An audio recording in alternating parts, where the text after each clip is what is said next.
What is good, people? It's Revival of Wisdom. I hope you're all doing well. And this video is how to raise your holy oil or your Kundalini. Let's get straight into this. So, this is a monthly cycle. Every month, when the moon is in your zodiac sign, this oil is released. Now, the month, the moon is in control of monthly cycles. For women, it's the menstrual cycle, and as well, this holy oil cycle. The moon changes sign every 2.5 days and passes through the zodiac signs in 27 days. So the moon tells the day, the sun tells the time, the stars tell the month. This reality is a massive clock, if you like to say. It's a cycle. Okay. The moon controls the night, emotions, water, fluids, and the mind. Okay. So this oil is produced in the claustrum. It's produced in the claustrum, which is here, right? This is where you get Santa Claus from. Now, the claustrum is at the center of the brain, and it is next to the pineal gland and the pituitary gland. Once it starts in the claustrum, this is the holy present. This is the present that Santa gives to us, Santa Claus. And it goes to the pituitary gland and the pineal gland. And what's connected to the pituitary gland and the pineal gland is the Ida and the Pingala. The Pingala is the pineal gland's nerve, which is the honey, which is the positive charge, electric. And the pituitary is the Ida nerve, which is the magnetic charge. This is the milk, the land flowing with milk and honey. This is the brain, the heaven, heaven, okay? And it travels down the spine using these two nerves, these electromagnetic charge. And this is what the ancients symbolized with the two serpents wrapped around the spinal cord, the Ida and the Pingala. And this travels down to the sacrum or the solar plexus. Okay. So once it's here, okay, the spine is an elongation of the brain. So the spine is pretty much the brain. It's an extension of it.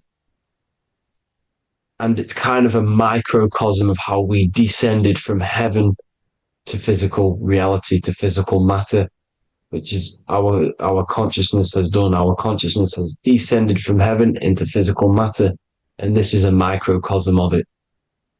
Okay.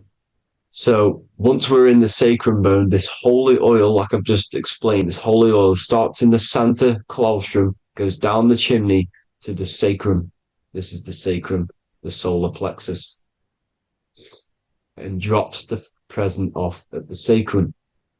Now, once we're at the sacrum, we need to raise our vibration to take this oil back up the spine.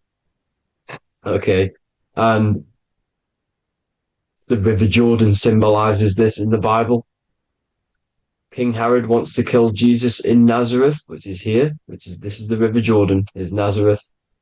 He goes to be born in Bethlehem and then goes back up to Nazareth to Joseph and Mary. Joseph and Mary, the pineal gland and the pituitary gland. The Bible is huge symbolism. It's all metaphors for this sacred process which goes on inside of your body. You are the Temple of Solomon. You are the Holy Land. The Holy Land is your brain. Once this oil is at the sacrum, you need to raise your vibration in order to take it back up. Once this oil has gone back up to the pineal gland, it activates the crystals which are wrapped around your pineal gland. Your pineal gland is this tiny little beam here. This is the claustrum. This is the pineal gland. And it's wrapped in crystals. And when this oil travels back up the spine by raising your vibration, back to the upper room where Jesus met the 12 disciples, or the 12 cranial nerves in the brain. And it activates and it turns on this pineal gland.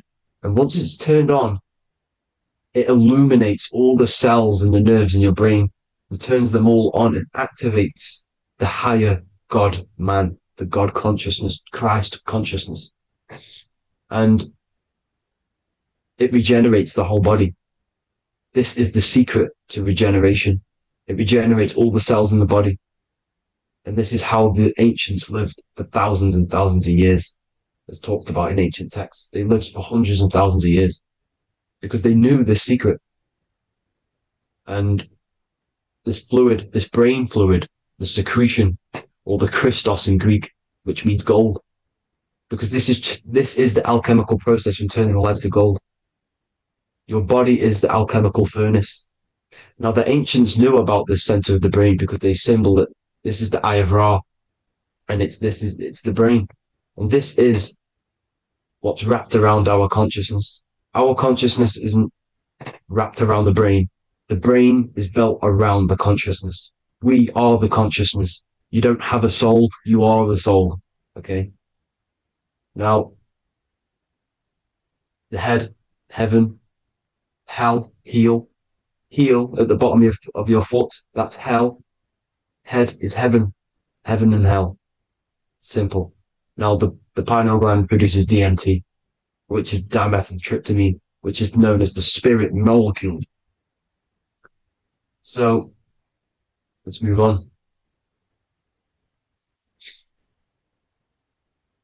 Now, when this oil travels up, back, the spine, the chimney,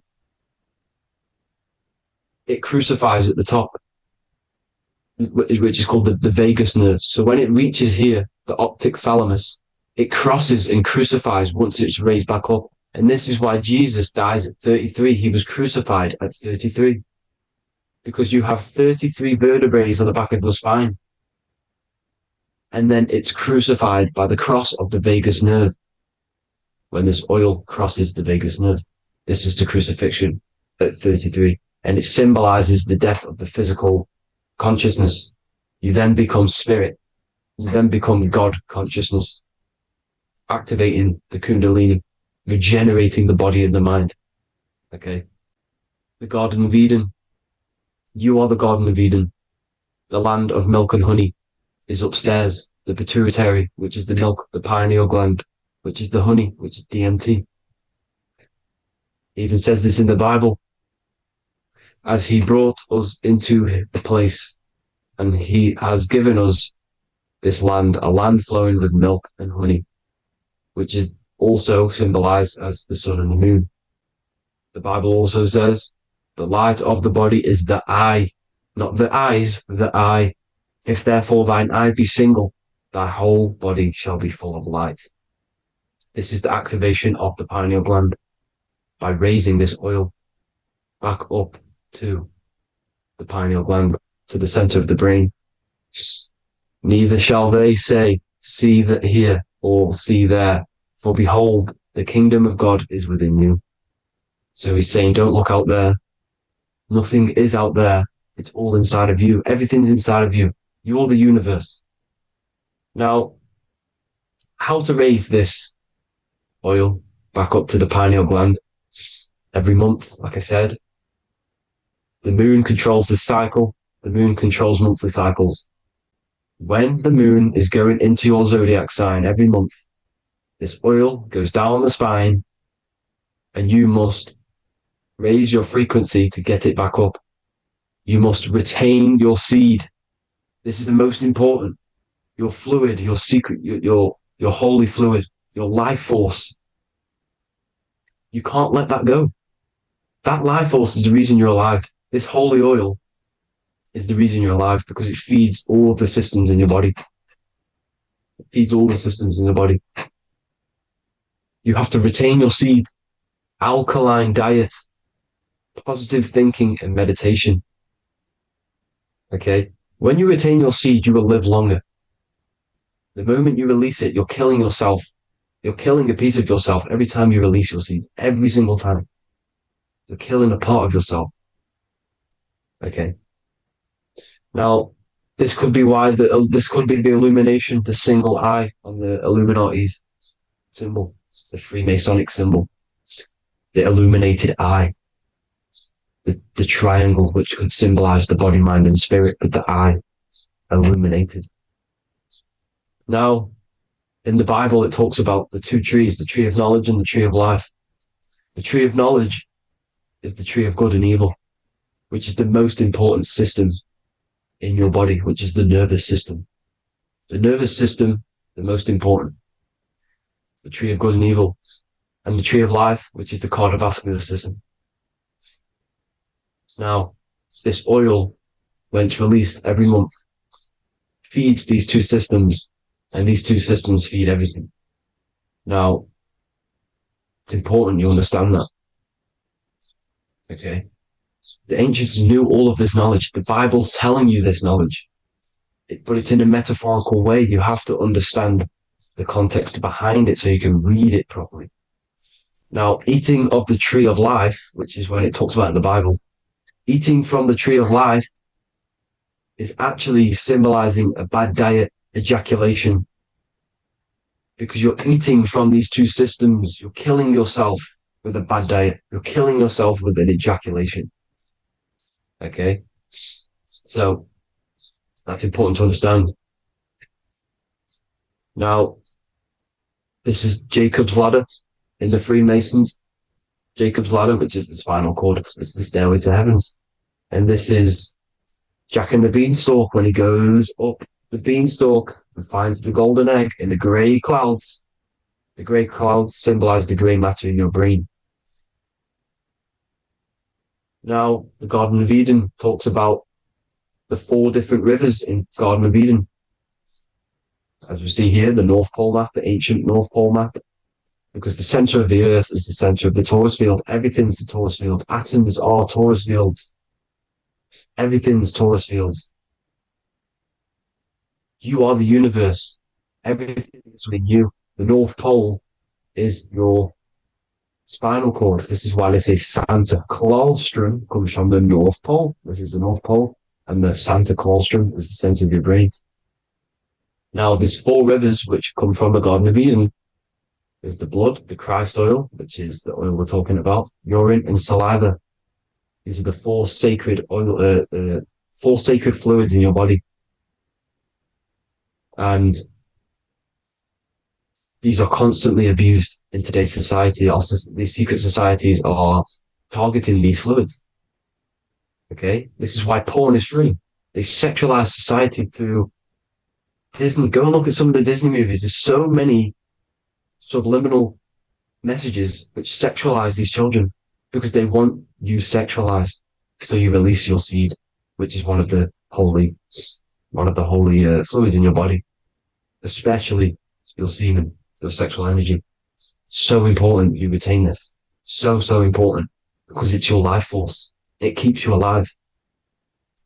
Okay. Now, let's recap on this. If you want to raise your oil every month, you can't just retain your seed for the month. You have to retain your seed forever.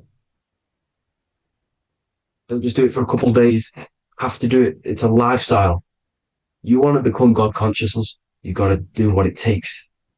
It's hard in this society because this society is it's designed to kill you pretty much. It's designed to keep you in these lower states of consciousness with all the bad food, the chemicals in the food, the chemicals in the water, the sexualized TV programs, sexualized adverts, sexualized TikTok and apps, videos, subliminally stimulating you because that is your weakness, sex. It's a weakness. Now, you have to retain your seed, meditation, and an alkaline diet. Why alkaline? Because acidic is low vibrational. This is the color spectrum. And what's the highest vibrational color?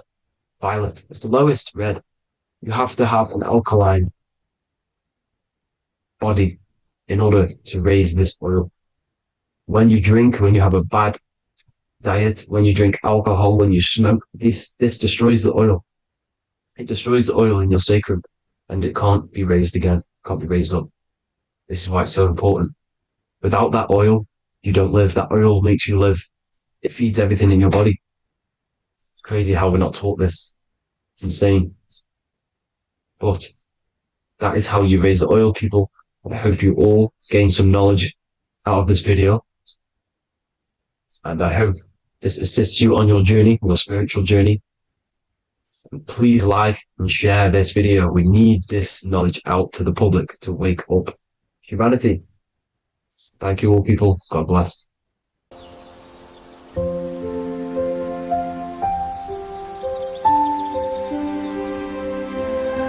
bookofwisdom.com. Visit today.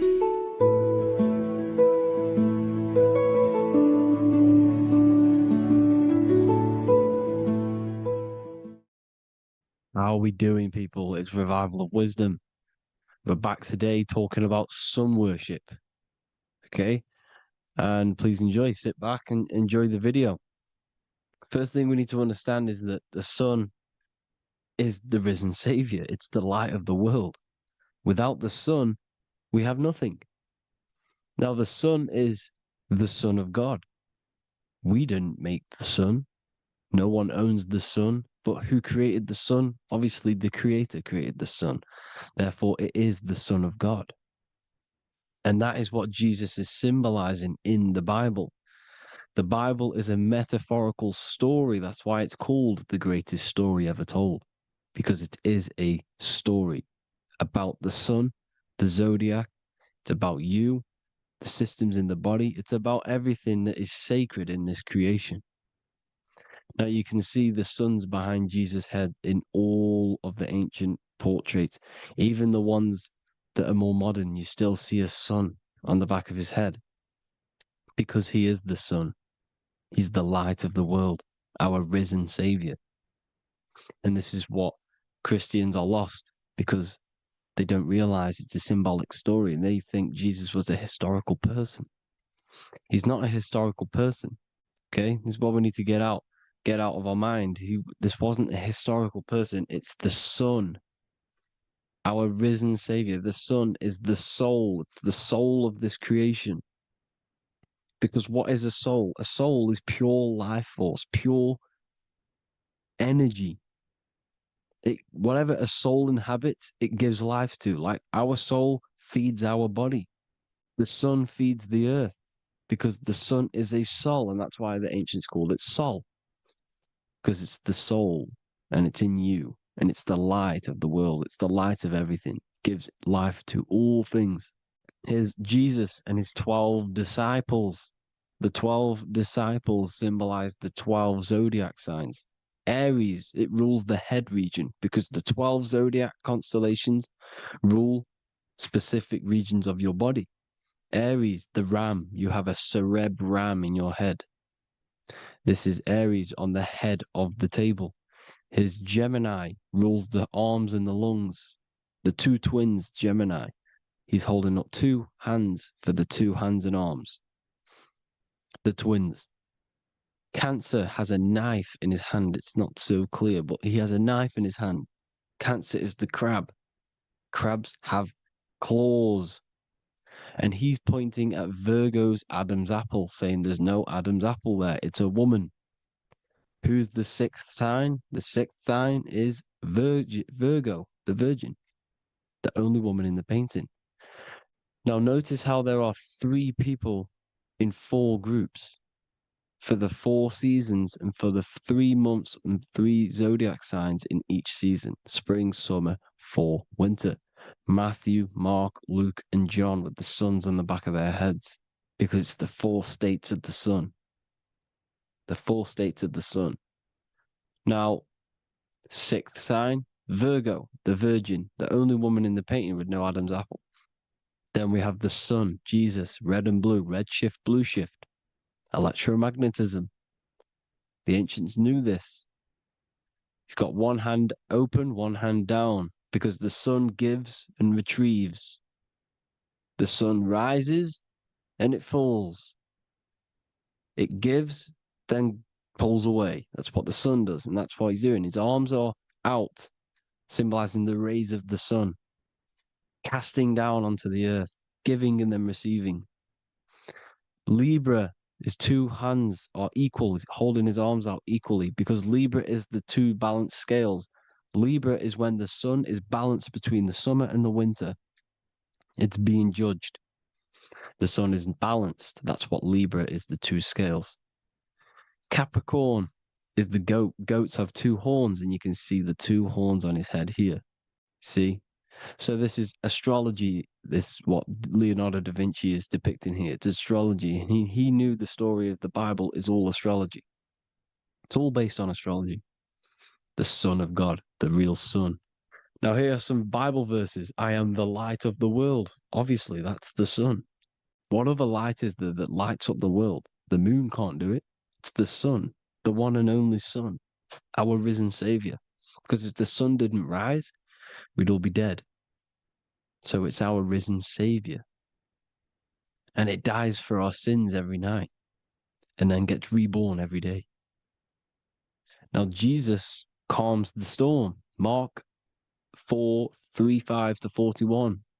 The disciples are all on a boat and there's a heavy storm. But Jesus is asleep. The disciple says, Jesus is asleep. We need to awake him. They wake up Jesus, and Jesus got up and rebuked the wind and said to the waves, quiet, be still. Then the wind died down and it was completely calm. Well, when Jesus was asleep, this is the sun not being risen. It's not risen yet. Because in the night times, that's when the storms happen on the sea and the ocean. And when they awake Jesus, Jesus rises because he's the sun. He rises and everything calms. Because when the sun comes, the storms go. You see? So it's the sun. It's all about the sun. Here's another, Luke 22:10. A disciple asked Jesus, when will we know it's the end times? And Jesus says, as you enter the city, a man carrying a jar of water will meet you. Follow him to the house that he enters. Well, this is clearly talking about astrology, the topic that Christians think is satanic, when they don't realize the whole thing's based on astrology. Because the end times is the end of Pisces, which is the two fish, which is the age we've just gone out of. And you can see all these ancient churches here with two fishes, because they knew it was the age of Pisces. There's an ancient photo, ancient artwork with the two fish, Pisces. And the end times, as it talks about in the Bible, when Christians think the world's going to end or something. But no, it's just the end of Pisces. As you enter the city, a man carrying a jar will meet you. Follow him to the house. The house is the zodiac sign that he enters. And the zodiac sign is Aquarius, because that's what it is, a man carrying the water. We know this is astrology because a woman, that is a woman's job in the ancient times. In the ancient times, the woman used to get the water. You would never see a man collecting water back then. That was the woman's job, whilst the man builds the houses, for example. You see, so we know it's talking about astrology because astrology is the man holding the bucket of water. It's the end of Pisces. Now we are in Aquarius. And of course, Luke 24:36, the risen Savior, the sun. Now, the sun is also born on the 25th of December, a virgin, just like Horus, Mithra, Buddha, Krishna, Hermes, and thousands of other gods, all born on the 25th of December. Well, it's because the sun moves 1 degree northward on the 25th of December. And on the 22nd to the 24th, it stays in the same degree because it's moving south. But then on the 22nd, it stays in the same degree on the Southern Crux constellation. And the ancients called this the sun dies on a cross, because the cross is the Crux constellation, the Southern Cross. And it stays on that same degree for 3 days on the cross. The sun dies on a cross, and then on the 25th, moves 1 degree northward, bringing back the summer, the light, the warmth, the growth of crops. And this is the sun being reborn again, a virgin, because it's pure. And here's Mithra, another sun god before Jesus was around, before Christianity. It was Mithraism and Mithra. Ra is Ra, the sun god, Egypt. It's all about Ra, the sun. You can see the crown of thorns on Jesus' head, symbolizing the rays of the sun. And here are the rays of the sun on the back of Mithra's head. Krishna, the sun. Buddha, the sun. Horus, horizon. All born virgins, all did miracles, all resurrected. Dead for 3 days. Well, here he is, dead for 3 days on the cross.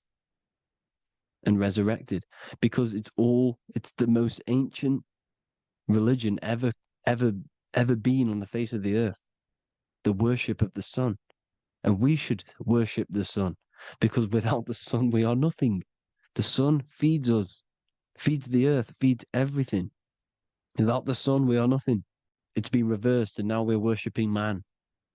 When we're worshipping a man called Jesus, was never real.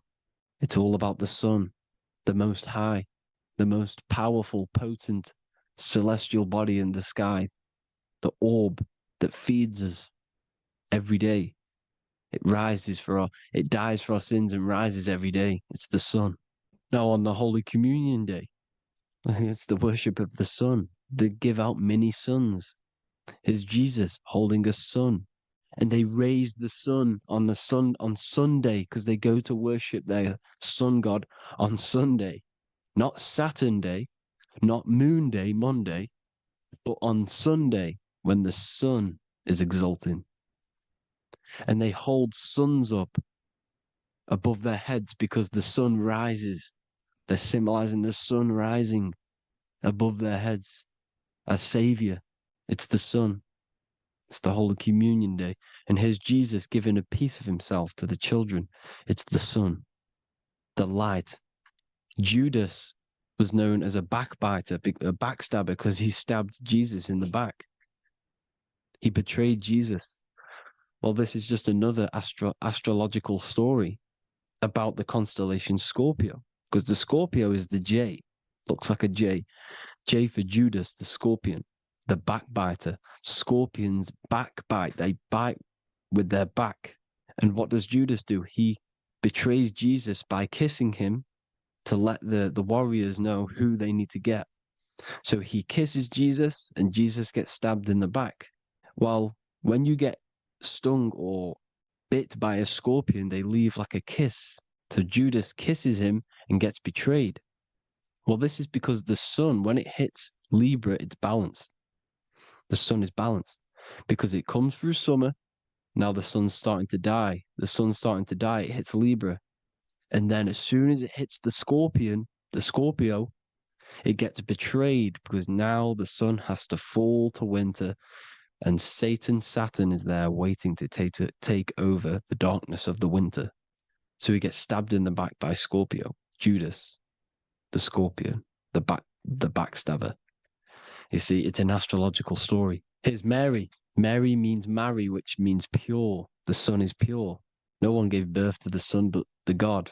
And it's born every day. It's born every day on every year. It's born pure.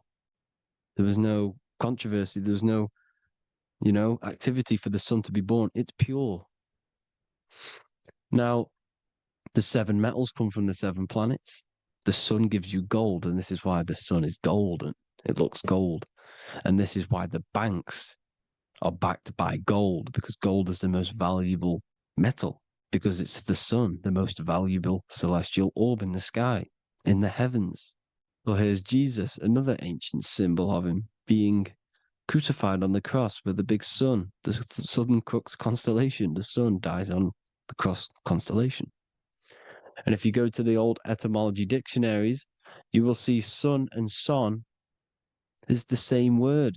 They come from the same etymology roots.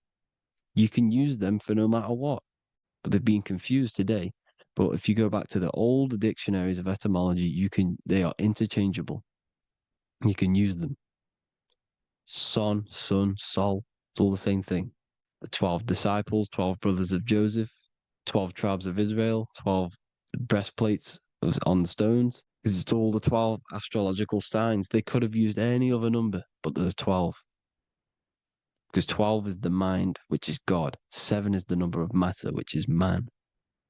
7 energy centers. in the body, 12 cranial nerves in the brain, because it's the mind. 12 is the 12ness. The zodiac is literally the mind of God, the signs of God. Now here we see here, Job 38, 31 to 33. Can you lead forth a constellation in the season? He's asking you, can you read the sky? Can you read the heavens? Canst thou bring forth the Mazzaroth in its season? Mazzaroth means 12 signs, the zodiac. Why did they translated every single Hebrew word in the Bible into English, but they decided to leave out Mazzaroth? Why? It's because if that said zodiac, Christians would have a different view on the Bible, but they leave that out. But Mazzaroth actually means the 12 signs, the zodiac, and the stars means sign. The word stars means sign because the stars are signs, things to come, which is off in Hebrew, which means sign, things to come. You see a sign on the road, it's something coming. But God is saying, no, what does he say? To qualify as a director, a judge of man's life on earth, one must be able to govern the heavenly bodies that rule the earth. It's telling you to read the heavens. We need to read the heavens. Astrology, the 12 zodiac signs, the mind of God. It's telling you, read the Mazzaroth, read the zodiac, because they are things to come in your life. They are signs. It's not satanic, it's made by God. God said, let there be lights in the firmament of the heavens to divide the day from the night, and let them be for signs. Signs are things to come. The 12 zodiac signs.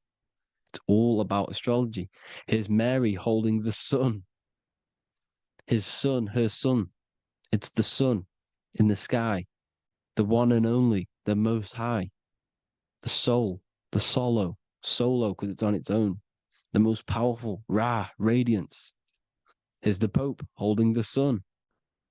All three popes holding the sun because they're sun worshippers and they know the true meaning and origins behind Christianity. Sun worship. Here's the Vatican is a sundial. Yes, this is literally a clock. Your clock, your watch is a sundial. It's got 12 sections on it for the 12 zodiac signs. 12 hours, 12 Horuses. Now here you see Jesus walking on water. Well, it's the sun. And here's the beard of the sun. Here's the pyramid of the sun, the illuminated one, the all-seeing eye, the sun. Here's the Ankh. The sun creates these symbols. The ancients knew this. Now, when you see these headdresses, these are actually the days of precession of the sun. Aries, Cancer, Libra. It's all about the sun. Here's some more sun worship going back to Egypt. Ra, Horus, Osiris, and Set. Jesus and Satan is Horus and Set. The sun and Saturn. Saturn rules the winter, Satan. Jesus, the sun, the light of the world, rules the summer, rules the day. Satan's the night, Saturn's the night, the sun is the day. The evil brother, Satan. Well, Horus comes, this is where we get the word hours from. There are 12 Horuses. The sun moves in 12 Horuses, 12 hours. Where's Horus? What hour is it? Where's Horus? His Ra, 12 noon, Ra, radiates, powerful, the most high sun. That's why he has a sun on the top of his head. These are the 4 states of the sun. Set, sunset. This is why we say sunset, because the sun is setting. His sunset, his Horus, horizon, the Horus is rising, Ra radiating, and the sunset. Then midnight is Osiris. Here's another ancient symbol for the sun, the scarab. Ra, the sun, scarab. It's got the word Ra in it because it's the sun. And here's the sun on top of the scarab with the wings. Because scarabs roll dung up hills and then they'll let it fall down the hill to gain more matter. To gain more bigger, like a snowball effect. And the ancients saw this as a process of the sun because the sun climbs up the hill and then it falls. So they used the scarab to symbolize the process of the sun. The sun climbs and falls. Here's an ancient Egyptian cat cutting off the head of the serpent. Well, the cat is cutting off the head of the serpent, symbolizes the sun cutting off the nighttime. When the sun rises, it cuts off the nighttime. It cuts off the serpent. The serpents represent darkness or evil. And there's some more symbology of the sun and the heavens, the arch, the royal arch, the firmament, the sun inside the firmament. These are all ancient churches, and they all depict the firmament with the sun inside. Is the ancient cosmology, you see, because it's all about the sun. Everything's about the sun, because the sun is our orb made for us to sustain life in this, inside of this creation, inside of this firmament, the royal arch of heaven. Here's the Freemasons depicting it. Here's the Masonic royal arch, but you can even see the zodiac signs. Here's Cancer, the checkered board. It's the royal arch of the firmament. Obviously, they don't want to tell you that. You live in space, apparently. Some more sun worship. Here's the beard of the sun on the water. They all have this long beard. And why do they say amen? Amen at the end of every prayer. Amen is a sun god, a creator god. It's all about the sun. So thank you all, people. Hope you all enjoyed. Hope you all gained some knowledge and insight. Please give me a follow, drop a comment, drop a like. Have a good day. Love you all.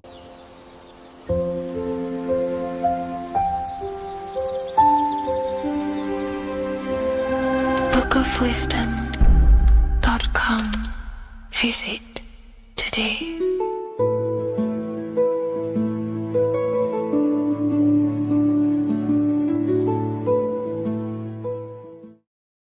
Greetings everyone, it's Revival of Wisdom. I facilitate human enlightenment through occult and esoteric teachings.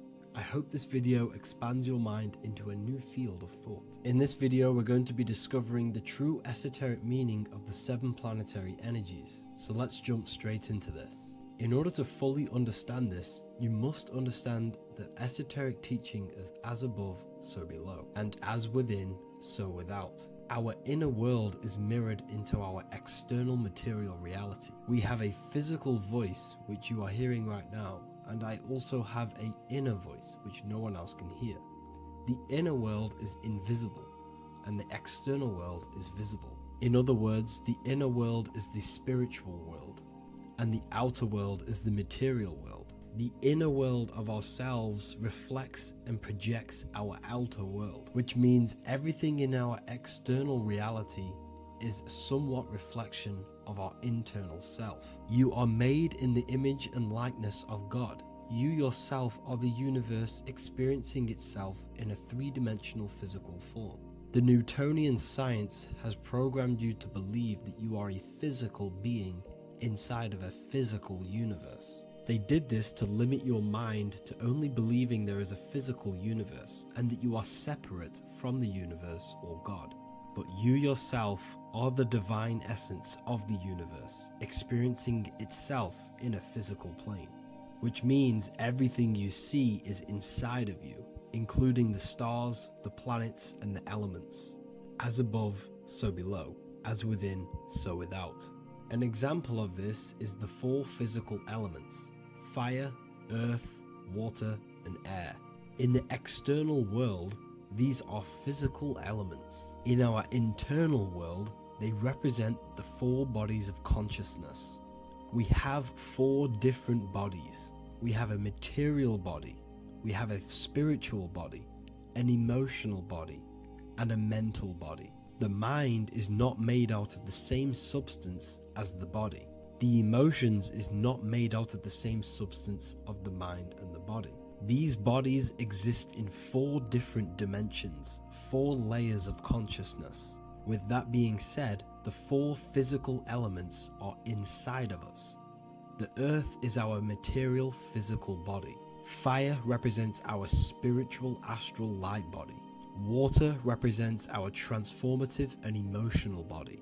Air represents the mental body, the communicative and thinking body. This is the teaching as above, so below. If that resonates with you and you can comprehend it, please leave a like and a subscribe to this channel to see more content. And feel free to leave a comment on any video suggestions.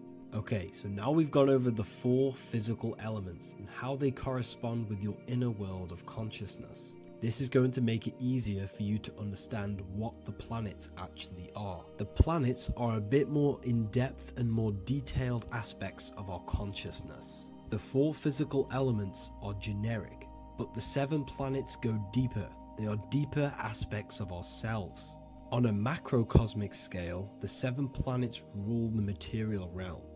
Every object, every animal, every plant, every stone, everything we see in this plane is governed and created under one of the 7 planets. I don't really like calling them planets. They are energies. They are spiritual forces that drive things into existence. An example of this is if we look at a tree.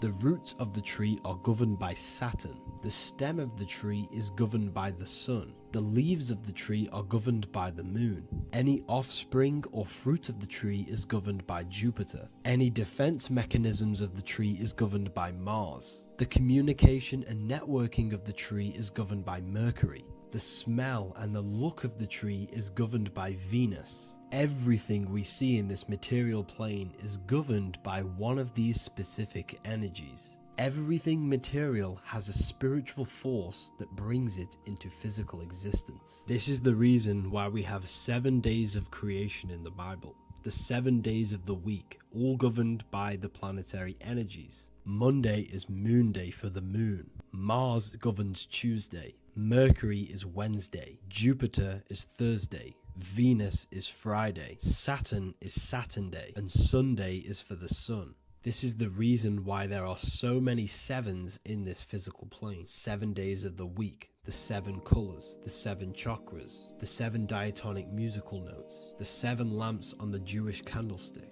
the G inside of the Masonic square and compass. G is the 7th letter. Now let's go a little bit deeper into every planetary energy. Saturn in the external material plane governs the foundational and enduring aspects of existence, such as roots of plants, the bones of our body, and even the insects that dwell beneath the ground. Saturn represents the dull, hard, and unyielding forces of life, symbolizing structure, limitation, and conditioning. Under Saturn's influence, things become rigid, bound by restrictions and boundaries. This is the reason why Saturn is known as Father Time, because Saturn rules anything that is a restriction and a limitation, which is time. The whole of this material plane is governed by time. You will be born and you will die. This explains why there is so much Saturn symbology in this material plane. Saturn is one of the most important planetary energies. You are a spiritual being in a physical body. Your light, your consciousness is bound to the physical body until you learn how to escape the physical body. The body is a limitation for our infinite minds and spiritual bodies. Our infinite mind is stuck in this material body, governed by Saturn's limitation of time, matter, and space. Now let's dive into what Saturn means to our consciousness within our internal world. We've gone over what Saturn means in the external world. What does it mean to our consciousness? Internally, Saturn embodies the conditioning within our consciousness. When the Saturnian aspect of our consciousness dominates, we become overly rigid, fixated, and restricted in our thinking and actions. For example, Saturn's influence is strongly felt in today's world, where many people's minds are confined to societal norms and conditioned responses. Saturn is the aspect of our consciousness, our minds, such as limiting belief systems and limiting thoughts and emotions. This is the negative thought that you can't get rid of that's holding you back. This is a Saturn aspect of our consciousness. However, this is not a negative thing. The Saturnian aspect of our consciousness is a great teacher, guiding us through difficult life lessons that ultimately lead us to growth and expansion. Saturn's energy allows us to experience and overcome fears and limitations so our minds can expand into new fields of thought, into new life. Although Saturn's energy is harsh and often challenging, it helps us develop resilience, discipline, and wisdom. However, in the modern day, this Saturnian energy has overpowered the minds of the masses, fostering excessive rigidity and limitation. This is why we see so much Saturn symbolism. It's literally everywhere because our minds are being dominated by the Saturnian limiting aspect of our consciousness. Now, let's move on to the moon. The moon, or lunar energy, in the external material macrocosm plane governs the elements of water, influencing the natural cycles such as the ocean tides, which rise and fall in harmony with the moon's phases. Beyond water, the moon also guides instinctual behaviors such as animal migrations. Birds, insects, and other creatures rely on the moon's subtle energies to navigate their journeys. For example, dung beetles use polarization patterns in the moonlight to orient themselves and travel safely home. The moon creates the months. M-O-N is moon. There are 28-day cycles, and this 28-day cycle of the moon is reflected in the woman's body, known as the menstrual cycle. The moon is a feminine energy, governing the feminine elements such as water and the feminine cycles of the body. The moon is the womb. This is why eggs have the same color as the moon, because eggs are ruled by the moon's energy. Now that's the external world. The internal world, the moon symbolizes the emotion aspect of our consciousness. It represents the subconscious mind, the seat of intuition and psychic abilities. Just like in the external world, things are born out of the moon, such as eggs and the womb. The subconscious mind acts as a womb for our conscious mind. Our deep subconscious emotions and programs are born into light into the conscious mind and controls the conscious mind. The moon represents our hidden psyche, our shadow self. Now let's go on to the sun. The sun represents the life force. In the material external world, the sun is ruling over pretty much all life. The sun gives life to all things. Without the sun, animals could not exist, the human body could not work, and plants would not grow. The sun is the life force. It's the soul of the world. Now, in our internal world of consciousness, the sun represents our passion, our drive, our conscious mind. The aspect of our internal world that wants to drive things and give life to physical manifestation. Now we go on to Mars energy. Mars is well known for being the god of war. Mars energy manifests into the material plane through anything that seeks to protect or defend itself. For example, the holly tree. The holly tree leaves are very sharp and they defend itself. Anything that is protective in the material world has Mars energy and is governed by this specific aspect of consciousness. For example, any predators or animals such as hedgehogs with spines on their backs for protection. Mars represents all things that is driven by conflict, aggression, and defense. Now, internally, inside of our inner world, Mars symbolizes the aspect of our consciousness that is focused on self-preservation and protection. Mars governs our ego, the instinctual urges of anger or maintaining reputation. Mars is not evil, it's necessary. Sometimes it's necessary for us to protect ourselves. Mars is the aspect of our consciousness that is anger, rage, the desire to fight or conquer. When this energy is activated within our consciousness, we become defensive, assertive, and even combative, ready to dominate others and destroy obstacles in our way. Now let's move on to Venus energy. Venus in the external material world manifests its energy through the aesthetics of creation. This planet governs the beauty and harmony found in nature, including the nurturing environment of a mother's womb where life begins. Venus embodies the essential love, not only in romantic relationships, but also in the bonds between family members and all living beings. Venus represents relationships. We have relationships between plants, animals, they all depend on each other to give life. Plants provide food and medicine, while living creatures contribute to their own growth and pollination. Internally, Venus represents the aspect of our consciousness that yearns for relationships and connections with others. This is an aspect of our consciousness that encourages to care for our physical appearance and embracing beauty. Aesthetics play a role in our interactions and self-expression. This is why there is a beauty brand called Venus. Now let's move to Jupiter energy. Jupiter in the material plane manifests its energy as forces of fortune, abundance, and wealth. This energy manifests itself as plants, as fruits that we can consume and eat in abundance. Anything that is nourishing and cultivated by the earth for humanity and animals. Jupiter embodies the giving energy that provides for and sustains life, fostering growth and ensuring that resources are available to all. Its influence is seen in the natural cycles of abundance, where fruits must grow and ripen before they are enjoyed, symbolizing the importance of effort and patience.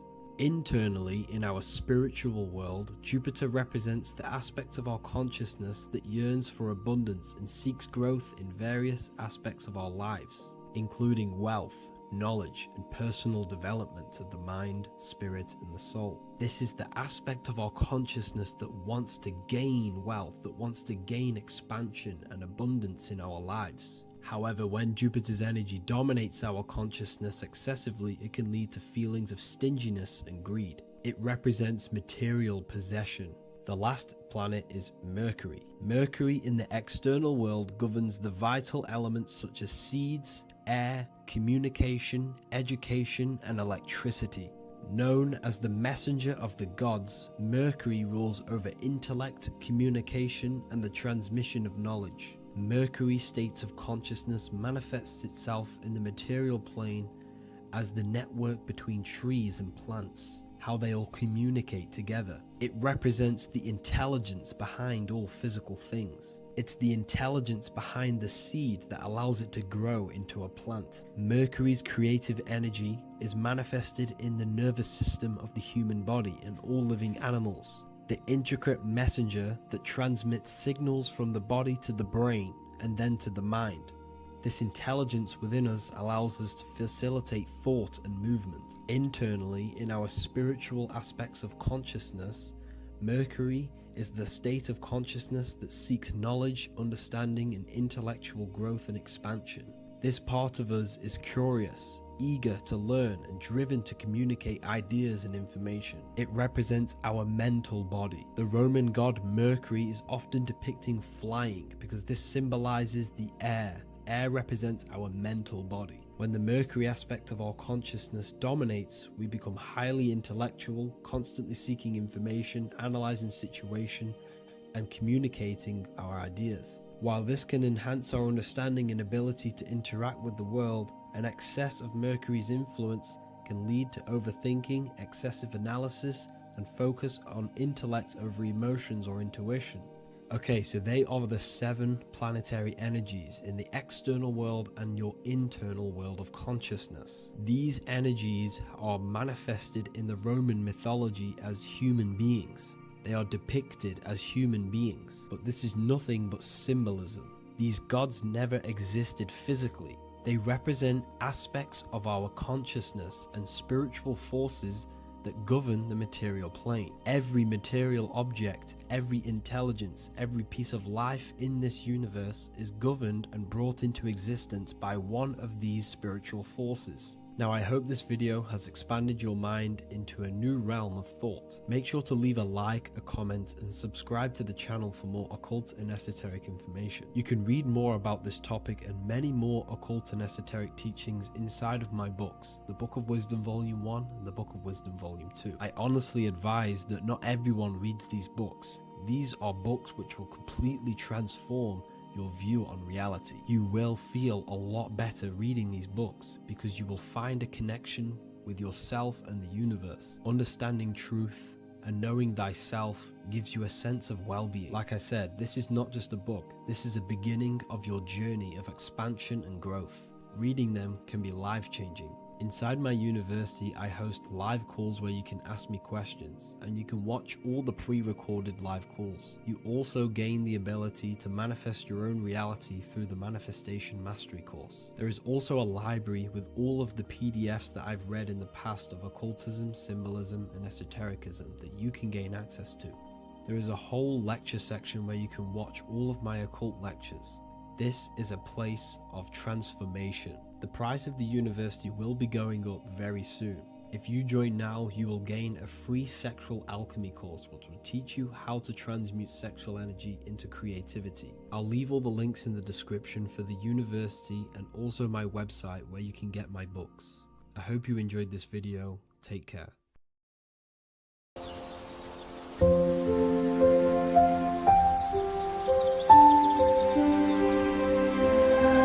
bookofwisdom.com. Visit today.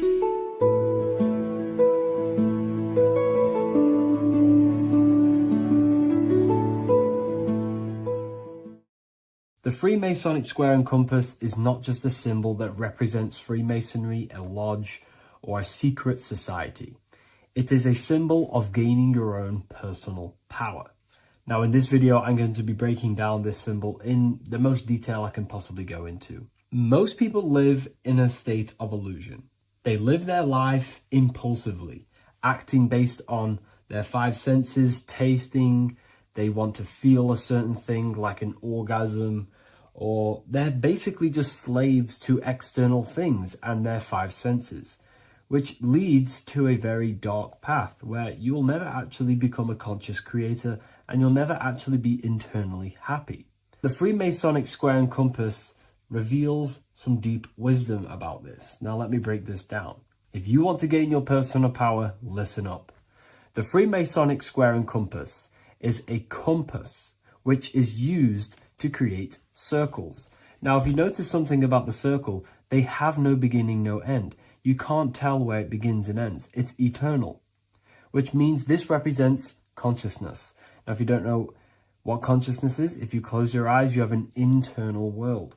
You have thoughts, emotion, visualization. This is all consciousness, spiritual. Then we have the square. The square creates squares or lines, which represents matter. It has a beginning and an end. You can quite see where the beginning of the end is, right? So we can even link this to Leonardo da Vinci, the Vitruvian Man. We see the man in the square with the circle. The circle is the eternal consciousness and the man is the square, limited to the physical world. But consciousness is not limited, that's why it's outside the square. This is eternal, the body is mortal. The body will die, consciousness will never die. If we look even closer at the symbol, we notice in this particular symbol, we have the compass overlapping the square.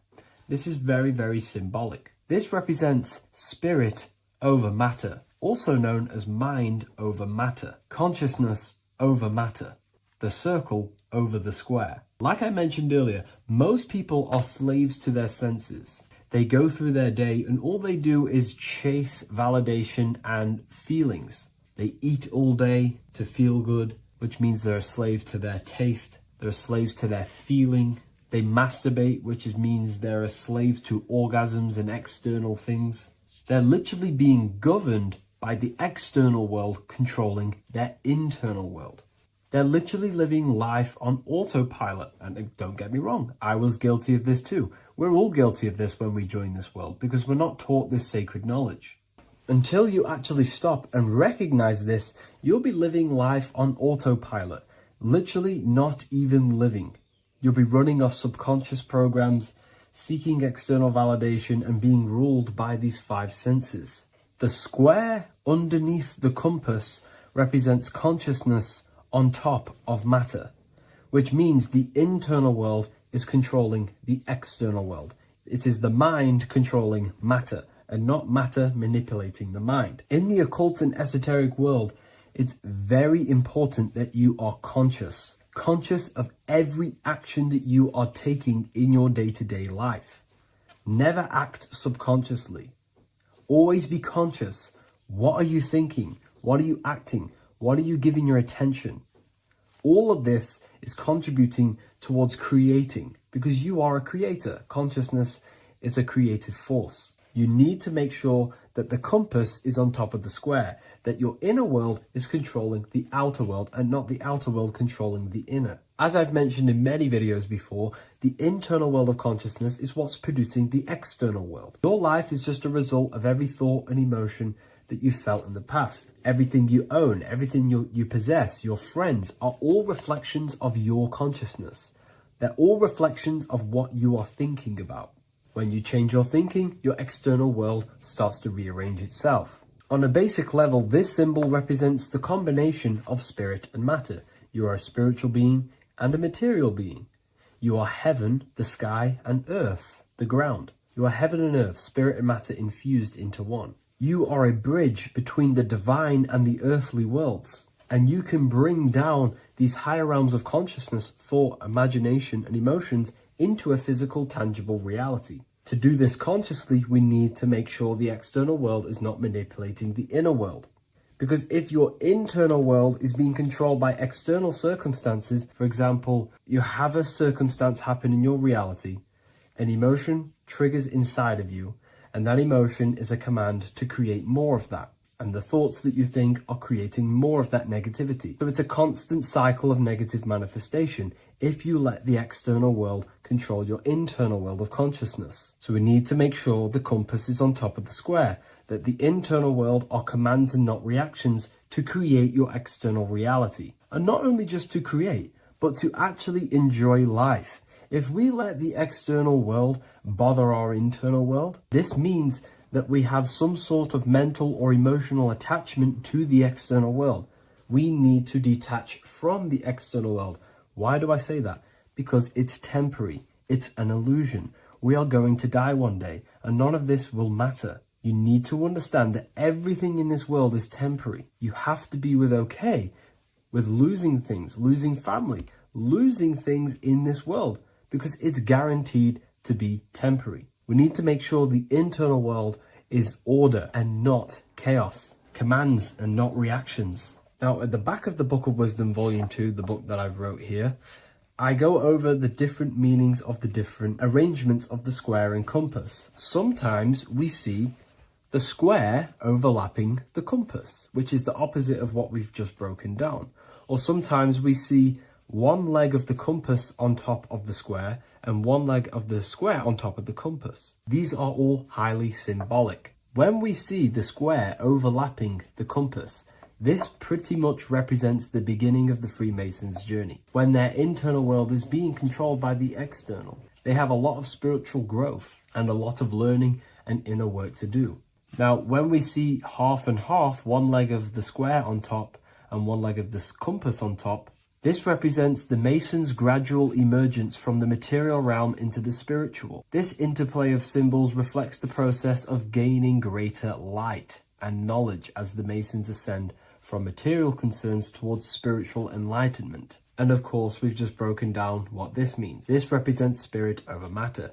They're not chasing external physical things anymore. They're actually chasing and gaining validation and happiness from spiritual growth, more knowledge and deeper understanding of consciousness and themselves. Most people chase external material things, which actually don't make you happy in the long run. You could be given £1 million today. In a week's time, you would be back to the same original state of consciousness and actually chasing more and more millions of pounds. It's because nothing physical in this tangible world will ever satisfy your internal world of consciousness. So through spiritual growth, we can actually become happy and seek higher understanding, higher consciousness, which actually satisfies us eternally. So when we see the compass on top of the square, it symbolizes the triumph of spirit over matter. This arrangement not only signifies the mastery of spirit over the material realm, but also represents the resurrection, ascent, and dominion of spiritual principles over all earthly conditions. It's all about gaining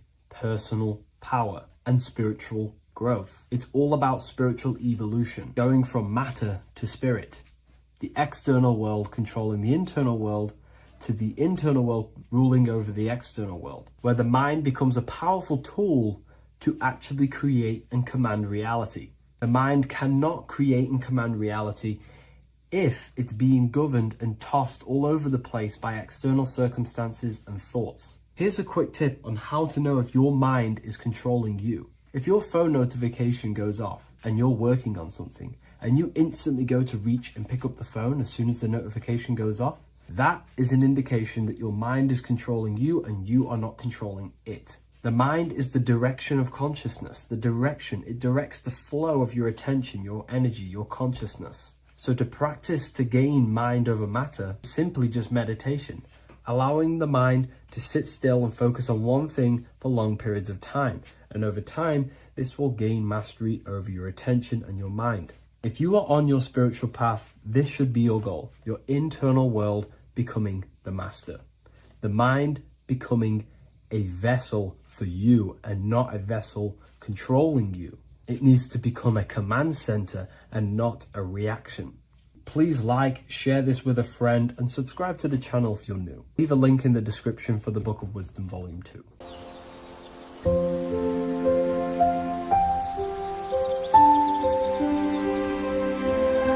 bookofwisdom.com.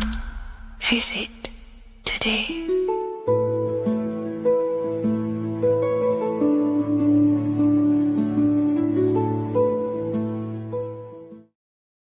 What if the word Yahweh is proof that God is embedded in our very own being? Stay with me, because what I'm about to show you might change the way you see yourself forever.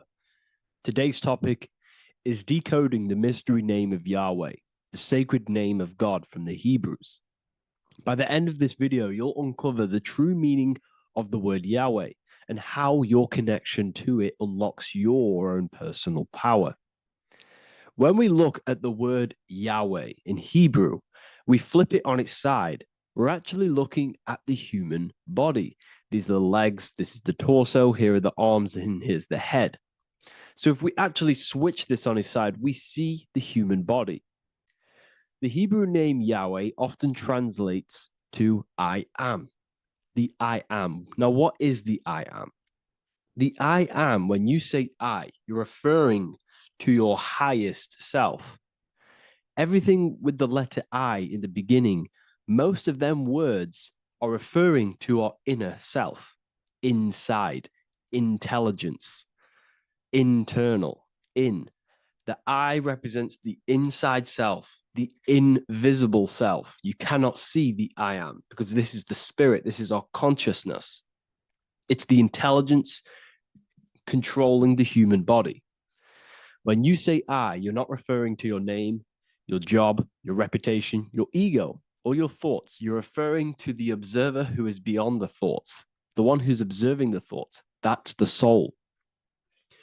Look at the word Yahweh, Yahweh, the sacred name of God. Yahweh can be observed in the natural rhythm of the human breath. When inhaling, we subtly hear Yah. When exhaling, we hear Way. Do this yourself. Breathe in through your nose, you'll hear Yah. Breathe out, you'll hear Way. And in fact, the letter H, H, when it's pronounced, it carries the soft sound of wind or breath, a gentle exhale that mirrors the very essence of life, giving air. Breath is the spirit of life. It's what connects us with consciousness. If we stop breathing, we lose consciousness. The body shuts down. We're breathing the spirit of breath. We're breathing in the spirit of life. It's the very essence that gives us physical existence, and we're constantly staying connected to this breath at all times. Now let's look at Yahweh. 1, 2, 3, 4. There are 4 letters. The Tetragrammaton is the 4-letter Hebrew name for God. Okay? Tetra, meaning 4. We have 4 Gospels of Jesus. Jesus is depicted with a cross with 4 sections. Jesus has the 4 sacred animals around the side of him, always depicted with these 4. A bull or an ox, an eagle, a man, and a lion. These are the 4 fixed signs of the zodiac. Aquarius, the man; Scorpio, the eagle; Leo, the lion; Taurus, the bull or the ox, which are related to the elements. Leo is a fire sign. Aquarius is an air sign. Taurus is an earth sign. Scorpio is a water sign. These are the 4 elements. And the 4 elements correspond to the 4 bodies of consciousness, as we see here. This is fire. This is air. This is water. This is earth. So we are made out of the 4 elements, which represent the 4 bodies of consciousness: mind, emotion, spirit, and body. The soul is incarnated into 4 sections. Hence why Jesus has 4 gospels. Hence why Yahweh is a four-named word, because we are tetraform. We have 4 bodies of consciousness. There are 4 pillars to reality: the mind, emotion, spirit, and the body. So what we're actually looking at here is the name of the very essence of the self. Yahweh represents the universal consciousness that we're all tapped into, because the body is like a radio. The body is basically a radio antenna, which is picking up the stream of consciousness, and we're all the same consciousness, just experiencing it in a different body. And Yahweh is the name for this intelligence that we're all acting out, that we're all manifestations of. So now let's look at the word Yahweh, where we read it this way in Hebrew, which is 10565. 10565 in the Hebrew letters and the numerical values. And the DNA is made up of 4 bases. These 4 things which create the DNA. This basis is the genetic code for all living things. Each DNA strand is held together by sulfur bridges that appear in a repeating pattern of 10565. This pattern matches the numerical value of the Hebrew letters of Yahweh, Yod, He, Va, He, which are 10565. This means the structure of DNA, the code of life, follows the same number sequence as the sacred name of God, Yahweh. This is a factual observation. So we're looking at 10565. So let's look over this one more time. Yahweh represents the breath, Yahweh, inhale, exhale. It translates to I am. It's written in our DNA. The word Yahweh on its side looks like the human body. Now, this is where things get a little bit deeper. 10565 adds up to 26. The number God, well, the word God adds up to 26. Allah adds up to 26. There are 206 bones in the human body, 26. 26 adds up to 8. 8 is the number of infinity. We are all the infinite consciousness.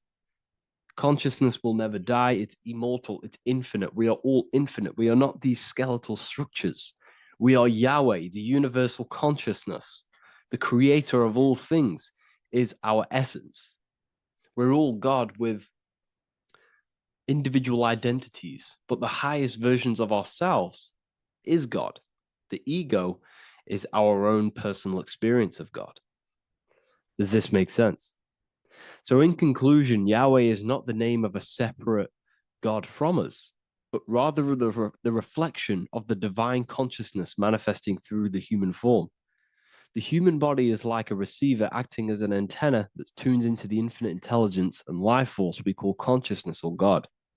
This means that rather than being external, the divine presence is within us, expressed through our very existence. It's very interesting when we look into this, and what religion has done has flipped all of this knowledge. All of this sacred knowledge has been externalized. They've externalized God so that we worship God and we view God as something separate from the human experience. They do this so that we don't find the God within us, so that we don't find that we have the power of creation. The mind is the creative force of God. The body is the will to act out that thought. They don't want us to figure out that we are creators and we're all creating our own earthly experience. We're all projecting this reality. And they don't want us connecting with the divine intelligence within us because they want to be the creators. They want to keep this knowledge. They don't want the masses to wake up to this powerful knowledge. So what they've done is that they've taken the scriptures, they've externalized it so that we start worshiping and giving away our power to these external things. And when God is external, we start to fear God because we start to think that God has power over us. He can send us to hell or heaven.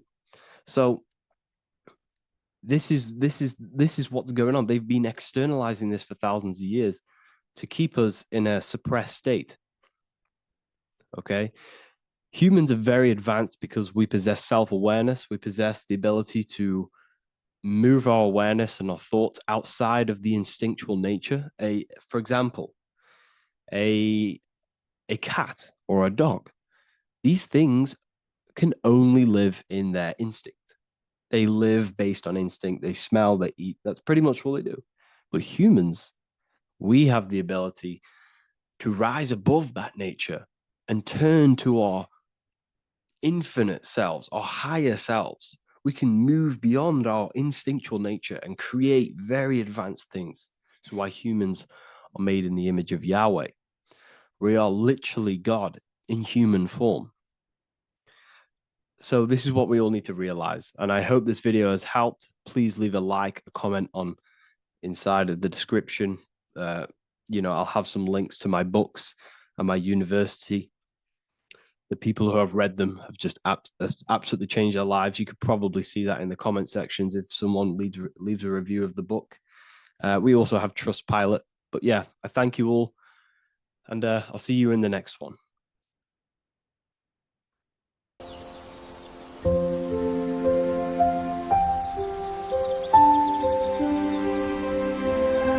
bookofwisdom.com.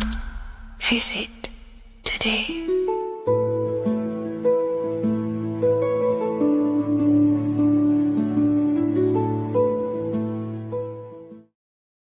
So depression doesn't actually exist, and in this video I'm going to show you how depression is actually a choice. And I'm going to give you some solutions on how to deal with it. And this is probably going to change your life forever just by doing this alone. Okay, so the first thing you need to understand about depression is that it exists in your conscious mind. It exists in your thinking mind. So what is inside your thinking mind? You have your body, your name, your reputation, your trauma, your memories, your family, your worries, your interests, your bills, your passion, dislikes, goals, right? Most people identify their lives with this. They identify their lives with their thinking mind. They think they're their name, their job, their reputation, their memories. But this is not who you actually are. Who you actually are is the observer of that. What happens if you stop thinking? What is left? You're left with unconditioned consciousness. You're left with the self, which is what we refer to as I. We are the consciousness, not the thinking consciousness. You are not these labels. You are not your thoughts. You are not your job, your name, your reputation. Okay? And the reason why I'm telling you this is because it's very important, is that we are something beyond this body, beyond this name, beyond our thoughts. We are the consciousness. So depression exists inside of the thinking mind, the conscious mind. Okay? So if you want to get rid of depression, you must learn how to escape the thinking mind. And not only just escape, but that's step one. In meditation, you do meditations, right? We sit still and we have to learn how to control the mind and turn off the thoughts. And when we turn off the thoughts, depression goes out the window because there's no thought present in your mental field of consciousness to be depressed. Okay? You must understand, who is the one suffering from the negative thoughts? Who is the one suffering? Your mind is not suffering because the mind is producing the thoughts. Your body's not suffering from the negative thoughts. You are suffering. And who is you? You are a soul. You are that feeling. You are that person beyond the thoughts, beyond the feelings, beyond that. You are the one experiencing. You are that. Meditation gives us the ability to turn off the thinking mind. This allows us to escape our thoughts. Okay? And it gives us, over a long period of time after meditation, you'll be able to turn this switch, and this switch will be able to turn off your thoughts. And by doing this, we will be able to control our conscious mind directly by the hand. So when you notice yourself gaining them negative thoughts, we can then turn off the switch of turning off the conscious mind and rising to our authentic self and knowing the thoughts are just illusions. Now, let me tell you something that's very powerful. Most of your thoughts are coming from beliefs. Most of your feelings are coming from beliefs. So if you have a feeling of lack, this is coming from a belief that you don't have much. If you are feeling alone, this is coming from a belief that you are alone. So what we must do is restructure ourselves. We must restructure the subconscious mind, and we do this in many different ways. We can do this with meditation. We can do this with visualization, visualizing our desired reality as if we are living it. We can do this with affirmation. Now, a lot of people think, oh, I'm trying to speak something into existence with affirmation. No, you're not using vibration to try and change reality with what a lot of these new age people will teach you. Vibration, your words will not have much an impact on reality. That's the truth. But what they do have an impact on is reprogramming and recrafting and refining your mind. If you repeat, I am wealthy all day long, your subconscious mind, that word will be lingering inside your subconscious, and you will start to mold that into your conscious. You'll start to be consciously thinking about this. Most of your thoughts are coming from your subconscious. So if you want to get rid of depression, you got to figure out the trigger. What are you depressed about? What are you feeling? What are the beliefs that are making you feeling and thinking this way? And that's what you must restructure. You must restructure your subconscious mind through visualization, meditation, and affirmation. You do these all the time. You do these every single day, and you will slowly, if not surely, restructure your subconscious mind. While by doing the practice of meditation, you'll gain the off switch as well. Sometimes depression comes from not living in your authentic self. You're not doing the things that your soul is telling you to do. We all know what we should be doing at all times. I don't care what you have on. We all know we should be doing something. We all know that we have there's a higher aspect of our mind that tells us, oh, we need to be doing this, but I'm actually sat here on my phone. Oh, I shouldn't be eating this, but I'm doing it anyway. There's always that higher voice. And that is the voice that has to be connected to. And when your body's not acting out the voice of the soul, then the soul becomes sadder, and suffers more and more and more. There has to be a connection between the soul, the mind, and the body. They have to work in unity. Okay? So I hope this video helps with depression, with whatever you're going through mentally.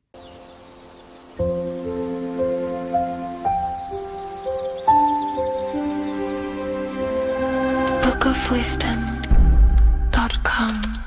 Visit today.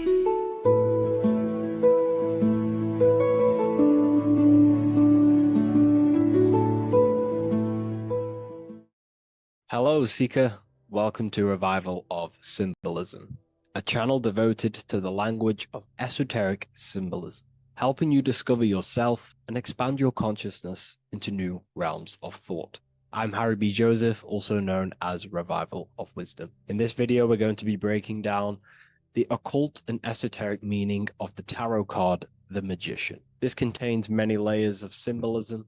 Let's get straight into this. So if we look at the card of the Magician, the first thing we notice is this gesture, his hands. We have one hand up, one hand down. This corresponds to the teaching and the principle of the universe called the law of correspondence, also known as above, so below. As above, so below pretty much corresponds with everything in the whole world and life. Everything functions underneath this law.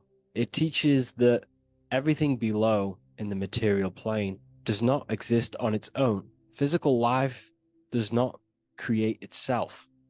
It is not independent. It cannot sustain itself. Everything below in the material plane has its spiritual counterpart within the heavenly realms of higher consciousness dimensions. Everything above manifests that which is below. It's simply representing how reality is dual and you are dual. You have a self outside the mind, which is the physical body, and a self inside the mind, the spiritual self. While most people are fixated on the external self, the physical body, they never give attention to their internal self, the self inside the mind. The self inside the mind is limitless, has infinite potential, and is not bound to any true form or identity. The internal self is the immortal self, the higher self. It is the self that can turn anything, any thought, into a form within the realm of imagination. This is what we call the astral plane.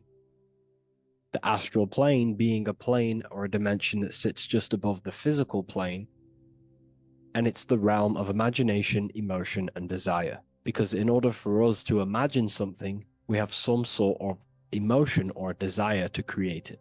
Therefore, it is the astral energy, the desire and the imagination of something above in the higher realms and dimensions of consciousness that make it possible and physically created within the material realm. It is the astral forces of desire manifesting the actions of the physical body, because the physical body only moves to what we care about or we have a passion or desire. These forces, what we call passion and desire, are not just chemical reactions in your body. They are astral forces directly coming from your astral body. We think with thought. This is the beginning of all creation. We think, we imagine, we desire, then we act. It is the higher realms first, then the external realm, the material. Higher dimensions over the lower dimensions. This fits in perfect with the magician, because a magician is not someone, like Harry Potter shows you with wands casting spells. This is fantasy. The real magic is about changing consciousness at will, because consciousness above creates that which is below, the material. As within, so without. Reality is created from the inside out. So the magician understands that by changing consciousness, we change our external circumstances. You see this reflected in your life, and I've seen this reflected in my life. When you change your consciousness, for example, you start to spiritually awaken. You start to think differently, see the world differently. What happens to your external reality? Notice your friends start to say you've changed. You may not fit in with your current friendship circle. Your friends will change and you will outgrow them, and you will have to seek to find new friends that fit with your new internal state of consciousness. This is teaching that the internal world rearranges the external world. While most people stay in a cycle of trying to change the external world, not realizing that they must first change the internal. This is what magic is about. Magic is about changing consciousness at will. Because when a magician holds the ability to direct all forces of their consciousness to a specific reality within them, to create that form and reality within the internal self, they can actually start to produce change in the external reality. We have masculine forces of consciousness, feminine forces of consciousness. The feminine forces of consciousness are imagination, intuition, emotion. The active masculine forces of consciousness are willpower, actions, and intellect, thinking.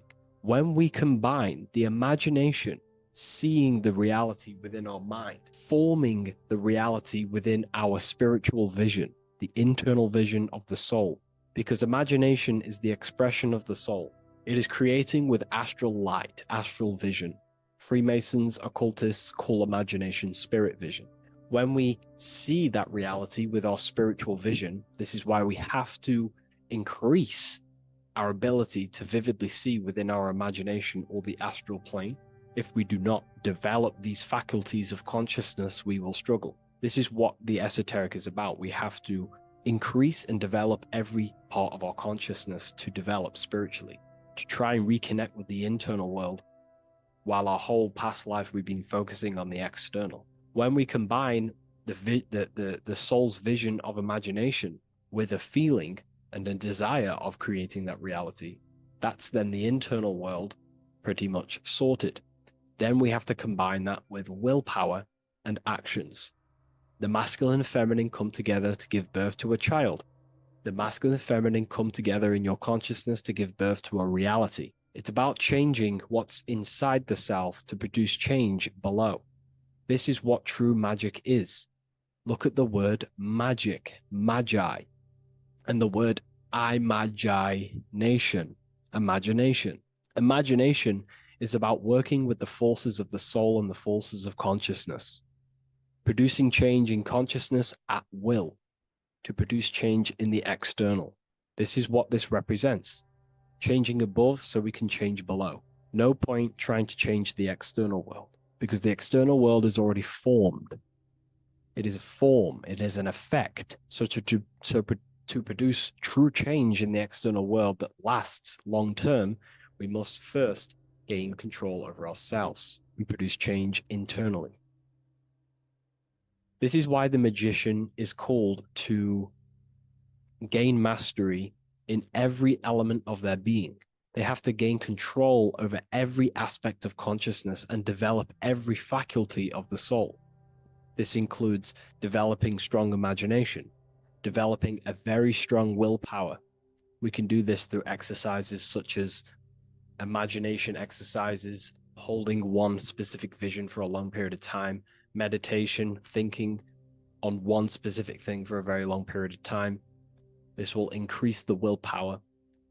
It's also about gaining control over the subconscious impulses, the subconscious thinking patterns that seek to control us. It's about gaining control over every aspect of our consciousness. This is what a true magician is. And this is what the true spiritual path is. Developing every faculty of consciousness. It's a never-ending journey of self-mastery. If we look at the magician, we see this infinity symbol rising just above his head, symbolizing the mind being filled with higher knowledge, the mind aware of higher dimensions. You see, the mind is the cause, physical reality is the effect. We need to raise our consciousness from effect consciousness to causal consciousness to truly become a magician and a master of our reality. What do I mean by effect consciousness? Most people live in the realm of effect and reaction. Their consciousness, their mind, emotions, and imaginations are constantly thinking, feeling, and imagining the things that have happened to them. Instead of doing this, we need to change this state. Instead of reacting, we need to become the cause. Instead of thinking and imagining and feeling the realities that's already gone past and things that have happened to us, we need to change this so we use the powers of the soul, the powers of consciousness as imagination, emotion, the intellect, as causes and not reactions. This is how we truly become a magician and apply this principle of as above, so below. We need to think, feel, act, imagine, and use all the faculties of consciousness and the creative powers of the soul to cause things, to create a better future, to imagine a better outcome, instead of dwelling in reactivity, because reactivity will create a constant cycle of negative manifestations.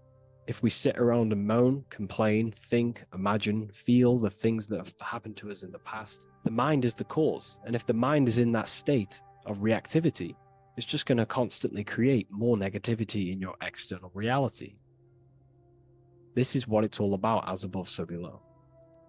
You can see the sword here. The sword cuts through the air. The air is one of the 4 physical elements. Fire represents the spiritual body of consciousness.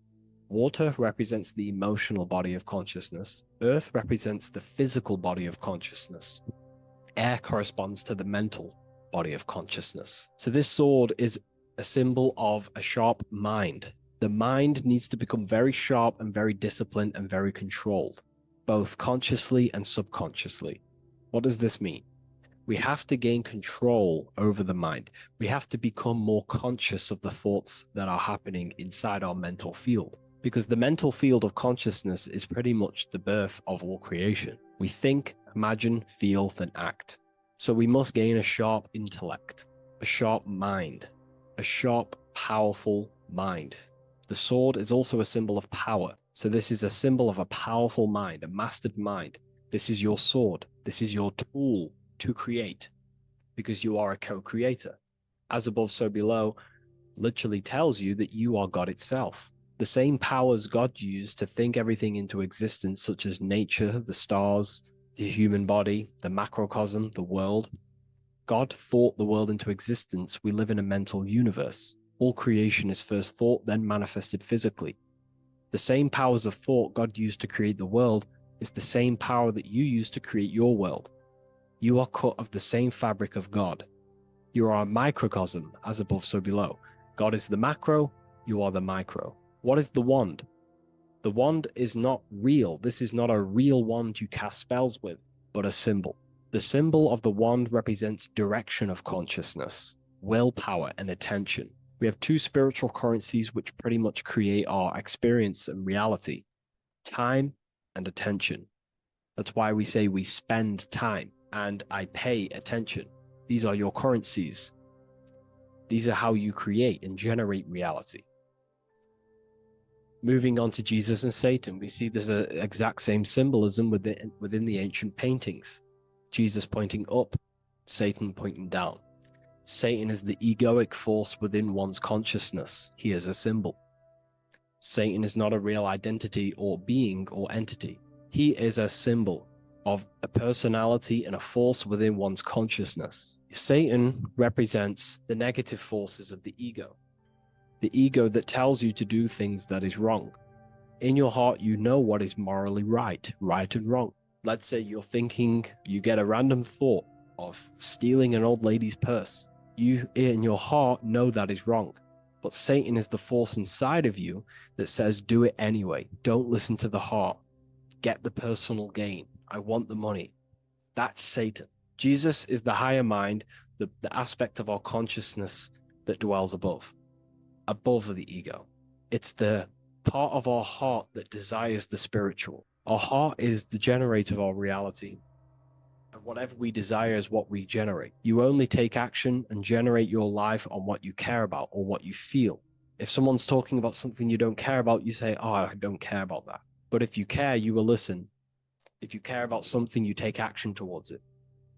If your heart desires the material, you have been taken over by the egoic force of Satan. Not a real entity, a part of your consciousness, a part of your nature, the dark side of yourself. Jesus represents a heart that desires the spiritual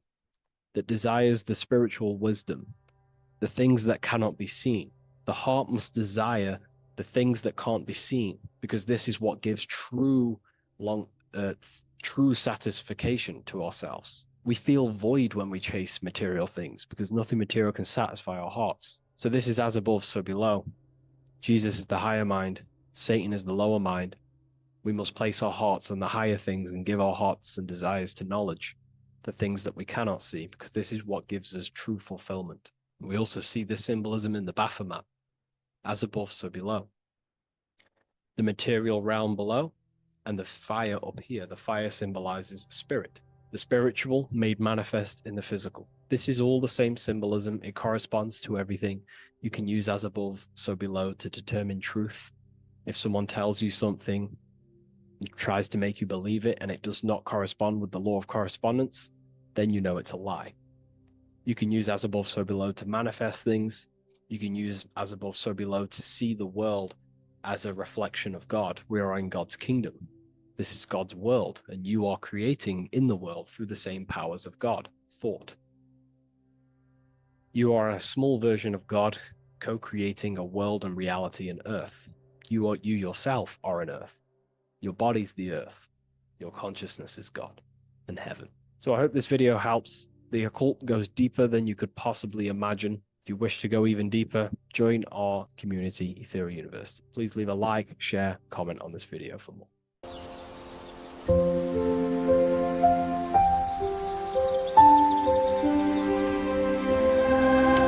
wisdom.com. Visit today.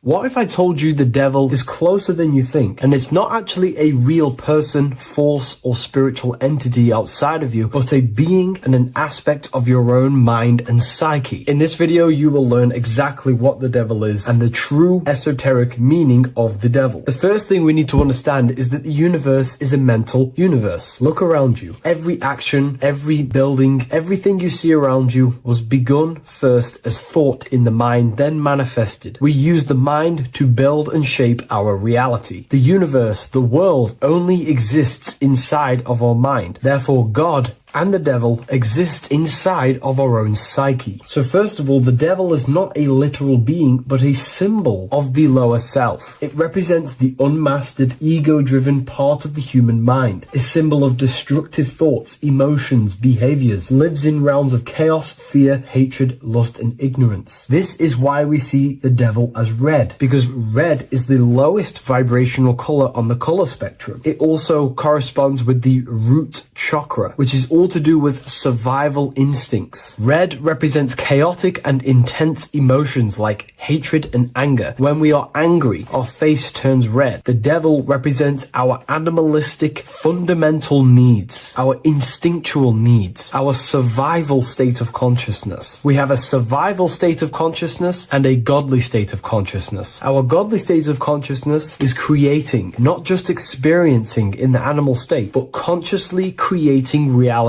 This is why we see the devil with a goat head, an animalistic head, and the head is where the brain is. The animal head represents living off instinct, the part of our mind that lives on urges, impulses, and instincts, eating, sex, power, ego-driven actions, and ego-driven thoughts. Animals are only aware of themselves. Animals live on instinct. They have no ability to consciously create like humans. This is our lower desires for the material world. That's not to say the material world is evil. However, when our consciousness is only seeking material things, this leads us down a path of self-destruction, because nothing material can ever satisfy our soul. Everything material is temporary. Therefore, the devil represents the part of us that seeks only material desires, only material fulfillment, the ways of thinking where we only think about ourselves and ego-driven thoughts. It also represents the unchecked, unconscious self, where we have no mastery over our thoughts, over our emotional impulses, and no mastery over our actions. We're living in instinct and impulsive states, which causes chaos, selflessness, destruction, and keeps us bound to our lower material 3D state of consciousness. It's important to recognize that the word devil was never present in the earliest Gospels. Instead, what was mentioned was a spirit of evil. This distinction is crucial because it underscores that the idea of the devil, as popularly conceived, does not actually exist as an independent entity. Rather, it is a personification of the lower aspects of the human mind, a facet of our own consciousness. The term spirit of evil was not meant to denote a specific deity or being, but rather any force of negativity, whether it manifests as a destructive thought, emotion, or action. A spirit is a force, an energy, and we have three forces that create our reality: thoughts, emotions, and actions. We have full control over these three aspects, which transform and mold reality. A destructive thought, a destructive emotion, a destructive action is a spirit of evil, and it originates from the darker aspects of the human psyche. So now, because we're on the topic of the devil, we have to look at the pentagram, which is obviously connected to the devil heavily. The upright pentagram represents spirit, air, water, earth, fire. Upright, which represents spirit, the most important element on top of the earthly elements, showing spiritual principles over material principles. As spiritual beings as we are, we have to put our spirit first, our higher self first, and material things second. Why? Because material things never satisfy us long term. Seeking material fulfillment will leave us feeling unfulfilled in the long run and very unhappy, and we can lose ourselves in illusions. We have to put our spiritual principles first, seeking wisdom, knowledge, connection to the divine, and connection to our higher self. itself is what gives us true fulfillment in our hearts and souls. But when we see this pentagram inverted, we now have spirit on the very bottom, which now represents earthly principles on top of the spiritual principles. We're putting our earthly elements on top of our spiritual element, which this inverted pentagram represents no longer caring about spirit, no longer caring about our invisible internal world, and only caring about this external body, food, sex, material things, cars, money, and all the things outside of us, the world outside of our mind. This is what true Satanism is. Satanism is not worshipping an external deity, but it is worshipping the self, only fulfilling the ego's desires. This is what true Satanism is, and we have all been conditioned to live in this state. Satanists want us to believe that there is an external deity called Satan or the devil, and the reason they do this is because they trick us, making us believe that we are not Satanists, while they are actually conditioning us to be self-seeking, ego-driven people, where we only care about sex, food, material things, and money, which is actually conditioning us to be Satanists. 80% of the population today are unknowingly involving themselves in Satanism, which is ego-driven thoughts, actions, and emotions, dwelling and living in this state, where we only care about ourselves. When we are spiritual, we realize we are all one. We are all one consciousness family, and we need to do things that help and contribute towards our collective experience, helping others, instead of seeking to serve only the self. The angel is depicted with wings, which represents elevation, higher self. The devil is represented with an animal horns, which is on the ground. A goat is on the ground, which represents the lower self. This is the elevated mind and the lower material mind. Horus, the bird, higher self. Set, the ground animal, lower self. Jesus and Satan. These are two forces, two characters that exist within the human psyche, not real entities. They are forces of our minds, and there is a battle between our higher self and lower self all the time within our own minds. There's always a part of us that's telling to do one thing and another thing, to do something bad and to do something good. There is this battle inside of our own consciousness. Here we have the human spinal column. The human spinal column is showing you the higher and the lower self. The higher self represents the head. The head is where the mind is. This is the creative essence of the universe. This is where all material things begin as a thought in the mind. We create with the skull, with the brain. This is our higher self, the heavens, connected to the heavens, the sky. And the lower end of the spinal column is where our reproductive organs are, where our gut is. Our reproductive organs and our gut is all to do with survival. The lower end of the spinal column, lower instinctual 3D based consciousness. The lower end of the spinal column is where our lower self dwells. Eating, consumption, power, and sex, lust. These are all emotional forces and instinctual based organs that are not inherently evil, but when we dwell and live off this lower end of the spinal cord, it keeps us in low states of consciousness. Our goal to raise to our higher mind is to balance this, not to overeat, not to abuse power, not to abuse sex and lust, but to master these organs and gain the ability to say no to these organs so that we can raise to our creative side of consciousness. Instead of dwelling in our instinctual nature, we can turn to our creative nature and consciously become a builder and constructor of reality. This is the true way of raising consciousness. This is the stairway to heaven, out of the animal consciousness to the higher consciousness. To wrap all of this up, it's all about gaining control over our instinctual lower nature and allowing our spirit to rule over our body and not our body ruling over our spirit or mind. The moment you let a thought become instantly an action is the moment you are an impulsive person. We are all trained to be this way. It is okay if you are in this state. The moment you let a thought turn straight into an action without questioning, that is the mind controlling you and you not controlling the mind. We need to gain control over the mind, and we do this through many different ways, through meditations,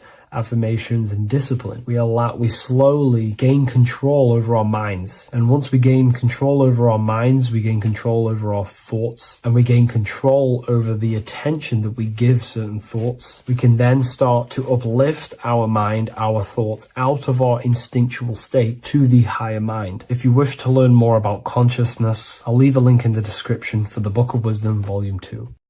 Geometry. This is the study of nature, of the codes, the mathematical codes behind physical reality. So today we're going to be going deep into geometry and the true esoteric internal geometry, the geometry that no one really talks about, and how geometry relates to human consciousness. So essentially, what we must understand when it comes to geometry, the basics of geometry is everything is vibration. And this vibration is vibrating on a certain frequency. And this certain frequency creates a geometric shape, which is why in nature we see all of these different geometric shapes. All matter takes form in shapes. So if we put sand on a plate and we vibrate the plate on a specific frequency, we see that the sand goes into specific geometric shapes and patterns. So essentially, matter is energy condensed. It's energy vibrating on a low frequency, vibrating at a certain frequency. So matter is condensed energy. And each geometric shape is manifesting and showing a specific energy. Some shapes carry more energies than others. For example, the cube is what traps energy. A square is what traps energy. So geometry and the flowers are basically how energy manifests itself into physical matter. We are in a world made out of energy or light. Light is energy. So everything is vibration, everything is frequency, and everything is energy. Even the words, each atom in our body, everything. So everything in nature has these mathematical, energetic codes. So geometry is basically the study of nature and the shapes that are in nature and their energetic principles. Because like I said, matter is energy. So this is what we call cymatics, when we place water in a petri dish and we shine light on top and we vibrate the water. And we can capture, this creates certain patterns. Each frequency, like you see here, has its own pattern. So what we are seeing here in the physical plane is essentially energy condensed into physical reality. We see it in the turtle. We see it in every single form in nature. Now, external geometry and normal geometry, we normally get taught that this is God's way of creating physical reality, which is essentially true. However, it's far more deeper than that. Far, far, far more deeper. Okay, so what geometry truly is, it's not God's codes to reality. What we must understand is what the brain truly is. And what we must understand is that we are not in the world. We are not in the universe. The universe is us ourselves, and the world is produced by our brain itself. Okay? So the way you must understand how the brain works, so what you visually see, so geometry is to do with what we visually see.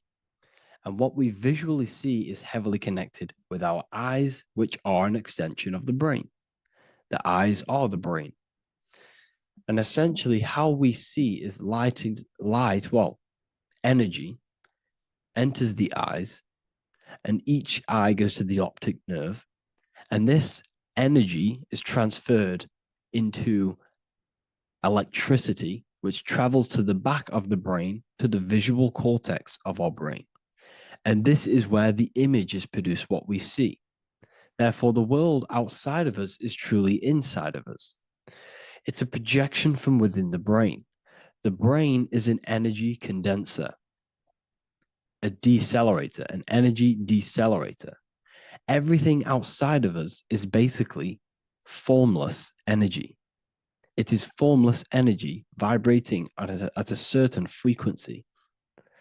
So what the brain is, it's sucking in this energy, this light, and turning that frequency, that code, that light code, into a physical reality.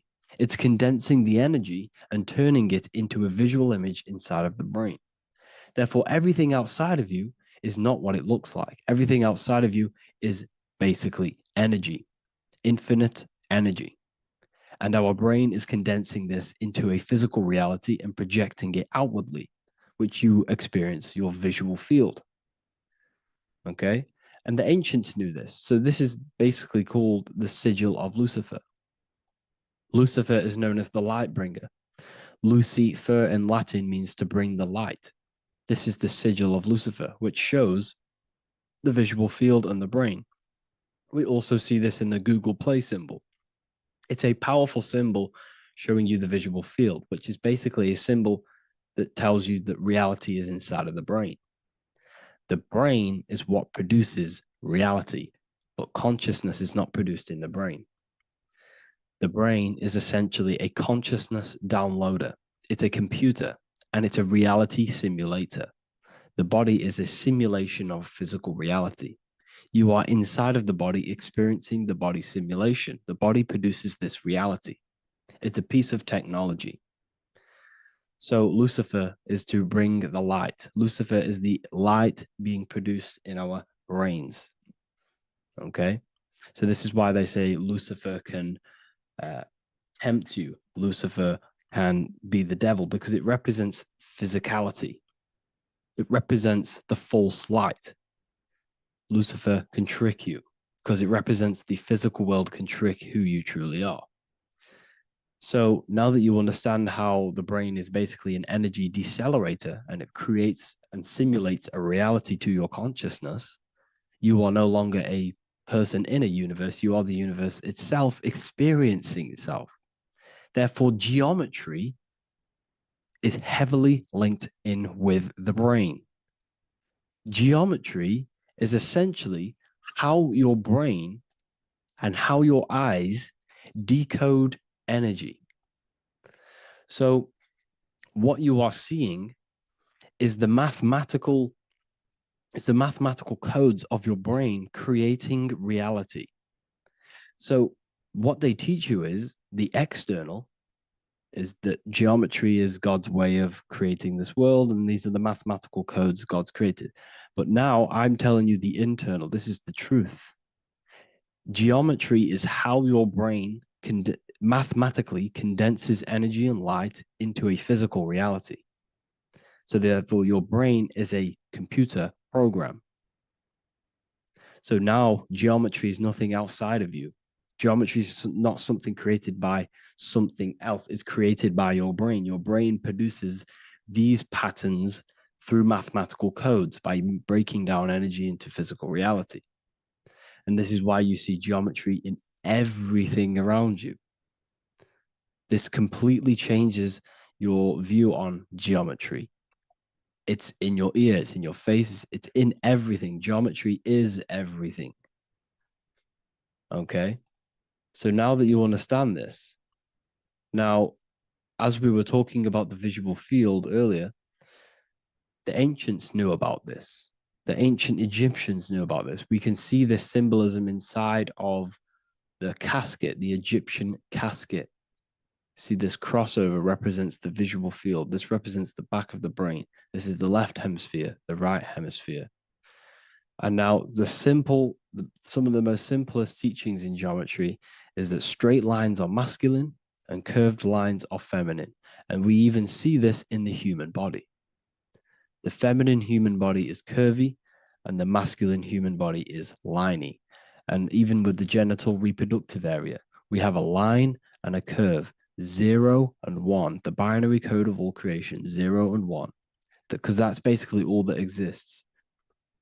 Nothingness and 1. nothingness and God, nothingness and consciousness. That's all that exists. Now that I've told you that, the basics of geometry and the line and the curve and the feminine and the masculine, what do we have here? You see this stick here?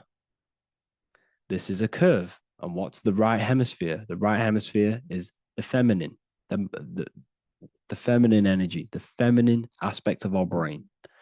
Then we have a straight line. This is straight lines. Now this represents the left brain. So the Egyptians are showing you the left masculine brain and the right feminine brain because of the curve and the straight line. And this is the visual field, the crossover. So there's a crossover in the brain. The left eye is connected to the right brain. The right eye is connected to the left brain. Okay, so the left eye is connected to the right brain. The right eye is connected to the left brain. The solar and the lunar. So, like I said, everything outside of you is basically energy. Your body is basically a holographic avatar, condensed energy produced by your brain. There's nothing actually outside of you. Your 5 senses are electrical threads of light. And when you touch something, this is basically electrical signals in your nervous system, which are reporting back to the brain. Therefore, what you touch is actually, you're not touching. The feeling that you feel when you touch something is not the true feeling. That's your nervous system you're feeling. You're feeling your nervous system in the brain. It's electrical signals to your brain. So the 5 senses do not decode, well, what you're experiencing as the 5 senses is not outside of you. This is your brain interpreting electrical signals. You don't experience the world, you experience your nervous system and your brain. The nervous system is an extension of the brain. So this is the truth. This is not woo-woo spirituality. This is true consciousness science. But I'm teaching you here. Okay? So nothing is truly outside of you. It is a universe. You yourself are the universe, the fabric of the universe itself. The only thing that exists outside of you is essentially energy. That is it. And your body and your brain condenses this energy into reality. So when we look into architecture, why is architecture, the ancient architecture, so important? Because what did I tell you at the beginning? Shapes and physical matter is condensed energy. Each shape holds specific energy. Some shapes hold more energy, emit more energy. Some shapes condense energy. Some shapes transfer energy. Each shape, each geometric shape has an energetic principle because matter is essentially energy. So when we look into cathedrals and the ancient buildings, they were filled with geometric patterns, geometric shapes, because they understood the energy principle. Architecture is basically solid energy. It's physical energy. If we create this pattern here is an energy code. And if you stand next to it, you're going to gain that energy. It's going to be imprinted on your body. So essentially, they filled their buildings with high energy geometric shapes. Points, triangles, pyramids are very, very energetic. This is why you have crystal pyramids made, organite pyramids. They're always in pyramid shapes. That's why the Egyptians built in pyramids, because pyramids hold high energy. They emit high energy. So this is why you see all these different geometric patterns. Okay. So in the real reality, in the energetic plane, this building would basically look like this: lines and grids of energy. Okay. This is what it would look like in the energetic plane, a blueprint of the energy body. So as you see here, these are the different frequencies in a petri dish, of water in a petri dish. And you can see they are specifically aligned up with these specific patterns. You can see geometry even within geometry. It's fractal. So essentially, when you would stand inside of these buildings, they would imprint the energy of the building in your body. because your body is healed through energy. You have an electromagnetic field around your body. So by creating buildings with geometric patterns, we are essentially increasing the energy of the building because the building itself is energy. Okay. So when we fill it with geometric patterns, we're increasing the energy. We're giving it a certain energetic imprint. So when you stand inside of that building, you're being imprinted with that energy. Okay. So especially with these windows, these stained glass windows. Well, why are they stained glass? Well, color is frequency. So when you have all of these different colors, and not only were they just painted, some of these colors are specific gemstones, crystals, natural stones, which all hold energetic principles. Each crystal is vibrating on a certain frequency. Wood has its own frequency. Metal has its own frequency. What you must understand is that everything in nature is not just a piece of matter. It's vibrating. The atoms of wood are vibrating on a certain level, which give it a certain energetic principle. Each crystal is vibrating. The atoms of the crystal are vibrating on a certain frequency, which give it a certain energetic principle, quality. So each thing, this is why the ancients were obsessed with natural stones, natural things, crystals, natural metals, and they wore different metals, different things like copper on their bodies because they understood the atoms of these natural things are vibrating, which give certain qualities to you if you wear them. So you're not wearing it, you're basically putting that frequency onto your body because they understood this is energy. If I put copper on my body, I'm not putting copper on the body. I'm putting the frequency and the energy of the atoms onto my skin. And that frequency of them atoms are going to vibrate my skin, that frequency, and heal my body. So this is why this is so important. So each building is an energetic code. Okay. So when you stand in these buildings, it can heal your body. This is why when people walk into these ancient churches, they feel like they've met God. They feel a certain way. They feel so amazing when they enter these churches. They feel holy, for example. It's not because God's there. It's not because these man in the sky dwells in these holy places. It's because the energy of these buildings affect our consciousness.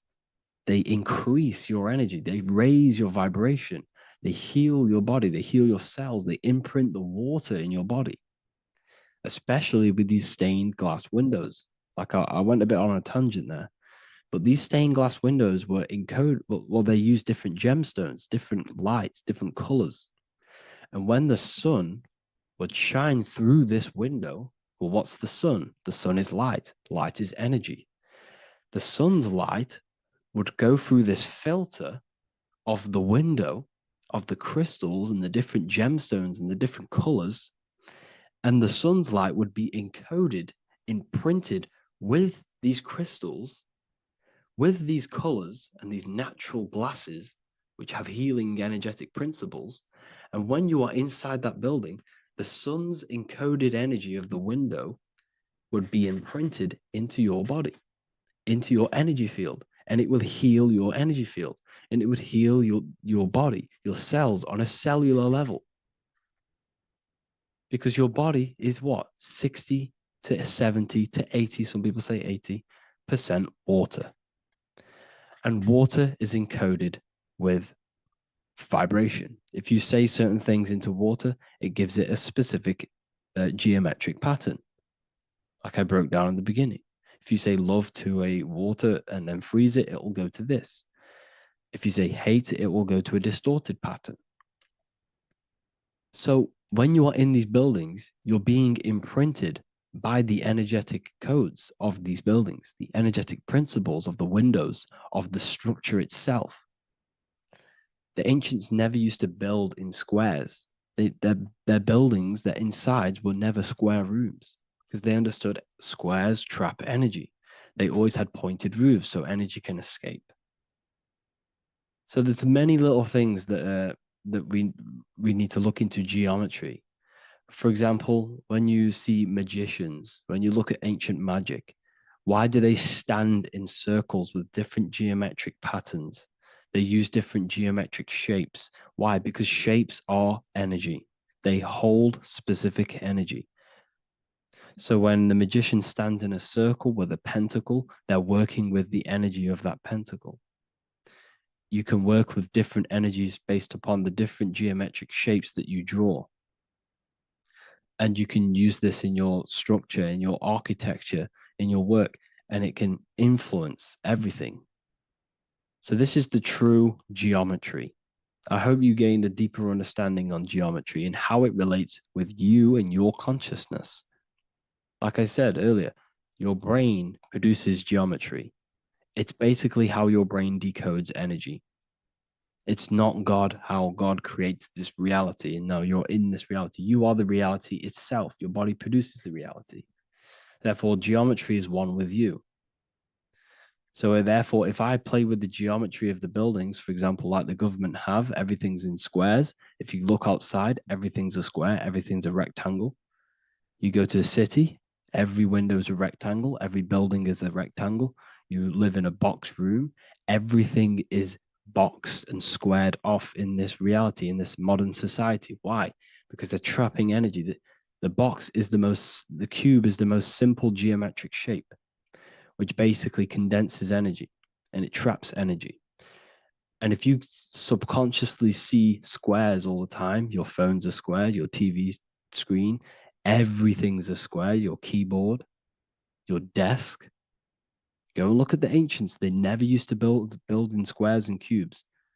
And if you go into nature, you'll never see squares and cubes. Nature doesn't create squares and cubes.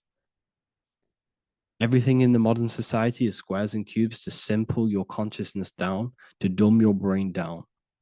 So the ancients built very, very complex structures. Why? Because they understood what we see affects our brains, because our brains decodes reality and creates reality.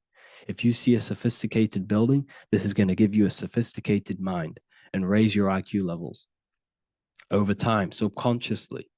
I'm not saying if you look at this building, you're going to become smart. I'm saying if every single building in your environment, ment is mind, mental, every single building in your environment was this complex and complicated, it would increase your IQ on a subconscious level. It'd make you more complex, make you more intelligent. So they've dumbed everything down. They've dulled everything down. Look at everything. Everything is being dulled down. So anyways, I hope you all gained a better understanding on this. If you want to gain more occult knowledge and esoteric knowledge, make sure to read the Book of Wisdom, Volume 2. If you're inside the university, you can get this book for free. Go to the general chat area and follow the instructions and you can order yours for free. Truly life-changing stuff, because the issue is with the world is that no one really understands who they are, what they are, and why we are here. That is the issue for people's depression, for people's wrongdoings. They don't understand who they are, what their emotions are, what their mind is, what their body is, what reality is. This book gives you that. This book gives you the sense of understanding, the sense of well-being that will give you a better life because you understand life and what life is. And if you truly want to take your studies to the next level, we have the Ethereal University. This is the place for truth seekers where you can connect with like-minded people so you don't have to feel insane, because not many people think this way. I've been there. I've been there when you wake up and not many people around you are thinking the same way and you start to feel a bit insane and you can't really talk to people about these things. That's why I created this. So you can connect with people and learn at the same time and become the best version of yourself by understanding truth and knowledge. If you join, you'll gain access to free live calls every single week, every single Saturday morning. We do live calls. You can ask me questions and all sorts. So make sure to leave a like and a comment. And thank you all for tapping in.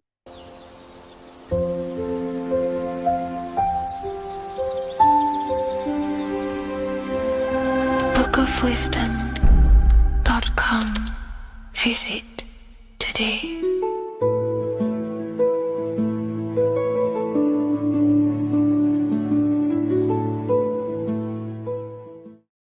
What if I told you that the pentagram can unlock the secrets of creation and make you manifest any reality you want? hence why the pentagram is used heavily in magic and witchcraft. We have to understand that the pentagram has been heavily demonized. Religions, churches claim that this symbol is associated with Satanism and witchcraft. I personally believe this was intentionally done so that people do not gain their personal power over reality and their life. The pentagram reveals so much about you, and it is one of the most important symbols to understand inside the occult studies. It is one of the most common symbols that you will see across all occult esoteric orders and different occult traditions, such as Freemasonry, Kabbalah, Rosicrucianism, alchemy. You will see this symbol everywhere. And in fact, you even see this symbol, the pentagram, on old church buildings, statues of Jesus next to church buildings. You will see this symbol used by Christianity itself, which is very contradicting about the church. But I'm not here to tell you to think anything. You can simply take this information with a pinch of salt and see if it benefits you. The pentagram used by the early Christians was said to symbolize the 5 wounds of Jesus on the cross. But this goes much deeper in an esoteric explanation. The pentagram ultimately represents the 5 elements of creation. All creation falls within these 5 elements. We have spirit on the very top, then you have air, water, earth, fire. This is the correct placement and order of the elements. Air is always on the left, water is always on the top right, earth very bottom left, fire bottom right, and spirit placed on the tip point of the pentagram. It's a 5-pointed star drawn with one continuous line. But this actually reveals much deeper things, and we're going to be going into how to use this symbol for magic and creating your reality towards the end of this video. But now we're going to give you a basic understanding of the pentagram. It's showing you the 4 physical elements symbolized as triangles and spirit symbolized as a circle. The 4 physical elements are made out of the base element, spirit, or what the ancients call ether. Ether is the underlying base of all physical matter. This is the substance that animates physical matter with life force. All physical matter has its origin in the etheric substance, or spirit, what we want to call it. It is simply the life force that animates the physical thing.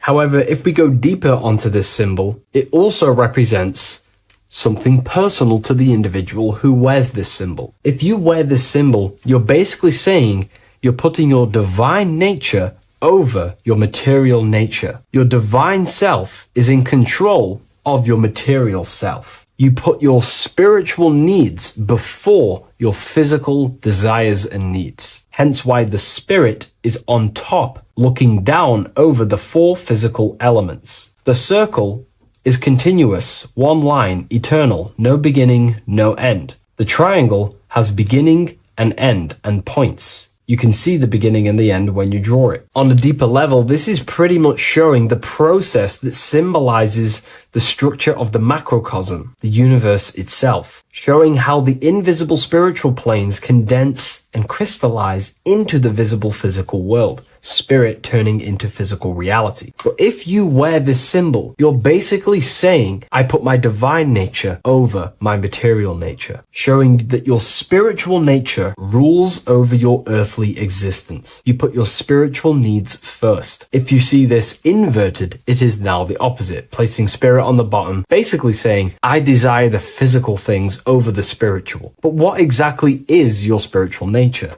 Well, your spiritual nature is simply your internal self. You chase things that are immaterial, such as knowledge, love, experience, expansion, gnosis. These are the qualities of spiritual things that the spiritual person likes to chase and desire, instead of desiring the things that are temporary in the material world and never actually lead to fulfillment. True fulfillment is by chasing spiritual things. God, the nature of creation, the self, gnosis, knowledge. But if we go even deeper, this symbol ultimately represents how reality is created. Hence why this symbol is heavily used in Kabbalistic magic and so-called witchcraft. We are all magicians. Each one of us are creating reality. There are just certain ways you can actually create reality by becoming conscious of them. By becoming conscious of the elements and the qualities of the self that actually create your experience in your life in the present moment. If we look at the pentagram, we see that when you draw a pentagram, it is one continuous line. It is one expressed in 5. The order of the elements are very important. Spirit at the bottom, fire at the bottom right, and so on, because this is showing you the descent of the spiritual into the material, the invisible crystallizing into a material reality. As you can see, when you start to draw the pentagram, you see spirit at the very top. You're descending down to fire. Fire is the closest element to spirit. Hence why in magic and witchcraft, people like to use candles. So you're descending first into fire, then into air, then into water, then into earth, then back into spirit. Because of course, the cycle of creation unfolds itself. When you die, you return back to spirit, and then you reincarnate yourself back into physical reality if you wish and desire to. Everything is under this process of matter spiritual. In the daytime you wake up, you're in your material body. When you go to sleep, you enter your astral spiritual body. Everything's in this continual process, renewing itself in spiritual, then material. But the reason why this is associated with magic so heavily is because each one of these elements corresponds to a different body of consciousness, a different vehicle of consciousness. Consciousness has many different vehicles it uses to create the tangible self, the physical reality. For example, consciousness has a spiritual nature. The spirit element in this case symbolizes the emanation, the descent of the one power, the one force that we are all using. Each one of us is using this one power, the power of the source consciousness, unfolding its creation in the present moment. This represents the source, the emanation, the descent of this continuous flow of energy through us that we are tapped into, like a live stream in the present moment. This descends first, the force descends into fire. Fire symbolizes the willpower, will. In this aspect or vehicle of consciousness, the will is the being that directs intention, initiates action, shapes reality through focus, determination. It sets direction, holds intention, projects a desire into form, and aligns your inner world with the outer creation. The will comes out of the force, spirit. Then the will goes with intention to air. Air symbolizes the mental vehicle of consciousness, the mind, the psychic man. The psychic aspects of your consciousness is thinking, imagination, mental images, logic, using the thought or the mental vehicle body of consciousness. Then that thought has an emotion, which is then water. So it goes from the force to the will to the intellect to the water, the emotional body of consciousness. The emotional vehicle of consciousness amplifies the thought into an emotional desire that you want to take action on. No one takes random actions, and if we do, we say we're very bored and we don't care. The water is the energy, the emotion you have to fulfill something. And that emotion then descends into earth, which is the physical body to take the physical action in the present moment, to fulfill that desire, to fulfill that will, that thought, that desire. And that is how reality is created all the time. Now, there is much more that you can go into with the pentagram, because true magic is about changing consciousness at will, not casting random spells. It's the ability to change the direction of consciousness using the power of the will to direct these forces to create change in the internal world so it can project outwardly in the external world. Because consciousness creates the external reality. What happens within us, we see change outside of us. So true magic is about manipulating the forces and the vehicles of consciousness that exist within our own mind to produce a change in the material world. There are other ways you can use magic, by purifying each body of consciousness or banishing each body of consciousness. Other forms of magic, you can dissect each body of consciousness and work with that specific body. If you think you're using your mind too much, you can start using banishing rituals to banish the power of the mind to stop overthinking, for example. Or if you have lack of emotional connection with your emotional vehicle of consciousness, we can dissect this body, tap into this body, and invoke this body and strengthen it. We're dissecting each body and vehicle of consciousness so we can work with it to create a specific change inside ourselves, then to be mirrored outside of us. So pretty much this pentagram represents the descent of the spiritual turning into a material reality. Hence why sometimes we see a human figure standing in the point of a pentagram, because it ultimately represents the microcosm. You are the microcosm. You represent the entire process of spirit into matter, the invisible into the visible, the formless into form. The pentagram, drawn in one unbroken motion, captures this divine act of creation, showing how consciousness flows downward through the elements or the vehicles of consciousness to bring forth the material reality. The Book of Symbolism will teach you all about this. It was released November 17th. A lot of people have taken advantage of this. You also gain a free ebook with this copy. Every order comes with a free ebook. And if you wish to get your copy of the brand new Book of Symbolism, you can find it in the description or revivalofwisdom.com. Thank you, everyone. I'll see you in the next video.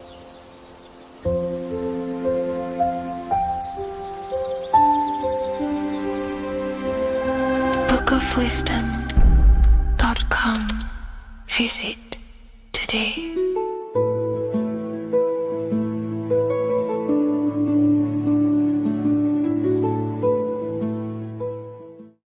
What if I told you that the pentagram can unlock the secrets of creation and make you manifest any reality you want? Hence why the pentagram is used heavily in magic and witchcraft. We have to understand that the pentagram has been heavily demonized. Religions, churches claim that this symbol is associated with Satanism and witchcraft. I personally believe this was intentionally done so that people do not gain their personal power over reality and their life. The pentagram reveals so much about you, and it is one of the most important symbols to understand inside the occult studies. It is one of the most common symbols that you will see across all occult esoteric orders and different occult traditions, such as Freemasonry, Kabbalah, Rosicrucianism, alchemy. You will see this symbol everywhere. And in fact, you even see this symbol, the pentagram, on old church buildings, statues of Jesus next to church buildings.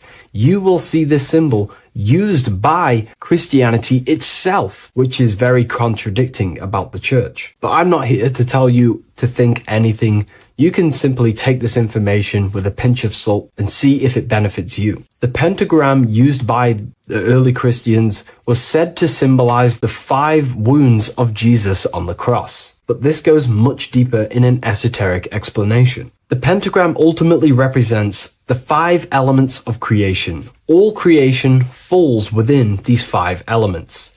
We have spirit on the very top, then you have air, water, earth, fire. This is the correct placement and order of the elements. Air is always on the left, water is always on the top right, earth very bottom left, fire bottom right, and spirit placed on the tip point of the pentagram. It's a 5-pointed star drawn with one continuous line. But this actually reveals much deeper things, and we're going to be going into how to use this symbol for magic and creating your reality towards the end of this video.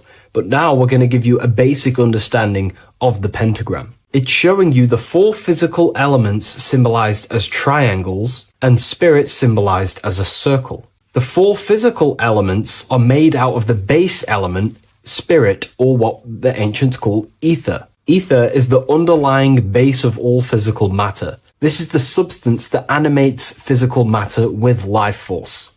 All physical matter has its origin in the etheric substance, or spirit, what we want to call it.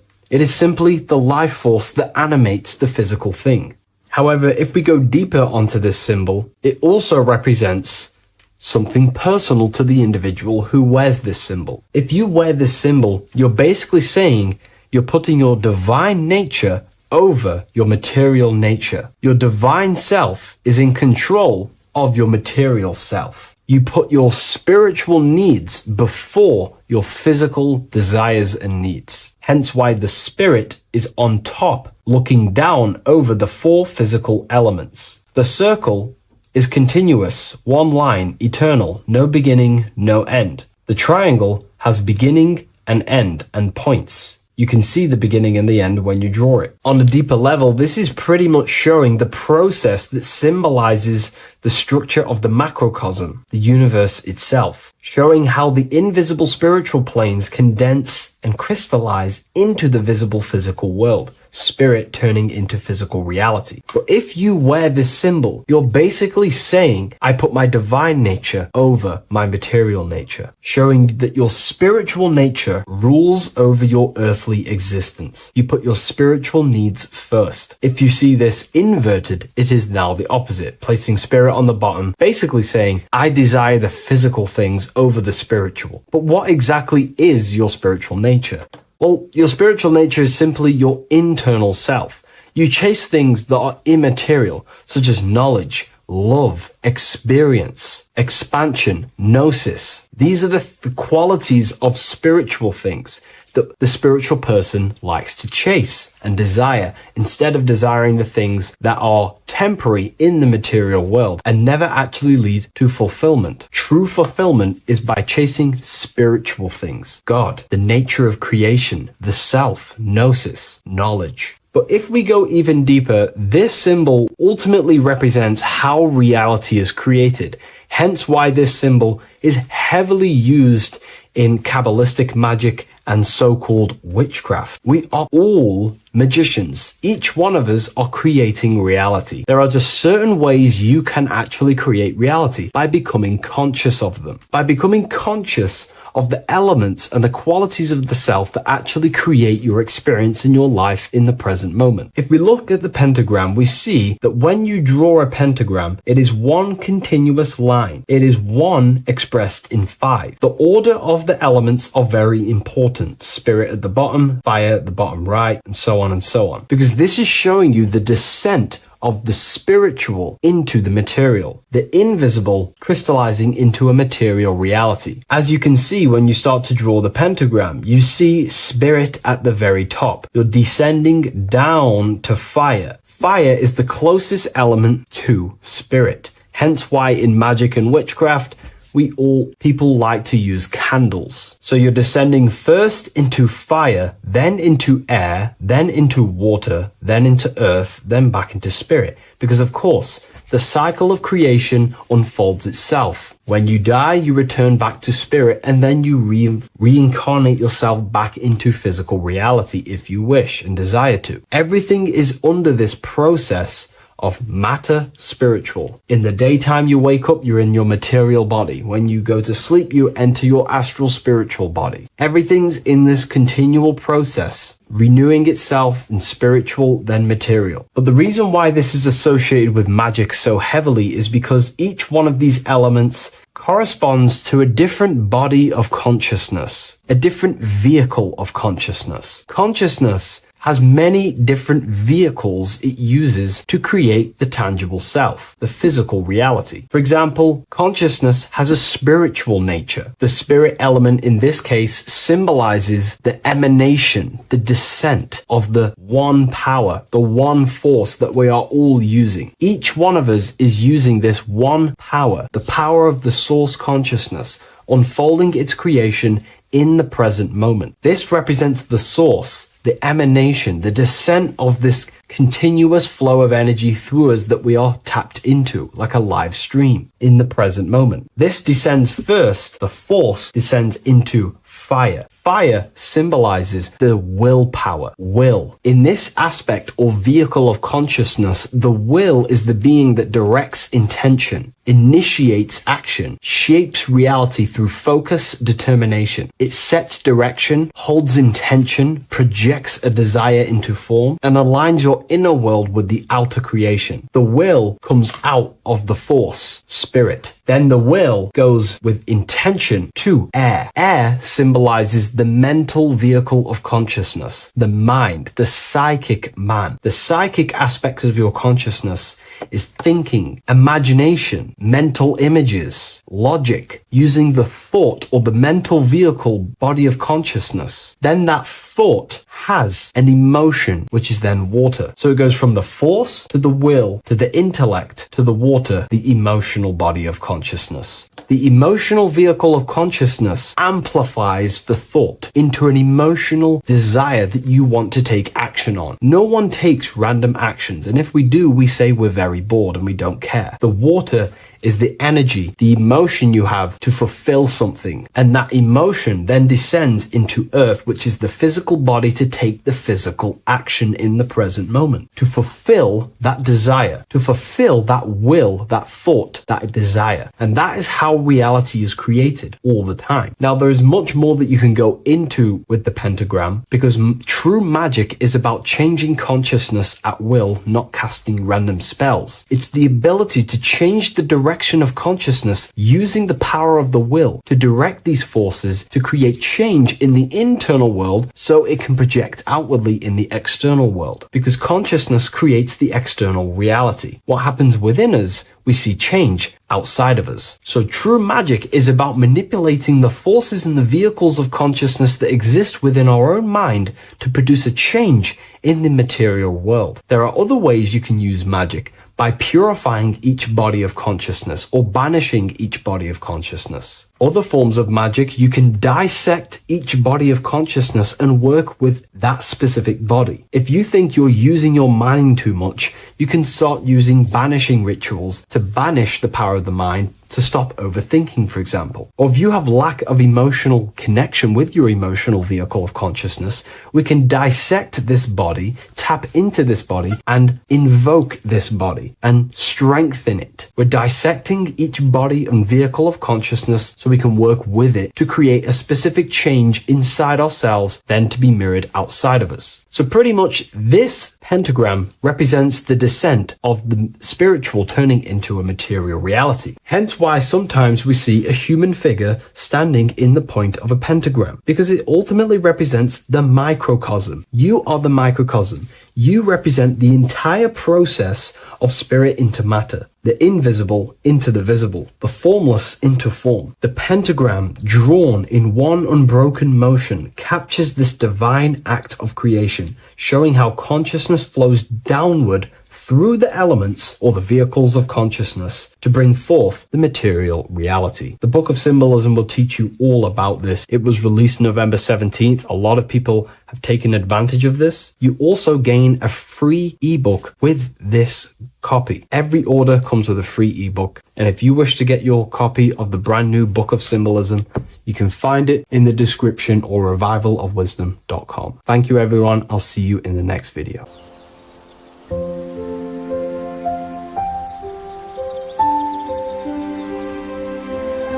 bookofwisdom.com.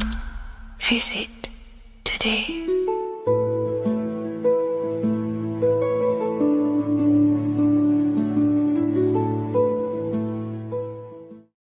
Hello, Seeker. Welcome to Revival of Symbolism, a channel devoted to the language of esoteric symbolism, helping you discover yourself and expand your consciousness into new realms of thought. I'm Harry B. Joseph, also known as Revival of Wisdom, and in this video, we're going to be discussing the symbol of the double-headed eagle, also known as the emblem to represent the 33rd degree Freemason. So let's jump straight into this. We have a piece of Masonic artwork here, which is what we call a complex symbol. A complex symbol is not just one symbol, but many different symbols in one piece of artwork coming together, forming a greater meaning. So we have many different symbols to break down here. And we're going to start off with a little bit of context so we can understand this symbol. This symbol represents the 33rd degree Freemason. Once you reach the 33rd degree of the York Scottish Rite Mason system. So once you reach this level, this symbolism corresponds to that individual. So therefore, this piece of artwork is representing the consciousness, the mindset the ways of thinking, the ways of viewing the world of the 33rd degree Mason. It represents the consciousness of the 33rd degree Mason. And this is what esoteric symbolism is about. Esoteric symbolism is symbols and emblems representing states of consciousness and teachings within the forces of consciousness. So let's jump straight into this. The first thing that I see when I look at this piece of symbolism is the double-headed eagle, okay? The double-headed eagle. What is this eagle doing? So the thing with symbolism is that symbolism trains the mind to think in a subconscious way. Now, what do I mean? You know, to the person who thinks in linear thought, straight line thought, A to B thought, they see an eagle. They see a piece of artwork. They just see a piece of artwork with no meaning.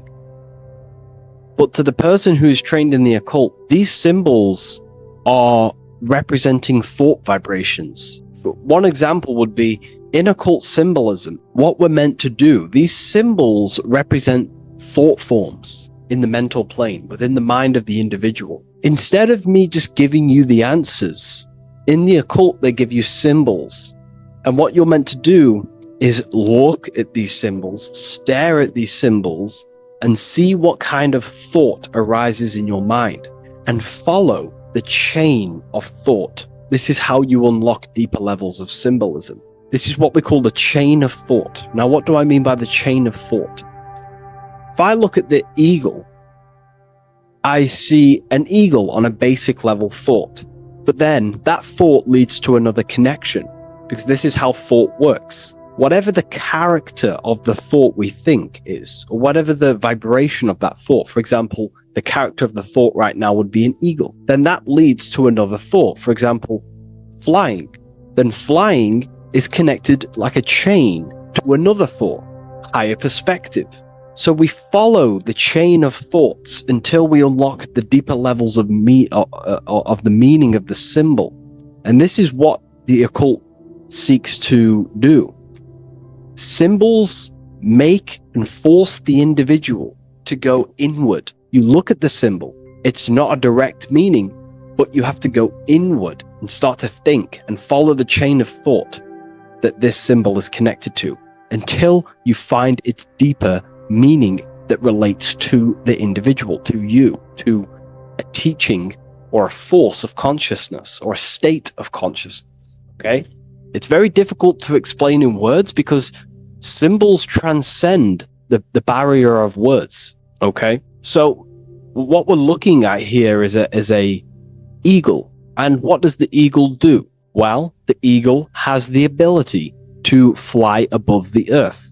It looks down upon the earth. In allegory and metaphor, this represents a higher perspective of reality, a higher perspective of the world, of the self. So this is representing the consciousness of the 33rd degree Mason. They have a higher perspective of themselves. Why? Because they studied the mysteries. They studied the Kabbalah. They understand consciousness. They understand the human psyche. They understand the origins of consciousness, the forces of consciousness. They understand how the material world is created through the forces of consciousness. So the eagle represents higher perspective because it can fly above the earth. And here you have the earth, this circle here, this sphere. So it's flying above, symbolizing a higher perspective of reality, a higher perspective of the physical world, the physical body, and the self. Because ultimately this is what it's about. Freemasonry is about, of course, self-mastery, building a better self. That's what the craft is, but it's ultimately trying to figure out the mysteries of consciousness itself and the origins of reality. We gain this insight through Kabbalah, the study of the Kabbalah tree. So let's not get off track here. So the eagle ultimately represents a higher perspective of reality because it can fly. On a deeper level, it also represents the astral body, because the astral body can fly above the material plane. It has no connection, no limitation to the physical plane. it does have a connection to the physical plane because all of the dimensions, the mental, the astral, the etheric, the physical, are all interwoven to each other. However, it also represents the activation of the light body, hence why we see this light rays around it. But that's a bit too deep for now. Let's go a little bit deeper into about the basics of this symbol. If you look at this eagle here, this eagle's looking backwards, and this eagle's looking forward. So this is forward and backwards. This is symbolizing time. So we have an eagle looking into the past and an eagle looking into the future. This is called the mastery of time. This is how you master time. You have a crown in the middle of these two heads. A crown. A crown is something worn by royalty, and royalty has a lot of power. So this is symbolizing personal power and mastery. How do you gain your personal power and mastery over time, over the past and future? Well, it's very simple. In order to master time and master your future and master your past, you have to look at the forces in your past that have led you to this very moment. Here we have a triangle which represents the number 3. Remember, in this middle, which is the present. So you have to look into the past to see what thought, emotion, action, the number 3, the 3 expressions of consciousness. Consciousness expresses itself through thinking, feeling, and acting. That's how consciousness manifests itself in 3 different ways. You have to look into your past to see what thought, emotion, and action has led you to this very point in your life in the present moment. And what you can do now, which is your power, the present moment is your power, you can ultimately change your thought, emotions, and actions now to create a better future. You observe the past to see what thought, emotions, and actions created your present moment. You notice the mistakes and you change the now through thought, emotion, and action to generate a better future. This is how you master time. Now, keep in mind, this is always in the mind of a 33rd degree Mason.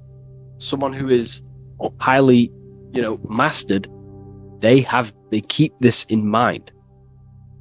Just like they keep in mind what thoughts they are paying attention to.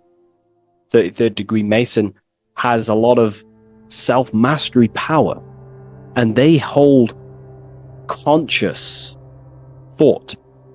Most people think unconsciously and without power. A 33rd degree Mason is trained, their mind is trained. Therefore, their mind thinks powerfully. They do not think randomly because they understand thoughts are the seeds to physical creation. All physical creation is a crystallization of thought. So ultimately, this double-headed eagle representing left and right, and the crown in the middle represents mastery over time. That's how you master time. Again, here we have the eagle standing on top of a sword. The sword is, of course, on a basic level, the sword represents power. Because if I hold a sword to you, I hold the power over you because you will more likely fear. But if we go even deeper, the sword cuts through the air. When you swing it, it moves through the air. Therefore, it's a symbol of the air. Because you can't really make a symbol of the air because air is invisible. So the sword is a symbol of the air.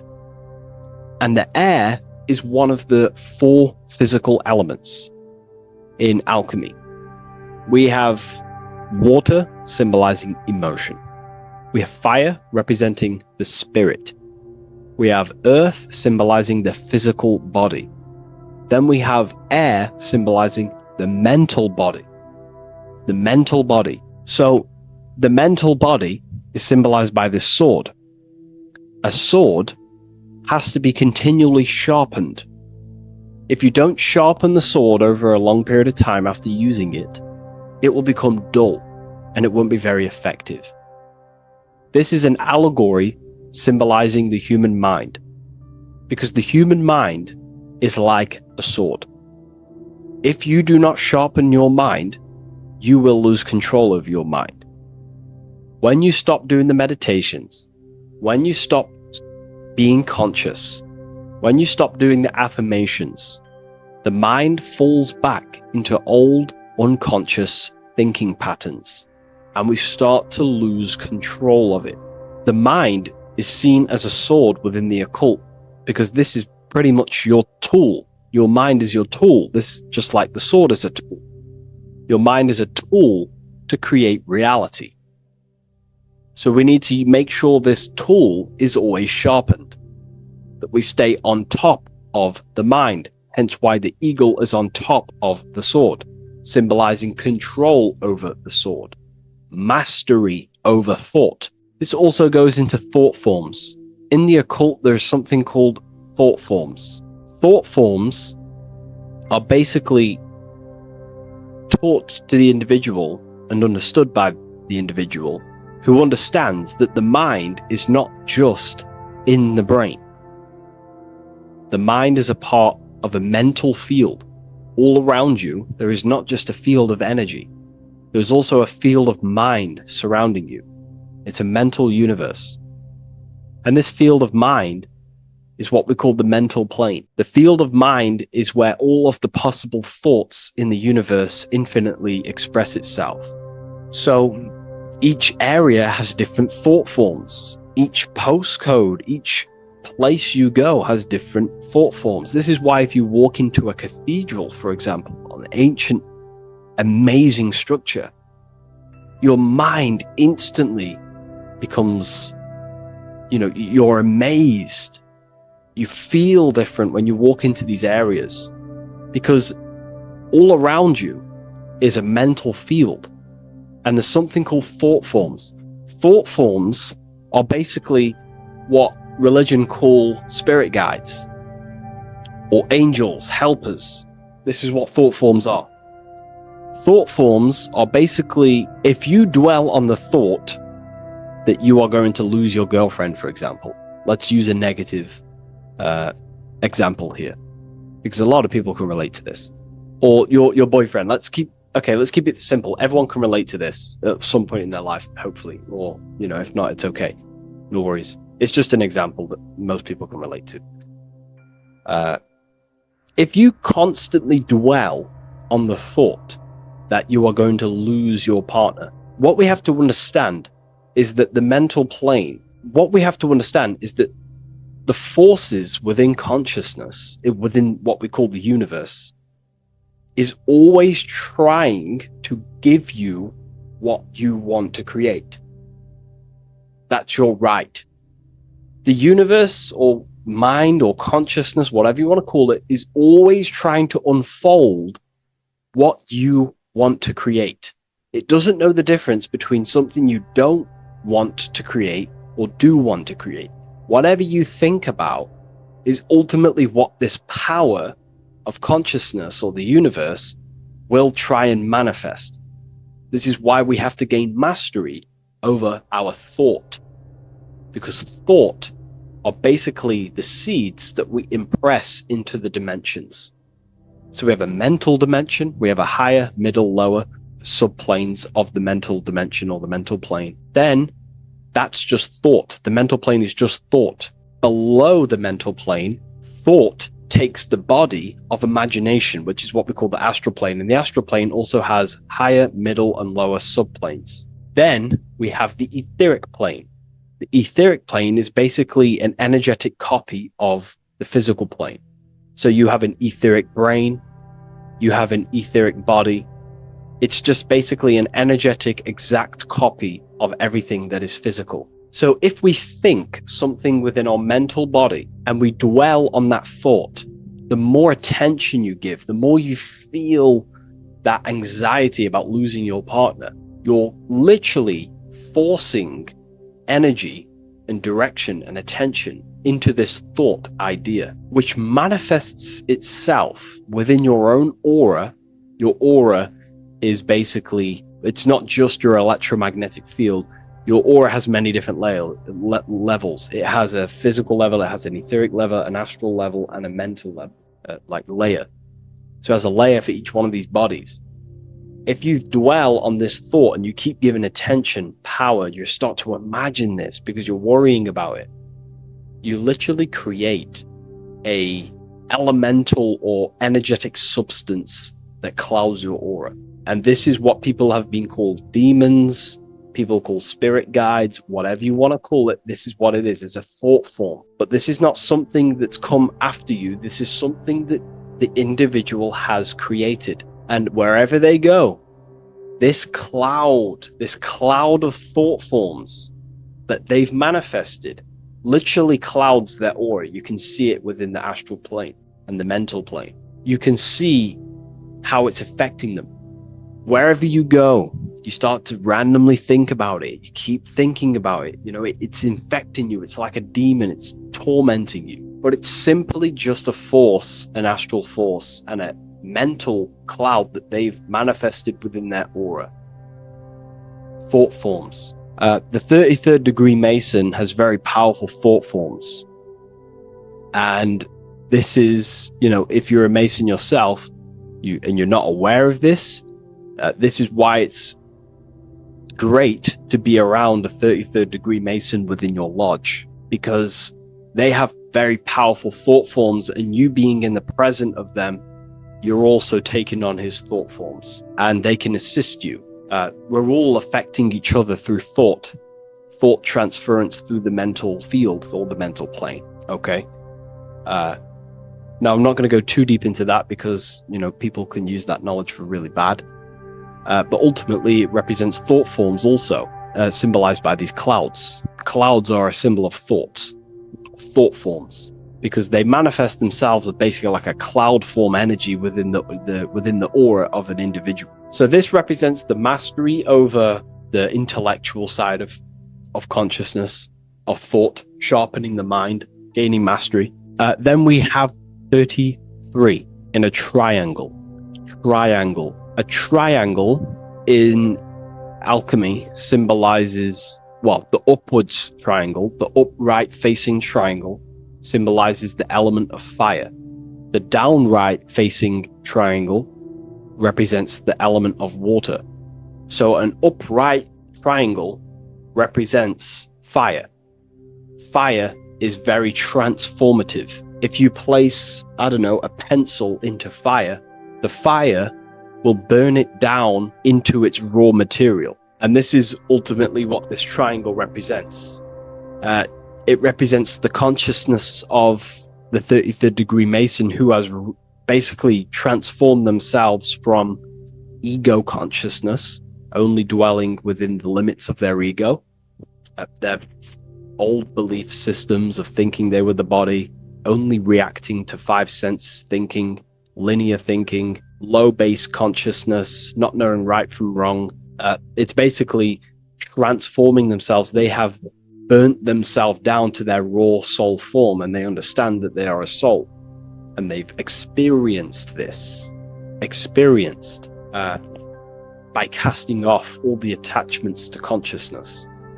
This is why there is the number 33 within this triangle, because 33 is the age that Jesus dies. It's also the number of the Kabbalah tree, because the Kabbalah tree has 10 Sephiroths, 22 pathways, and one hidden sphere called Dart, which all adds up to 33. And the Kabbalistic tree of life, just to give you a bit of context, basically is a blueprint of how God manifested the world, and you are an expression of God. So it's also representing how your soul fell into matter, how consciousness creates matter. And it's also a diagram of how reality is not fixed, but it's ever unfolding creation through these forces of consciousness. So the Kabbalah teaches a way back to source consciousness if you go from the bottom of the tree to the top. And in order to go to source consciousness, you have to die symbolically. It's the death of the self, the death of the ego, the death of the old self, the old belief systems that you had. That has to die. The old person has to die to give room to be spiritually reborn, so you can actually figure out who you actually are. Your ego has to die. Now, that's not saying ego death, but you have to basically give away all of your old belief systems to then be spiritually reborn. That's why Jesus dies at 33 and is resurrected. Ice melts from ice into water at 33rd degree. So it's symbolic of transforming. And again, the upright triangle is the fire element, symbolizing burning things to its base raw material. 33, which is again death and resurrection. So it's all about burning the old self and being spiritually reborn again. This is the teachings of Hermeticism, Christianity. It's in everything. You'll see this symbolism or this story of death and resurrection absolutely everywhere in the ancient myths, because it's all talking about the same thing. You have to symbolically die. You have to kill off the old self to be spiritually reborn, to be initiated into a mystery school. So the 33rd degree Masons basically saying, well, they have resurrected. They have resurrected the connection to their soul, because as we grow older in this life, we lose connection with our true authentic self as the ego develops as we get older. And if we don't stop developing the ego, we never actually connect with who we truly are, which is a divine, immortal, formless being who has the infinite power of creation. This is what you actually are. Okay, so it's also symbolizing the union of opposites, hence why we have a double-headed eagle here. It has opposites. Obviously, this is massive within the occult. You see this everywhere, union of opposites.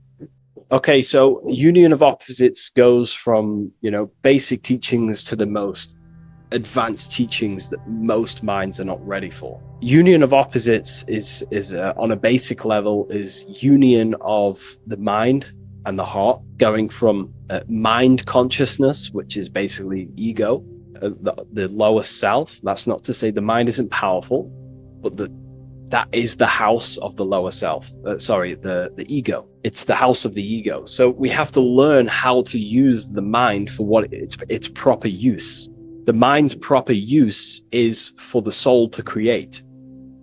However, we're not taught this in school, so we've basically developed a false personality within our minds, and our minds have become a vessel for a false identity. So what we need to do is integrate the heart, which is the soul self, the true self, with the true powers of the mind. And the mind is basically a powerhouse of creation, infinite possibility. And that's the mind's true usage is for creation, not a false identity. So it's about integrating the mind and heart. It's also symbolizing a balanced mind, and we do this by aligning the left and right hemispheres of the brain, which help you perceive reality for what it truly is. Because the two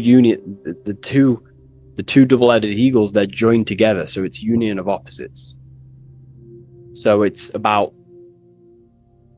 reintegrating the female and male aspects of self, such as the left and right hemispheres of the brain, the mind and the heart, all working as one system. When we align the left and right brain, we see reality for what it truly is. Now, what do I mean? Most 90% of people, I'm not putting anyone down. If you relate with this, it's fine. We're all here to work on ourselves. I'm not putting anyone down. People with a left hemisphere dominated view on reality see things as a very logical. They see reality logically, basically. Now, what do I mean? They see things as this is science, that's mathematics, that's religion, that's metaphysics. They're all separate and divided because that's what the left hemisphere does. The left hemisphere basically dissects everything down. The way the brain works is truly magical. The right hemisphere of the brain allows us to basically see a bigger perception on reality. It sees the bigger picture. The bigger picture, for example, the woods. It sees the woods as a whole unified woods. But then the left hemisphere of the brain takes that view and perception of the woods, dissects it down and analyzes it into individual branches, trees, leaves, animals, insects. But in reality, it's all one, because all is manifested from the one God, the one source, the unmanifested consciousness, the unmanifested force. So it's union of this. We have to view the world as in, yes, everything is one, but I'm also living in my personal consciousness. Yes, there is a collective consciousness, we're all one consciousness, but I also have my personal consciousness. I need to think about both, making sure that my thought, emotion, and action is contributing towards the evolution of myself and the evolution of humanity. A person who is only left hemisphered only thinks about themselves mainly, 90% of the time. They only, they're trapped in ego, and the individual can't see pattern recognition, really. Pattern recognition is more the right hemisphere because it sees the whole. So it's about aligning the brain hemisphere so we can actually see reality for what it is, so we can, without distortion or illusion, and be neutral. Okay, we have light rays. Light rays are very symbolic within the occult, especially Freemasonry. Light rays are symbolic of force. Force and form. These are the two dualities within the occult. Force and form. The internal world is force, external world is form. Everything outside of you is a formation of force. No force ever takes place on the physical plane. All force takes place within mental, astral, or etheric. The physical world is formation. Therefore, what is the force that drives you? What is the desire that's a force? Emotion, force, thought, force. What are the forces driving you to take action in the physical world? And we need to gain mastery over these forces. Light is also a symbolic of knowledge, because knowledge is considered light. This is why Freemasons say going from darkness to light. Darkness is ignorance. People who are only aware of their five senses, they don't want to know anything else. Their minds are completely shut off. I have my belief system. That's it. I'm happy. I don't care. That's their ego limiting themselves and building their own prison. Light, on the other hand, is about going from a state of unconsciousness, not being aware, into a state of light. Light makes things reveal itself. If I shine light on you when it's dark, I reveal truth. You're there, you're manifested. If you're in a dark room and I shine a torch on you, you're revealed. The veil is lifted. The darkness is gone. So this is symbolic of light revealing higher truths to yourself as you walk the path of self-realization and gnosis. So light is symbolic of this also. They have high amounts of intelligence, a 33rd degree Mason. They have a lot of light. They have a lot of knowledge. They've researched a lot of things. They're intelligent in many different areas of life, within speech, within grammar, with, the way they portray thought, their mastery, their level of mastery, their understanding of themselves is very advanced. They also know a lot about physiology, about the brain, about the body, life, consciousness, astrology. They know a lot. They have a lot of light. 33rd degree Mason. Me, myself, I'm not a part of Freemasonry, and if I ever do become a part of Freemasonry or any order, I will openly share it to all of you. This information has come from following the chains of thought through self-study and self-realization, and studying Freemasonry from an external view. You can gain a lot of insight just by studying symbolism itself. Masonry is about being a builder. That's what the word Mason is. Mason is about building. The word Mason means builder, and it's about building the self. We're all building either our prison of our soul, or we're building our freedom of our soul. Every single one of you. Every time you reject something that if you did something wrong and you reject you being wrong, someone tells you were wrong, but you reject that, or they try to give you a piece of information and you reject it, you're building your mind's prison, stone by stone. But the person who has an open mind to all things is freeing their mind, freeing their soul. So we're all builders of our soul, and we're all builders of reality also. And we're all building Earth. This is the building project is Earth. We're all contributing towards it through our thoughts, emotions, and actions. These are our God-gifted powers: thought, emotion, action. These are our rights to operate in the world. These are your buttons to control the character in the game. So I hope this information has given you a lot of insight about this symbol. Please leave.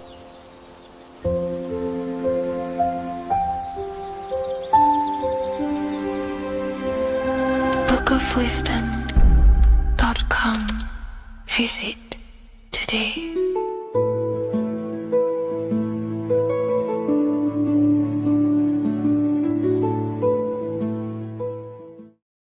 What if God is not watching you every move, not judging every mistake that we make, not deciding in real time who goes to heaven or hell? What if reality does not work through God micromanaging everyone in his creation, but through a law? And what if you are not separate from those laws, but an active expression of them? Once you understand this, everything in your reality will shift. The idea that God micromanages everything and does everything by himself to hold up his creation is illogical. It makes no sense. There are billions of souls and living people in this world. There are plants. There's no way there is an intelligence out there micromanaging everything. If you die and pass on, there's no one waiting in a queue to be judged by God. This is totally, just religion creating up their own version of the Bible or whatever holy book it is. We have to remove that system out of our mind that's being heavily implanted into us. If God were personally judging every soul the moment they died, there would be an endless queue of people waiting to proceed, punish, or rewarded. Reality does not operate like a courtroom with a single judge overseeing every case. Instead, reality operates through systems, through structure, through law. God does not intervene moment by moment. God sets laws into place,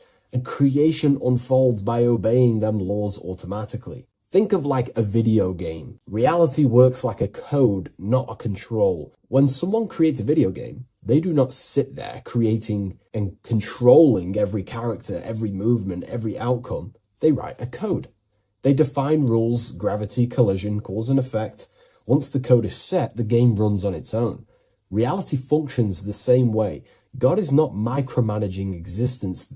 There are laws that were written into the fabric of reality itself, and everything operates through them. And these laws are not just in the fabric of reality, like I just said. They're literally ingrained into your own mind. Your mind cannot escape these laws, are pretty much creating everything you call life. We see some of these laws in nature. This is where geometry becomes important. Geometry is not random decoration in nature. It is a law made visible. Spirals, symmetry, ratio, structure appears everywhere because geometry follows rules. These rules govern how plants grow, how crystals form, how cells divide, how planets rotate around the Earth, never ever falling off track. The sun rotates around the Earth. The moon rotates around the Earth. What is the order? What is the law that these intelligences are following? Why do they never distort? Why do they do the exact same thing every day and never fall off path? There is an order. And in fact, the word cosmos comes from Greek, and the word cosmos in Greek means order. This is why we call cosmology or the cosmos, the universe. It is order. It is an ordered, structured creation which contains and recycles and regenerates itself. For example, if we look at the Fibonacci sequence, this sequence is a code written into nature. It's not just decoration. It is an instruction into plants, into everywhere you see the Fibonacci, which is right there in your hand, the Fibonacci sequence. The pattern governs how things grow in the most efficient and sustainable way possible. Leaves, flowers, shells, trees, hurricanes, and even galaxies follow this sequence because it allows growth without collapse, overlap, or waste. The reason the Fibonacci appears everywhere is because it's the law of balance. Each stage of growth builds the one before it. Nothing is forced. Nothing is micromanaged. Growth unfolds naturally because the rule already exists. Without this law, nature would not sustain itself. Plants would block their own light. Branches would compete instead of expand. They would all be fighting for space. Systems would collapse under their own complexity. The Fibonacci solves this by allowing infinite expansions while maintaining order. This is what an actual law looks like in action. A single principle set once, creating harmony across all scales of existence. Nature does not think about how to grow. It follows the code on a subconscious level. And because the code is perfect, growth appears intelligent. This is the same principle that governs reality itself. Without the Fibonacci sequence, plants would be fighting for space, fighting for light, that it would be pure chaos. The reason why there are laws in place is because it allows everything to self-sustain itself, to grow infinitely. These laws, such as the Fibonacci sequence, is pretty much a code to ensure that plants, nature, are eternal and they keep recycling themselves without a being micromanaging these things. Just like how your body works. Your body is running off subconscious programs. You don't tell your heart to beat, you never have. You don't tell yourself to breathe, you never really have. You don't tell your digestive system to digest food. These laws are already in place before you even become conscious as a baby. Who is the one telling your body to grow, to regenerate itself when it cuts? Who is this intelligence? What is this intelligence? Well, this is what we call the universal subconscious mind. The universal subconscious mind, the same power that is making the planets rotate around the earth, the same power that's telling the seed to grow into a plant, the same power that turns your cut into a scab, then into skin, is the same power that is running your heart, that is telling your lungs to breathe. We're all interconnected with this universal subconscious blueprint which sustains reality and creation itself. It's a self-containing system. Now that we've gone over some of the basic stuff, but you see where I'm trying to come from now. There are laws you cannot escape, and one of them laws would be cause and effect. It's impossible to escape this law. It is too powerful for your consciousness to actually escape cause and effect. Every cause will produce an effect, and every effect will produce a cause. It is an endless, infinite circle or cycle. It creates everything in your reality. The way I like to use cause and effect is before I make a decision, I know I'm trying to push my life towards who I want to be, towards my higher mind, but towards my goal. So every decision I make, let's say my friends contact me and say, do you want to come out? Let's do this. Let's say it's, something that's just going to waste my time and it's not very important. Of course, it's good to have time with friends, but let's say it wasn't important, for example. Before I make any decision in life, I say, well, what is this cause going to affect? Is that effect that this cause I'm about to decide on going to push me towards who I want to be, where I want to go in life, or what I want to achieve? Is it pushing me towards who I want to be? If it's not, I will not take that action. I will not produce that cause. I only take actions that I know are going to make positive effects. Now, of course, there are things we can't control, but we can minimize these things. I only take causes, which is just an action, if I know the effect is going to benefit me. I know sitting here, making videos will help me produce value for the world and for yourself, and to help people awaken to these things. I know by this is the cause, this is going to benefit humanity and help people awaken even more, because that's all I want to do. I want to help people, provide value, to change people's lives. Another law that you can't escape is obviously time. You can't escape these laws. They are eternal principles that were set into place by some sort of intelligence. We live inside them. We express them. We are shaped by them. But you are not separate from creation standing outside the system. You are geometry. Geometry is right there in your hand. That's the Fibonacci sequence. You are the law made conscious. You are thought crystallizing into experience. Every object, every person in your reality is pretty much an externalization of your mind. The friends that you have a similar thought process to you, or they maybe have similar thoughts to you, or similar things that you both like. Your friends are mirrors of yourself. Reality responds to you because you are part of the same structure that governs everything else. Thought becomes action, and action becomes consequence. Consciousness shapes your environment. This is not punishment or reward. It's simply just reflection. It's either punishment or reward depending on how you perceive things in your belief system. Everything you experience is neutral. It's just your mind's perception on whether it's labeled good or bad, because that's what the mind likes to do. It likes to think it's in control. But in truth, if you just observed it without the mind, just with pure awareness, it's neutral. So there are mainly 8 laws that govern your reality, and I've talked about these before in a previous video on my YouTube. This is what creates the seed of life. The seed of life is 8 circles, and each circle represents a law, and these individual circles come together to create a geometric form, which is a flower. So it's symbolic of how nothingness turns into something. When geometry comes together, it creates physical matter. And the reason why they're circles is because circles represent something that is invisible, something that cannot be measured, such as a thought or a law. Anything that is considered spiritual or unseen by the human eyes is symbolized as a circle inside the occult traditions.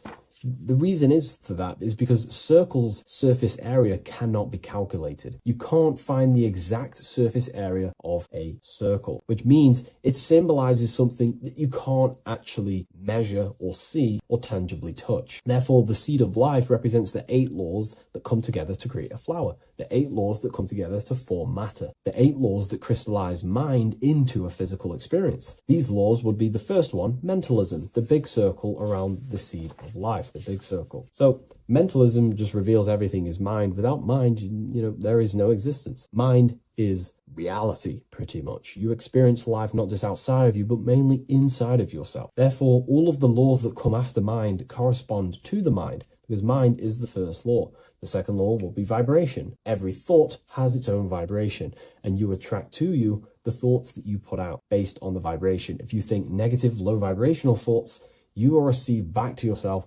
more negative thoughts. If you think positive, you will receive more thoughts. If you think about football, you will receive more thoughts based on that vibration that you put out into the mental field. The third law would be correspondence. Everything corresponds, which means everything is just a reflection of something. Your reality is an externalization and a reflection of your mind. The things that you possess, the things that you've achieved, all comes from the internal mind. Everything corresponds to everything. As above, so below. Your reality is just an externalization of the thought loop that you live in every day, because thoughts work in cycles.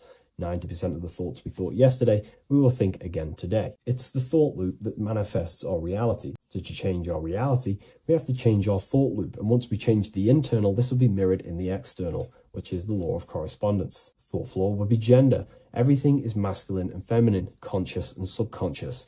These two work together to create your reality. You have masculine and feminine forces of consciousness.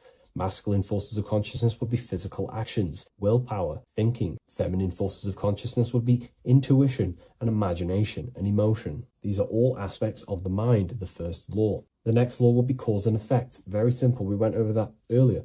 Every cause produces an effect, and every effect will produce a new cause. It's an endless cycle. The next law would be rhythm. Rhythm is everything is in cycles, like I just said, day and night, winter, summer. The universe works in cycles.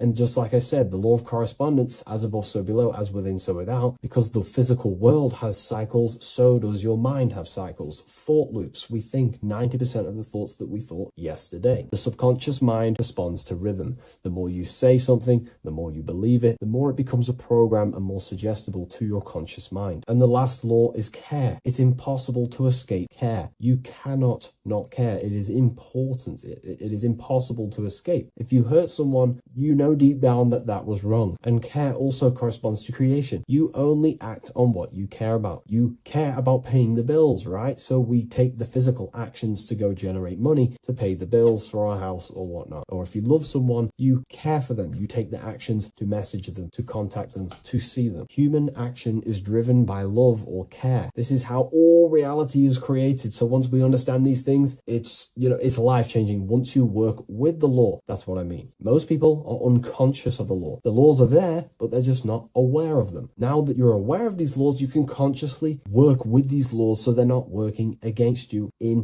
so you can actually make these things and work them in your favor. So let's go into heaven and hell, because there's a massive debate. Now that you understand that you are the laws, you are crystallizing reality, not just in the physical, but in the spiritual dimension, in the astral plane. It's the exact same laws. The law of correspondence reveals, as above, so below. Your reality is a reflection of your mind. Everything is a reflection of you. That doesn't mean that other people don't exist. I mean, the way you view other people is through the lens of your mind. You perceive what you have in your mind, your beliefs, your traumas, your memories. This is where heaven and hell are misunderstood. No one is sent anywhere by force. There is no external authority dragging souls into destinations. Consciousness determines the environment that you are in. Environment, it's mental. As above, so below. When the body dies, consciousness withdraws from the physical technology of the body. The simulation of the physical world is no longer being ran by your brain. I mean, your consciousness will go into the astral plane, which is the realm that just sits above the physical plane, which is the realm of imagination and desire. The environment that you go to in the astral plane directly corresponds to your state of thought and your emotion and your desires. If you desire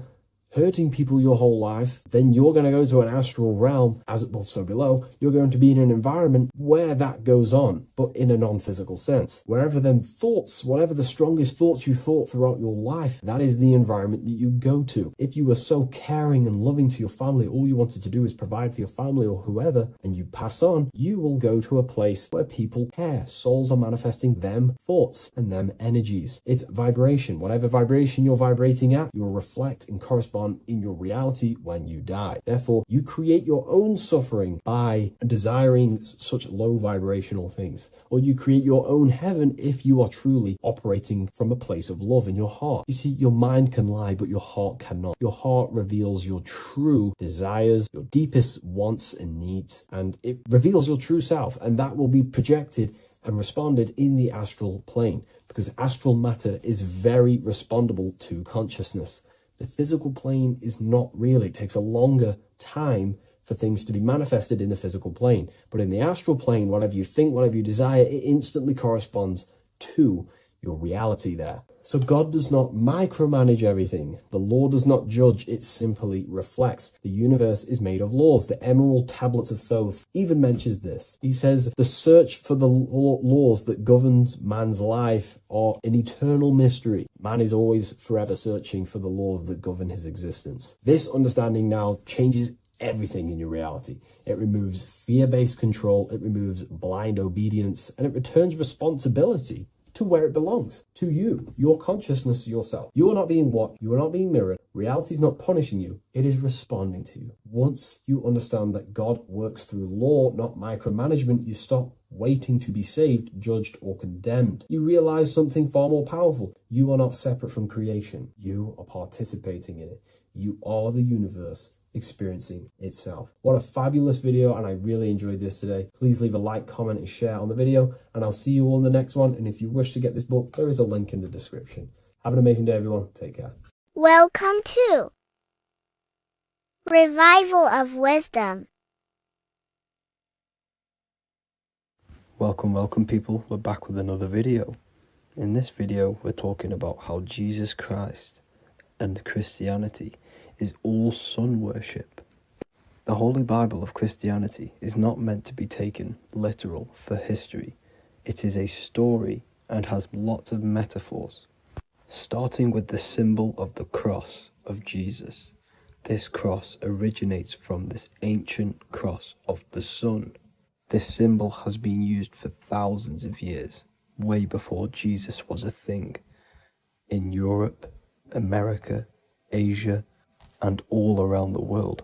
In fact, this symbol is still being used by Christians today, not knowing it represents the sun. This is a 4,500-year-old artifact, a golden plate with an equal-armed cross found in England. The gold to symbolize the sun, and the equal-armed cross for the 4 equal seasons of the year. So this is why in the Bible you have Matthew, Mark, Luke, and John, symbolizing the yearly cycle of the sun and the 4 equal seasons. Also in the Bible, Jesus is referred to as the light of the world. So yes, Jesus represents the sun. He is a metaphor for the sun. Hence why in all of these pictures and images and paintings of Jesus, there's always a sun behind his head, and some even with the sun cross behind his head. Jesus also has 12 disciples, which represent the 12 zodiac signs and the 12 months of the year. This is the Last Supper by Leonardo da Vinci. As you can see, the sun, being Jesus, is in the center, because the sun is in the center of the zodiac signs. There are 4 groups which symbolize the 4 equal seasons. Each group contains 3 people symbolizing the 3 months and the 3 zodiac signs in that season. There is only 1 female in the painting, which is Virgin Mary, who symbolizes Virgo, the astrological sign. So yes, Jesus symbolizes the sun with his 12 zodiac signs and 4 gospels for the 4 seasons of the year. However, there is another phenomenon. The 25th of December is known as the birth of Jesus Christ, which is known as Christmas today. Jesus symbolizing the sun and is born on December 25th. This is the day the sun moves 1 degree northward, bringing back the warmth, the growth of crops, the life and light back to the northern hemisphere. Everything is springing back to life, as we call it, spring. So it is said that the sun is born again on the 25th of December, and Jesus is known as the risen Saviour, because the sun is our risen Saviour, because it gives life to the whole of this realm, the warmth, the crops, and without the sun rising in the morning, we'd all die in about 2 weeks. And we all know how Jesus died on a cross. The sun also dies on a cross in the southern hemisphere. It dies on the Southern Crux constellation. And on December the 22nd, 23rd, and 24th, the sun remains in the same position. So the sun dies for 3 days and it is born again on December 25th. When it moves 1 degree northward. And this is when the sun is born again, or resurrected, just like Jesus. Constellation Virgo is prominent in the spring sky in the northern hemisphere. So therefore, the sun is born a virgin, Virgo. And as you see in this image, you see Virgin Mary holding the sun. Us as humans do not own the sun, so therefore God owns the sun. So yes, the sun is the Son of God, and this is what Jesus is symbolizing. And just how Jesus sacrifices himself for humanity, that's what the sun does. The sun gives out all of its energy so we can live. There are many other Bible verses which represent Jesus as the sun. Now in Matthew 8:23-27, his disciples are in a boat and there is a massive storm. Jesus is asleep, meaning the sun has not arose. And the disciples say, "Save us, Lord, we are perishing." Quote, "Then he rose and rebuked the winds and the sea, and there was a great calm." End quote. Now this is a metaphor for the sun rising and calming the storm, because in the ocean, when the sun is down, that's when there are great storms. The worship of celestial bodies go back thousands of years, and it's called astrotheology, and it can pretty much be traced back to all ancient civilizations. Now going back to the ancient Egyptians, the god Horus, the god of war, and he symbolized the sun in the morning. Ancients used to say that he walked over the sky in 12 steps. Yes, this could symbolize the 12 zodiac signs. It also symbolizes the 12 hours of daylight. So we have 12 hours of Horus, but now they've rearranged the word to hours. Horus and hours. And when the sun rises, Horus rises, we say horizon, which is Horus is rising. That's the etymology of horizon. Another Egyptian god called Amun-Ra was known as the god of all creation. He was the first god of them all. Amun was also a sun god. Therefore, after every Christian's prayer, they say Amen, sending their prayer through the sun to God. So this all goes back to the worshipping of the sun. Sun worship was around way before the Romans. However, in the Roman times, their sun god was called Mithra. Mithraism was the main religion before Christianity came into play. Mithra was the son of God. He died on a cross, and he was dead for 3 days and resurrected, just like Jesus. So the Catholic Church was not made in heaven, it was made by the Roman Empire. They mixed all the sun religions of Judaism, Mithraism, and other Arabic religions, and combined it into one, so Caesar, the Roman emperor, could gain his own religion. So yes, Christianity was a political move to gain more control over the masses, because it was a worldwide government at this point in time. So here is a Sumerian helmet with the rising sun symbol. And then the Romans also used this rising sun symbol on their armor. So sun worship has been going on for thousands of years, and it still goes on today. However, with all the programming and the low IQs, today we do not get the full interpretation of the Bible and these stories from the past. And Christians and other religions are all brainwashed to not question their religion and not realize their true origins and where they come from. I do advise you all to do your own research and come to your own conclusions. However, I'm just pointing out the facts and connecting dots for you all to see. That's it for this video, guys and girls. Thank you all for tapping in. God bless.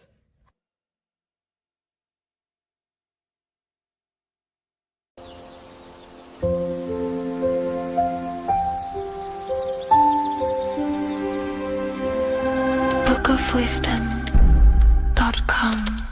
Visit today.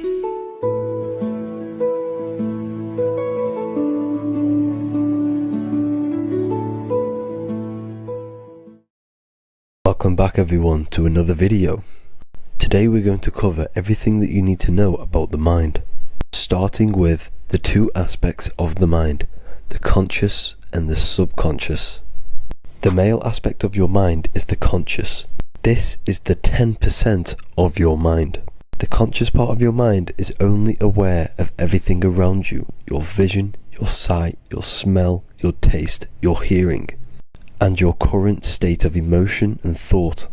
Every thought that you consciously think about has an emotion directly attached to it. That emotion is then impressed onto the subconscious part of the mind. The subconscious part of the mind is the female aspect of your mind. It is also a whopping 90% of your mind. Subconscious mind is controlling all of the subconscious processes which happen within your body. For example, your subconscious mind is controlling your heartbeat, your digestion of food, and all of the things that you do not have to tell the body to do. It is the hidden part of our mind which is controlling all of the hidden things. The subconscious mind is like a recording supercomputer. Everything that you have experienced in your life is all recorded and stored within the subconscious mind. One of the most important things about your subconscious mind is that it stores your mental programs. Everything in the subconscious mind manifests into behavior and actions within the body. Your daily basis routine and habits are all mental programs within your subconscious mind. These mental programs are created by mainly two ways. 1, repetition, and 2, emotional impact. The repetition is fairly simple to understand. The more you do something, the more it impresses onto your subconscious mind and becomes a program. That program will then manifest into your behavior. However, with the emotional programs, they work a bit different. The stronger that you feel an emotion, the stronger it is impressed onto the subconscious mind. And then that emotion becomes a program. For example, you had a very traumatic moment happen when you were a young child.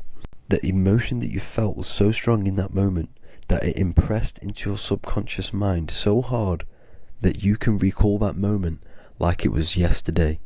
That traumatic event that happened to you when you were young will still manifest into your daily basis behavior even to this day. However, it manifests subconsciously. For example, if you were in a car crash, you will be wary to enter cars with certain people. All because of that traumatic emotion that you felt and impressed onto your subconscious mind. Another example of the subconscious manifesting into our behavior is posting on Instagram. Most of the time, the reason why you post is because your subconscious mind is seeking gratification. So before you actually do something, question yourself and find out the root cause of why you are doing this. Another thing that you need to understand about the subconscious mind is that it takes everything you say and hear literally. So for example, if you go and say, "You are an idiot" to someone, your subconscious mind will only pick up the word idiot. It only knows yourself. It doesn't know anyone else. You are casting a spell on yourself just by saying that to someone else. This is why the golden rule is to treat others like you'd like to be treated. Now, you can rewrite these programs which are already in your subconscious mind. However, it does take consistency. You have to change these programs which have been running for years. And by changing these programs, you change your behavior, because these programs manifest into your behavior. The best way to do this, personally, is to listen to affirmations first thing when you wake up in the morning, and do this for 10 minutes every single morning. Then at night time, you want to think and feel that you are becoming the reality that you desire. The more that you feel this reality, the more it will become a program and impress your subconscious mind. For example, you're trying to gain financial freedom. If you trick your subconscious mind into creating a program saying that you are financially free, this will manifest into your behavior. You will start doing more work. You will start looking for ways to make money. Your mind will be set on the frequency of money and financial freedom. Therefore, you will receive thoughts based around this program. If you take enough action, your life will dramatically change because of this program that you created in the mind. This is why we call it a mindset, because your mind is a frequency tuner which sets its frequency onto different thoughts, because thoughts are frequency. If you fill your mind with a specific frequency, you will gain thoughts and ideas based around that frequency. To create a stable mind, you need to master your emotions. You need to change your mindset. Everything that you experience is neutral. Based upon the mindset that you see it, you either give it a positive or negative charge. By understanding this deeply, you will then control your emotions. I hope you gained some wisdom and enjoyed this video. Please, if you can, leave a comment and a like, and subscribe to the channel if you like this content. Love and light to you all.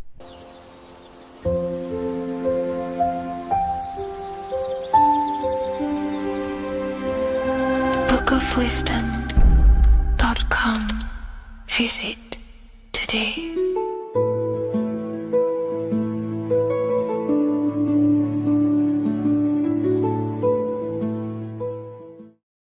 Welcome back, people. We're back with another video.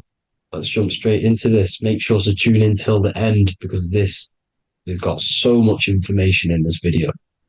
So sit back and enjoy. So everything's torus fields. The Earth's a torus field. Everything's torus, which is electromagnetic field, electric and magnetic. The center of the torus field is where the two opposing forces meet in the center.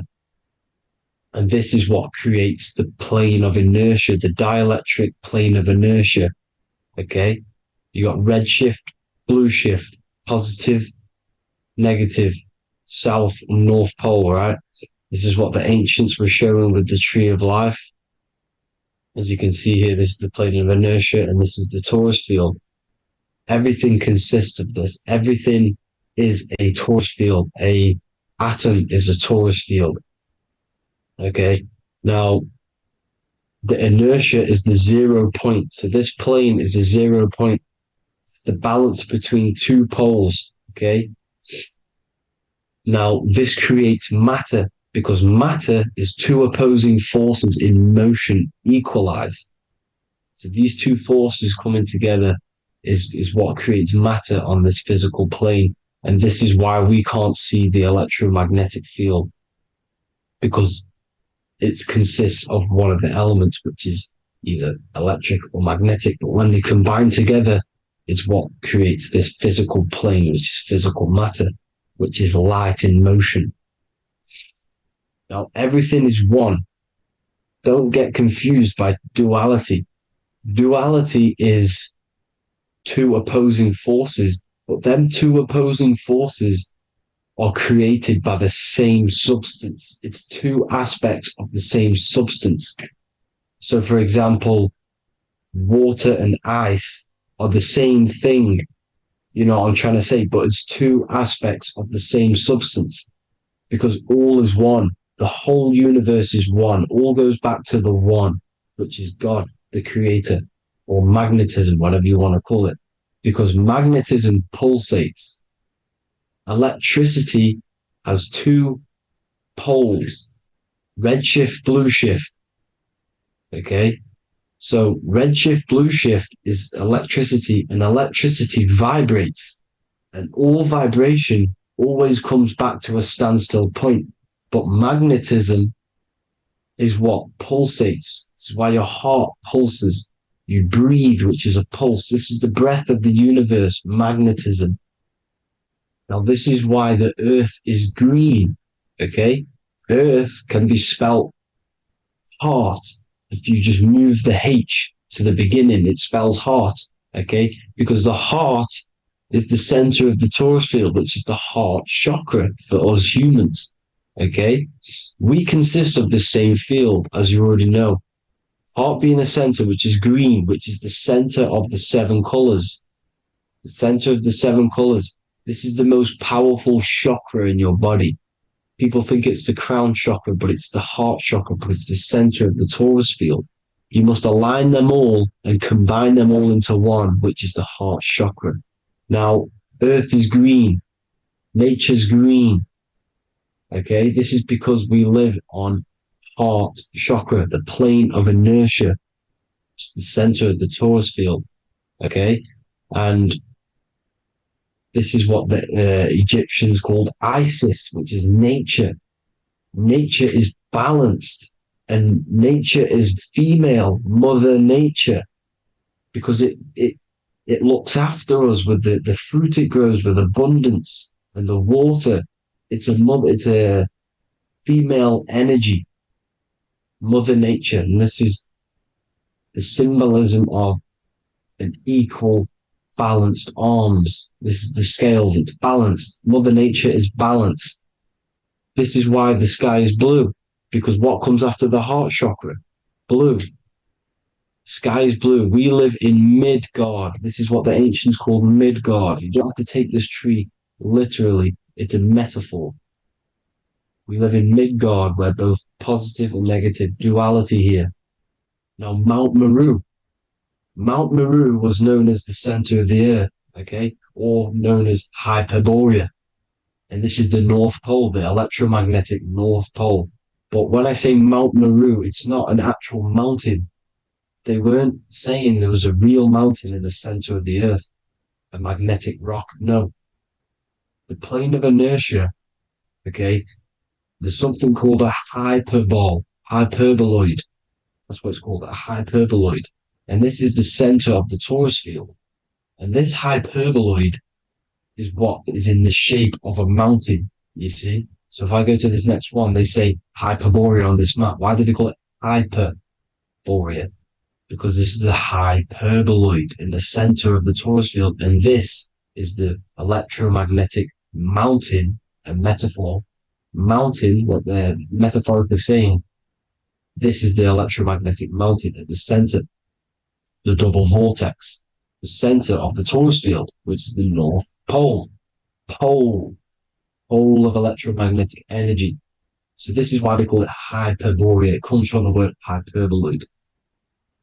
And the center of the earth is so sacred. And they symbolize this with, obviously, the North Star, which is Polaris. And this is where the swastika comes from, because it's the 4 seasons moving around the North Star. This is the Big Dipper constellation moving around the North Star, which is Polaris. There's that pole again. Pole. Magnetic pole of the torus field. And this is where the green, emerald green, aurora borealis comes from. It comes from the center hyperboloid at the center of the Earth, where the most electromagnetic energy is stored, the center of the plane of inertia, the center of a plane of inertia. This is the all-seeing eye as well. As you can see, they've got the sun, the moon, the Masonic cosmos, the sun, the moon, and the all-seeing eye, because the eye is Polaris, the eye of the stars. It's all a big eye. Now, the eye means a lot more as well. It's not just that. There's different ways you can interpret symbols. Now, this is the emerald tablets.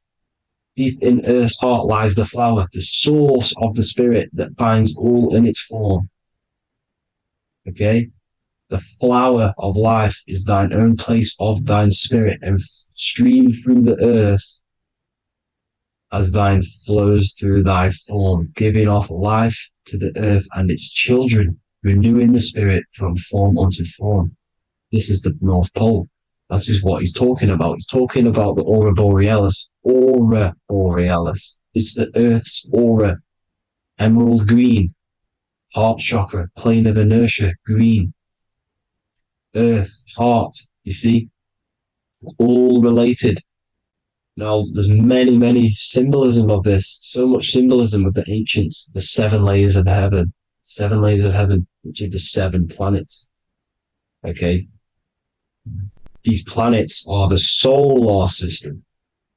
It's the solar system because we are the soul. We are the sun, the soul. And we're inside of a solar system, which is the 7 planets. That's why there's 7 layers of heaven. Okay? The rings of Saturn, the rings of the planets are moving around us. Okay? So, this is what the ancients were depicting in their cosmology. Now, this is the Hebrew cosmology of the Earth.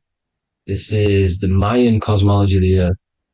You see, it's all an enclosed system. We live inside of a giant torus field. All is atum. It's what the ancients said, ancient Egyptians said. All is atum. Atoms are torus fields. Don't be tricked by the modern science today with the current model of an atom. It's completely wrong. They're hiding the torus field. They're hiding the electromagnetic field, which is in everything. Absolutely everything is in motion, and motion comes from this field. And you see, this is upside down, but this is I think it's pretty sure it's candles, but the 7 candles, the 7 planets, the 7 Elohim. You see? It all goes back to the stars and the heavens. Now, this is how the Earth really works, with the stars on the outside of the cosmic egg, and then the torus field spinning around the sun and the moon, the positive and the negative charge. The sun gives you energy, the moon takes your energy.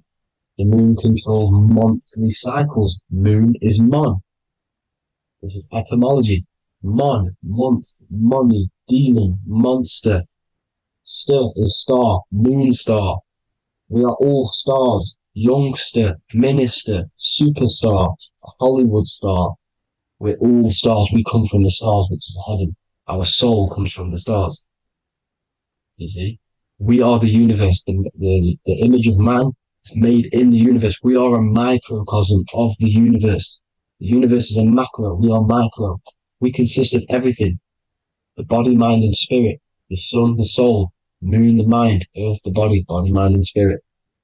We have 12 systems in the body, which are governed by the 12 zodiac signs. Starting at the Aries, which is the ram, the ram of God, all the way down to Pisces. And Capricorn, kneecap. It all goes back to the stars. We are the stars. We are the universe. Everything is inside of us. Everything. Like they say, the Temple of Solomon, the Temple of the soul, and man. The soul, the temple is the body. The soul is the soul, and the man is the mind. The temple of the soul and the mind. Body, mind, and spirit. We consist of the 5 elements. Air, spirit, water, earth, and fire. We consist of everything. We are the universe. We're made in God's image, which is the universe. You see? Now, everything goes back to the stars. The ancients worked with the stars because the stars govern everything. They govern the systems in the body. They govern your life. This is why your zodiac is so important, your sign. Each zodiac has a specific element associated with it as well. Aries, which is the first sign, the Ram of God, the Lamb of God, which is a fire sign. Fire, first, fire, first, F-I-R, this is etymology. The cerebrum, ram, which is in the brain. Aries, the ram, controls the head, the face, and the nose upwards. So it controls the cerebrum. The Torah, which is, I'm pretty sure it's the Hebrew Bible, which is the Taurus. Tornado comes from the Taurus field. You see? Everything's inside of you. It all goes back to the Taurus field, and the Taurus field is everything. Now, like I said, 12 zodiac signs, 12 systems, 12 cranial nerves in the brain, the 12 disciples of the Bible. All symbolic. Have to read the Bible properly. Now, this center, at the center of the earth, right? This is what's stirring the ether. And the ether consists of the four elements. Because there's 5 elements. Spirit can be called ether. People call it spirit or ether. Ether is pure potential, pure energy. It's what connects the astral to the physical. It's the dimension between the physical realm, which we're on, and the astral. So it has pure potential. It's pure energy. This is why we say either. I either want to go there or there. It's connecting 2 scenarios. That's what the ether is. It's connecting the 2 worlds, the astral and the physical. The center is like the cosmic womb. There's a black hole in the center. This is the center of the Taurus field. This is the womb of creation. This is the womb of creation. And inside of this black womb is the 5 elements, and everything's being stirred around. Everything's in motion. Light is motion. Everything's motion. Now, like I said earlier, light crystallizes into physical matter. They are the same substance. Spirit and matter are the same substance, but different variations, different aspects of the same substance. Low vibrational spirit turns into matter. High vibrational matter turns into spirit. Or light, whatever you want to call it. Matter is light crystallized. This is where we get the 7 metals from. The planets. The planets are light. Specific frequencies and vibrations of light. When these lights, or the planets, materialize, material metals materialize, they turn into the 7 metals. Saturn turns into lead. That's why lead is red. Saturn is red. The sun turns into gold. That's why the gold is yellow and the sun is yellow. You see, Saturn is the time god. What happens in autumn? The leaves turn red and they die. This is why Satan, time god, the reaper, everything is crystallized till it's death and then reborn again. You see, rust. When things rust, it turns to red. Because it's Saturn. Saturn crystallizes everything. He's the reaper who comes around in winter. You see? He's Satan. Jesus and Satan, the sun and Saturn. They say we live in a solar system. The solar system. I think I've already just broke this down. The 7 planets are the 7 chakras. Everyone already knows this. But I'm going through it anyway. But this is where we get the 7 planets from. And the 7 metals. You see, all the ancients knew it was an enclosed electromagnetic system. It's not a spinning ball in the middle of space, people. They want you to believe this so you get stuck in this material world. Because if you believe everything's material, you can never affect this plane effectively. You can never create your life effectively if you don't understand the planes of existence. Because the mental plane is a higher plane. And it breaks down and it controls the planes below it. The mental plane, hold on, I've got it here for you. The mental, the astral, etheric, then physical. Etheric connects the physical to the astral, but the mental is what's above them all. You see? Now, it's important to understand this. It's important. However, the ancients always talked about the enclosed system.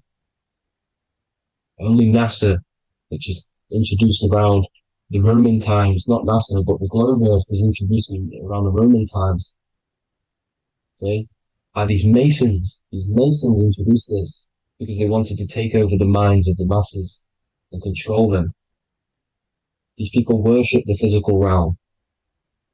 They know how it works. They know the ins and outs of it. They know how to do the magic. They know how to do it all. They understand it all. That's why Masonry have to take the oath. The oath of not speaking. You're not allowed to speak about anything you learn about in Masonry because they're discovering the truth about your mind and how it creates reality and stuff like that. So this is the Masonic cosmology, the 5-pointed star, the 5 elements, the checkerboard for duality, positive and negative, the 2 aspects of every substance. This is another ancient painting depicting the firmament, the stars inside the firmament, the sun. You see, the ancients worshipped the sun because it's so important for sustaining our life. It's the only reason we're alive is because of the sun. But then people think it gives you cancer today. They brainwash you to think the sun gives you cancer when it's the #1 source of all life. They want you to believe it's a big, spinning, dangerous ball in space.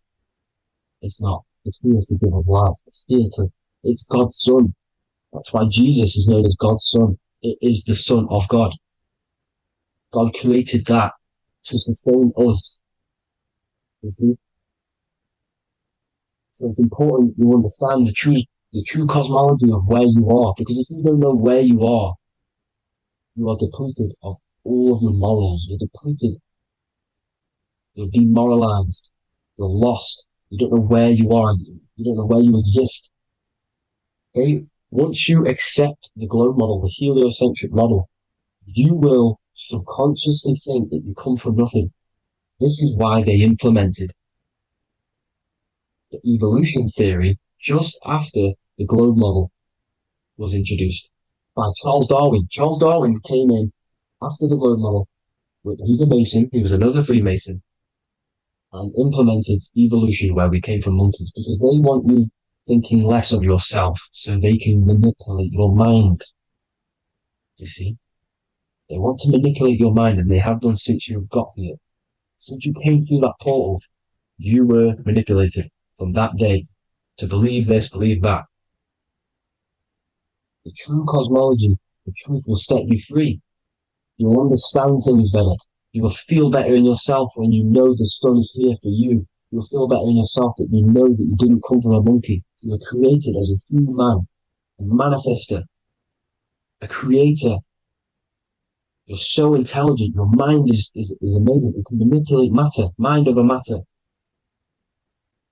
See? Thank you all people for tuning in. Tap in with yourself. Love yourself. Find the truth. Spread the truth. Nothing dies. Nothing in this creation dies. Everything's energy. Everything's light. Light can never die. You're a light being. That's why it says Hugh. Hugh man. Hugh is light in Hebrew or Latin, either one of the two.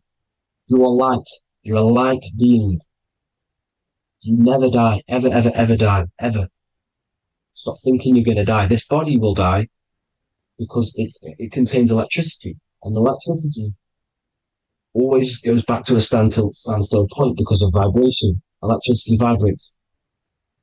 You are pure light. You will never, ever die. Thank you all people. God bless. Make sure to like, subscribe and share.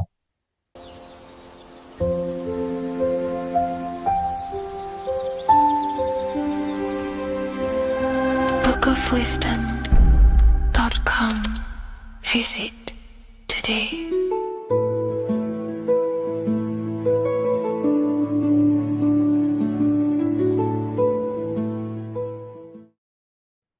Left and right hemisphere, and what are they doing? How does it contribute towards your perception in this world? And this is what we're going to be talking about in today's video.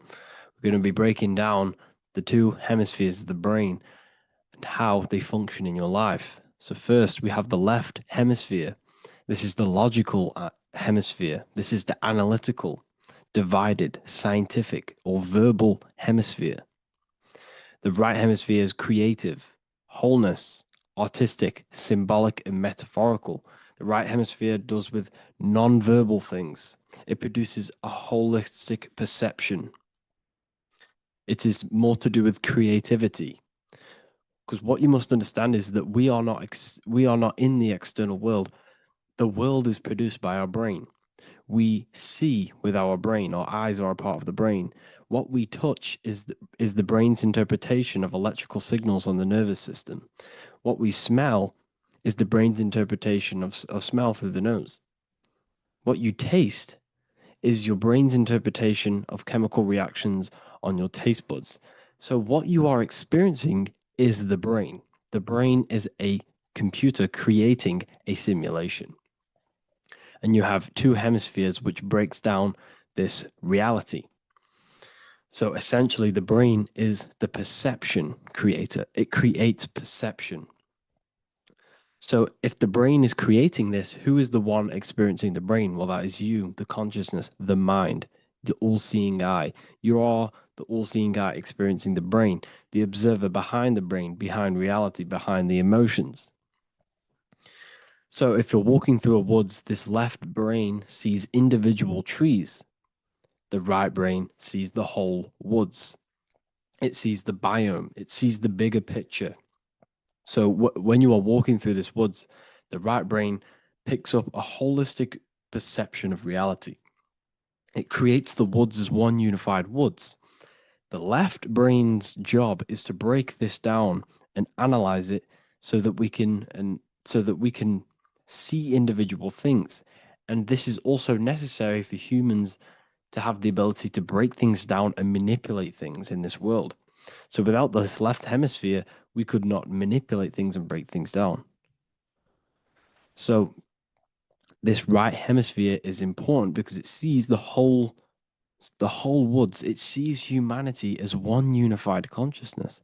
However, the left hemisphere sees individual egos. So the left hemisphere is the place of the ego because it only understands it sees the world very divided. Okay, so for example, here's another example of the left and right hemisphere. If someone pulls out in front of you in traffic, your left brain's going to start going crazy and analyzing them, calling them names. The right hemisphere, however, sees the bigger picture. Maybe he didn't see you. Maybe it's just a mistake. Maybe he's in a rush. You see how the two brains are very different. They do the same thing, but they function in different ways. The right hemisphere is feminine, the left hemisphere is masculine. So, like I said, this person pulls out in front of you, you start to think with the left. If you start to perceive that in the left brain, you're going to start analyzing them, you're going to start going crazy and calling them names because you're analyzing it. You're not seeing the bigger picture behind it. You're not seeing it from his perspective. So there is a crossover. So the left hemisphere of the brain controls the right side of the body, the right ear, the right eye. Everything to do with the right side of the body is connected to the left hemisphere. And the right hemisphere controls everything on the left side of the body, including your eyes, your arms, your legs. So everything is crossed over, and even your visual field is crossed over. So this is your visual field, as you can see here, and even the left side of your visual field goes to the right brain. There's a crossover. No one really knows. There's not really a reason for this. However, this is how the human body is designed. As we all know, the human body is the most advanced piece of technology on the face of the earth. They cannot replicate the human body. And they tell you it has no creator. This is crazy. People are that brainwashed, they can't even understand that their body is the most advanced piece of technology. Your body is so advanced, the computers that you use are mimicked of the body. Everything they create is mimicking nature, but they don't show you how intelligent nature is because they don't want you to understand you're in an intelligent design. So anyways, let's get back on track. there is a crossover in the brain, and this is why they teach you to write with your right hand. And I was speaking to someone who's in a nunnery, or whatever you want to call it. They were a nun, or they knew someone who was who was a nun, and they forced these people, these nuns, to write with their right hand. You had to write with your right hand. This is why, I'd say at least 70% of the world, or 80%, is right-handed and right-legged, because they taught us this to activate the left hemisphere more, because of this crossover that happens in the body. So when we are using this right side more, we are using that left hemisphere more. Why? Why are they doing this? Well, they also called it writing.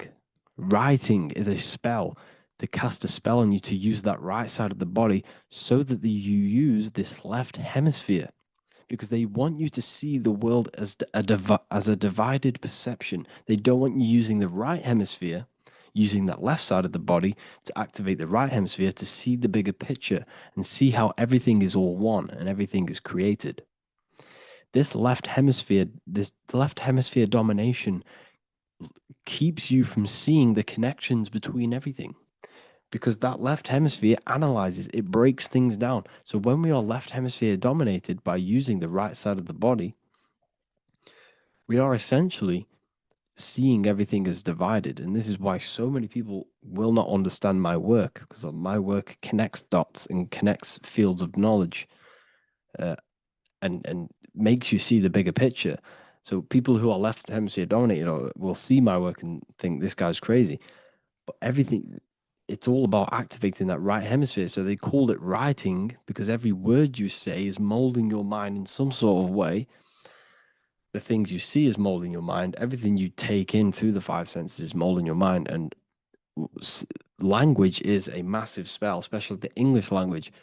They called it writing, so that you use that right side. It's a spell, because your subconscious mind picks up everything you say. And 90% of your daily basis behavior and thought patterns is produced by these subconscious programs within the subconscious mind. Essentially, your conscious mind is only the 10% of you. The conscious mind is just what you're aware of, what you're wearing, how you're feeling, what you're thinking. That's your conscious mind. The subconscious mind is controlling every system in your body. It's telling your heart to beat without you being conscious of it. So essentially, this is what they're programming. They're programming this system in the back of the mind, which is controlling everything through the words. And this is what spells are, because it's all about creating perception in the subconscious. So they want you to use that right side more. I truly believe the ancients, they were balanced. They used the left and the right side of the body. They didn't have a stronger side, because they understood this science of the body and how the body works. So this is actually called phonetics. It's not etymology. Etymology is the study of root words. Phonetics is the study of how words sound similar, the way words are spoken. So phonetics, phone, is why we call them a phone, because you speak into a phone. So this is write and writing, to use that right side to activate the left hemisphere more. So your hands are a manifestation of your brain. The left hand is the right brain, the right hand is the left brain. And as a child, we were always taught that when you place your hands together like this is the size of your brain, which is true, because your hands are a part of your brain. They're an extension of your brain. Every part of your body other than your brain is an extension of the brain. Everything's working and feeding back information to the brain, because you're experiencing the brain. So another trick that you can do, or another exercise, is looking in the mirror and closing one eye at a time. If you close your right eye, if you take your top off, for example, you'll analyze your body if you close your right eye, because you're using that left hemisphere. Sorry, other way around. If you look at yourself through your right eye, you'll use that left hemisphere, which will analyze yourself. You'll see individual body parts. If you close the right eye and use the left eye, you'll see your body as a whole. You won't really analyze it. This is how you can analyze yourself, using these two hemispheres. So this whole system is created to keep you thinking logically. And to restrict you from creating and restrict you from understanding symbolism, allegories, metaphors, and teamwork. They want you stuck in a logical way of thinking and a logical way of seeing the world. This is why when you go to school, you are told exactly what to do. You're told to think this way and no other way. You're told to do orders, do this. It's a very left-brained system, because if we all started to open up this right hemisphere, we'd all see, wow, everything is all one, everything's all connected. And this is what my work is doing. I'm showing you everything is one. The physical world is an illusion of duality, but everything comes from the one source, the one mind. The universe is a giant mind. I am mind, you express mind. We all possess mind. Behind the physical body is the same mind consciousness. And we are all expressions and fractals of this infinite consciousness called mind. And this is what they don't want us to figure out, is that we are all just one consciousness expressed. It's an infinite consciousness.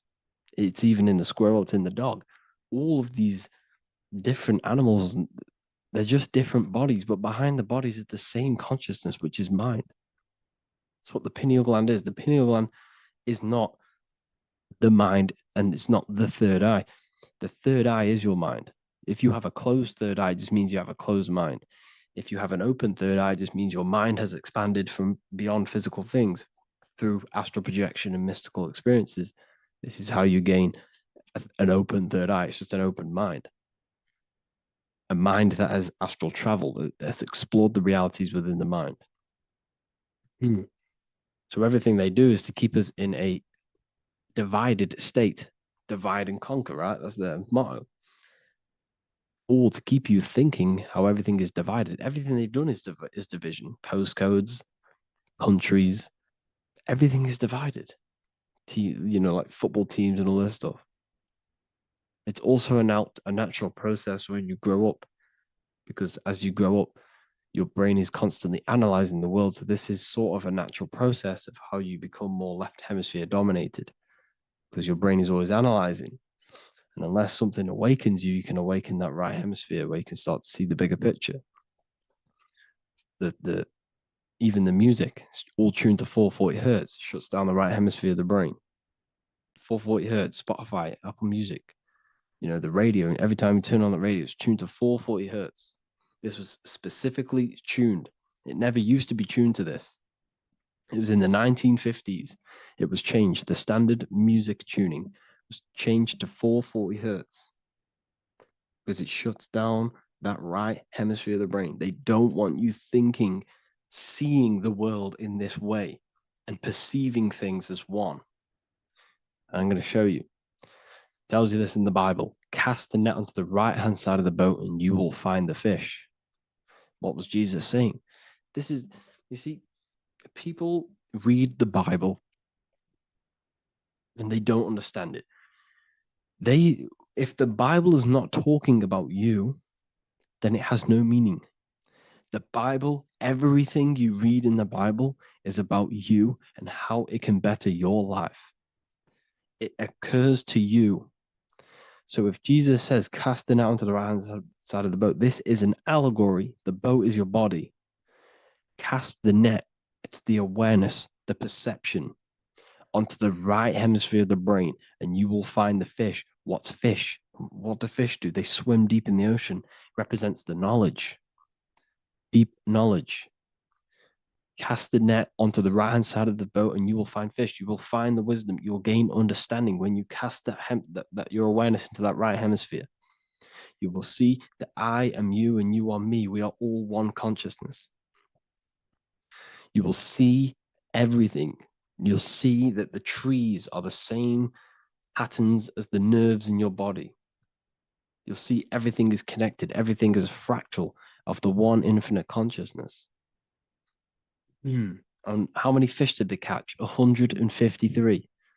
That adds up to 9. This is now numerology. The Bible's filled with numerology. Adds up to 9. What's 9? Human consciousness. It represents consciousness. You're in the womb for 9 months. Feminine. It's all about consciousness. And in Revelation 14, And I looked, and behold, the Lamb standing on Mount Zion, that's the spines, the mountain, with him 144,000. 144 adds up to 9, represents consciousness on top of the spine. You see?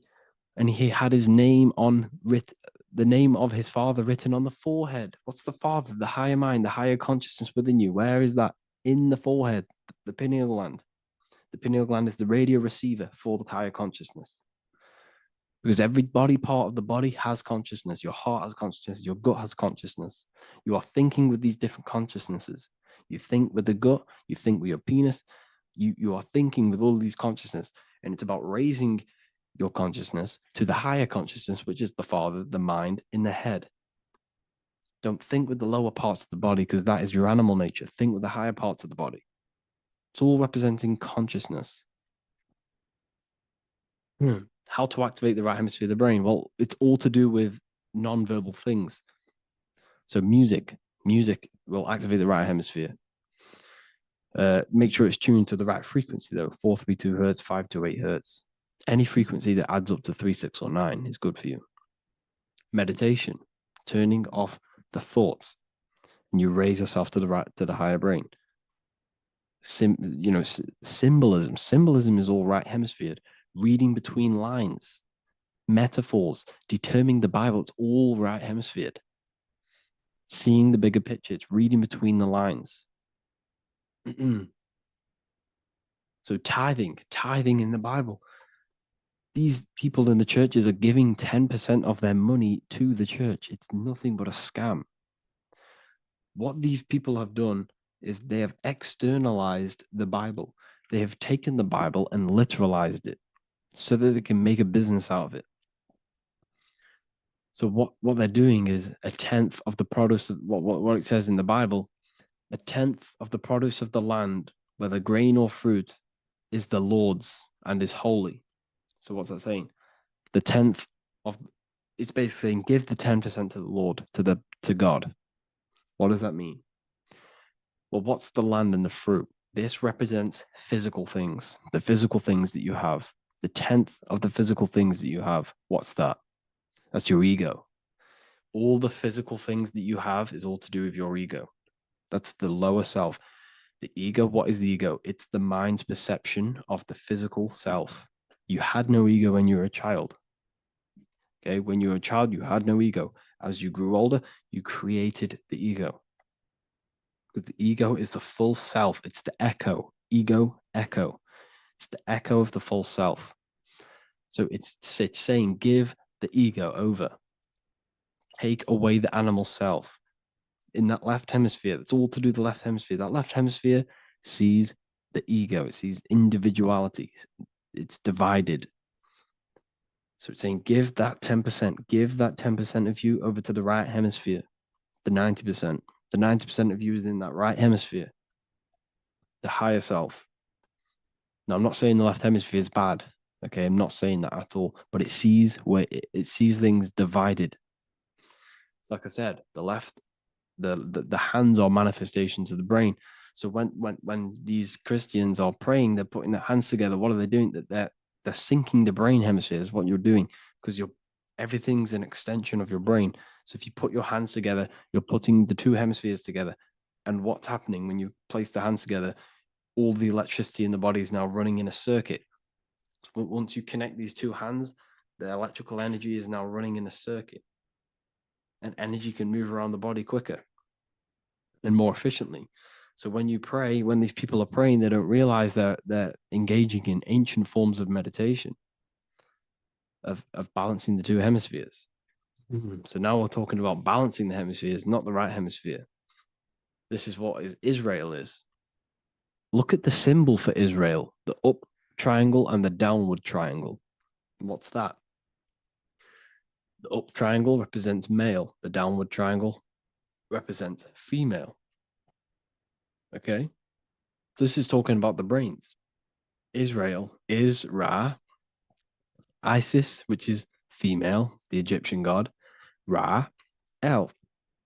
El means God. Electricity. That's the force of the physical world.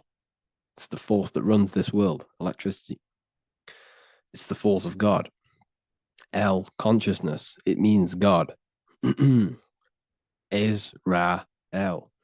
Isis, Ra, and El. It's the two hemispheres of the brain, the holy land of Israel. It's the holy land, it's the brain. Once these two hemispheres are synced, this is how you unlock your consciousness. This is the easiest way of astral projecting. Hemisphering, I forgot the word for it. Hemisphere syncretization, something like that. It's about syncing the hemispheres. This is how you unlock your consciousness. Once the brain is running as one electrical system, this is how you balance the two masculine and male opposing energies. Once these opposing energies are no longer in war with each other, the brain, they come together to work as one. You unlock your consciousness. You are born again. What happens when a male and female have sex? It creates a new child. It becomes one. You are born again. Once the two hemispheres of the brain, you are born again. You can then have an out-of-body experiences. So this is why the symbol of the Holy Land, Israel, is the up and down triangle back combined together, because it represents unification of the male and female, unification of the hemispheres. You're born again. You unlock consciousness. And you can get this for free. It's called the Gateway Tapes on my website. Basically, it's a audio track from the government, and they did this in the Gateway Experience. It's a CIA document, and what they do is there are different forms of meditations you go through. I think there's about 5 waves of meditations you do, half an hour each one, and it will teach you. It will sync your hemisphere, because what does it do? They understood that playing one frequency into one ear and another frequency into the other, they understood that the right ear is connected to the left hemisphere, the left ear is connected to the right hemisphere. So when you play 2 different frequencies into both ears, what happens? The brain picks this up, the 2 hemispheres of the brain picks this up, and it syncs it. It syncs these 2 hemispheres, these 2 frequencies together. So now the brain is working as one to sync this frequency. So this is how you can sync your hemispheres, through listening to these frequencies. Okay, you can get them for free and do the meditations yourself. This will definitely help you. This is an easy way to astral project.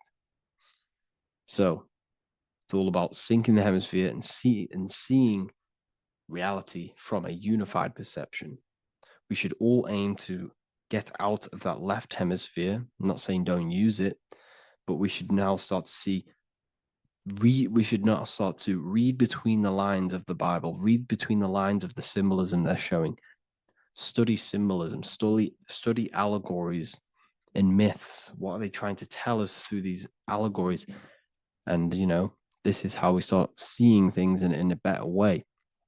Once we understand that we are all microcosms of an infinite consciousness, we can all come to one, because love is the unifying force of this infinite consciousness.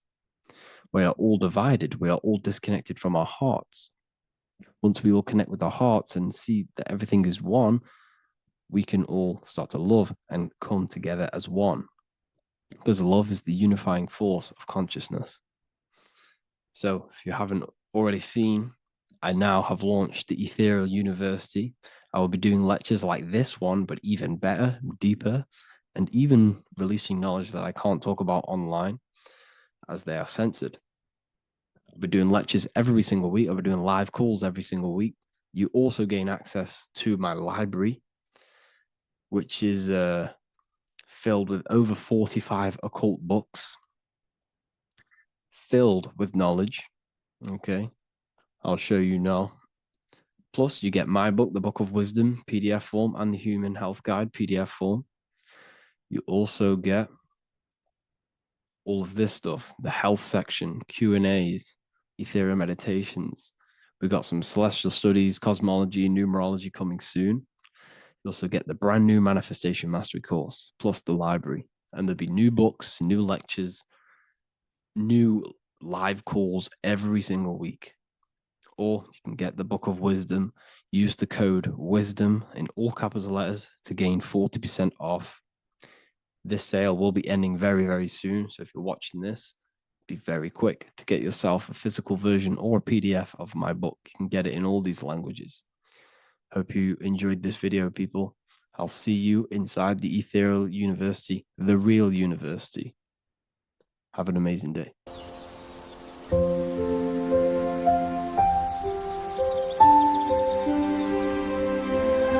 bookofwisdom.com. Visit today.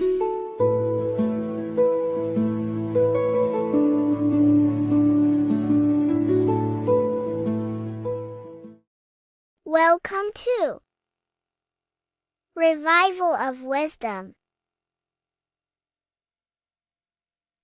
Today we're going to be breaking down Saturn worship and how the occult are linked in with Saturn. Okay, so first of all, let's start with the celebrities. All the celebrities are doing 666. Okay, covering the one eye, which also symbolizes the all-seeing eye, which is another occult symbol. But we're focusing on the 666, the 6 with the 3 fingers. Also, we have CERN with the 666 within their logo. Also Disney, okay, as you can see here, 666 within their logo. Pepsi, Coca-Cola, and even Cadbury's. Monster Energy with the 666 in Hebrew numerals. Unleash the beast. So what is 666 to do with Saturn? Because on Saturn, there is on their north pole of Saturn, there is a 6-sided hexagon, okay?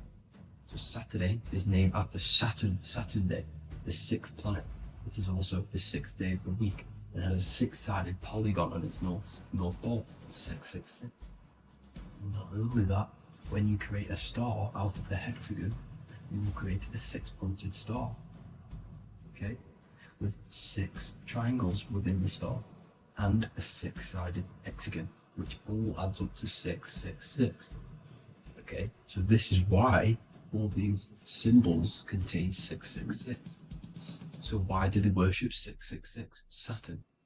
Because Saturn is the god of time and death, okay, and order and lessons.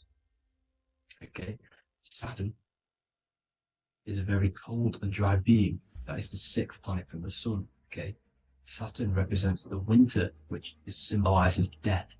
Okay, because all nature dies within winter because the sun's not there. So it represents darkness and death. It rules the zodiac sign of Capricorn. Okay, so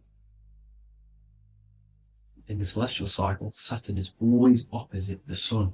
So it's the opposite of the sun. So they're worshipping this energy which is death-like. Okay, this god which is death and does not bring life. Okay, and also is the god of time. Okay, also in the Roman and in Greek it's called Chronos. Okay, which is just a translation for time. It's also known as the Father Time, aka the Grim Reaper. Okay, the Grim Reaper. Keep that in mind. We'll come back to this. Here are some more logos with Saturn. Okay, NAG, Internet, Wi-Fi. Okay, all these occult logos all worship Saturn. They are a satanic occult. They worship this death god, this evil god. Okay, this is where the cube now comes in. Okay, because what color is associated with Saturn? It's black, because it's the absence of light. It's opposite the sun. So black is the color associated with Saturn. Each planet has its own color associated with it. Okay, so when you make the cube, okay, as you can see here, the cube out of the polygon, it creates what? A black cube. Okay, and the Kabbalah, okay, Kabbalah means cube, Allah means the god, the cube god. These religions are secretly worshipping this cube god, the god of death, Saturn, Satan. It's the same entity behind it all. Okay, so Also, we have these black cubes in Australia, Denmark, all around the world, these black cubes, because this occult is worldwide. It's Saturn, Satan taking over this realm. Okay. Also, with this black cube, they walk around it like the rings of Saturn. It's around the black cube of Saturn with the rings, they walk around in circles. What are circles? Cycles. What is a cycle? Time. The time god. This is why it has a ring around it, because it represents time, cycles. Okay? And this is another depiction of Saturn, always depicted with this Reaper staff. Okay? Keep in mind this staff, just like we associated with, aka the Grim Reaper. The Grim Reaper also wears a black robe, representing Saturn with the same staff. Can you see it? This is where it comes in. Okay?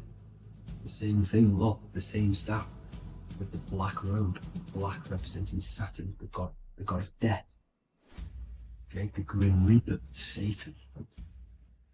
Okay. Also, when you graduate from university, what do? You wear a cube on your head, a black cube with a black robe. This is Saturn worship.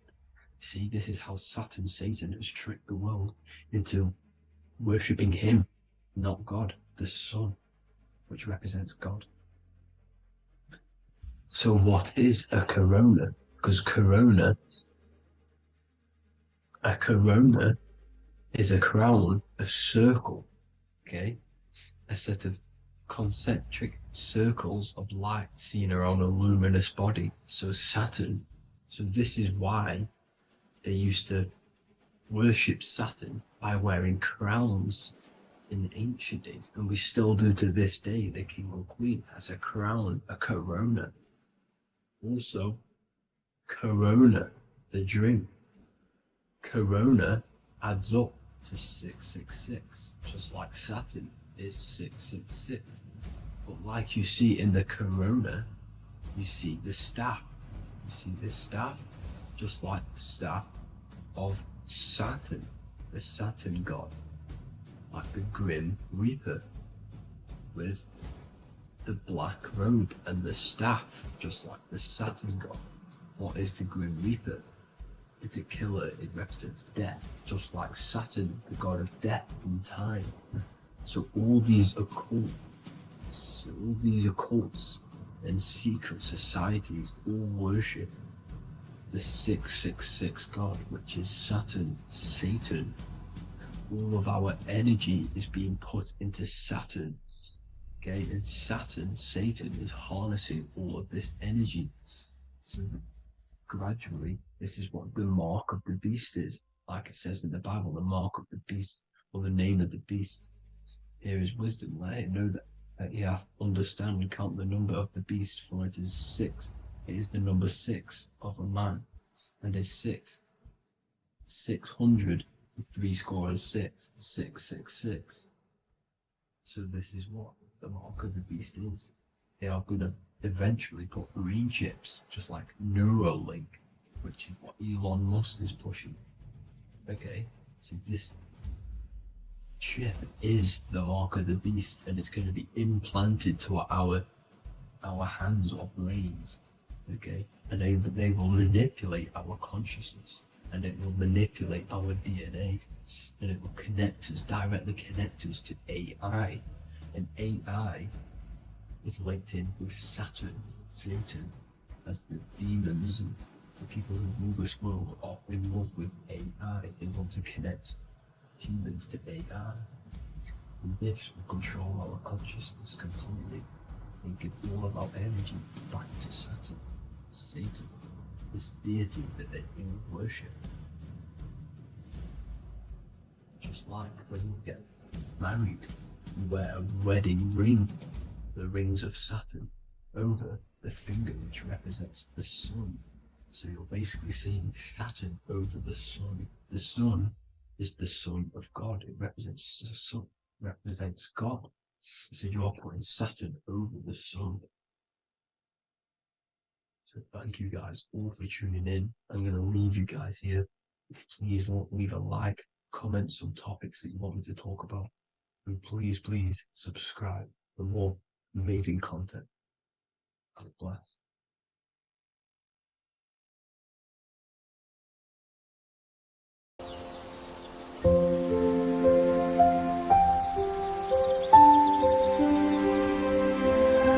bookofwisdom.com. Visit today.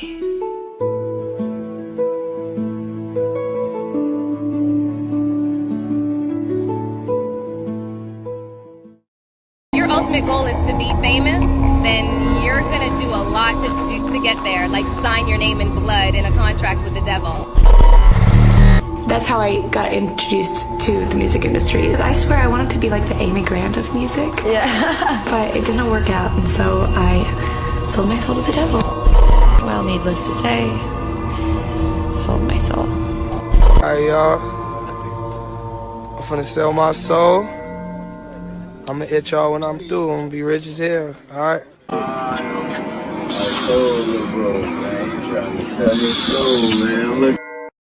So what exactly is selling your soul? In order to understand this to its full potential, you have to understand the spirit world and the occult world which our eyes cannot visibly see. The physical world we see is nothing but an illusion and a product of the higher planes of existence. For example, you can see someone's physical body, but you can't see the complex structure of the consciousness and the thinking behind that being. With that being said, there are forces and entities not attached to physical bodies, which they exist on the astral and etheric plane behind the physical plane. Now there are numerous videos and music with artists talking about this. For example, I sold my soul to the devil and the price was cheap. Why do you still do it? Why are you still out here? Well, it goes back to the destiny thing. I made a bargain with it, a long time ago, and I'm holding up my hand. What was your bargain? To get where I am now. Should I ask who you made the bargain with? with the chief commander. On this earth? And on this earth, and then in a world we can't see. So selling your soul is cutting a deal with an astral plane entity in exchange for wealth and fame on this physical plane. This is classed as black magic because you are bending reality against your intuition. Now, making deals with entities beyond the physical plane, you always have to give something in exchange. When it comes with demonic entities, it always involves some sort of sacrifice, bloodshed, or humiliation. Now, there are countless of rappers who someone close to them have died just before their career takes off to the next level.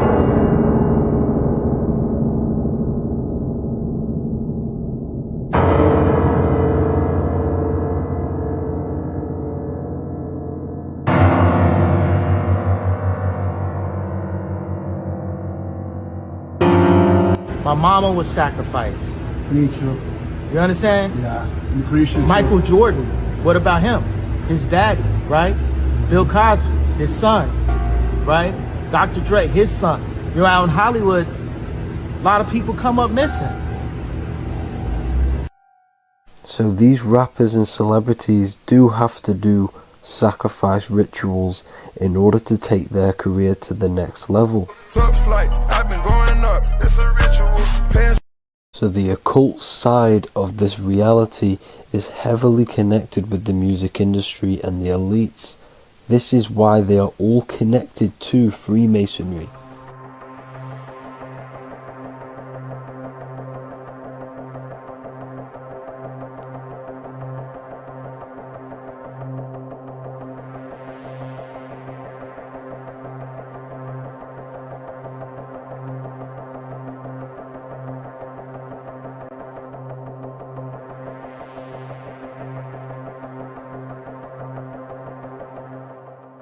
Now this is why the music industry is one of the most important industries for the elites to stay in control and keeping the masses on low states of consciousness. Frequency is one of the most powerful things in reality because it's the only thing which can enter your soul and body without consent.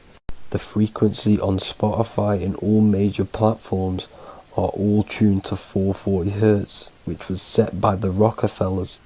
440 Hz turns off the whole right side of your brain, and the right side of your brain is to do with critical thinking, imagination, and your intuition.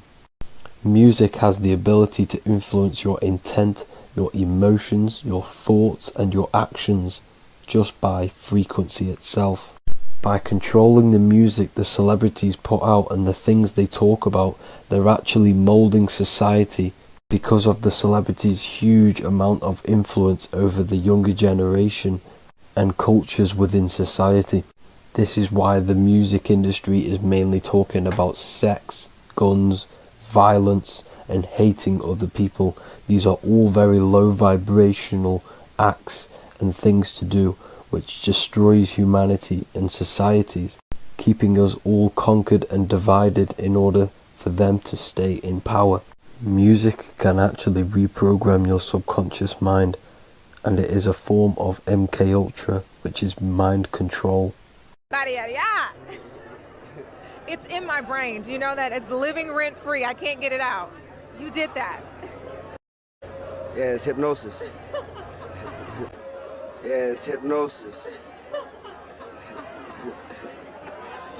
You're so awesome and dope. You do need to be very careful with what you're listening to and what frequency it's playing at, because all of this has an effect on your electromagnetic field and your state of consciousness. Now let's go back to selling your soul. When these rappers and celebrities sell their soul, they now gain eternal life on this physical plane. When you do sell your soul, you are allowed to live forever. And these people that are called youngins, rookies, new booties, like I was, had no idea that these people still live. They will prey, haunt, kidnap, anything to stay on top. This is their world. They have nothing but time, is what they believe. Now this explains why there's so much Saturn worship, because Saturn is the father time. He's the god of time and crystallization in the physical realm. If you want more information on that, go to my previous video. Now here is ASAP Rocky standing inside of a pentagram, but notice the way he's standing, it's an inverted pentagram. The pentagram is associated with magic, however, the upright pentagram is the 5 elements with spirit on the top. It's either called spirit or ether. It's at the top because it rules the other 4 elements, because it's the baseline of reality, which is spirit and matter. Spirit is behind the physical reality. However, when it comes to black magic, they invert the pentagram, so spirit is at the bottom because they worship the physical world. This is why the Baphomet is the inverted pentagram. These people are operating off their animal instincts. They do not want anything to do with spirit. These are antichrist. All of these celebrities know full well the effect what they're doing on the rest of the world. They have sold themselves out, and the elites use them as puppets to push this new world order and mold society in the way they want it. This is why all the celebrities are linked to Freemasonry, because in Freemasonry you have to take the oath of silence, where you can't speak on anything that they learn inside of Freemasonry. This is the symbol of silence.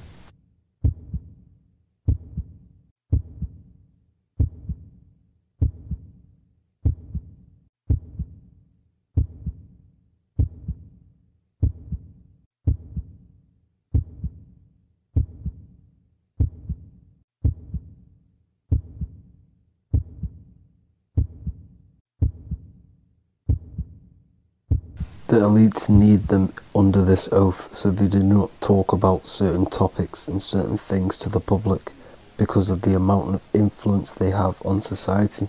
Now, even the name Hollywood is an occult term, because back in the ancient days when they used to create wands, they used to create them out of holly wood, out of the holly tree, because each wood has certain attributes and virtues when it comes to magic. And the holly tree was known as the holy wood, and they used to create the wands out of it to cast spells. And Hollywood are still casting magic to this day through the films and through the music to the masses. That's it for this video, people. Hope you enjoyed. Please like and comment and subscribe. Peace and much love.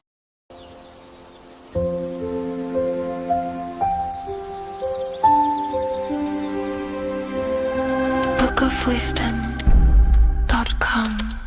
Visit today.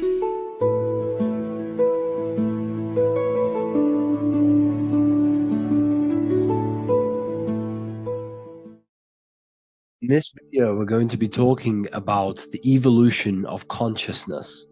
You are born human, however, you possess consciousness, which is the awareness behind your being, the awareness behind your thoughts, the experiencer behind your five senses, the experiencer, the observer behind your thought, emotions, and senses. You are an eye, an invisible consciousness looking through a lens, which is your body. Your body produces this physical world that you experience. Your brain produces this world. Your brain and body is a technological computer. However, you are an infinite, ever-expanding consciousness behind this physical body. And there is an evolution of consciousness, a cosmic journey of expansion. And this is why we see so much pyramid symbolism in the occult and esoteric world, and especially within Freemasonry. Because the pyramid represents climbing, an evolution, a raising state of consciousness, a journey. Steps symbolize a journey upwards. This is the raising and the evolution of consciousness, our inner world. The transmutation of our inner selves, of our souls and consciousness and our minds. So when we see this pyramid, we're seeing a evolution, a way up to source consciousness. And the eye in the pyramid represents your source consciousness. It represents illumination. It represents divine guidance through this evolution of consciousness. This is why we see the ladder. Consciousness is ever expanding on an infinite journey of evolution. Each individual is a part of this cosmic process, contributing towards the ongoing expansion of both mind and awareness. As we evolve, we collectively explore deeper levels of existence, expanding the boundaries of thought and consciousness. The mind has the ability to expand infinitely into new realms of thought, into new dimensions of mind. The mind cannot be filled up. It is not a physical substance. The body can be filled up because it is a physical thing, but you cannot fill the mind. Therefore, the mind is constantly expanding, ever expanding into new fields of thought. So what we see in Freemasonry, the ladder, is again a journey, an elevation of consciousness. When we are born with an infant consciousness, and as we gain older, we gain an adult consciousness. Our inner world, our inner mind, and our emotional intellect changes and evolves. We are significantly different from when we were very young as an infant. It's because our consciousness evolutes, it changes, it alters like water. So just like this evolution of your own consciousness as growing up, there is consciousness of beings existing in cycles beyond our own. And their consciousness is unimaginably different from ours. They operate on a higher level of understanding and knowing, experiencing reality in ways that transcend our current comprehension. Our minds right now cannot comprehend the highest states of consciousness. There are entities, there are beings beyond our own, existing in higher dimensions of consciousness. that we cannot comprehend because they have expanded. They are on a further way up the ladder of consciousness. However, we are all on the same journey. None of us can take the same journey. There is one ultimate goal, reaching source consciousness. However, this is always ever expanding. However, we are all on a different journey. There is one truth, one source, one goal. However, there are billions in different ways of reaching it, and we are all on these different paths to source consciousness, to this ladder, this evolution of universal evolution. Okay? Their awareness is attuned to new dimensions of existence, reflecting a more advanced stage in the cosmic journey of consciousness evolution. So when you take DMT, you are shot into these higher realms of consciousness where you meet these beings who look similar to these images. They are not speaking to you physically. They don't speak to you three-dimensionally through vibration and words. They speak to you mentally. If you have done DMT, then you know this. And if you have met these beings, then you know this. You might have even met some of these types of beings on mushrooms or any psychedelic drugs. Because ultimately, when you take these mind-altering substances, it's altering your consciousness. It's merging your consciousness with the spirit of that substance. And you are essentially attuning your mind to higher dimensions of consciousness. That's why we say we're getting high when we take these substances. Therefore, when you meet these beings on DMT, you are essentially meeting beings who are attuned to higher dimensions of consciousness, and they speak to you mentally. They speak to you telepathically through thought, because the universe is mental. Everything exists within the mind. The way you are now, your physical existence, is a state of mind. Mind, thought creates matter. Spirit and matter are two opposing ways of thinking. If we have a very spiritual mind, we have an expanded mind, we are a spiritual person through the mind. However, if we have a very low state of consciousness where we think about food, sex, lust, and all physical things, then we have a physical consciousness. Matter and spirit are two opposing forces, two ways of thinking. The mind attunes itself to different levels of understanding in different dimensions. So, essentially, this is what we're looking at. The body is a vessel for the fluidic, formless consciousness, a temple that houses the essence of our awareness. While the five senses are limited to perceiving only the physical plane, the mind transcends these limitations, capable of perceiving the full scope of reality. It is through the mind that we access deeper truths beyond the material, tapping into boundless nature of existence. Physical existence is a thin band, a thin layer of reality. It's like 0.001% of reality. And your five senses are only tuned into this layer of reality. But the five senses are, by design, only allowed to perceive physicality. But the mind has the power to expand beyond this physical five sense state. The mind has the power to expand and evolute. It is a conscious decision whether you want to take this path or not. You can stay in a three-dimensional way of thinking, or you can expand your consciousness from within. It's not an external journey. There is no God going to save you. You must save yourself. Therefore, behind every single one of these eyes is the same source consciousness. However, we are all different cells in a different journey. The organs in your body, the cells in your body are all alive. They all possess same consciousness, universal consciousness. However, we are all on a different journey of evolution. As above, so below. As the baby is in the mother's womb, when the baby becomes conscious, there is a world outside of its mother. What does it do? It presses and seeks a way out to be born in the other world outside of its mother.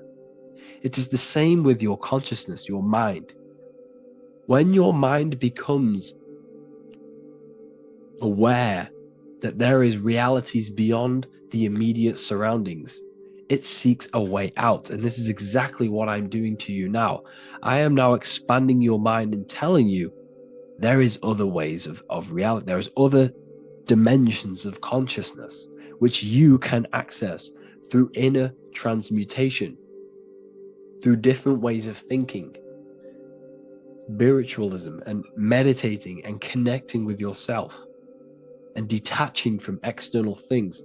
We can upgrade our consciousness. Your body is a womb.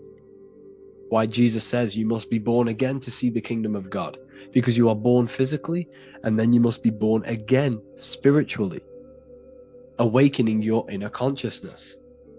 So like I said, as the baby is in the womb, it's the same principle. As above, so below. You were a baby, you were in your mother's womb, and you figured out there is a world outside of your mother, so you seek to weigh out your mother to be born in another world. It's the same now. You must do this now. This is your spiritual evolution. This is the evolution of consciousness. It's ever expanding. When you die, this is a transition. You must learn to not fear death. This is another part of your spiritual journey. You must master death. Therefore, like I said before, the mind has limitless capacity to expand into new realms of thought, continuously exploring uncharted ideas and concepts without boundaries. The mind can ever expand. It can never be filled. It can never ever know everything. There is infinite fields of knowledge, infinite fields of thought. Your current state is just one stage on an infinite pathway. You won't remain human forever. The human experience is a crucial phase where we learn to balance polarities, master the fundamental laws of the cosmos. It is a period of growth and transformation, preparing us for the next stages in our cosmic evolution. The goal is to strive for perfection, yet the true perfection is unattainable. It's like a tunnel, and there is a light at the end of the tunnel. And as you walk through this tunnel, the light is ever moving backwards. You should forever seek to meet that light, but you will never meet that light because consciousness is ever expanding. You should strive for perfection, yet knowing that perfection is forever unattainable. The journey is endless, with each step revealing deeper layers of understanding and experience. The pursuit of growth and expansion is itself the essence of our evolution. You can find all of this knowledge in the amazing book that I have read for years. I have read this book, The Emerald Tablets of Thoth, the Atlantean, by M. Dorial, translated by M. Dorial. I'm telling you now, this book, now that I've told you this, you have some context on the book. The whole book is about evolution of consciousness. He's talking about higher dimensions beings. He's talking about how you can transcend this physical plane. It is truly the most amazing book you will probably read. One of the best spiritual texts you'll see. It's hard to understand, so you must read it over and over again. And the more your mind progresses, like for me, I read this every couple months. And the more I learn about consciousness, the more I expand my own consciousness. And every time I read this book, I pick out something new that just completely blows my mind, because you can only understand this book to your level of consciousness, to your level of understanding. So now that I've told you all this information, go and read this book and it will absolutely blow your mind. And so will the Book of Wisdom Volume 2, which is now available. I released it the other day. I'm just going to read a page out now. This page is called Spirit and Matter. The Earth is not merely a dense, lifeless rock drifting through space. It possesses spirit, a living essence that animates its form.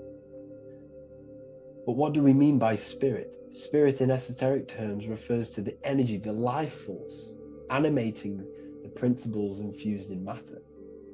So essentially, what this page is talking about is how everything has spirit, consciousness within it. You are the middle, you are spirit and matter. You have the ability to expand your mind to the God self and raise above our animal instinct, our material self, and know the divine and expand. Animals cannot do this. Animals are not self-aware. Humans possess self-awareness. We can observe our consciousness. We can say, why do I exist? We can look in the mirror and know that we need growth. And this is what Anunnaki means. Anu means above. Anu was the supreme god of the sky, which is a metaphor. He represents spirit above, heaven. Anu came down to earth and married Ki, the goddess of the earth, which represents matter. It's a myth, it's an allegory. Anu married Ki and gave birth to the Anunnaki. Spirit came down and infused with matter and gave birth to the human, which is you. You are spirit infused in matter, Anu and Ki, Anunnaki. You are the Anunnaki. And this is just one of the teachings in my book. Honestly, this book is absolutely amazing. If you truly, truly want to expand your consciousness, give this book a read. And obviously, if you're inside the university, I give you this book for free.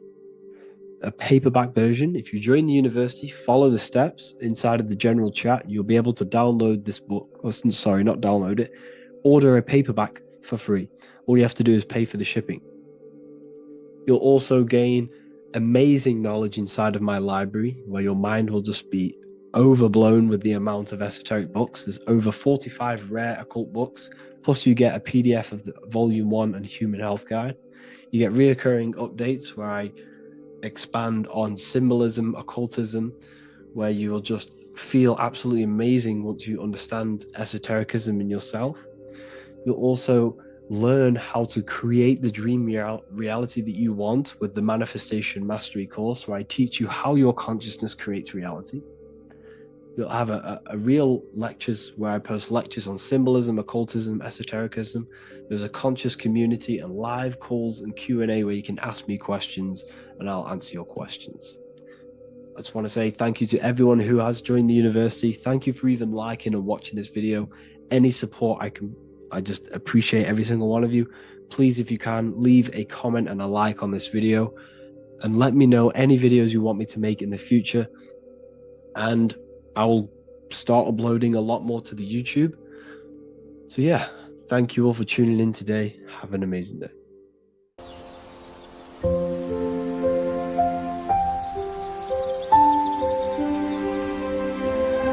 bookofwisdom.com. Visit today.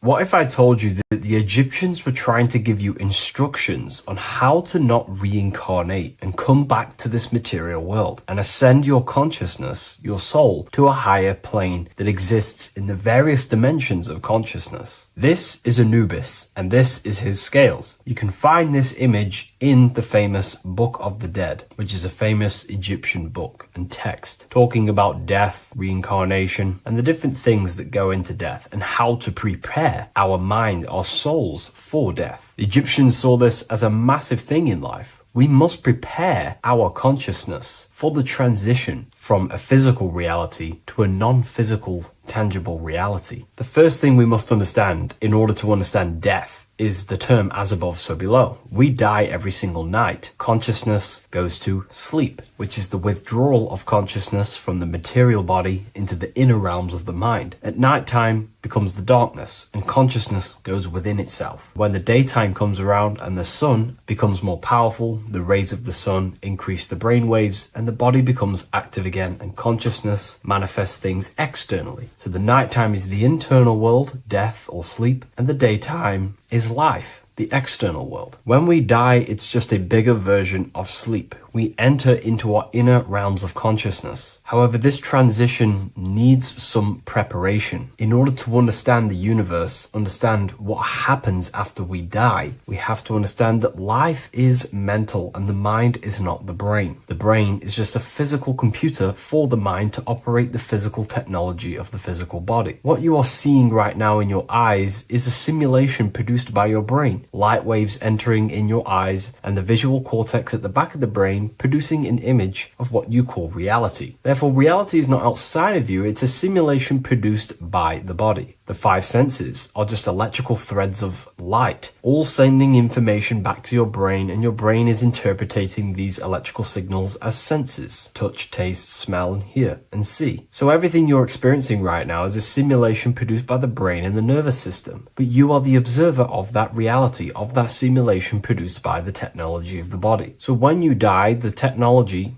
the simulation produced by the electrical system called the human body, is no longer running. Therefore, we don't actually leave anywhere, but the simulation stops running and we are dissolving one layer of ourself. So most people think they leave the body when they die, but we're not. We're simply just removing an aspect of ourself, a different dimension of ourself, and casting off that dimension, removing a veil or a layer. And we're seeing what is behind that layer. And what behind the layer of the physical reality is simply the world of imagination, the astral plane. At the moment of physical death, consciousness withdraws from the physical brain, yet the awareness does not cease. For a short period, the individual may experience a condition of peaceful unconsciousness, similar to deep sleep. Then, once the individual becomes conscious again after death, once the physical body, the etheric body, has fully been split up and consciousness is now operating in the astral plane, this is what the ancients called karma loka.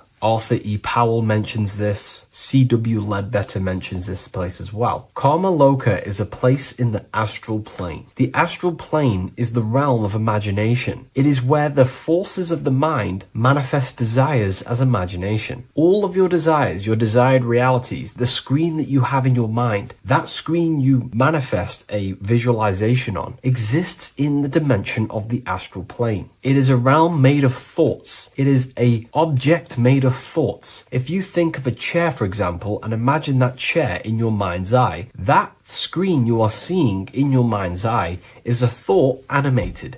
That thought is an animated desire, and that exists in the realm of the astral plane, a realm of subtle thought forms. Therefore, the physical world has an exact copy of this world, however, in the astral plane. Just like how if you remember the house that you grew up in as a child, if you could sit down right now, wherever you are, and you can imagine, walk around that house in your mind. You can imagine the layout of the street of the house. So in our minds, we have our own layout and map of our house, but then now connect all of the collective consciousness's minds and memories of places on the earth come together to create a collective astral plane, a world made of thought forms, but it's an exact copy of the material world. To go into a bit more detail, this would exist on the lower astral plane. On the lower astral plane, there is an exact copy of the earth, made of everyone's memories, imaginations, and things along them lines. Karma Loka is where the word karma comes from. This is the region of desire and emotion and imagination. This place is not a place of reward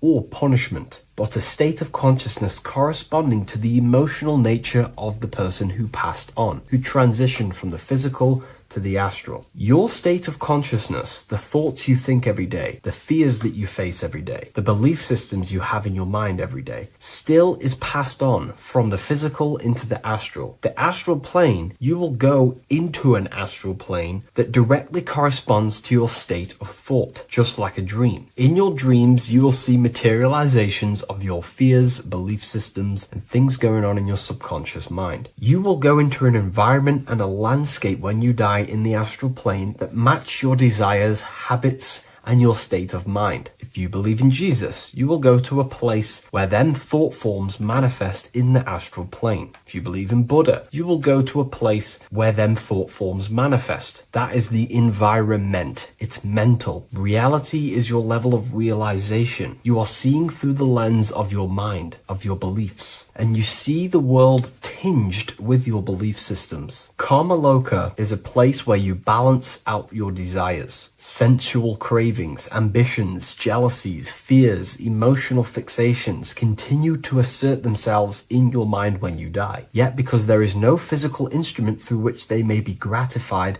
they gradually burn themselves out. These desires start to be balanced out again, and your mind becomes more balanced. The more refined the individual in physical life, the shorter and gentler this stage becomes. The more desires you have in material things, sex, whatever it is, the longer it will take to balance out the forces in your mind in karma loka. Desires weaken through repetition without fulfillment. Emotional attachments lose their magnetic hold. The astral body sheds its lower layers. It's like you're stripping away aspects of yourself. When that last personal desire dissolves eventually in the astral plane, consciousness can no longer maintain cohesion in the astral vehicle. The astral body disintegrates naturally and awareness withdraws into the mental body. The mental body is what the Christians call heaven. The mental plane is heaven, the realm of creative thought forms, the realm of pure mind, pure thought. The mental plane, also called the Devachanic plane, is a realm of blissful, creative, luminous consciousness. The Devachanic plane is not an illusion, but subjective yet intensely real world, constructed by the individual's highest thoughts, ideas, loves, and aspirations. How does this link in with Anubis? Anubis is trying to give you instructions on how to prepare for life after death in this image. If we take a look at Anubis in this image, we have to understand this is symbolism. This is metaphorical. Anubis is known as the god of the underworld. He symbolizes the transition from awake to death. He is not a real god that you will meet when you die, but he represents the process of death, transitioning consciousness from physical to astral. He's giving you instructions in the Book of the Dead to make your heart as light as a feather, as this is a scale. So he represents death. Your heart needs to be as light and balanced as a feather. The heart is the emotional vehicle of consciousness, as I just explained that emotions are subjective to the astral plane or karma loka. We do not want a heavy heart before we die.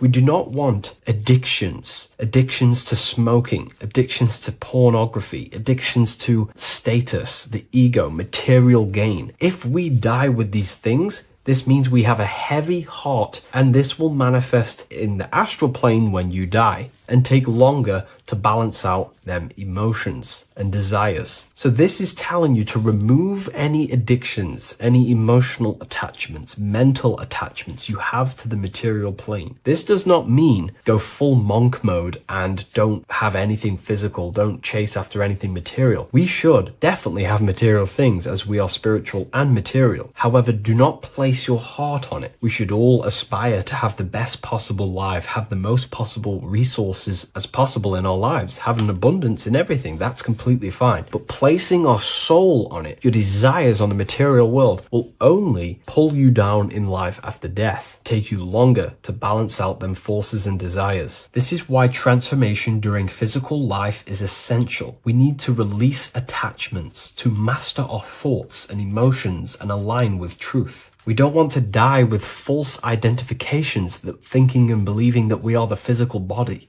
We need to balance out our heart. Yes, have material things. Yes, chase the best possible life for ourselves, but also have connection with the divine and practice detaching from the material world. Maybe even fasting from any addictions that you have, the phone and things along them lines. When this is achieved, when you are fully balanced and have no more addictions and attachments to your mind and consciousness, the scales are balanced. The soul becomes free and rises beyond the lower planes of existence when you die. It transcends the physical body and more than likely enters the mental body. We can't take anything physical after this life. The only thing we can take is spiritual things such as wisdom, understanding, and connection. We can only take internal things. So we have to master our internal world before we pass on to a world where we cannot fulfill our physical desires. Now, this is kind of what heaven and hell is. There is a hell realm in the astral plane. If you desire horrible things, you desire to kill people, or you desire to do horrible things, then you will manifest in a place where that is taking place, with people, with entities that assimilate with that vibration. You might have to watch this video a few times to get a full understanding of this, but Anubis is trying to teach you, make your desires as light as a feather, purify your heart, purify your soul, and place your heart on the spiritual things, knowledge, information, connection, thought. Because if you desire material things, then you will more than likely desire to manifest yourself back into the material world and reincarnate. If you've read the Book of Symbolism, you already know this information. You can now find this book in the description of this video. Please leave a like, comment, and subscribe to the channel if you like this information. And we also have the Book of Symbolism available on Amazon.com now. Take care, everyone. I'll see you in the next video.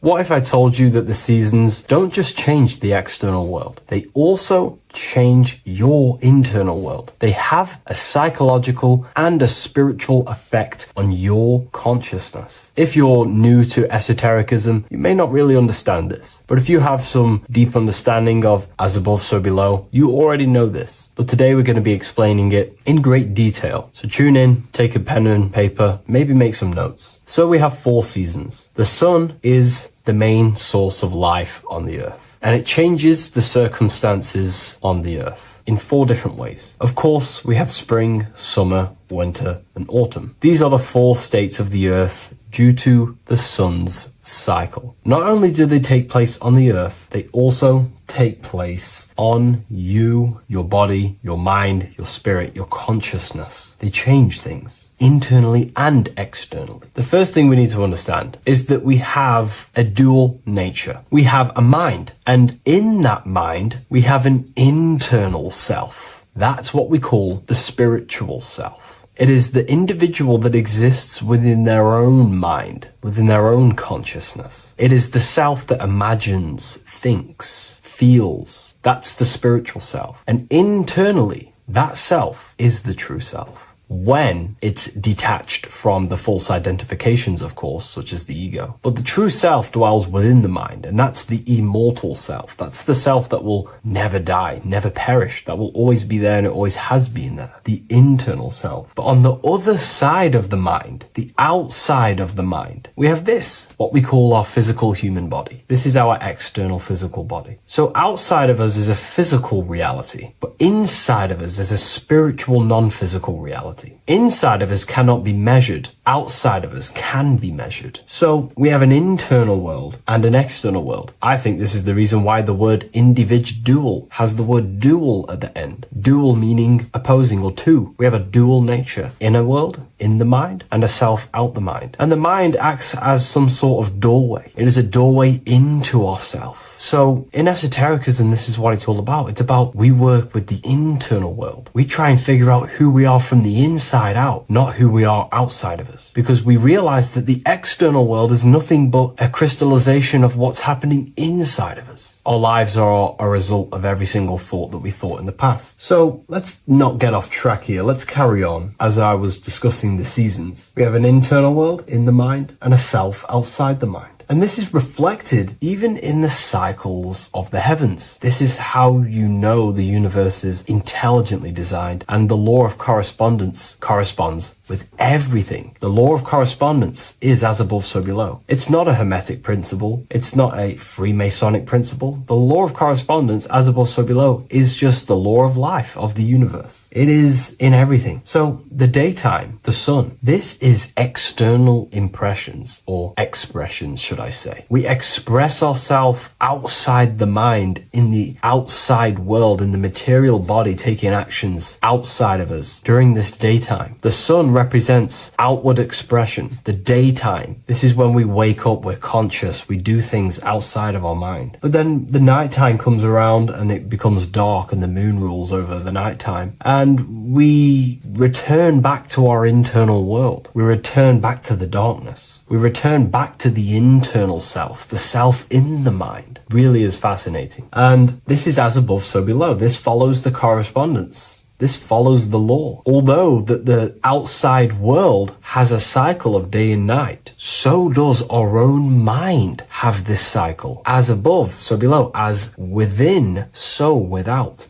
What's happening outside of us is also happening inside of us. The mind is also going in a cycle. Because in the daytime, the mind wakes up and we express things externally. But when the sun goes away and the electromagnetic rays of the sun are not very strong, our brainwaves decreases, our body activity decreases, it slows down and we return to the internal self. The body switches off and we return to the internal self in the mind. We enter in the doorway of the mind and return to the internal, the spiritual self. And when the body is less active, this is when we are more connected to the internal world, our spiritual true self. So as above, so below corresponds with the day and night, the sun and the moon. The moon represents our internal world, the world inside our mind, the self inside the mind. And the sun represents the external self in the external world. So not only are these cycles happening in nature, the darkness outside of us when the sun goes away is the same darkness that we go within ourselves when we go to sleep. It's the same cycle. Our bodies are in the cycle of the external world also, as above, so below. But then we can even take this even further. This fractals down even further. If we look at the cycle of the yearly cycle of the sun, which is what we call the 12 zodiac signs, we notice that these 4 seasons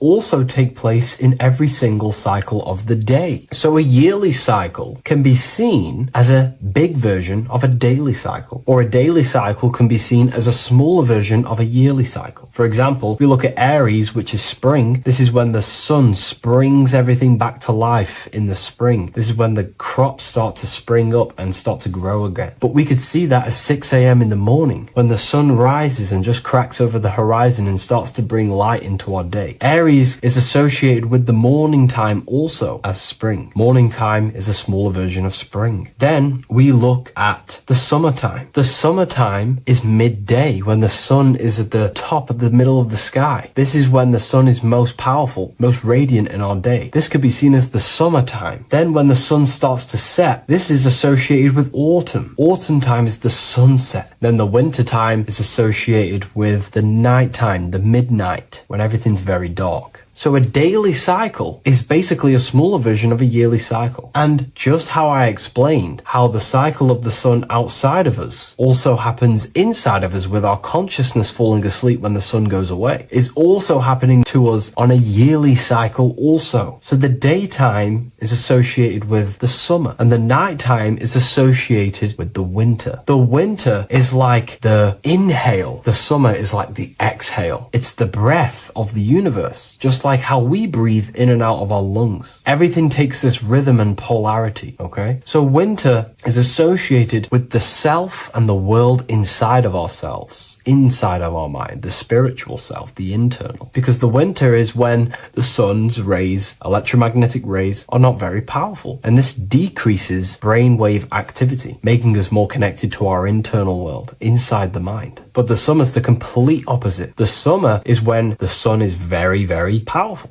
And the sun's powerful electromagnetic rays increase brain activity, making us more actionable in the physical world outside of our mind, in the external world. So summer is the daytime and winter is a big version of the nighttime. Vice versa. Just like how in the winter, we're more in the house. We're inside buildings because it's very cold outside. Animals hibernate. They go inside. They go into little places. They collect all their food and prepare for the winter. They go inside. They go in darkness to hibernate. So does our consciousness, our spirit, the self inside of our mind. We can use these cycles to our advantage, to evolve spiritually, to connect and be more balanced. You know, I've mentioned a lot of this inside the university to my members, to the family inside of there. We discussed this. We had a great discussion about this. And, you know, the live calls we have are priceless. The conversations you can have with someone when they're awake, you never forget them. You always have deep, meaningful conversations. And we discussed this deeply, and we're going into some interesting things about how we can use these types of changes in the seasons for our spiritual growth. We even discussed about spring and autumn and how they're associated with the different spiritual bodies that we have. But anyways, let's not get off track. Lucid dreaming,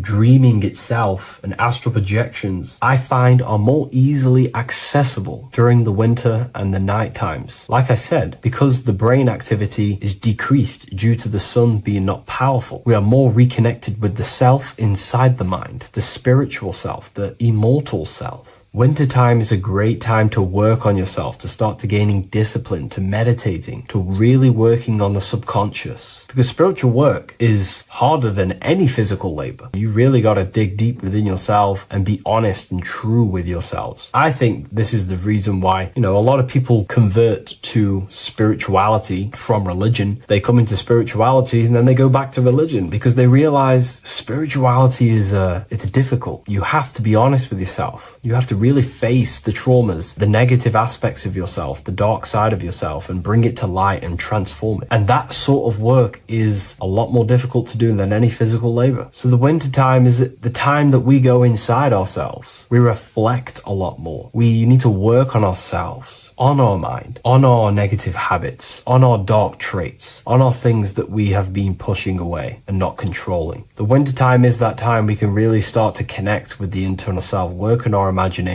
work on our mental willpower, work on all of these things like lucid dreaming, astral projections, and purifying ourselves, removing any mental barriers, any negative belief systems that may be subconsciously holding us back. It's easier to access the subconscious in the nighttime and in the winter, especially the winter. That's why I made this video, because we're in autumn now. We're transitioning into the winter. So I thought I'd share this with you all. And it's important to understand that you are a microcosm of God. Like I said, the law of correspondence associates with everything in the universe, people. Everything. And that's the best thing with the law of correspondence. And I've been using this for the past 3 to 4 years, right? The law of correspondence has determined and filtered out so many lies that was given to me, that's given to you, that's given to everyone in the world. The law of correspondence is like a filter. If someone gives you a piece of information, for example, gravity, and it does not apply with the law of correspondence, then you know it's a lie, because it's a universal thing. What happens inside of me also happens outside of me. What happens in my astral world happens in my material world, more than likely. As above, so below corresponds with everything. The same structure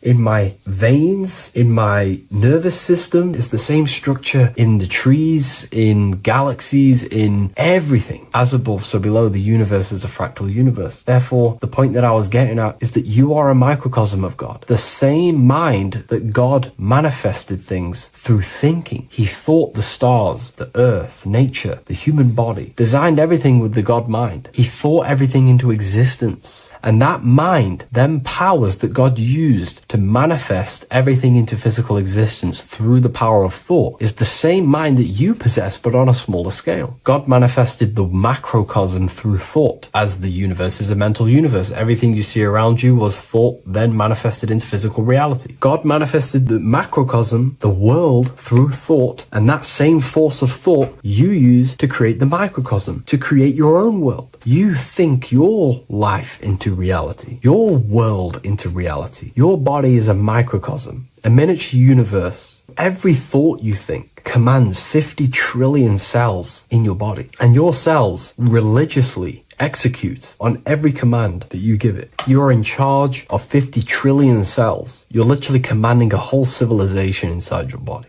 And this is how you are a reflection of the divine. The God mind created the macrocosm, the world, and you create your own world inside that world using the same power as thought. Very powerful. So everything that happens outside of you is also happening inside of you. The law of correspondence is the most important, the law that you could possibly learn, because it makes everything so clear for you in the universe. Makes life so clear. You see the reality for what it truly is. It's a reflection of the higher dimensions. Just like how reality right now is a reflection of what's happening inside of people's minds and consciousness. We can't blame the elites for all the negative things that's happening in reality, because all the negative things that's happening in reality is the negative things that's happening in people's minds. We need to take control of ourselves. So with that being said, thank you all, everyone. If you wish to read more, 90% of you watching this video have already got this book. I want to say thank you for your support. It means the world to me. It makes me research more and write more books. And the book of symbolism is coming very soon. So thank you, everyone. I'll leave a link in the description for the university, for the live calls, and for the book if you wish to join. Have an amazing day.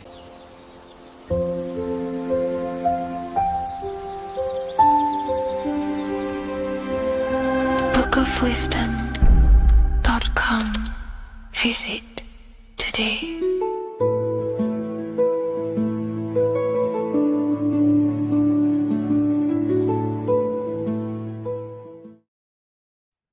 Hello, everyone. Today we're going to be discussing the esoteric and occult meaning behind the story inside of Genesis, the story of Adam and Eve. This is a widely known story, but not many people know the true esoteric meaning behind it. Okay. So today we're going to be breaking this symbolism down. Before we get into this, please leave a like and a subscribe on the channel. I would greatly appreciate it. And please comment below any lectures or anything you wish to know, and I could maybe make it in the future. The first thing we must understand about the Bible is that it is an esoteric and occult book. It is written in allegory. It is written in such a way that we understand the book compared to our level of perception. Now, what do I mean? If a child read the Bible, they would gain a standard meaning and story behind it. They would gain a normal interpretation of the book, of being good, praise God, and be a good person. However, me, who have studied the occult and esoteric and symbolism for a very long time, when I read the Bible, I see a deeper meaning. I can read between the lines of the allegories, which means the Bible is written in such a genius way that it speaks to your level of intelligence. Depending on how advanced you are mentally and with knowledge, will depend on how you decipher this book and how the parables inside the book can speak to you in your personal life. Okay? So the Bible is the greatest psychological book ever written in history. This is why it's known as the greatest story ever told. It's a story. What we must understand with the Bible is that the Bible creates on the surface a logical way of thinking, which is what we call religion. We read the Bible and if we think logically and we take that book literally, then we gain a religion. But if we look beyond the surface, this is what we call esoteric, metaphorical, symbolic. You can read between the lines using our right hemisphere of the brain in deciphering this book and what it truly means to us and the evolution of our mind, body, and soul. What this book actually reveals between the lines is instructions and stories which teach you how to level up your consciousness, how you can sync the mind, body, and spirit and the soul all together so you can live like a god. This is what the esoteric is. It's the purification of consciousness. Now, when it comes to Adam and Eve, okay, what we must understand is that this is the beginning of creation. This represents the beginning of your life in an esoteric way. This is symbolic for the beginning of your incarnation into this physical world. Okay. And we have Adam, masculine, Eve representing feminine. These are the two masculine and feminine energies which create the whole material universe. Okay. And as we are born with a pure consciousness. We are born with pure consciousness. Well, now, what do I mean? As a baby, we have no knowledge. We are pure essence of the soul. You know, we don't gain the knowledge of good and evil. We are pure. Yes, we're not happy all the time as a baby, and we're not sad all the time, but we have no ego. This is what I mean. Our consciousness is not split.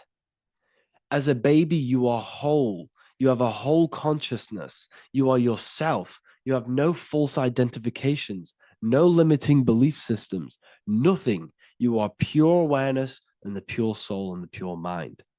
Now, this is what Genesis is representing. As we grow older, the more experiences we gain, the more thoughts we start to think, the more knowledge we gain of this world, the more impure our mind, our heart, our soul, our spirit becomes, the more impure our body becomes. As we grow older, We're infected with negative beliefs, negative thoughts, and society norms. This is a big one. As we grow older, we are molded by society. We shut off areas of ourself and we push them away so that we fit in with society. We all know this. We all did this in school. We pushed away parts of ourselves to act cool or to fit in, whatever it may be. Whatever type of person you were in school, we all went through this because society and culture is programmed. So as we grow older, our consciousness splits. We gain a persona, an ego, and we gain a shadow self, the subconscious, and we gain an ego. Now, the ego is what you show to people. It's that character that you show, that you put on to your culture, to your family, to your friends. This is a false identification. And we also gain a shadow self. The shadow self is gained through experience. This is the subconscious. Our ego is created through experience. And so is the subconscious and the shadow self. Okay. So as we gain age in this material body, we fall from the Garden of Eden. We gain the knowledge of good and evil. This is what the symbolism represents of us leaving the garden, us eating from the fruit. Now, the fruit represents the knowledge, it represents the insight, the experience, which splits our pure consciousness. Our soul splits. Okay? We lose connection with the divine. We lose connection with our pure self through material experiences. We may lose ourselves in material experiences. We may lose ourselves in lust and material gain, wealth, and all of these lovely things that the material world offers. We lose ourselves in this. Okay? And not only that, there's another symbolic thing that we're missing with being a child. There's another symbolic meaning behind this tree in this story of Adam and Eve. And this is sexual energy. Okay? As we are a baby, we have no ability to create another human life. We have no sexual urges. We have no desire for the material things as a baby. Nothing. As we grow older, our sexual energy cultivates around the age of, it's like 10, maybe earlier for some people or later for some people. This is what we call puberty, when our sexual energy activates. This is when the masculine and feminine energies are present within the body. And we are now given the ability to create human life. We're now given the ability to bring in a soul into the material world. Now, this is what we believe and know in the esoteric world. That is what sex is. You're bringing a soul from the astral into the physical. Okay? So as you grow older, you gain this ability to use the power of creation. You gain this force within you that allows you to open a portal in the astral and bring in a soul to the material. Now, this power can be misused. This power is very powerful and should not be misused. In occult and esoteric teachings, we teach and learn sexual transmutation, how we transmute sexual energy into different areas of our life so we can grow and create. Because sexual energy is creative energy. It creates a whole new human being. So if we retain it, we can transmute it into creativity. So this energy is kind of corrupting us as well. And now I'm not saying growing up is evil, all this thing is evil. This is a natural cycle that we must go through. The soul of us must go through this cycle so that we learn, so that we overcome it, so that we gain mastery over ourselves, so that we expand ourselves. I recommend you watch the Evolution of Consciousness lecture that I did on my YouTube. An amazing lecture. talks about the evolution of consciousness and how we're on a never-ending cycle of life and death and expansion. So leaving the Garden of Eden is symbolic. You see, Eve represents emotion. She's feminine. Adam represents action. That's why he bit the apple. You see, Eve takes the apple and tempts Adam because she's the emotion. She's the sexual desire. And Adam eats it. He releases. He misuses the power of his creation. He misuses his consciousness because of material illusions and material desires. This is natural, okay?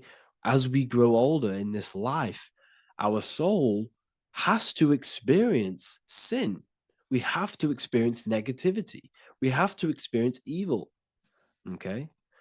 And we have to misuse this power within us to learn about it so we can overcome it and gain control over it. Now, this is why the Bible says in Genesis 3:6, for God doth know that in the day ye eat thereof, then your eyes shall be opened. Ye shall be as gods, knowing good and evil. This is very, very, very symbolic. We come into this world to experience a dualistic way of reality. We come into this world to challenge ourselves so the soul can grow, because the soul comes from pure love from God. But we come into this world so the soul may know what it's like to be evil. You see, we are like a seed. Our soul's like a seed. And when that seed grows, okay, and it's planted, them roots must grow to hell in order for the top of the tree and the roots to grow to heaven. In order for the soul to reach the highest states, it must descend down into the lowest states. Good and evil. This is the story of good and evil, okay? And this is the story, a psychological story of how the human mind has functioned in this life. This is what this story is representing, of how our soul and mind is functioning, how our consciousness is splitting and growing up and evoluting. Okay. Like I said, snakes represent sexual energy. They represent, snake, when you've been snaked. This is why we say you've been snaked, because it represents a temptation of sexual energy. This is why the Kundalini is symbolized as a snake. This is the serpent within us that we can rise to activate dormant brain cells in our brain. Now that's called the Kundalini awakening. I'm not going to get into that into this video, but this is what it symbolizes, the tree and the knowledge of good and evil, because our body is the tree. Our central nervous system is the tree. The snake is our sexual urges and this false temptation that tempts us to interact with sin, the material world, okay, and go against our higher divine self. This is what it represents. Now, it's very, very symbolic. Not everyone is going to agree with this, but this is my interpretation of Genesis based on my research of occultism, symbolism, metaphors, and me studying the Bible. This is my interpretation, and I hope it resonates with you. It might not resonate with you, but this is what makes sense to me, and this is what has made sense to many other occult researchers who are in this space as well. Okay, so please leave a like, leave a comment, leave a subscribe. I'd greatly appreciate if you could, just give me some support on this channel. We're nearly at 100,000 subscribers, which is insane. I just want to say thank you all. And yeah, I will see you inside the university. If you join, I'll look forward to mentoring you, connecting with you on the live calls. There's a new symbolism course, which is going to be available very, very soon. And yeah, if you join the university, you also get a 30% discount on all of my products, astrology readings, one-on-one calls, all of my books. Yeah, so I hope you gain some insight on this video, and I'll see you in the next video, and I'll see you inside the university. Have an amazing day.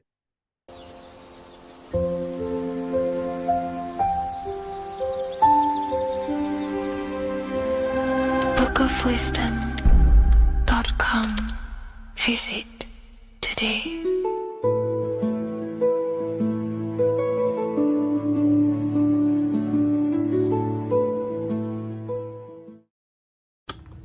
Okay. Is manifestation real? Of course it's real. You've just manifested that sentence. You turned a thought into an action and then generated a physical experience.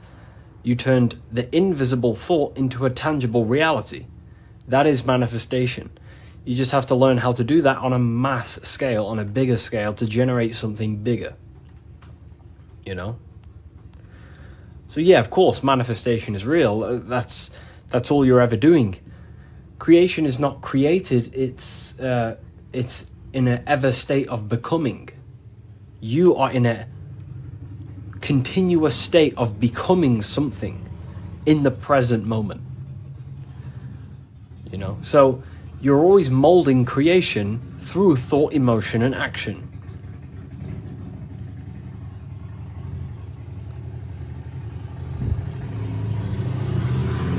Let's let the Harley Davidson go past my house. It's a very loud bike. It's a cool bike. But yeah, you're in a continuous state of creation. And that's what this symbol ultimately represents, right? Hi, if I order your book today, will it revive, be here before next Friday? You mean not this Friday, but next? Yeah, it should be there, for sure. So, this is what this symbol ultimately represents. Because the snake can shed its skin, which means it renews its layers. It transforms from old layers into new layers. It removes old layers of skin, symbolizing transforming. But the snake is eating its tail. The end gives birth to a new beginning. And this is what the present moment is. The present moment is the continuous state of becoming and unfolding of creation. We're all tapped into the live stream of consciousness, like you're tapped into this live right now. And you are directing them life forces in the present moment through thought, emotion, and action. You direct the life flow, the life force that you're tapped into. And wherever you direct it through thought, emotion, and action, and your time and attention, that is the reality you generate. And you create that reality. And that's what the symbols are here for, people. The symbols are here to awaken you to things that you just realize about yourself. I'm not teaching you anything new. This is just something you realize. This is solid truth that you can't, escape. You can't escape the law of cause and effect. The force is too powerful to escape the force and the law of cause and effect. The law of cause and effect is over you. It governs you. So you have to work with that law consciously. Most people are not conscious of the laws that govern their life. They're not conscious of the laws that's governing their mind. Your mind is governed by laws, not man-made laws, but universal laws you cannot escape. It is impossible to escape cause and effect. So you must work with the law. God law, basically. Yeah, they're called, occult societies, secret societies, they call the laws natural law. Then, of course, you have man-made laws.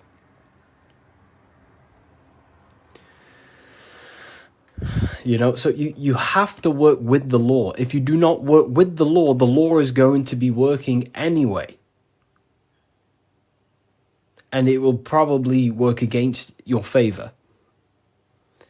But these laws that are in place are there to give you what you want, to create your will, to create your desire. These laws are here for you to create, to give you what you want. Okay? So we have to become conscious of the laws that is governing our mind. Because the mind functions with free will, however, exists in the boundaries of the laws. Without them laws, the mind would not solidify a true creation. Everything would be chaos. The laws make sure that it creates this specific reality that you're experiencing right now. Hello, Harry. I've reached a higher state of consciousness thanks to you and your book. Wow, amazing, Craig. Absolutely amazing. Absolutely amazing.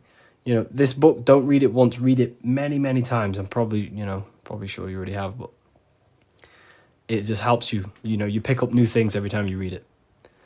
What do you think about getting a pentagram tattoo or a different symbol? I mean, the pentagram's a great symbol. It's just how you use the symbol. I gifted your book to a friend. Wow, amazing. Which book? The new one or the older ones? So we can influence our reality, of course, through thought, emotion, and action. You have free will. You have full control over them three things. If you try and control anything other than your thought, your emotion, and your action, you are going against natural law. God has given you the permission to only control your thoughts, your emotions, your actions. If you try and force anything on anyone else, you are then breaking natural law. They are the forces that consciousness expresses itself through the mind, mentalism, through thought, imagination, through emotion, through feeling, intuition, and through action, willpower, taking physical actions. That is how the force of consciousness expresses itself in three distinct ways. And that's how you create your reality, through thought, emotion, and action. And that's how you gain your personal power, by controlling your reality. How do you control your reality? Very simple. Is this the Book of Wisdom? This is not the Book of Wisdom. This is the Book of Symbolism, the brand new book, only available on my website. So here it is. Here it is, people. This is not the Illuminati. This is not the Illuminati, people. Let me make something clear. Everyone has demonized this symbol, and I think they use this symbol on purpose. Because this symbol unlocks your personal power, and that's what the Illuminati is. The Illuminati are illuminated people. That's ultimately what it means. Illuminated. What is illumination? Light. That's why there's light surrounded around it. Light in the eye. What is the eye? The internal perception. The mind that allows you to perceive information. The internal eye. The person in your mind who thinks. That's the real you. That is the real you. The person in your mind who thinks is truly formless. Okay? The Illuminati are illuminated people. They understand the secrets of the human mind and human consciousness. And other people who do not understand the secrets of the human mind and human consciousness are ignorant, and the people are using the knowledge they know against them. If you know psychology, right? If you know the deepest secrets of psychology, you can then use that against someone to manipulate them. That's how the system works. It runs on information, knowledge, and power. And the power comes through the information. The people who have the most information about how you function have more power. Why? Because they can use you, because they understand you more than you understand yourself. You see? That's what the Illuminati is. The Illuminati are people who understand the secrets of the human mind and how to manipulate the secrets of human consciousness to make them do something and create something in their agenda. You're all creators. This is what you need to understand. That's what consciousness is. Consciousness is a creative force. It creates through thinking, feeling, and acting. The triangle. But that thought, emotion, and action are just three expressions of the one force of consciousness. Thought, feeling, and acting are in fact one actual force. Because it's the force of the universe. We're all using the same force. And that's the same force that Yoda uses in Star Wars. In Star Wars is all talking about the force. That is the force, and that force is running through you right now in the present moment. You have the ability and the free will to direct that force through thought, emotion, and action into a reality. So, the Illuminati is just simply people with a high understanding of consciousness and the human psyche, and how to actually create reality. You think something, you feel, and if you have a feeling towards that thought, you take the action. As soon as you lose feelings to watch this video, you will scroll and take action to find another video you have a feeling for. That is how reality creates. That's how reality unfolds. Okay? So the eye in the triangle is showing you the ultimate state of consciousness to create reality. 1 and 3. There is one eye and 3 points on the triangle.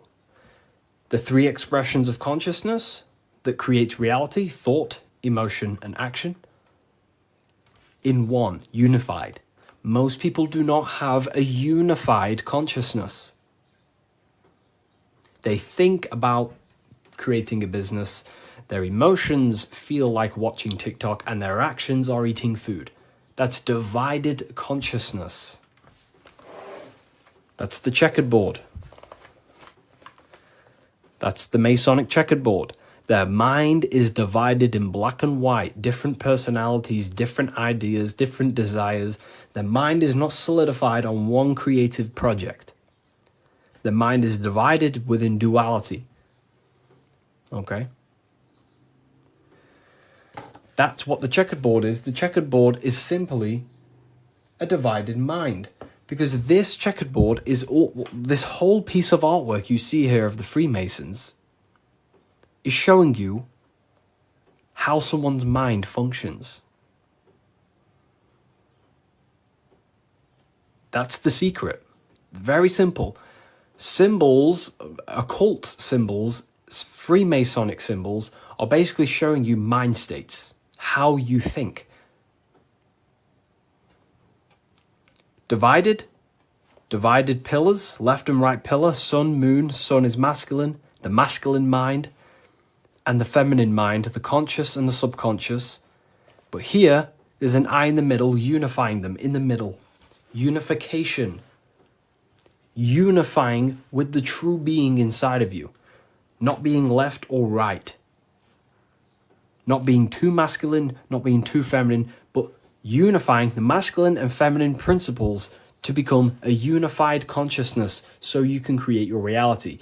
The masculine principles symbolized by the sun and this left pillar symbolizes willpower, your will.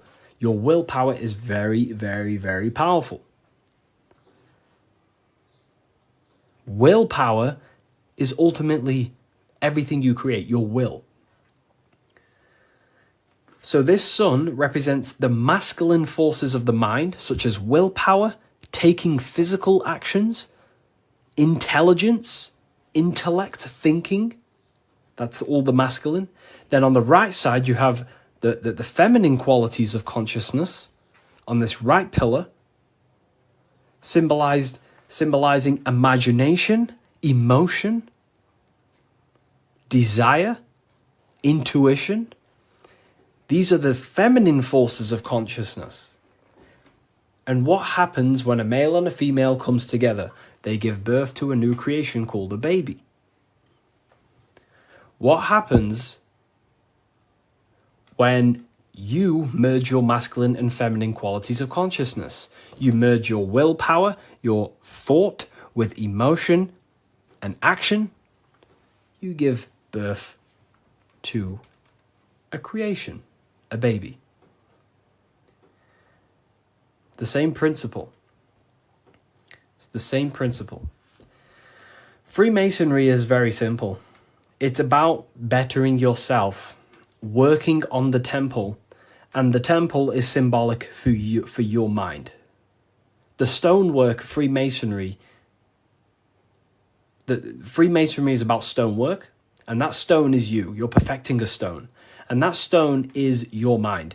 You're perfecting the Temple of Solomon, or you're rebuilding the temple, which is rebuilding yourself, because you are the broken temple.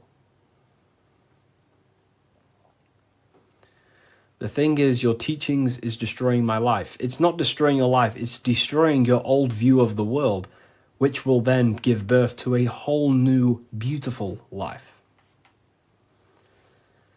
You have to go through destruction. You have to go through the darkness to see the light. Destruction, creation demands destruction. And it's up to you how you interpret my information. Take it with a pinch of salt. Go and do your own research. I'm not saying everything I'm saying is, take what I say and apply it to your life and see if it helps. But everything I'm telling you here is helping me build myself and build my own reality. But it's very simple. It's about building yourself, because when you create change in your own psyche, you see change in your world. What happens when you start to awaken? You start to think differently. And when you start to awaken and spiritually awake, what happens to your friends? Your friends say, oh, you've changed. You see? So the external world is always mirroring your internal world. If you create change in yourself, you will see a change mirrored outside of you. That is as above, so below. Okay. So, Freemasonry is very simple. It's about yourself. It's about the Temple of Solomon. You're rebuilding the Temple of Solomon. And the Temple of Solomon is an allegory for you. Your mind is the Temple of Solomon. Your body is the Temple of Solomon.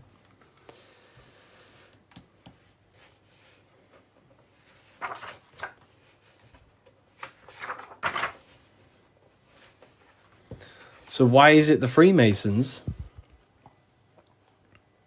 wear this apron, right? So you see the Freemason here wearing this apron.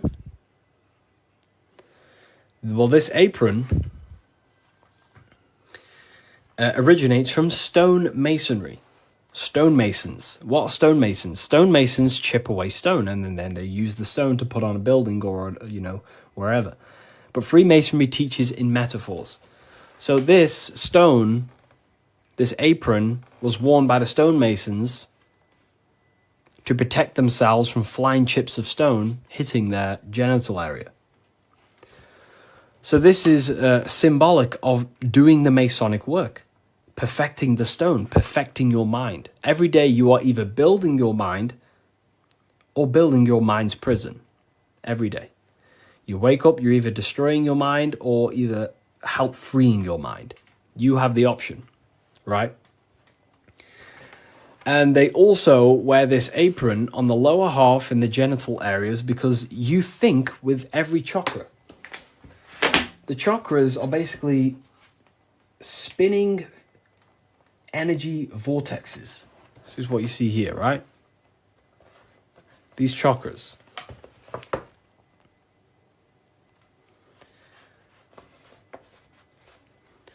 You can think with every single chakra. You think with your head. You can think with your heart. You can. These are centers of consciousness. Okay? These are centers. These are each center that you see along your spinal column has a high amount of nerve centers. It's like a nerve center. But that nerve center is then powered by the etheric body. Now that's very advanced. Not many people understand that. But your body is not just you. You have many subtle vehicles of consciousness, bodies of consciousness, which you'll learn about in the Book of Wisdom, Volume 1. So there is one force in the universe, and that force is emanating through you, manifested in 7 chakras. Anyways, the reason why they wear this apron on the lower half of the body, because it's a reminder to cover up, to stay conscious of their lower self, because this is the lower self of the lower half of the body, and this is the higher self in the higher part of the body. If you think with your genitals, all you think about is sex and eating. If you think with this lower half of the body, you will only, think about sex, eating, and power. So they wear this to remind themselves to conquer their lower nature, their animalistic state. Because the Mason is aware that they need to build themselves to a higher consciousness, to the higher mind. They need to align their will and mind with the higher mind. Because ultimately, the reason why all of these teachings stem from is because it's preparation for death. This is where all this comes from, okay? You never die. This is the truth. In the daytime, you're in your physical body, and in the nighttime, you're in your astral body, and it's just a massive cycle. So daytime is life, nighttime is death. Wintertime is life. Wintertime is death. Summertime is life. As above, so below. It's just bigger and smaller, right? So, with that being said, you never truly die. You are not the physical body. You are the internal being in your mind who thinks. You are not the thought. You are the one who hears the thought. The thinker. The knower. You are the being inside your mind, not the being outside your mind, which is this physical body. So Masonry is about working with that internal self, mastering that internal voice, because that is the architect of your reality. The internal dialogue. That is the stone that they're working with. They're chipping away at, they're perfecting, they're smoothing. The inner dialogue. No one pays attention to this. The inner thinker, the being who is thinking in your mind. Who is that being? Who is the person in your head? It's not your body. Your body is acting out the commands of the internal being.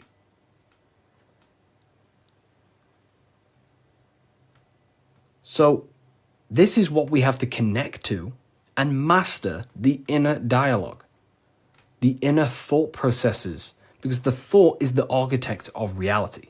Thought creates everything. Thought creates everything in the whole universe. The whole universe originates from thought. So Freemasonry is basically about mastering the inner dialogue and working on the inner self, the person in your mind. And the deeper you get to know that inner voice, you start to realize that there are many different vehicles of consciousness. You don't just have a physical body, you have a physical, etheric, astral, and mental and spiritual body. The physical body is just the lowest dimension there is.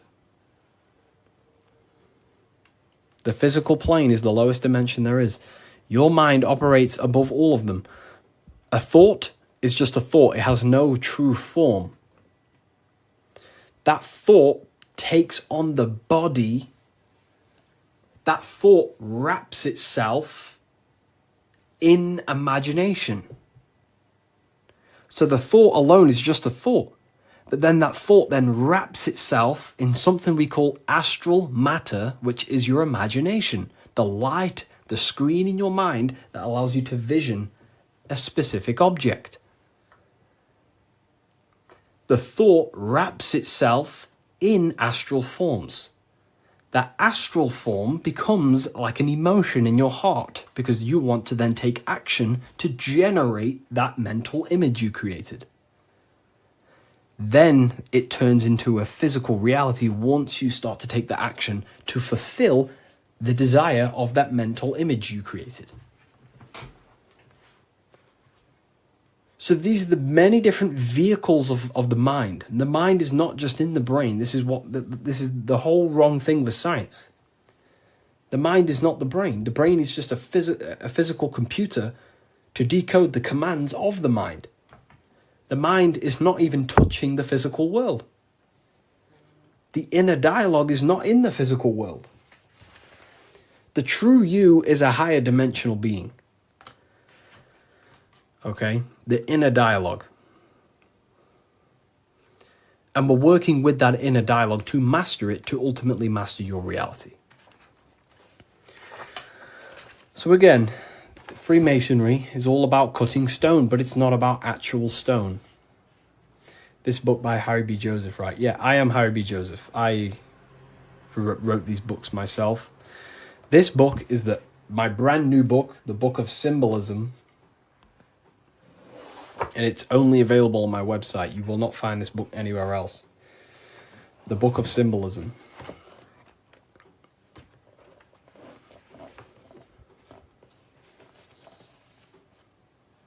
So, nice to meet you. Welcome. Okay, so, again, what does this represent?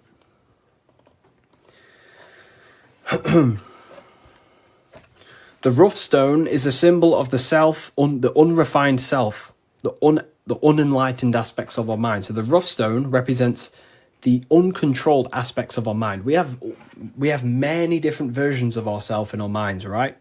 We have a version of ourselves who's perfect. We have a rough version of ourselves that we can become. You know, there's many different things in our mind.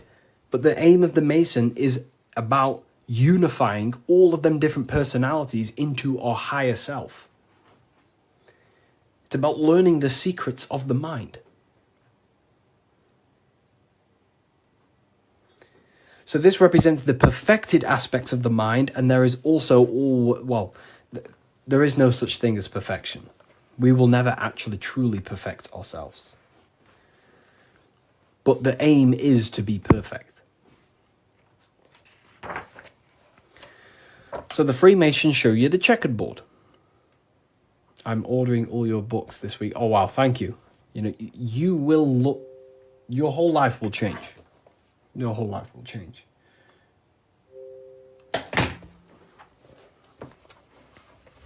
Okay.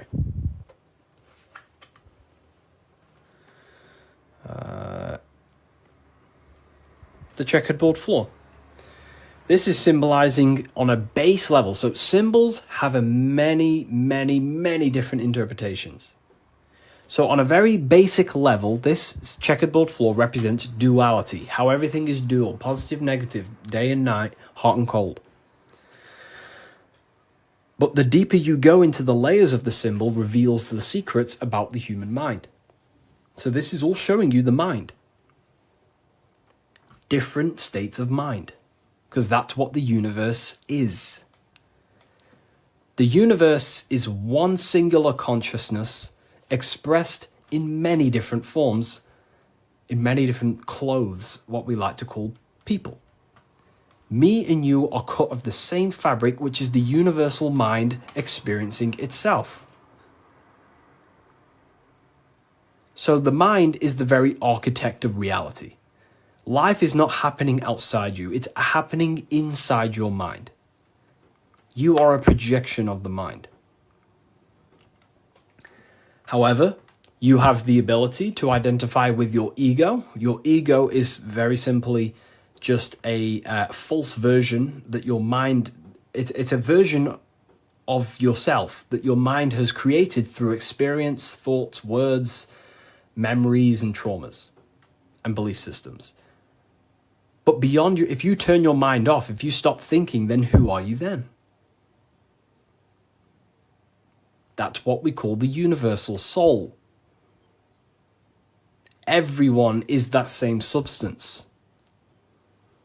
When we all turn off our mind, we are all the same substance, the universal soul. But we have the ability to generate an ego, which is our own personal identity. The ego is not inherently evil, but the ego can become bad if you don't tame it. It's the beast.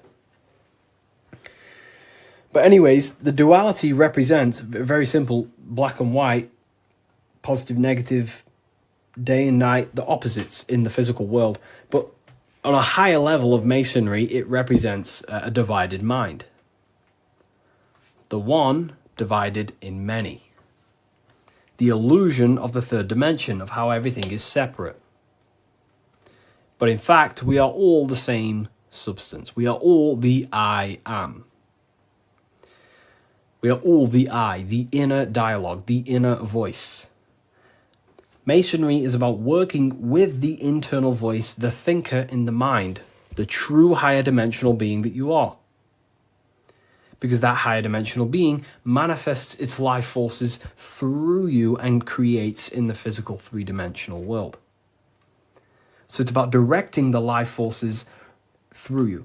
Now, a big misunderstanding about the world that religion has placed on people.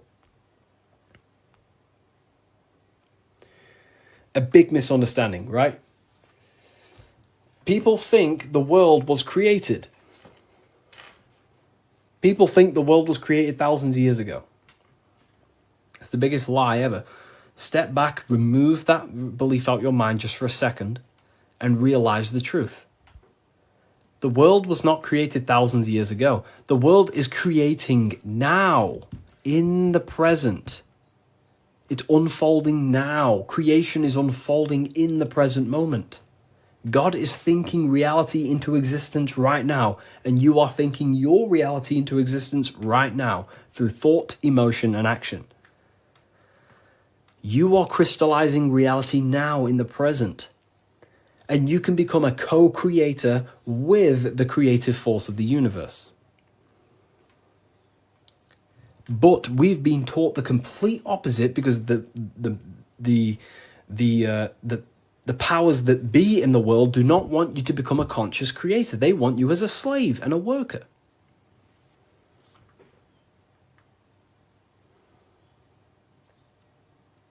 You see, so we have to understand that we are all co-creators of this world. We're all contributing towards the building project of Earth right now. But the elites make you think that the world was created thousands of years ago, and now you're just experiencing it. Now you become an experiencer. You're not an experiencer. You're an experiencer and creator. You mold it. And when you do not understand this, someone else who does understand this will use you to create their agenda. Because they understand this. And look what's happening in the world today. We are creating the agenda of the government. Why? Because we believe their lies. We don't have to, but we choose to. We all have free will. Everything else is just an illusion.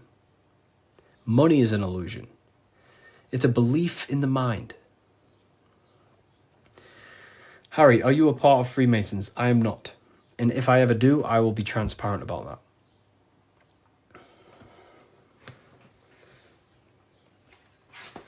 So this is representing your mind divided. Divided consciousness. Now take a look here. What are the Freemasons trying to show you here? Squares to circles. Square, circles. Geometry.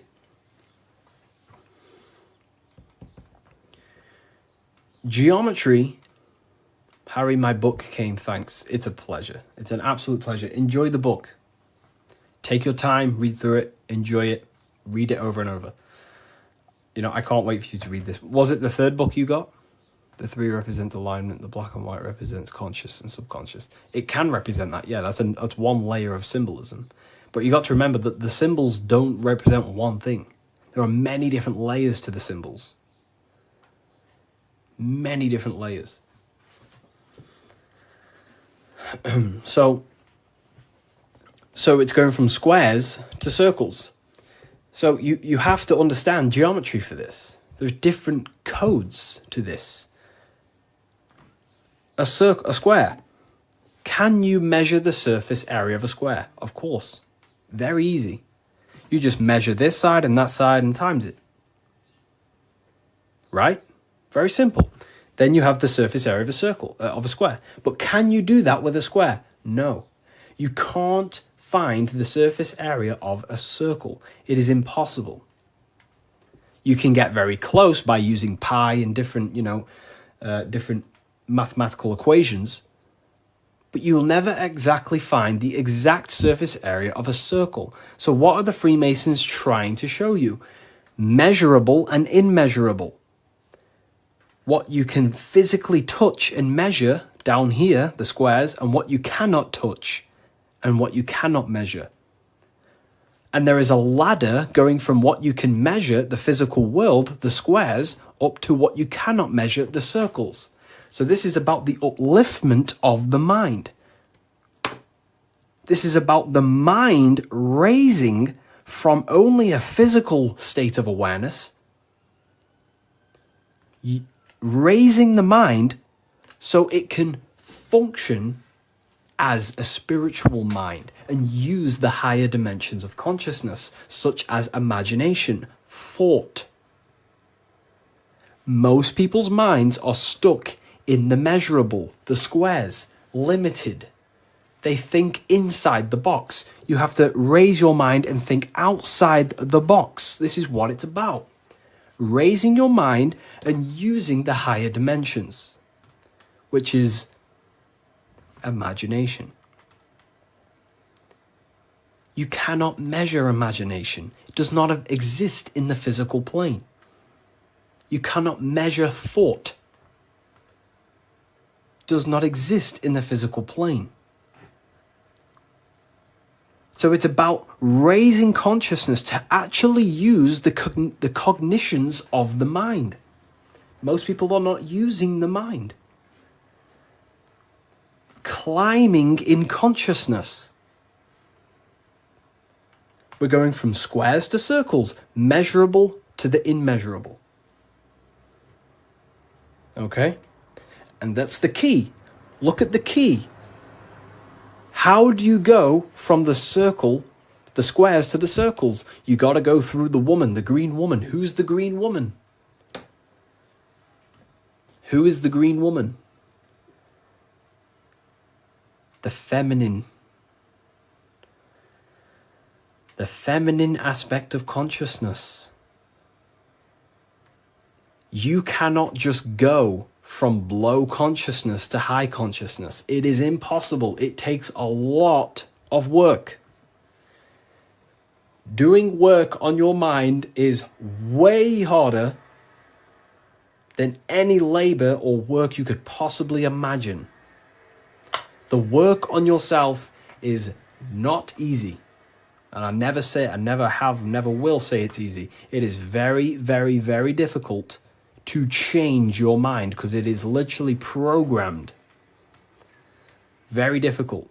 So you have to go through the woman. And what's the woman? The care, the desire. You have to have a desire to climb the ladder. You have to have the love and the care to do so. If you do not have the care, you will not climb the ladder. If you do not have the care to watch this live, you will continue scrolling. You have to come into contact with the feminine, the heart. You have to care to reach the higher consciousness, to take the actions that are necessary to generate that consciousness.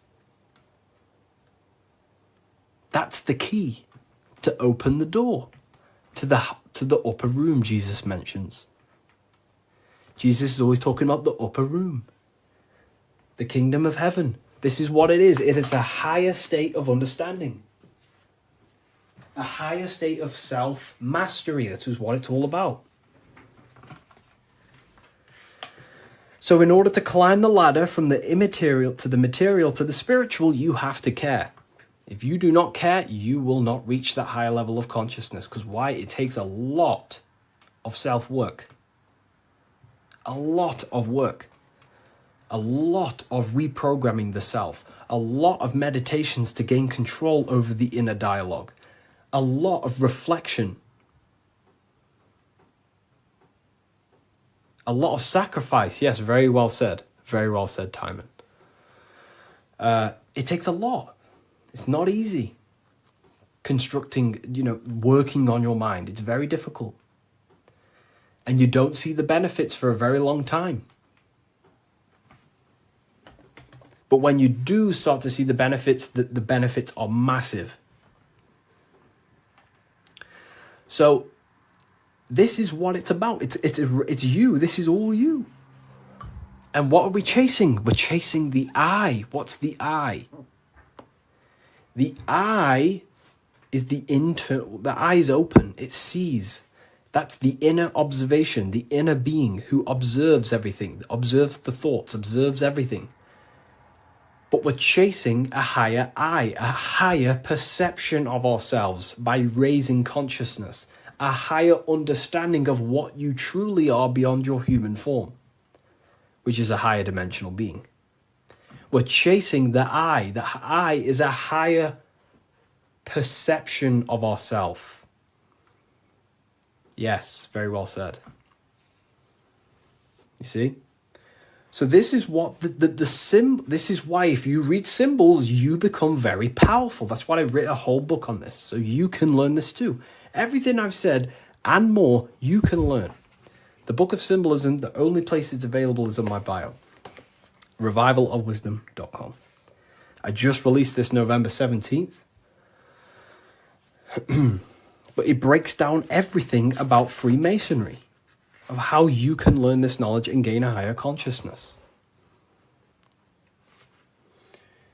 But anyways, if we get this to 50K, I will drop some coupon codes for you all, and we'll carry on. I'll drop some coupon codes so you can save some, some money. And we have worldwide. We have, this is powerful knowledge. Powerful, powerful knowledge. What do you think about the Golden Dawn? I have a friend, well, not a friend, but I know him through, he's an Instagram creator, and he went through the Golden Dawn system, and he is a very famous author now. You've probably heard of his stuff. It's called The Serpent Rising. He went through the order of the Golden Dawn, learned about Kundalini and stuff like that. Golden Dawn Society, yeah. How can I buy your book? There's no link in your bio. There should be. There's a link in my bio. Revivalofwisdom.com is the only place you get the Book of Symbolism in English, French, German, Italian, Spanish. Okay, so let's carry on, right? So we've broke this down. You now understand that we're going from squares to circles, which is going from the measurable to the immeasurable, changing the mind from a state of reaction, because this is, okay, the circle cannot be measured, but the square can be measured. So this is the material, this is the spiritual, this is the seen and the unseen. This is the cause, this is the effect. The cause, effect. What does the sun do? The sun causes effect on the earth. This is why there's a sun here. It's showing cause, effect.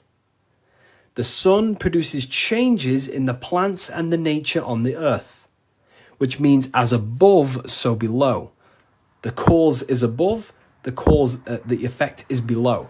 So this is talking how to change the inner dialogue of yourself, the inner voice,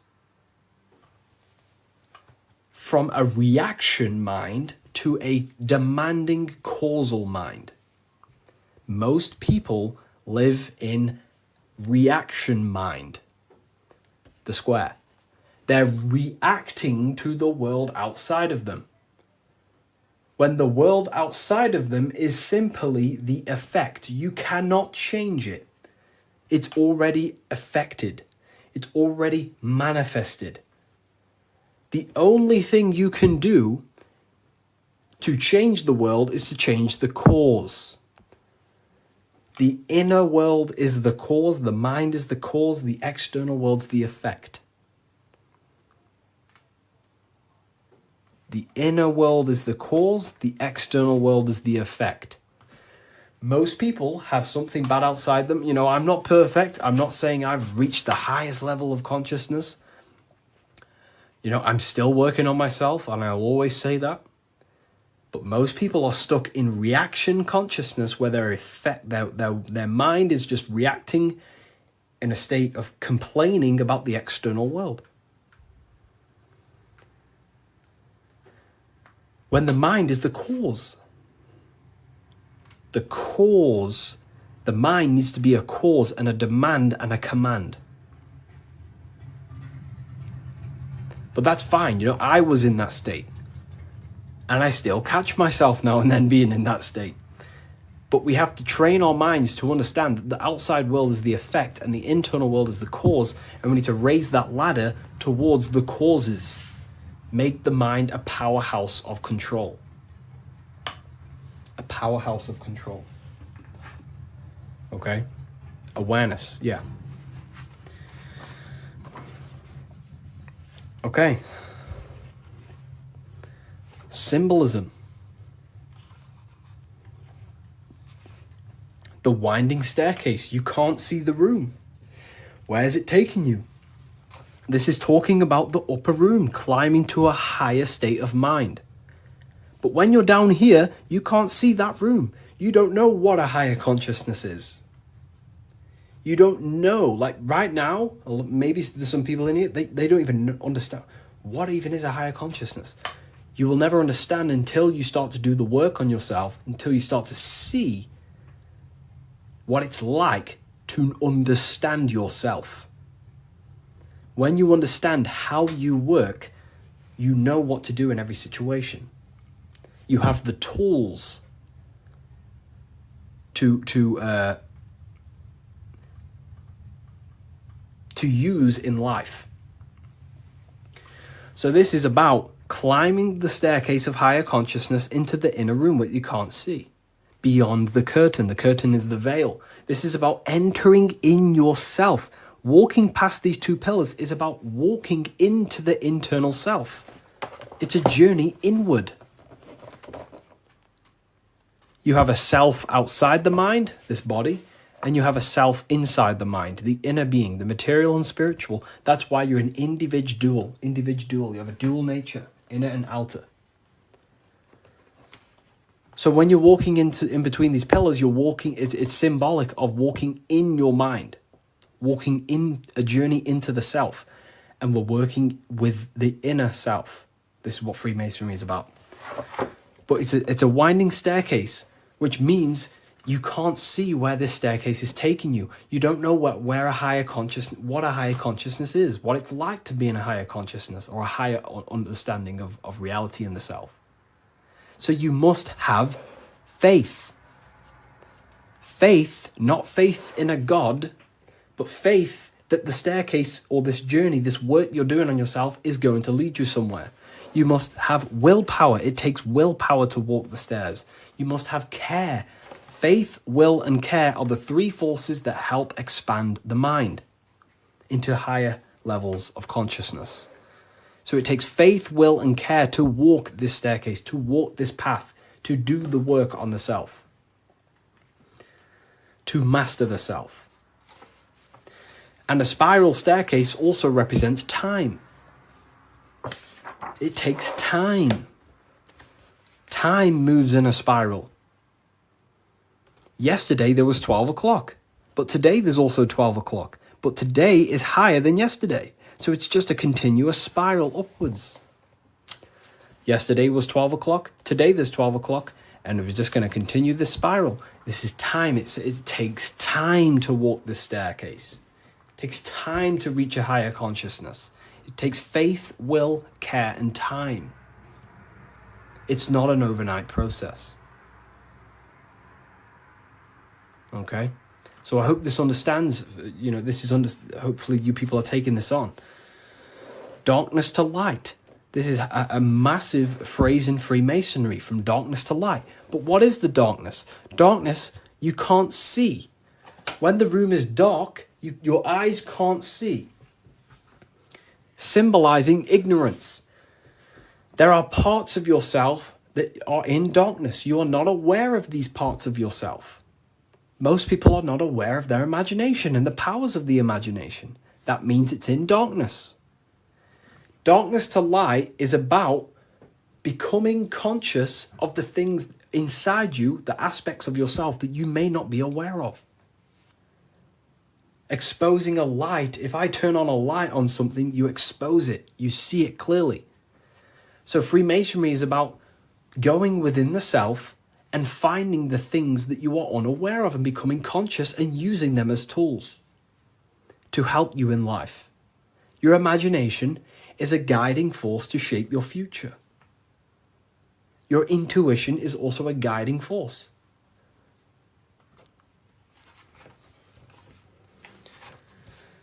This is the hammer, the Freemasonic hammer. Why do Freemasons use hammers? The hammer, the force. What is your hammer? What is the force that drives you? What is the force? What is the desire in you that makes you go through life? We all have a hammer. My hammer is to help as many people understand themselves as possible. That makes me take my actions. That's the force inside of me that takes action. The reason why I'm on this live is to take action to help people. That's my force. That's my hammer. You have to have a hammer in life. This is a tool. You have to have the hammer. Here's some more secrets. Force, form, very powerful. Not many people understand this one. But like, I could sit here all day and talk about all the different symbols in this, but there's many different symbols that you can go over. Force and form. Okay, so we have hit 50k, by the way. I did promise people earlier, we have hit 50k, that I would give out a coupon code. I did promise people. So I'm going to have to give that coupon code, and then we'll carry on with this, breaking this down for you. Okay? Let me know in the comments if you want a coupon code. Just say the word yes or something. And if I know people want it, then I'll give one out. If not, I'll just carry on. Okay. I'm going to give you a 20% code. In fact, no, I'm not going to give you 20%. I'm going to give you 30% off. Wait, let me just test something. I don't want this to mess up for you. I want to make sure it's working properly. Okay, 2 seconds. Let me just test the website to make sure the code works. I don't want to give it out and then people, don't end up working and then people start, So let me just test it.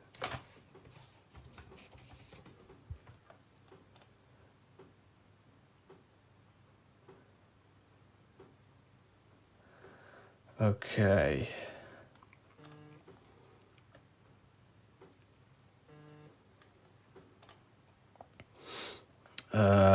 2 seconds, people.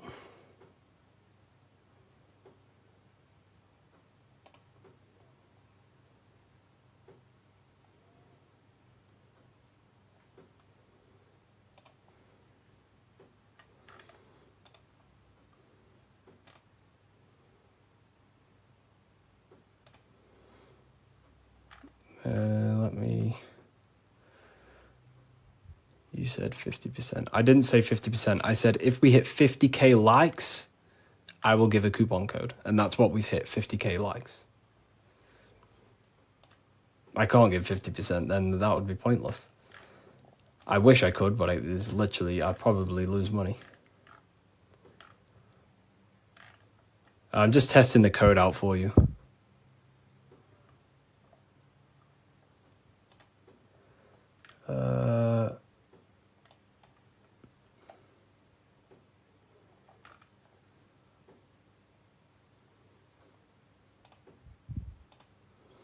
We worship you. I don't want to be worshipped. Please don't worship me.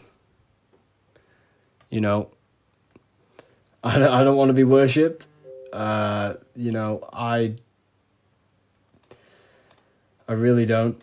I'm not here to be worshipped. I'm telling you the power within yourself. But I thank you for that comment. That's nice. It's nice of you to say that.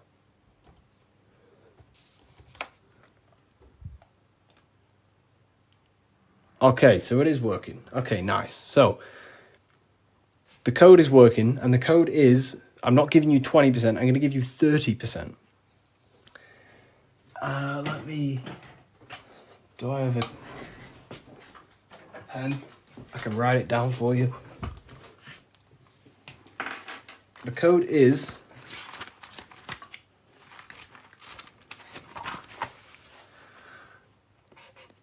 light. All caps. That's the code. All caps, capital letters. And you'll save yourself 30%. This is the brand new book of symbolism. You're going to save yourself 30% on the brand new book of symbolism. Is this where 607 Onk gets it from? I don't know. I've been around for a long time talking about this stuff.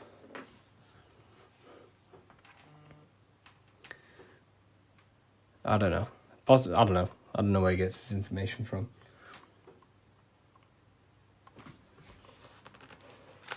Force and form. Here it is. Website name, revivalofwisdom.com. Revivalofwisdom.com, or the link in the bio. No book is going to help you just meditate. You know, I used to think that exact same thing. But unfortunately, that is I used to think that, but then I realized my ego was keeping me back. The ego wants to say, I don't need anything. I don't need someone else to tell me anything. But then you have to come to a realization that there are people out there with knowledge way beyond what I knew. There are books out there that I need to read. There are people out there with knowledge way beyond mine. And you have to suffocate your ego and let go of that to actually grow. I used to think that exact way. But it depends what you want, you know. You don't have to go down this path. You can just meditate. That's completely fine. You know, it depends what you want, I guess, as well. So you are completely right.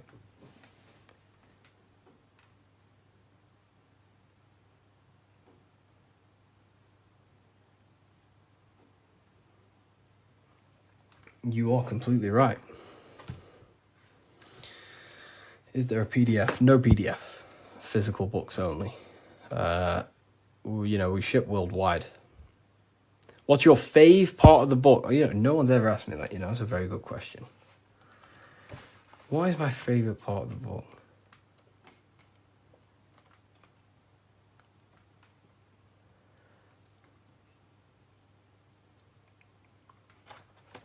I love this part.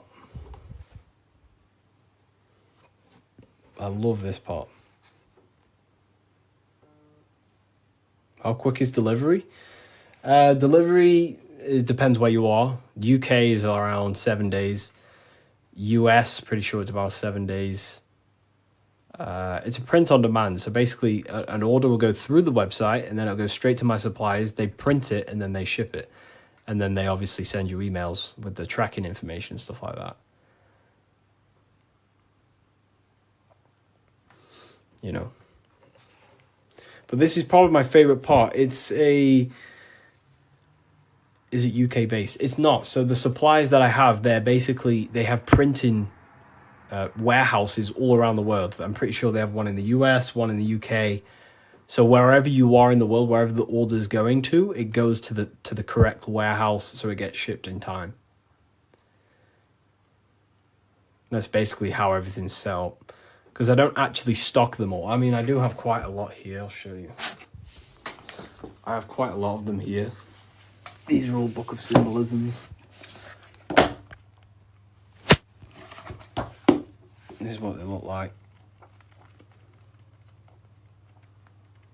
Explain everything about Freemasonry, pretty much. Everything you can imagine about Freemasonry. That's the first book. That's the second book. This is the brand new one. But this is the one we're going over today, pretty much. They will be on Amazon in the next, I don't know, 2 weeks, 3 weeks maybe.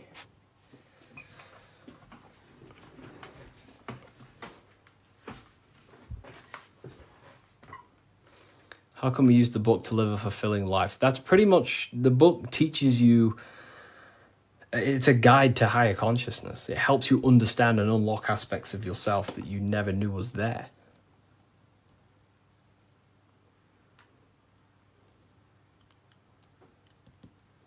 What are the 2 pillars in Freemasonry? Great question. So the first part of this book goes over that for a very long period of time.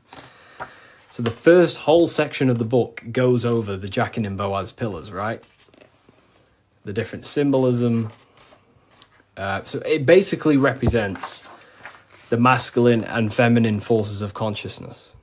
But it ultimately represents division as well. The number 11 is a dividing number. It's left and right, right?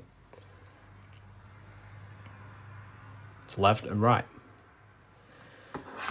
So,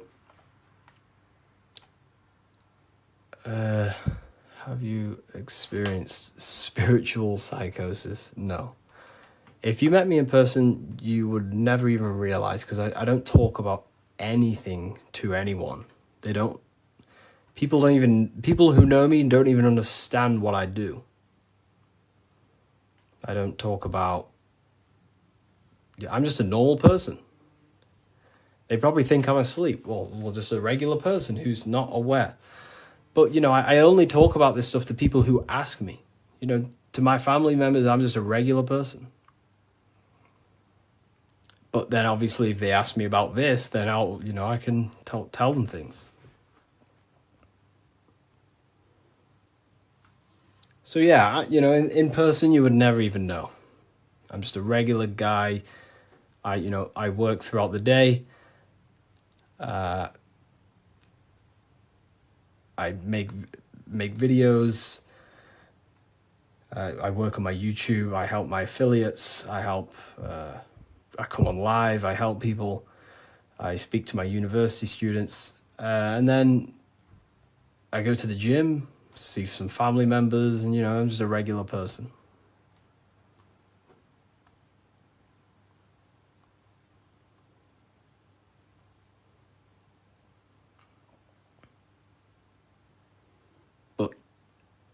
Not regular in mindset. Me personally, I don't agree with, making everything your whole personality. That's fine if you do that. That's completely fine. We all have different ways of living and expressing ourselves. But, I don't find I don't want to make this my whole personality.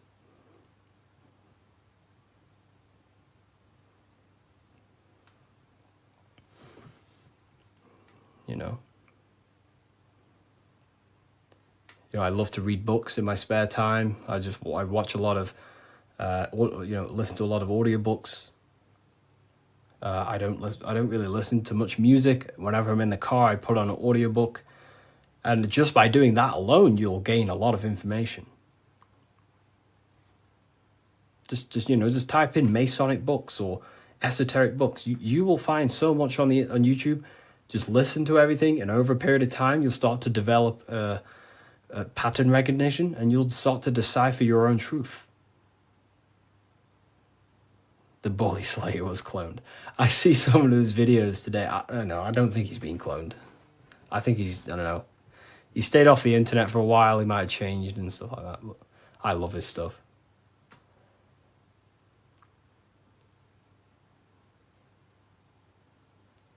How long did it take to change your reality to your desired reality? Good question.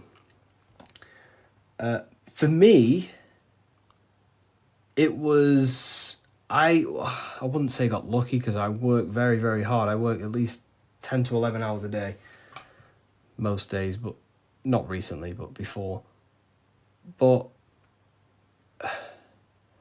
For me, there was not many people in this space talking about the things that I do at the time. So for me, it sped up very fast because of that. You know, there's not many people who can give you this information I give you. Of course, there's a lot of people who can give you this information, but they're not, you know, well known or outspoken about it, you know, respectively to them. And luckily, my stuff started to gain a lot of attention, and my life changed in a matter of a year. But, you know, it can take longer. For years before that, I was trying many different things. Many different things. But whenever you preach about mind control, I realized I'm in a prison of my own thoughts. Yeah, a lot of people live in their own prison. Like I say, every day you wake up, you're either building your mind, you're either building your freedom of your mind or building the prison of your mind. Every day. You're either building your prison or your freedom. How long have you been on this path, Harry? Long since way before 2020. Way before 2020. I was talking about, I can't say the thing on here, but you know, the virus. I was talking about the virus way before 2020. And there may be some people in this live who watched my very first lives. I used to go live all the time. But I was looking into conspiracy theories when I was year 7, year 8. And then I got really deep into like conspiracies 6 years ago. And then after about a year of that, I started to switch into like esotericism. And then for like the past 5 years, since 2020, it's been all esoteric stuff, pretty much. You know, like Masonic, the psyche, human psyche, human consciousness, metaphysics, symbolism. So the last 2 years, it's mainly been symbolism, because I'm obsessed with symbolism at the moment. But yeah. Do you believe in God, Harry? I believe in a form of energy that gives rise to all things, yes. And we are a part of that energy source, that conscious energy. We are an emanation of that. We are cut of the same fabric of that. It is one consciousness clothed in different beings. Harry, you said faith, will, and care and time. Didn't you say time doesn't exist? Can you explain this? You know, time is the present moment. It's an eternal now. But, you know, that's what we call time. The movement of that.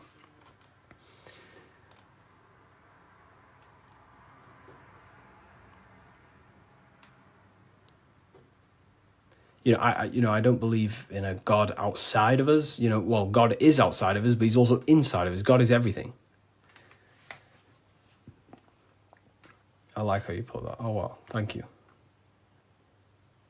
If we visit a Masonic temple, we'll see a lot of these symbols in the building arch. Oh, yeah, of course. Everywhere. You'll see this everywhere.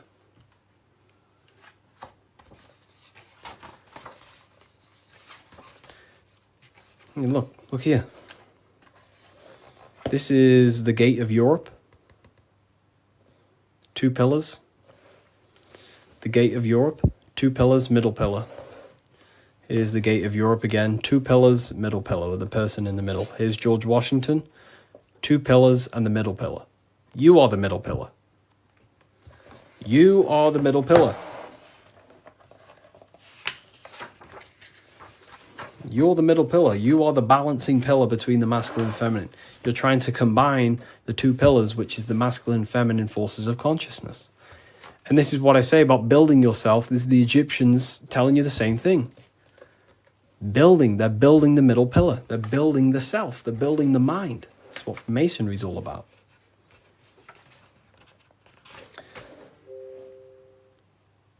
You know? So look.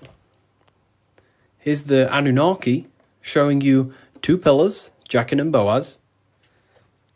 And look at the person in the middle pillar, which is balancing the masculine and feminine forces of consciousness, trying to become whole and unified, a unified mind. And he's stepping up, symbolizing raising consciousness, stepping up to a higher level of understanding. Here's Buddha, same thing. Buddha, Vishnu, Sumerians, Egyptians. Wait on, we still got more. Jesus with the two pillars. Egyptians again, they're building the self. This is what it's about. It's about building the mind.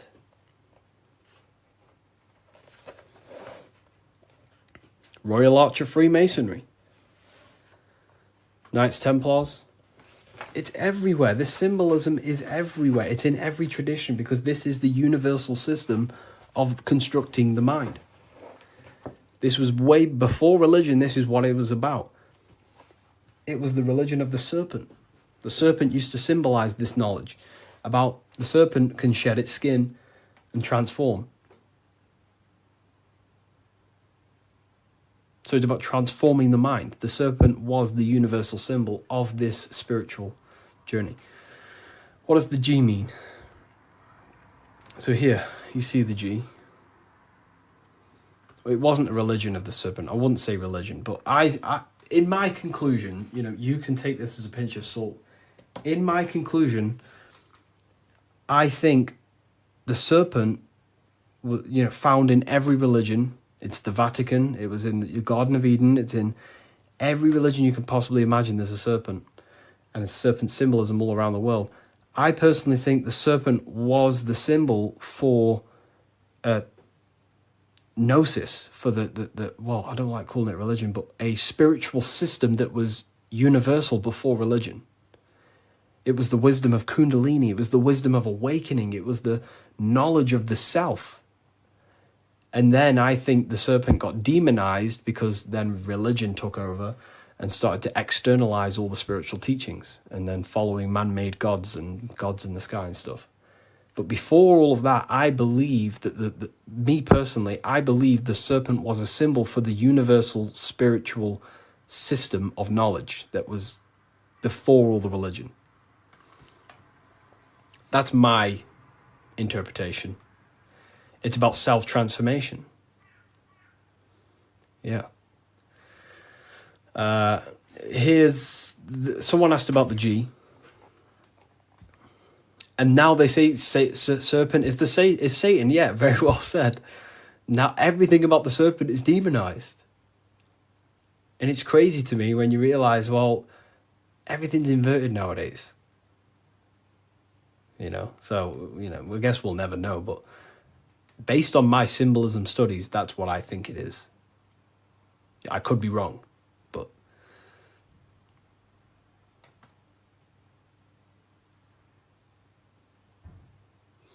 so okay, why didn't you join Freemasonry if you believe their teachings?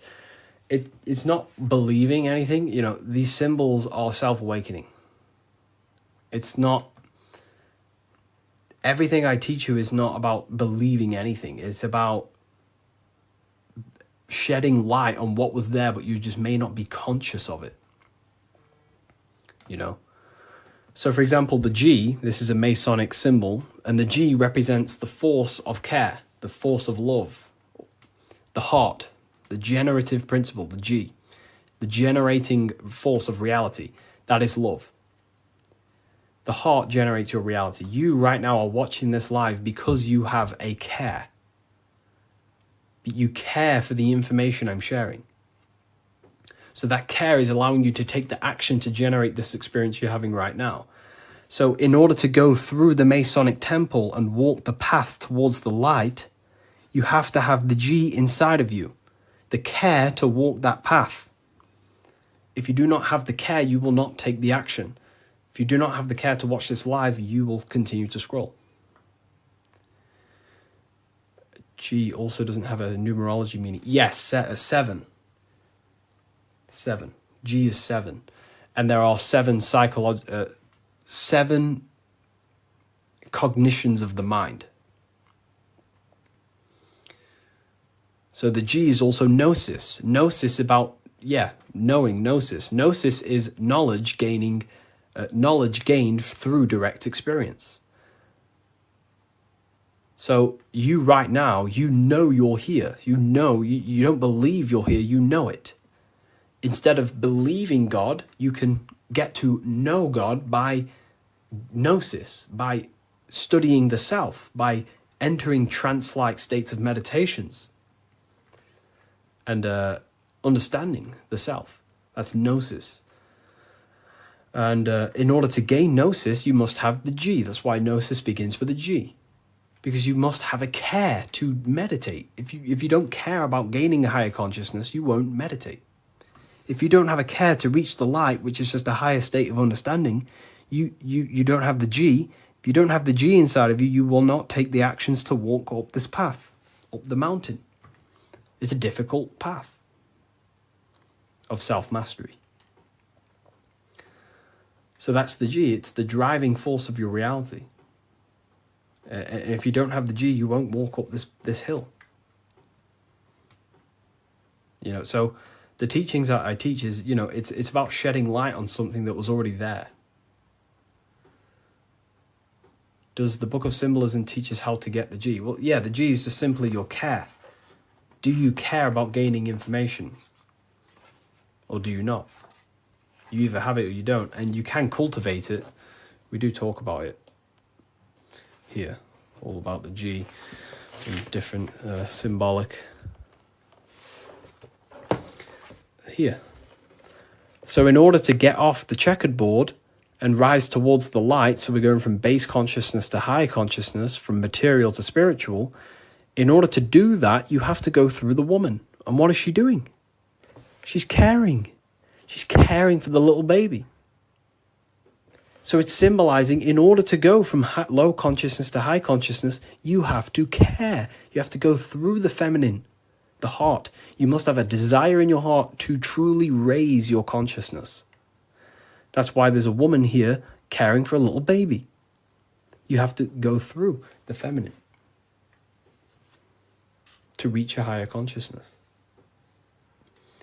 So anyways, is that why religion is against women?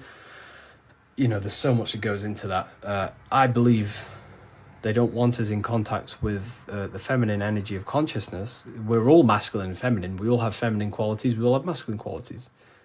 They suppress the feminine aspect of consciousness because that's what unites. If we all loved each other, we would be united. They don't want us to love each other because that creates division. And divided people are easier to control. If we all united, we'd all realize we can take over the government. So they destroy the feminine because that's all about caring, nurturing, growing as a community and as humans with the earth, caring for the earth and things, but it's just completely demonized nowadays. And now it's just a masculine-dominated world.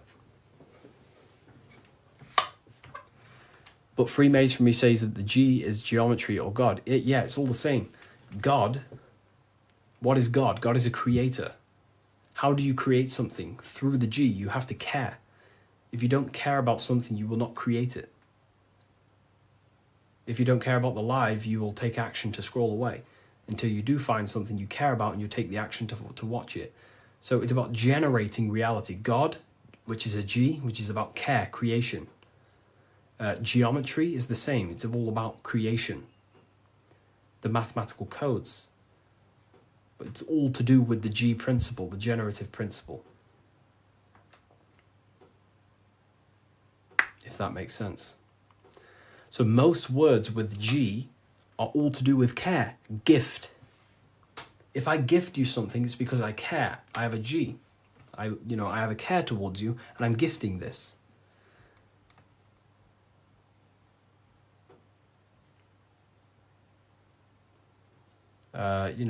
Geometry, God, generation,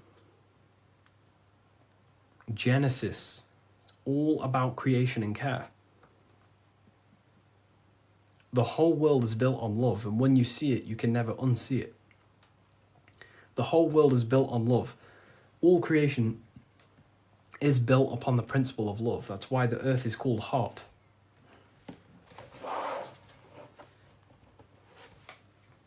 Earth is hot. Because the whole world is built through the heart, the love energy. You only take action on what you love. Some people love twisted things. Some people love hurting people. But, we have to purify our love. But,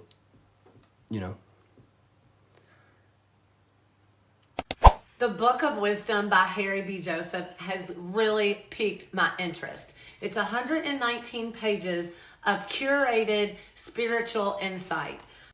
This book has really piqued my curiosity. And regardless if I believe in everything I read out of here or not, I am just so mesmerized by a lot of these topics. It's all, some of them are controversial. Some of them are based in Christianity. Some are not. But it's just a really insightful book. And I'm super excited to check it all out. If you want to check it out too, I'll link it for you. Get your copy. Visit bookofwisdom.com. What's good, people? We're back with another video. This is going to just be a quick video. Manifestation, magic, bending reality. So let's jump straight into this. So you have a conscious and a subconscious part of your mind. The conscious is what you're conscious of, what you're actually doing, where you can choose or not. However, the subconscious is the part of your brain which is automatic. So all of the systems in your body, like the digestive system, your heartbeat, these are automatically being ran. And you do not have to tell these systems to do anything. You do not have to consciously tell your heart to beat. It's automatically doing it. And this is what the subconscious mind is controlling. It's like the dark aspect of your brain or your mind. It is the way bigger aspect of your mind. Okay, it controls all the systems in your body. Okay, and this is where all of your programs are. So when you're in it from your childhood, what you've learned in school, all of these things are being kept in your subconscious, maybe traumas and stuff like that. So the subconscious is the female aspect, and the conscious is the male aspect, because the male is all about action and doing, and the female is more about creation, creativity, intuition. So you have a right and a left hemisphere of your brain, and these are obviously male and female. The right side of your brain is your female. It's to do with creativity, imagination, intuition, insight. Okay. And this is one of the most important sides of the brain.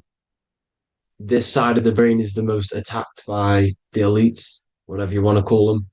This side is one of the most important, because obviously your intuition is a massive part of reality.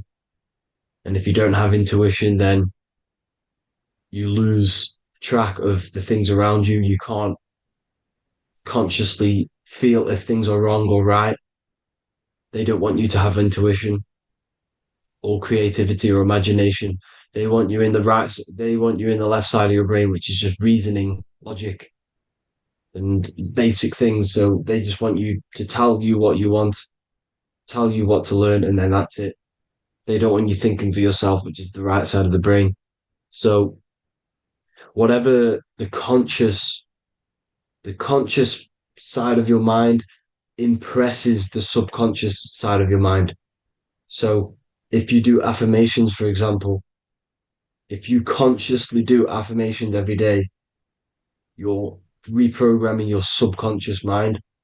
You're impressing a vibration and a word into your subconscious mind, and therefore it will reprogram it. So the male and female aspect are symbolized by the Star of David as well.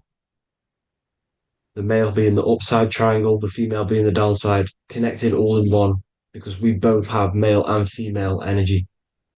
So every thoughts are electric, which is the male aspect. Emotions are magnetic, which is the female. Each thought creates a wave of vibration in all directions.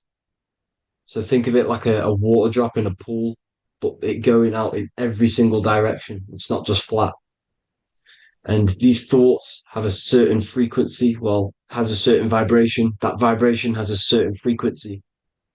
And this affects your aura. Every thought, every emotion directly impacts your aura and the strength of your aura. So if you're angry all the time, your aura in the astral plane will look red. However, if you're happy, it'll be more like blue and green. So it's very important. Your electromagnetic field is created out of your emotions and thoughts, and that affects reality because you're 60% water, and frequency and vibration create certain patterns and has a certain effect on water. We'll get into that after this slide. So each thought that people are thinking around you, you are actually subconsciously picking up these thoughts because it's emitting this vibration in all directions. So this is why you can pick up thoughts of other people on the odd occasion. However, when you're more in tune with your intuition, your right side of your brain, you can start to pick up on vibrations, thoughts, and other people's auras. You can pick up on the energy once your third eye is open, and you know whether you should be in that environment or not. This is what we call an atmosphere. When we go into a room and you can feel the tension if someone's been arguing, for example. This is the atmosphere, this is the vibrations, these are people's auras emitting these certain frequencies and vibrations. Okay, so our aura is contained of multiple layers. Obviously, we have the physical body. This is the electromagnetic layer. However, you have the different planes of existence, the spirit, mental, astral, etheric, and then physical. The physical is the lowest plane of existence. And the physical plane is a product of all of the planes above. So the mental impresses on the astral impresses into the etheric, and then the etheric creates the physical object. So the mind is the root cause of reality. The mind is the cause of everything. Your consciousness is pure cause. There's no effect. Everything you see in this reality is the effect. Everything that you experience is the effect, because the root cause was the mind. The decisions you made you experience that certain experience. And that decision was created on the mental plane. And this is just pure thoughts. And thoughts are things. If it exists in your mind, it is a thing. It's a certain frequency. So if you have a certain level of thoughts, if you're thinking positive, for example, you're going to have a strong aura, you're going to have a higher vibration, and that attracts like. Like attracts like when it comes to thoughts and vibrations and electromagnetism. So if you're thinking positive all the time, speaking positive, doing positive, you're then creating a higher vibration, and that's going to attract people on that similar frequency to you. Everything is electromagnetism, frequency, and vibration. Everything. You see, so this is why, for example, if I put my hand to a TV screen, if my finger was the same vibration as the TV screen, it would go straight through it. However, the particles in my hand and the particles on the TV screen are two separate vibrations, and this is what causes the friction to stop and not my finger to go straight through it. So, like I said, when you don't feel the vibe of someone, when you don't feel right, you don't really get along with someone, this is a vibration. Your vibrations are not matching, they're not similar, they're two complete different vibrations, and they're not aligning properly. So, music has a massive part on this. Music is a massive, massive tool for the elites because music is frequency. And in 1975, the musical instrument are all tuned to 440 hertz. So Spotify, Apple Music, most of the music on YouTube is all set to 440 hertz. And 440 hertz is not divisible by 3, 6, or 9. And when you can't divide a frequency by 3, 6, or 9, it's not a natural frequency. As you can see here, this is 432 hertz. This makes a nice geometric pattern. However, 440 hertz is a distorted pattern. So when you listen to this, this actually shuts off the whole right side of your brain. Like I said at the start, this is the most attacked side of your brain. It's to do with creativity, imagination, intuition. When you listen to 440 hertz, it shuts off the whole right side of your brain. And obviously shutting off all of these forms of your brain. Music is a very, very powerful tool for the elites because it's the only thing which can enter your soul or your ears without consent, your body without consent. Everything else has to be through consent. You choose whether to eat something, you choose whether to drink something, but frequency, you're going to hear it no matter what. This is why it's so powerful. And music influences the body in many different ways. It's the most powerful imitator of everything. It directly affects all listeners. It directly affects intentions, gestures, movements, and actions. It stimulates your mind, and certain songs, certain catchy songs, can reprogram your subconscious mind, invoking certain emotions. This is why when you listen to slow beat songs, it makes you feel more sad. When you listen to upbeat songs, you feel more energetic. This is because these frequencies have a profound influence on reality and on how you feel. Because, like I said, you are 60% water. And as you can see here, each frequency creates a different geometric pattern. And inside of you is 60% water. So, like I said, 440 hertz is going to make a distorted pattern in your water. And this is going to have a profound effect on your emotions and your reality. So, like I said, health is not just the body. It's you are made of body, mind, and spirit. You need to look after what you put in your body. You need to look after your spirit and look after your mind. It's very important to keep all these in balance because once one of these are unbalanced, it affects the other two. So if you're eating wrong, it's going to affect your spirit and mind. If you're thinking wrong, it's going to affect your body and spirit. These are all interlocked. You have to look after them all. So it's very important you understand music. Stop listening to low vibrational music. To be honest, you want to listen to music without any sort of speaking inside of it. You just want pure frequencies, which are the solfeggio scale, like one of these, for example, 432, 528 hertz. These are all good frequencies. It's called the solfeggio scale. And these frequencies make you more in tune with nature. 528 hertz is what the earth vibrates at. So it's very important. And the Rockefellers are the one who changed this to 440 hertz. The Rockefellers, one of the elite families.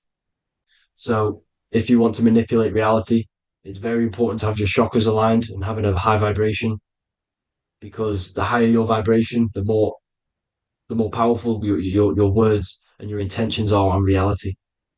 So the lower your vibration, the harder it is to affect reality because you're on a lower state of consciousness. Like I said, you have the mental, astral, etheric, and physical. Everything is a product of the one above. As above, so below. This is what Hermes Trismegistus was saying in the Egyptian days. This is where it comes from.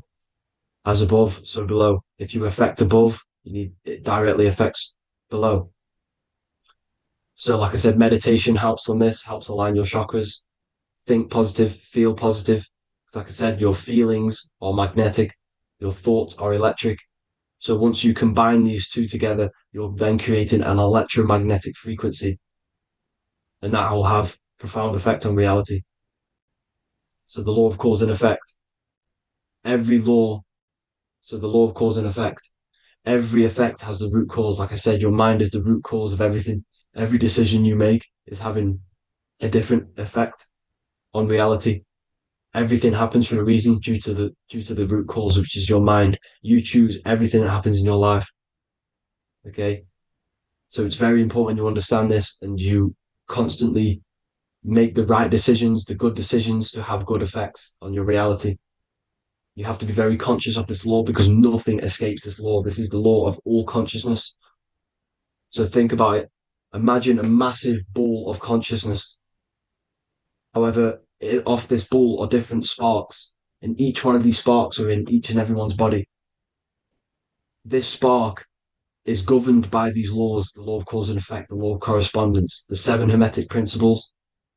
It's very important you understand this because this mass ball of consciousness is what is obeying these laws, and everyone has this spark of consciousness inside their third eye. And like I said, everyone is the same consciousness. This is why if you do bad onto someone else, that will directly affect your reality. So if you hurt someone, it's going to come back to you in one way or another because you are that same consciousness. This is like a mirror reality. As within, so without. Whatever you feel on the inside, you're gonna see that on the outside. You're gonna experience that reality, whatever you've impressed. So there's different ways to bend reality to your will. This is kind of a sort of magic.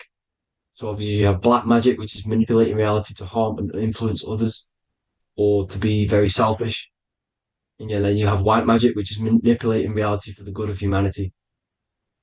So you do have to be very careful with your intentions, people, when you're trying to manipulate reality, because this is nothing to be played with. If you are manipulating reality for the wrong reason, it's going to come and bite you in the ass in some way or another. Because everything is balanced. Everything balances out in this reality. Nothing escapes the laws. Not one thing escapes the laws. So if you're stealing from yourself because it's just going to come back in one way or another. Inside of everyone's heart, you know whether you're doing good or wrong. You know, you can feel it when you do something wrong. You can feel it when you do something good. The heart is the center of the torus field. It's balance. And this is why you say follow your heart, because it's the center of the torus field. It's very important to listen to this inner voice inside of you because that is telling you the right things to do, the good decisions to make. And when you keep following that voice, that good voice inside of you, it takes you to your life path. Very important to follow that voice. However, don't let the ego get in the way of it. Don't care what your friends are going to say. It's very important to understand this. So you have different ways of manipulating reality. You have sigil magic. This is where you create your own sigil or symbol. You create your own sigil and symbol, and then you charge it. You behind that symbol, you have an intention. So, for example, if you want to manifest wealth, you create a sigil which represents what you want. You create that sigil, you draw it out, you charge it because wherever your attention goes, energy flows. So whatever your attention is, you're sending energy that way. So what you do with your eyes and your hands, you place attention on the sigil. Imagine that it's glowing. Imagine that you're sending energy to the sigil. And then you burn the piece of paper once you've done this. And then after this, you meditate on that symbol. You constantly think about that symbol because that symbol is the frequency, is the thing that you want to manifest. So that's one way. Or you can just meditate on your reality. So imagine yourself having already what you have. This is what they call a mindset. You must set your mind to the frequency what you want to manifest. Okay. So if you want to manifest wealth, for example, imagine yourself being wealthy. What would it feel like? What would you be doing? Imagine a scene in your mind. Constantly do this and you're putting out that frequency. Like I said, you must think because the thoughts are electric, and then you must feel, which is magnetic. Together, this creates an electromagnetic frequency. And this is how you attract things to you. You will attract the certain people to come in your life to bend reality to your will. Okay? Or you've got mirror magic. Stare yourself in the mirror, because a mirror reflects light, it also reflects energy. So you've got to be very careful with what you say to a mirror. You've got to be very, very, very careful, because whatever you send into that mirror is directly sent straight back to you. So if you're thinking negative, you're sending negative energy back straight to you, and that's going to have an effect on your reality. Affirmations are very important, because your words are frequency, your words are vibrations, and each word you say has a certain frequency. If it's if it's positively charged, it's going to affect you positively. If it's negatively charged, because like I say, your brain and your mind is like the director of energy. That's what your brain is. And it directs energy into certain things. You can either positively charge it or negatively charge it. And this brain is creating your reality constantly. It's manifesting your reality constantly in the present moment. So this is what the government knows. The government know your mind is the root cause of reality. This is why they call themselves a government. Government. The New World Order is not being manifested by them. They are controlling the information. They are controlling your perception of this reality. And they know the mind is the root cause of reality. Therefore, if they control your perception of reality and your information, what you believe, you're going to manifest that information, that perception. So we, the people as a collective consciousness, are the ones manifesting this New World Order. You see, so this isn't black magic. They're actually tricking us into manifesting their own their plans, this New World Order. You see, this is how smart these people are. They know how to get around the laws of reality. They know how to bend reality to their will without facing the consequences. They're getting humanity to do it. You see, there is a collective consciousness. As like I said, we all have that same spark of consciousness, right? So as a collective consciousness, we are on a very low vibration at the moment. However, we are waking up rapidly. There are more and more people waking up at the moment, and light always chases away the shadow. Light is a lot more powerful than darkness, you see. So one person waking up has a massive effect than one person being asleep. It has a profound effect. Because like I say, the light always chases away the darkness. It's more powerful. The light is always more powerful. High vibrations are more powerful than lower. So that's it for this, people. I hope you all enjoyed. This is a short, quick video. God bless you all.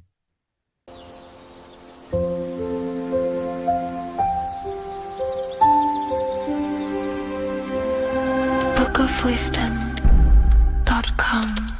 Visit today.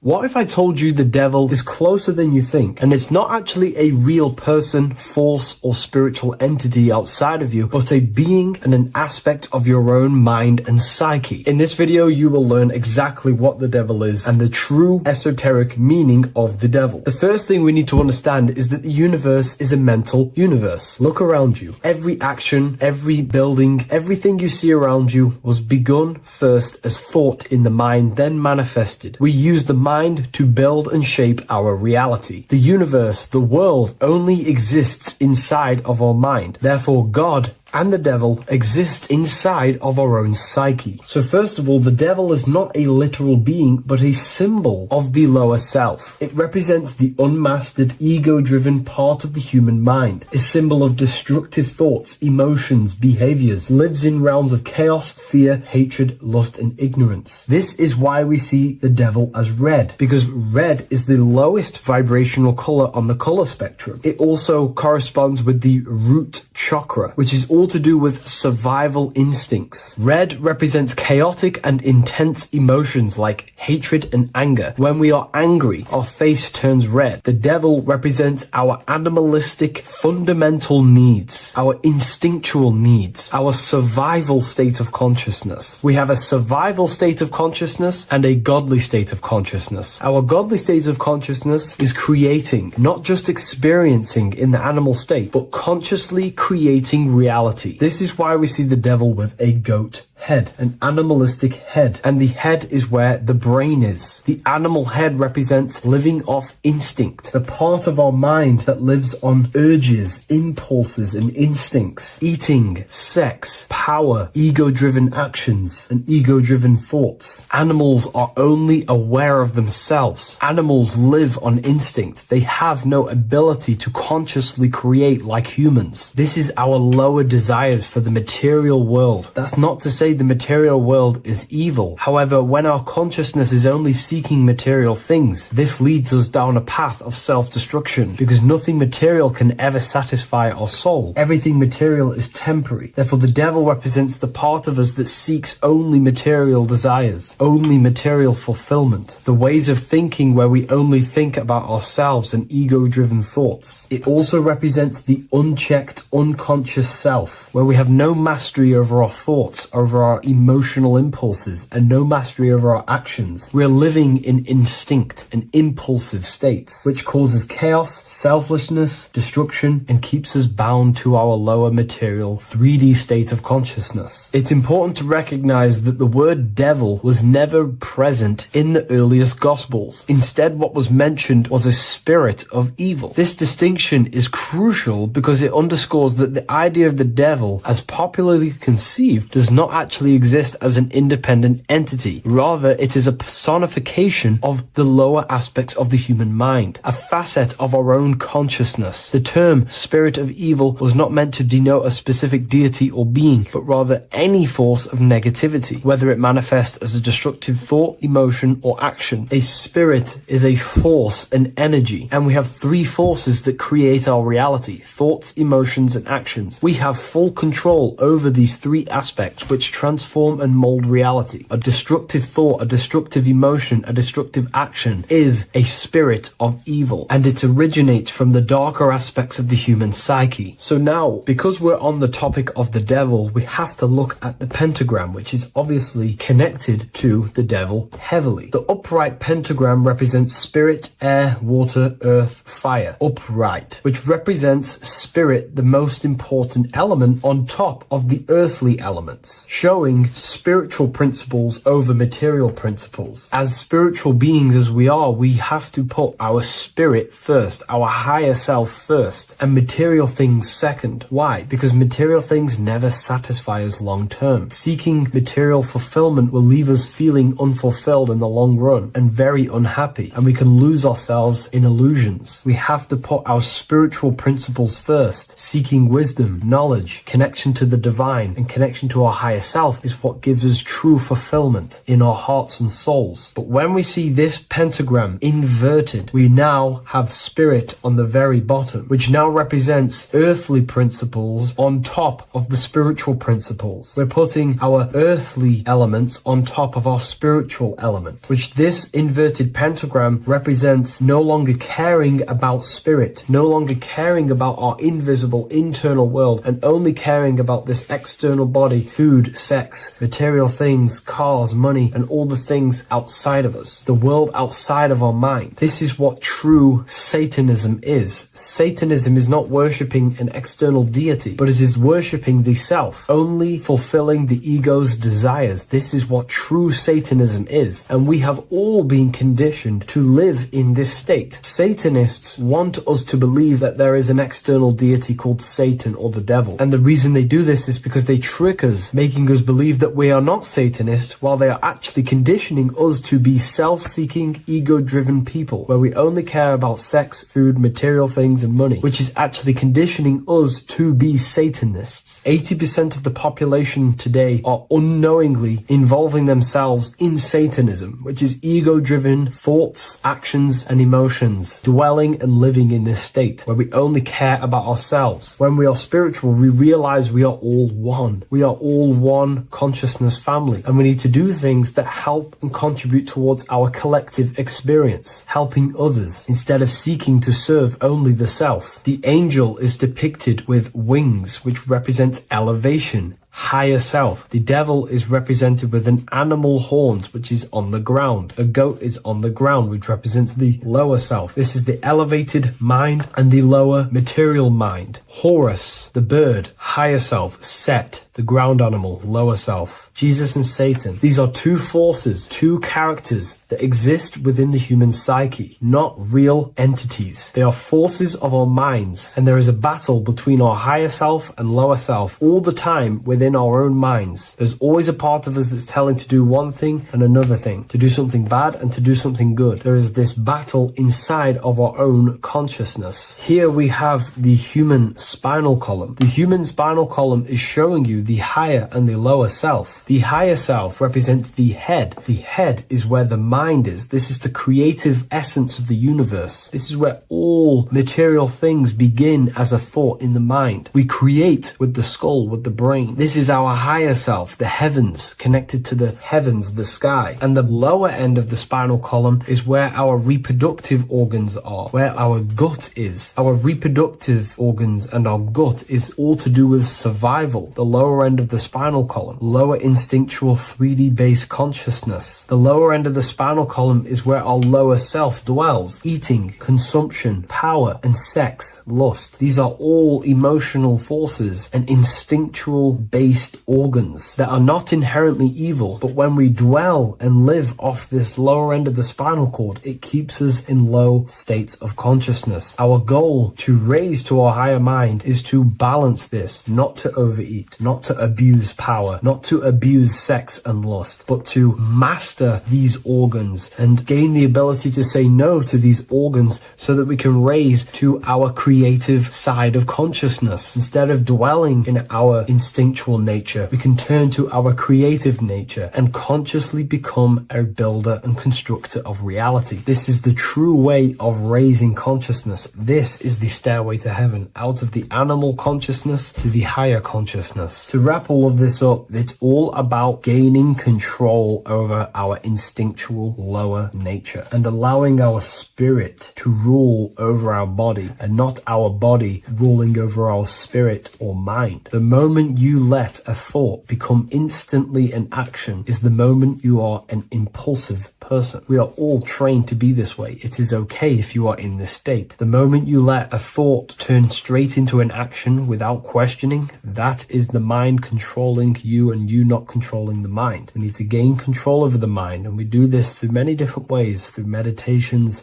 affirmations, and discipline. We slowly gain control over our minds. And once we gain control over our minds, we gain control over our thoughts, and we gain control over the attention that we give certain thoughts. We can then start to uplift our mind, our thoughts, out of our instinctual state to the higher mind. If you wish to learn more about consciousness, I'll leave a link in the description for the Book of Wisdom, Volume 2.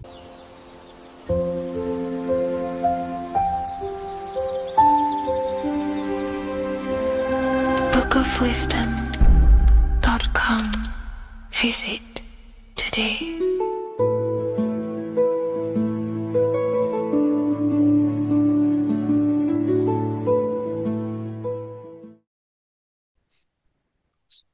Matthew 21:1, Jesus went into the temple of God. Corinthians 3:16, do you not know that you are the temple of God? Now what is this telling you? That God is within you. Hence why in Luke 21:12 it tells you the kingdom of God is within you. And the side of your head region is called a temple for a reason. Because the brain encapsulates the mind. The brain is a physical manifestation of the mind. The heart is a physical manifestation of emotion. So we have these different layers of our consciousness. We have an intellectual, communicative aspect of our consciousness, which we would call the mind. We have an emotional aspect of our consciousness, which is the heart. And to communicate with the divine, it's all to do with the mind. Hence why the ancients always symbolize the mind being God. This is why Michelangelo always placed God inside of the brain on top of Sistine Chapel in the middle of the Vatican. He understood that God is in the brain. God is within you, not outside of you. The church tells you that God is in the sky because they are creating a externalization of the truth to create a business and a distraction so that you don't find the divinity within you, so that you don't find your power. Now you have Adam, the physical man, the physical body, the ego, the lower self. And he is resting. He's not trying to reach to God, but God is reaching because the higher consciousness within you is always trying to communicate with you. It's always trying to wake you up to your divinity. But the lower mind, the lower self, Adam, the physical self, is always in ignorance of truth, always in ignorance, and stays in a materialistic way of thinking, which is the lower animal self. And this is what we call a sleep or an NPC. This is the lower mind of man. But all you have to do is to move your finger to touch God. You have to look within yourself, within the brain, meditate, and you can find God. This is why in the Bible we see many references to the human body and anatomy to truly connect with God. Kings 6:8, the door to the middle chamber was in the right side of the house, which is the right hemisphere of the brain. The middle chamber is the pineal gland, where the seat of your consciousness is, but the seat of your higher consciousness is, the mind. And they went up the winding stairs, which is your spinal column, into the middle chamber, and out of the middle chamber into the third. So they went up the winding stairs. This represents raising your consciousness up the winding stairs. Your spinal column acts as a stairway of consciousness. Depending on what sort of consciousness you are operating in, depends on what part of the spinal column you are using. Because the spinal column ascends and descends consciousness. What do I mean?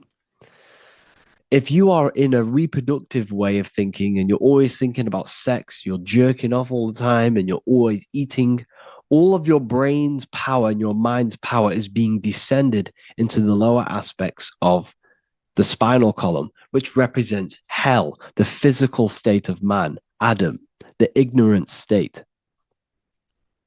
We're basically living off low-level pleasures like an animal. And the stairway to heaven is your spinal column. They went up the winding stairs into the middle chamber, which is your mind, your pineal gland, and out of the middle into the third stage of consciousness, physical, etheric, astral. When you meditate and you start to raise your consciousness during meditation, you enter the astral plane when you turn off thought. But this is the middle chamber inside of the brain. Here we see another painting inside of Sistine's Chapel of God inside of the brain. This is the brainstem. This is the brain. This is the frontal lobe. This is the back lobe. This is the back lobe. This is the cerebellum. Here's the reptilian brainstem. Here's the claustrum. This is what we are seeing here. Anatomy. Here is another one in Sistine's Chapel in the middle of the Vatican. This is depicting the brainstem. God's neck looks exactly like the brainstem. Here we see a real brain compared to God's neck, because the neck is just below the brainstem. And this is what they are symbolizing, because they knew that God is within you. God is a part of the human body. God is inside of the body, because the body is a vessel for consciousness, for universal consciousness. Inside of you, inside of me is the same spark of consciousness. And this same consciousness is spread out into every living essence, because everything comes from the one source, the one God, the one consciousness. Matthew 6:22-23. The light of the body is the eye. If therefore thine eye be single, thy whole body shall be full of light. Practicing the single eye. What is this? This is meditation. This is entering within yourself. So the Bible's telling you to practice the single eye. But if thine eye be evil, thy whole body shall be full of darkness. What does this mean? If your consciousness is in an evil way of thinking, if your mind is filled with an evil, negative mind space, then your body shall be filled with darkness, with evil, with negativity. Because negative thoughts destruct the body. Positive thoughts heal and regenerate the body. So he tells you to be, the light of the body is the eye, your consciousness, the inner eye of consciousness, the eye that lets you see. And what do I mean? You look with your two physical eyes, but you see with the inner eye. What you see is perception.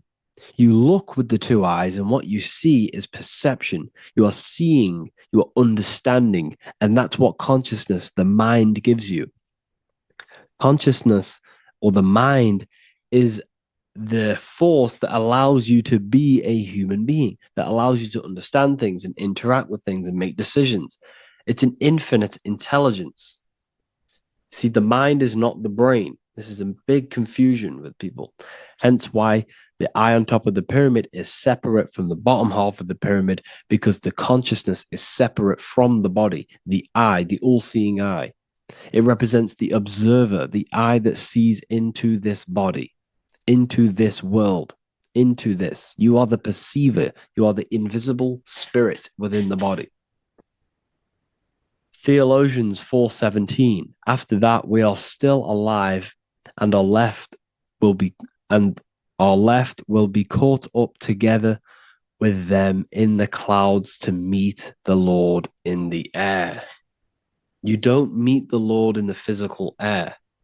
Okay? This symbolism of the ancient Christian artwork is showing you this is symbolic. These things never happened. There's no man in the sky. Moses didn't go on a mountain to meet with God. The air represents the mind. This is why you say you're an airhead when someone's very stupid. Earth is your body. Water is your emotions. Fire is your spirit. Air is your mind, the invisible mind. So Anton Mengs, an ancient Christian art worker, is showing you anatomy of God in the clouds. But this is the anatomy of the human body, raising yourself to the mind and turning the mind inwards on itself during meditation. And that's how you meet the Lord in the air. You meet the Lord in an elevated state of consciousness. The air represents an elevated state of consciousness because the air is up. You have to raise your consciousness to meet the Lord in the air. This is why Moses went on a mountain to meet with God. The mountain represents elevation of consciousness, raising the mind up the spinal column, taking all of the mind's attention away from the reproduction and the physical aspects of self and raising it to the brain and turning off the brain and going inward into the air. It's talking about raising consciousness. It's allegorical. It's a spiritual, metaphorical text. The side of your head's called a temple because inside that where that temple is, right in the middle of where you call the temple, is the inner chamber, the open room, the holies of holies in the Bible, or the land flowing with milk and honey, or Mount Zion. There's so many different names for the brain, or the upper room where Jesus meets his 12 disciples, the 12 cranial nerves in your brain. This is the temple of God. Your body is a temple of consciousness. It encapsulates the consciousness. It encapsulates the mind and soul. John 10:30, Jesus states, I and the Father are one. Psalms 46:10, be still and know that I am God. He's talking about the I am within you, not within Jesus. Everyone refers to ourselves as I. I am God. When you say I, you're referring to the highest aspect of yourself, the aspect that is above all thought, above all emotion, and above all things. When you say I, you're referring to your pure awareness, your pure consciousness, the highest aspect of yourself. And anything after I is egotistical.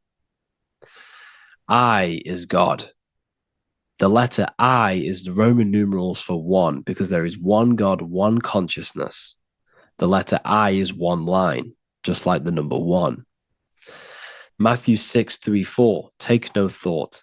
Therefore, take no thought.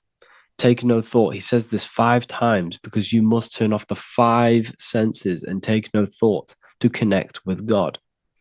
Be still. This is telling you to meditate and know that I am God. The I am within you. I and the Father are one. I and God are one. You, who you think you are, is a completely wrong. The body is matter. Your name isn't you. Your job isn't you. Your reputation, your trauma, your memories, your friends, family, worries, bills, interests, dislikes, goals, passions. Anything to do with the thinking mind is not you. Who you think you are is a part of your thinking aspect of consciousness. But once you remove thought, you are no longer your name. You are no longer your body. You're no longer your reputation.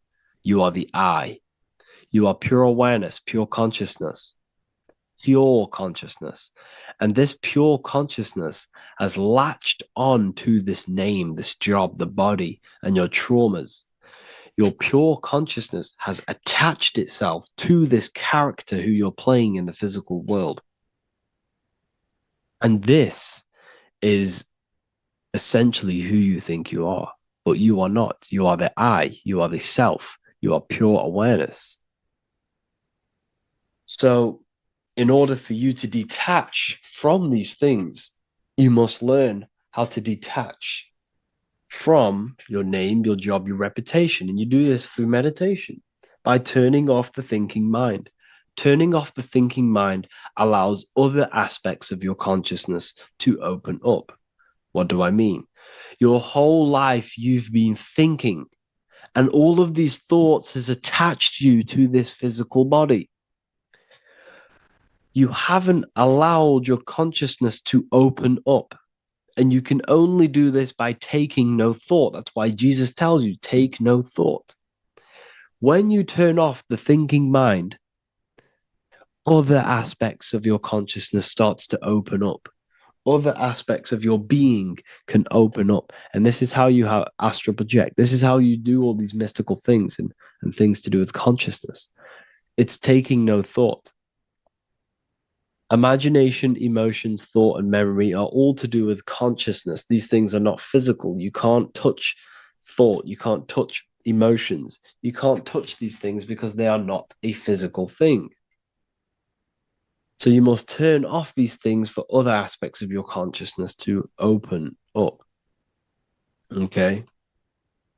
So essentially, the Bible is a metaphorical, astrological, numerological, metaphysical, spiritual, encoded text that talks about human anatomy, spirituality, and the true nature of the human experience. Everything they would teach you in school is to make you think that you are this body. Everything they teach you in church is the externalization of the true teachings of Jesus. Jesus was telling you to meditate. Jesus was telling you to practice the single eye. Jesus was telling you to look within yourself and find God. He wasn't telling you to pray to him. Mark 16:19, he was taken up to heaven and sat at the right hand of God, the right hemisphere of your brain. John 21:6, cast the net onto the right hand side of the boat and ye shall find fish. Fish is understanding. The boat is your body, your brain. cast your awareness into the right side of your brain and you will find understanding, because the right side of your brain is all to do with the creative aspect and the intuition and the spiritual sides of your consciousness. This is why God is here. This is why Michelangelo depicted God in the right hemisphere of your brain, because this is all human anatomy. And I speak about all of this in the brand new Book of Wisdom, Volume 2, which is now available. The start of the revolution has begun. This book is truly going to change the way people see the world. It's got so many more topics than the last one. It's truly a revolution. It's written in so much detail. It's very practical. I cannot wait to share this one with you. I just want to say thank you for the opportunity for me to create this book, because without you, I couldn't have created this. And I just love sharing my work with you. And I thank every single one of you for the support, the watch, like the views and the likes, everything, especially the people who have joined the university and stuff like that. And for people who have joined the university, you do get a free Book of Wisdom paperback if you just go to the general chat and follow the description, follow what the instructions that I gave you in the chat, and you'll be able to order a free Book of Wisdom if you are inside of the university. Plus, you get all of my other books, 2 books, and over 45 occult books on occult and esoteric things. You get lectures, live calls, a community, a manifestation mastery course, and a whole library and reoccurring updates every month, every week. So yeah, I hope you all enjoyed this video. Thank you all. Please leave a comment to help the algorithm, and leave a comment on what videos I should make. And yeah, I'll get to uploading on the YouTube a lot more now. The second book is now released. I have a lot more time on my hands. No longer using my energy to create the book. I'm now going to redirect this mental energy into the YouTube. So there will be a lot more content coming. So I need some content ideas. So feel free to comment some ideas, some YouTube videos that I can create. Thank you all, people. Have an amazing day.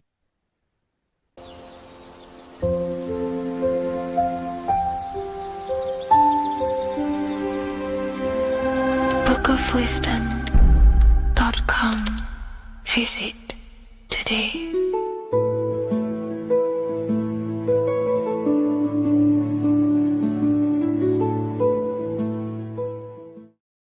Welcome to Revival of Wisdom.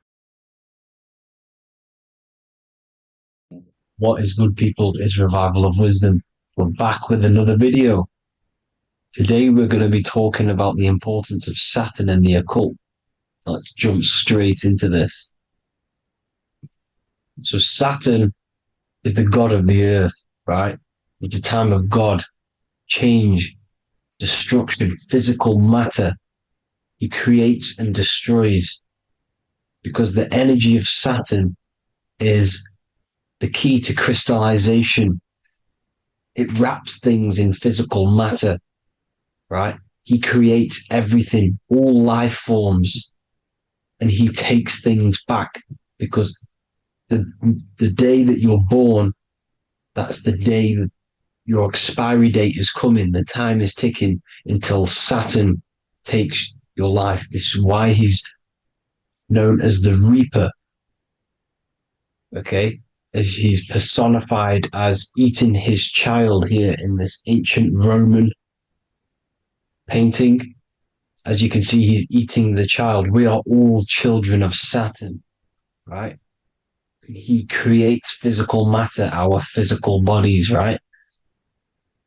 He's the god of time because he's the slowest moving celestial body. He's the Lord of the Rings, as you can see here. He's the last one on the ring. He's the slowest one moving, okay? So he is the Lord of time, destruction and creation, okay? This is why his name is Saturn, Satan. He's the devil, okay? But I'm not saying Saturn's evil, guys. It's a part of life. Everything lives and dies, right? He's the key to crystallization. Now, as we have the clock here, our god Saturn, or Chronos in Greek, just means time. He's also the god of time, as I've already said. 60 seconds in a minute, 60 minutes in an hour, 24 hours in a day. Add 2 plus 4 equals 6. 60 seconds, 60 minutes, 2 plus 4 equals 6. That's 666. Okay? And as you see on the clock, 6 take away 12 equals 6. 7 take away 1 equals 6. 9 take away 3 equals 6. 6 is the number of Saturn. It's associated with Saturn, right? He's the god of time, of justice. Everything goes back to the Reaper in the end. Everything lives and dies. Now, the artwork of him, he's always got the Reaper staff. You see, it's personifying death. Now, when you see this, the Romans were not saying Saturn was a real person, a real god in human form. No, this is personification. This is what the ancients always did. They personified, just like the Bible. It's all personification. So the personifying Saturn eating its children because it eats, it's the Reaper. No one can escape the Reaper. No one can escape death. Now, Saturn is 666, which is in the Bible, the number of the beast, right? The number of the beast, Satan, 666, right? So on the North Pole of Saturn, you have a hexagon which makes a cube, right? Now this hexagon, when you join up all the corners, creates the 6-pointed star known as the Star of David, right? In the Jewish religion.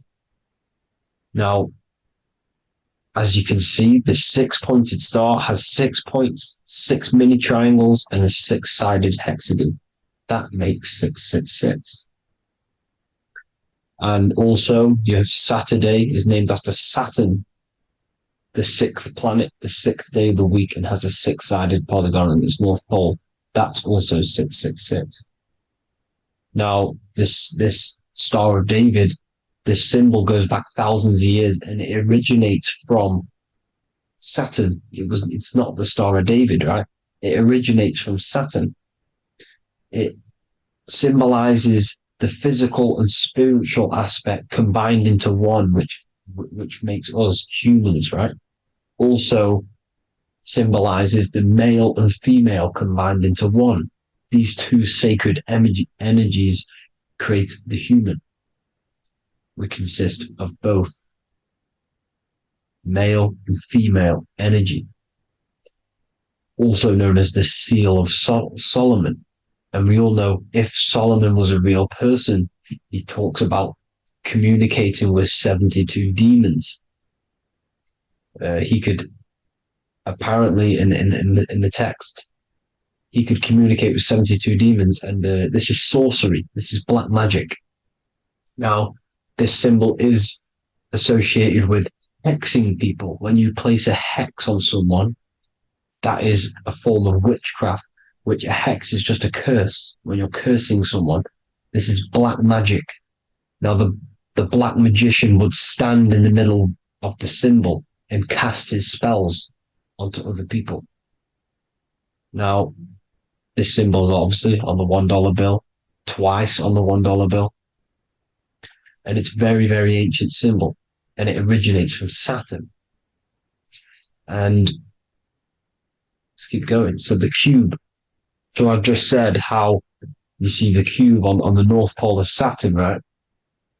The cube is limited. It's a 3D shape. It symbolizes limitations to the physical 3D dimension, the third dimension, the physical realm which we are in. Now, as you can see, the color associated with Saturn is black, right? Black is infinite potential. Black is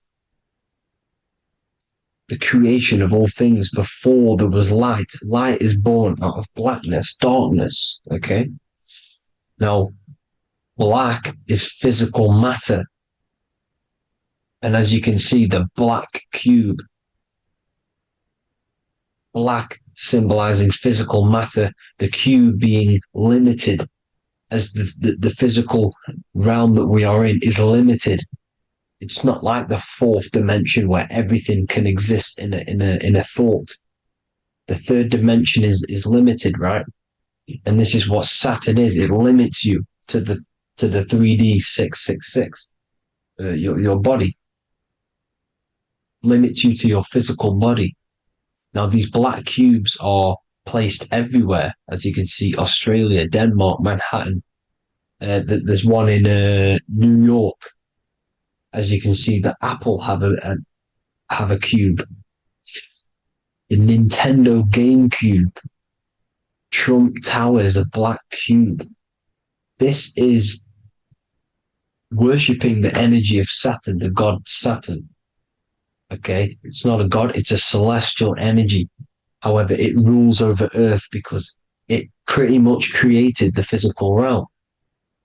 Now, as you see, when you go to a funeral, you wear black, a black suit symbolizing Saturn, which is the color associated, black. And as you see in Mecca, they walk around the black cube in rings. As you can see here, they're stood around in rings, like the Saturn, the rings of Saturn. The Mercedes symbol. You probably wouldn't notice that, but yes, it's Saturn. And when you graduate from university, you wear a black cube on your head. This is all symbolizing Saturn. Okay.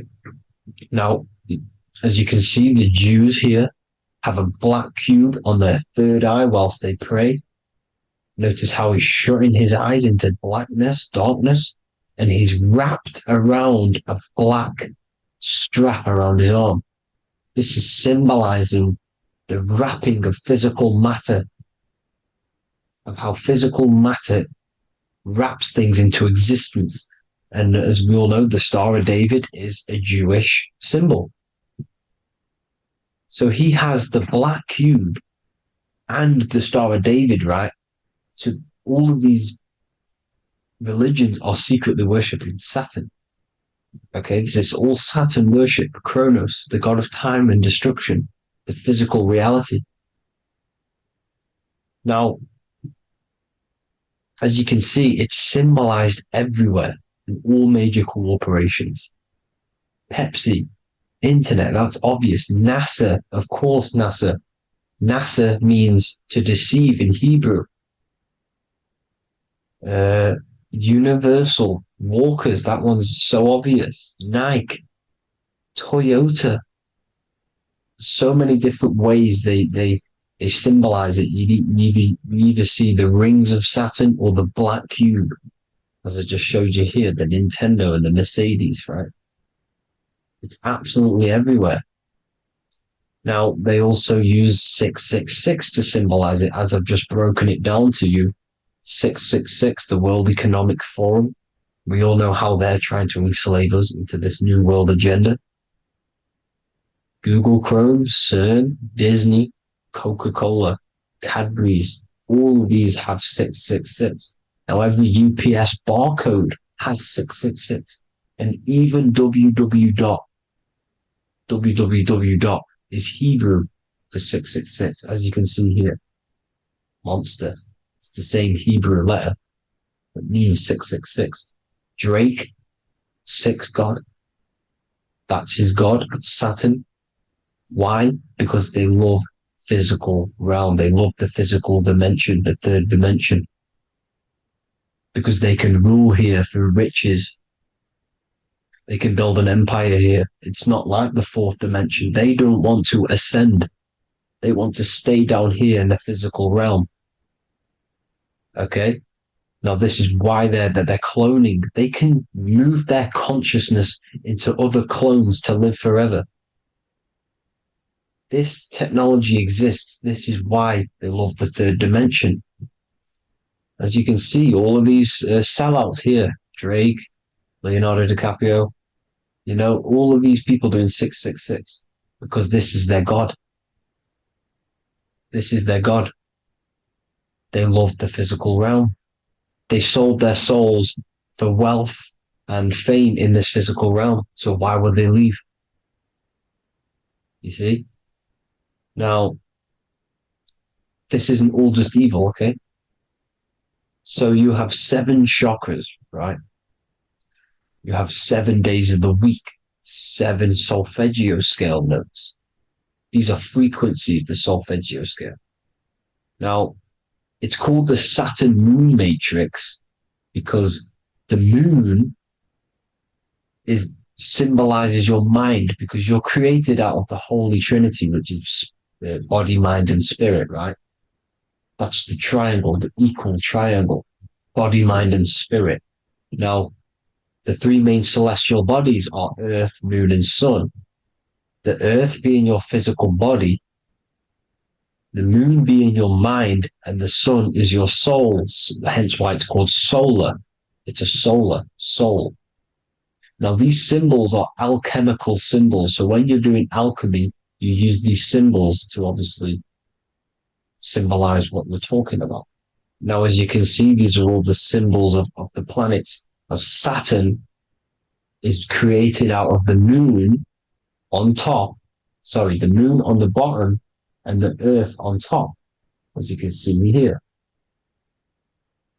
You see? And this creates the number 5. Now, with the moon being your mind and the earth being your physical body, this is mind over matter, because the earth is your body's matter. This is a matter over mind. You don't want to be matter over mind. This is low states of consciousness. You won't be mind over matter.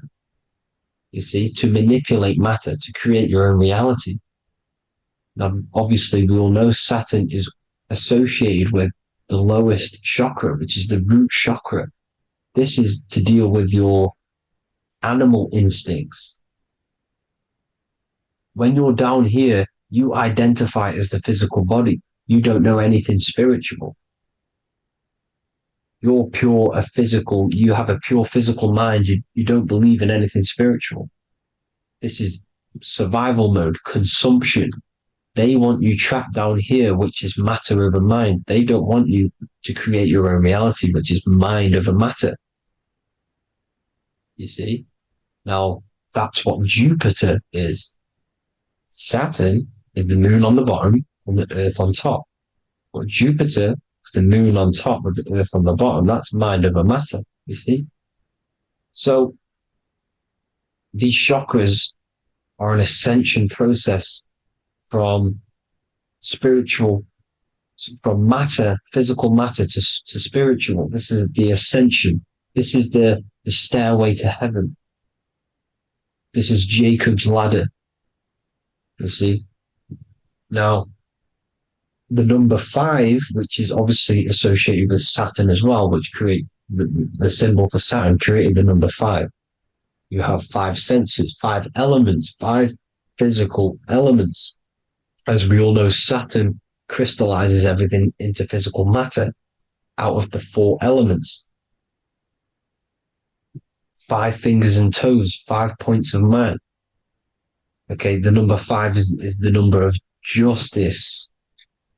Saturn holds things back. He restrains things from you, makes you learn the lesson.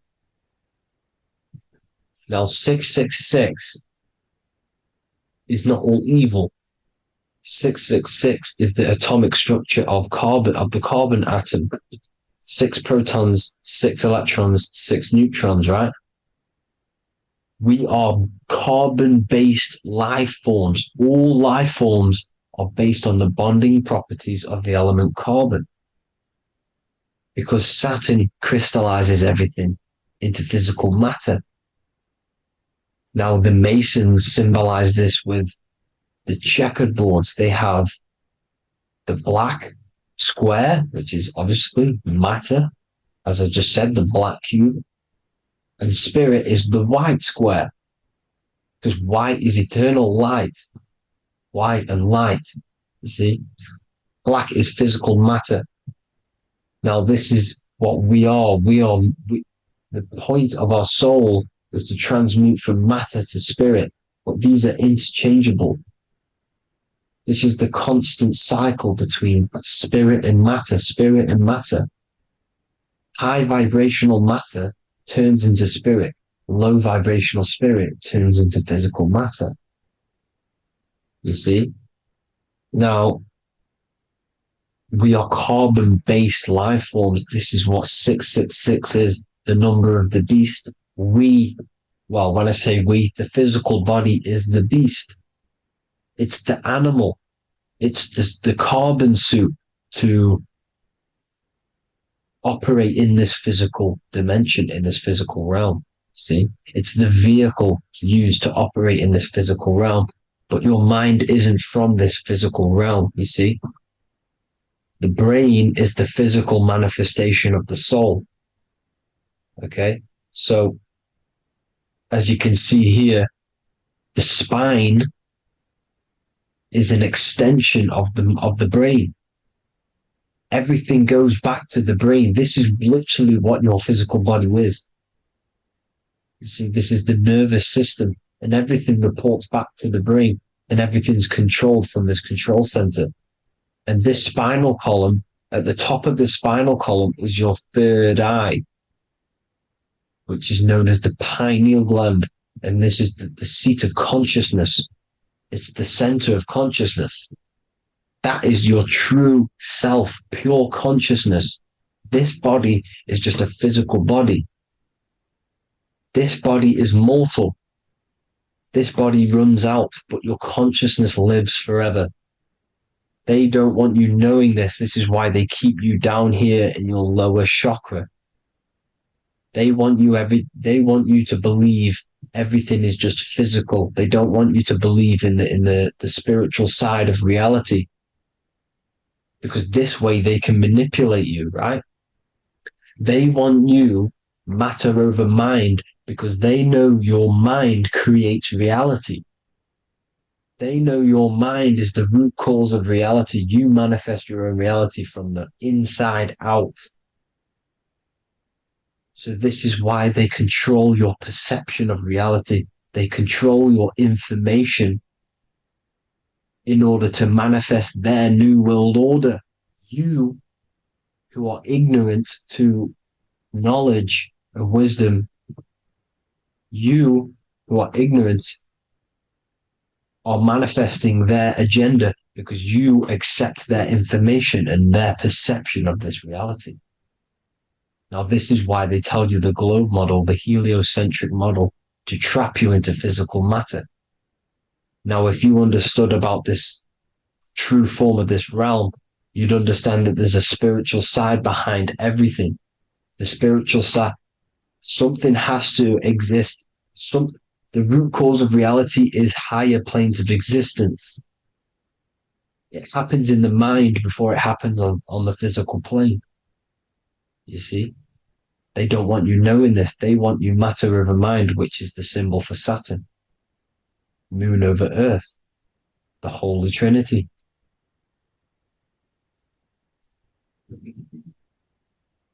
Now, as you can see, the cube also makes IXXI. This is Roman numerals. This is Roman numerals, and when it's translated from 9/11. Yes, 9/11. This is the secret code of the One World Order. The two twin towers, when the two become one. Okay, when the two become one, this is how you reach the higher states of consciousness, the physical and spiritual. Now, as you can see, the 9/11 memorial are two black cubes. It's two black cubes. This is all Saturn worship. Now, I'm not saying that Saturn is an evil celestial body, right? No, everything has a good side and a bad side, right? It's duality. The spirits of Saturn on the dark side are the most evil demonic spirits. Now, these are the spirits that these are invoking through these rituals, right? Yes, 9/11 was a massive ritual. It's a satanic ritual, okay? Now, we all know Elon Musk. Elon Musk is coming with the mark of the beast. And English gematria, this equals 666, right? 666, as I said, is the number of the beast. You are the beast, your physical body. You see how the Bible twisted things up to make things more confusing, right? But it's there. You just have to have the knowledge to be able to read the Bible properly. As we all know, we had this virus. I'm not going to say the name because I'll get flagged. This virus adds up to 666 because this is all part of the New World Order. It's all part of keeping you in this physical dimension.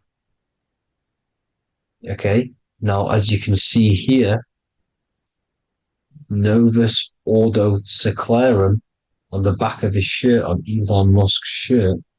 This is also on the $1 bill. Novus Ordo Seclorum. This means New World Order. Yes, New World Order. This is on the back of Elon Musk's shirt. And as you can see here, he owns Neuralink, which is the brain chip, which they're going to be putting into implanting this onto your brain. This is the New World Order to connect you and merge your consciousness with AI. Neuralink and Meta, he owns Meta as well, which is the metaverse. These are going to be linked in, hence why they have the same symbol, but just in a different format. It's the infinity symbol. And the infinity symbol comes from the torus field, as you can see here, your electromagnetic field from around your body. Now, the end goal is for this New World Order is to trap your consciousness inside of an alternative reality being projected from the metaverse. Because the metaverse will be the reality. Neuralink will be the brain chip inside of your brain, projecting your consciousness into an alternative reality while they harness your energy of your physical 666 body. Now, this stuff gets real deep, people. Now, this is the end goal of the New World Order, is to connect you with AI. This is why they're trapping you and keeping you in these lower states of consciousness in the Saturn-associated root chakra, so you don't find out about the spiritual side of reality, because if you knew the truth of this reality, you wouldn't connect to AI. You see, you have the power within you to travel to other worlds, the astral plane, for example. You travel to different worlds when you are sleeping. Okay? They want you to know it's just a dream. However, their end goal is to trap your consciousness and feed off your energy, spiritually and physically. Okay? I don't know why these people are just pure evil. As I said, evil love bondage. They love the physical dimension. They don't want to ascend to other realms. These evil love the third dimension. This is why evil spirits will inhabit bodies, exorcisms, because they miss being in the physical realm. They miss it. Evil love bondage. So this is why they're cloning and putting their consciousness in clones to stay in this third dimension, to stay as further away from the source as possible. Okay? This is why they're doing it. And this is how it's all linked in. So I hope you all enjoyed this video. Hope you gained some wisdom. Please feel free to join the Telegram. And please leave a like and a subscribe. Thank you all, people. God bless.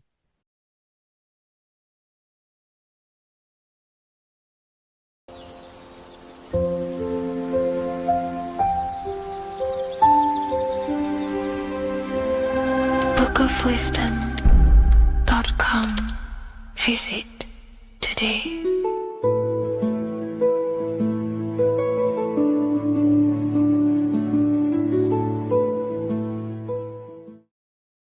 What is up, people? How are we all doing? Today, we're talking about the flat earth cosmology. So let's jump straight into this. Please drop a follow and leave a like to help the algorithm. So we live in a torus field. Everything's made out of torus fields. And every torus field has motion. It's what it is. It's the motion of energy. And every torus field has a center, which is the black hole. It's a womb of creation. It's counter space. Now, this is why the North Pole is magnetic, because the center of this torus field is the most magnetic part, the strongest part of the field. So this is why all compasses will point you to the center. And the Earth's magnetic field is spread across the whole of the Earth. And it's spinning, as you can see here. It's like a tornado at the center. And this tornado is the force which is spinning the sun and the moon around us. You got the sun, the moon, Polaris, just like in the Masonic cosmos here. The sun, the moon, Polaris, the all-seeing eye.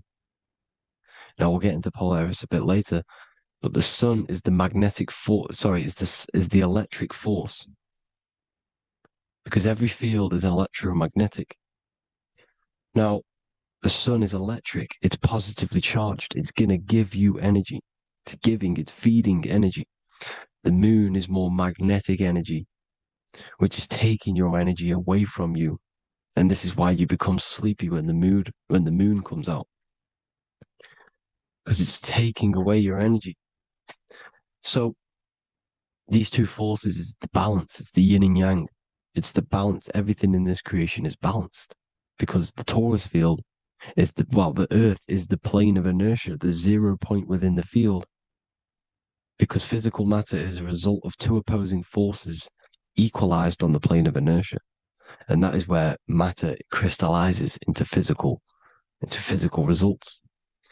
And this physical plane is the plane of inertia, planet Earth.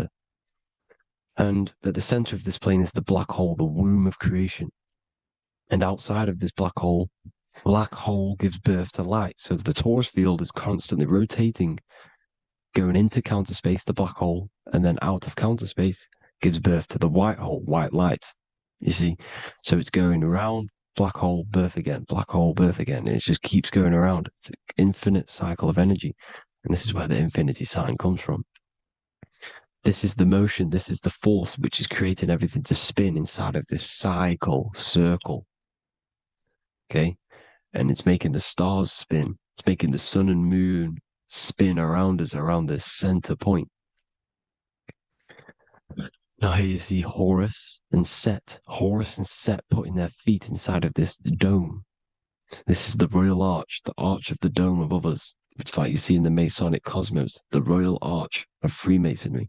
This is the dome above us, the firmament that the Bible talks about. You see, they're putting their feet in because Set symbolizes the moon and Horus is the sun. Horizon, Horus. Horus is rising, the sun. So they're both putting their feet around the center magnetic pole, which is the pole, North Pole. And above the North Pole, you have Polaris, the pole of electromagnetic energy. You see? And this is how we get the sun and the seasons. Because the sun, for us, when it becomes summer, it's on the Tropic of Cancer. Then it spirals outwards, going out and out and out, then goes to the Tropic of Capricorn. That's winter for us. Then it comes back in and creates summer again. So it's constantly spiraling around this center magnetic North Pole. You see? So this roof above our heads is the firmament. And this is what they've taken off of us.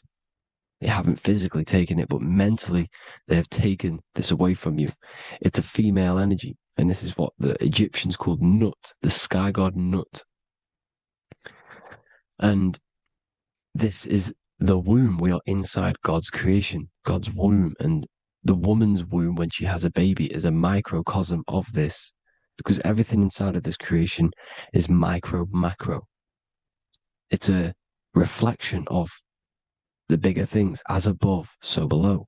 So the dome above our heads is the dome we are in when we are a baby. And you can see the sacred geometry of it is the exact same. It's the dome. And when we are inside of the womb, the woman, the sacred maker, which is the M, the Masonic M, this is the Gmail symbol. The Masonic M is maker, mason, matter, male. She delivers the male, you see. She delivers the male because it's the maker, the female, the magnetic. The woman is magnetic in nature. The male is electric in nature. So when we are in this womb, the female, we are being fed by the center umbilical cord, by the center of the mother's stomach. We're connected to the center of the woman's stomach, just like we are when we are in the earth.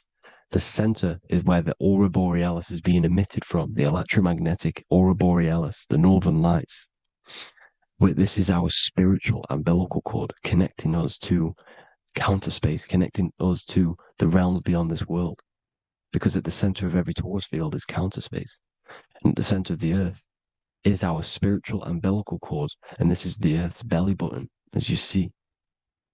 As above, so below. We had a physical umbilical cord. We have a spiritual umbilical cord, and this gets cut when we die, when we're cut away from the physical reality.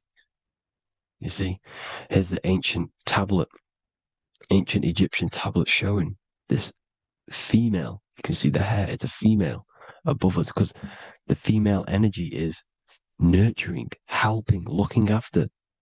And that's exactly what the dome is. It's protecting us. It's the Ark of the Covenant, the Ark covering us, you see? And this is what they've taken away from us.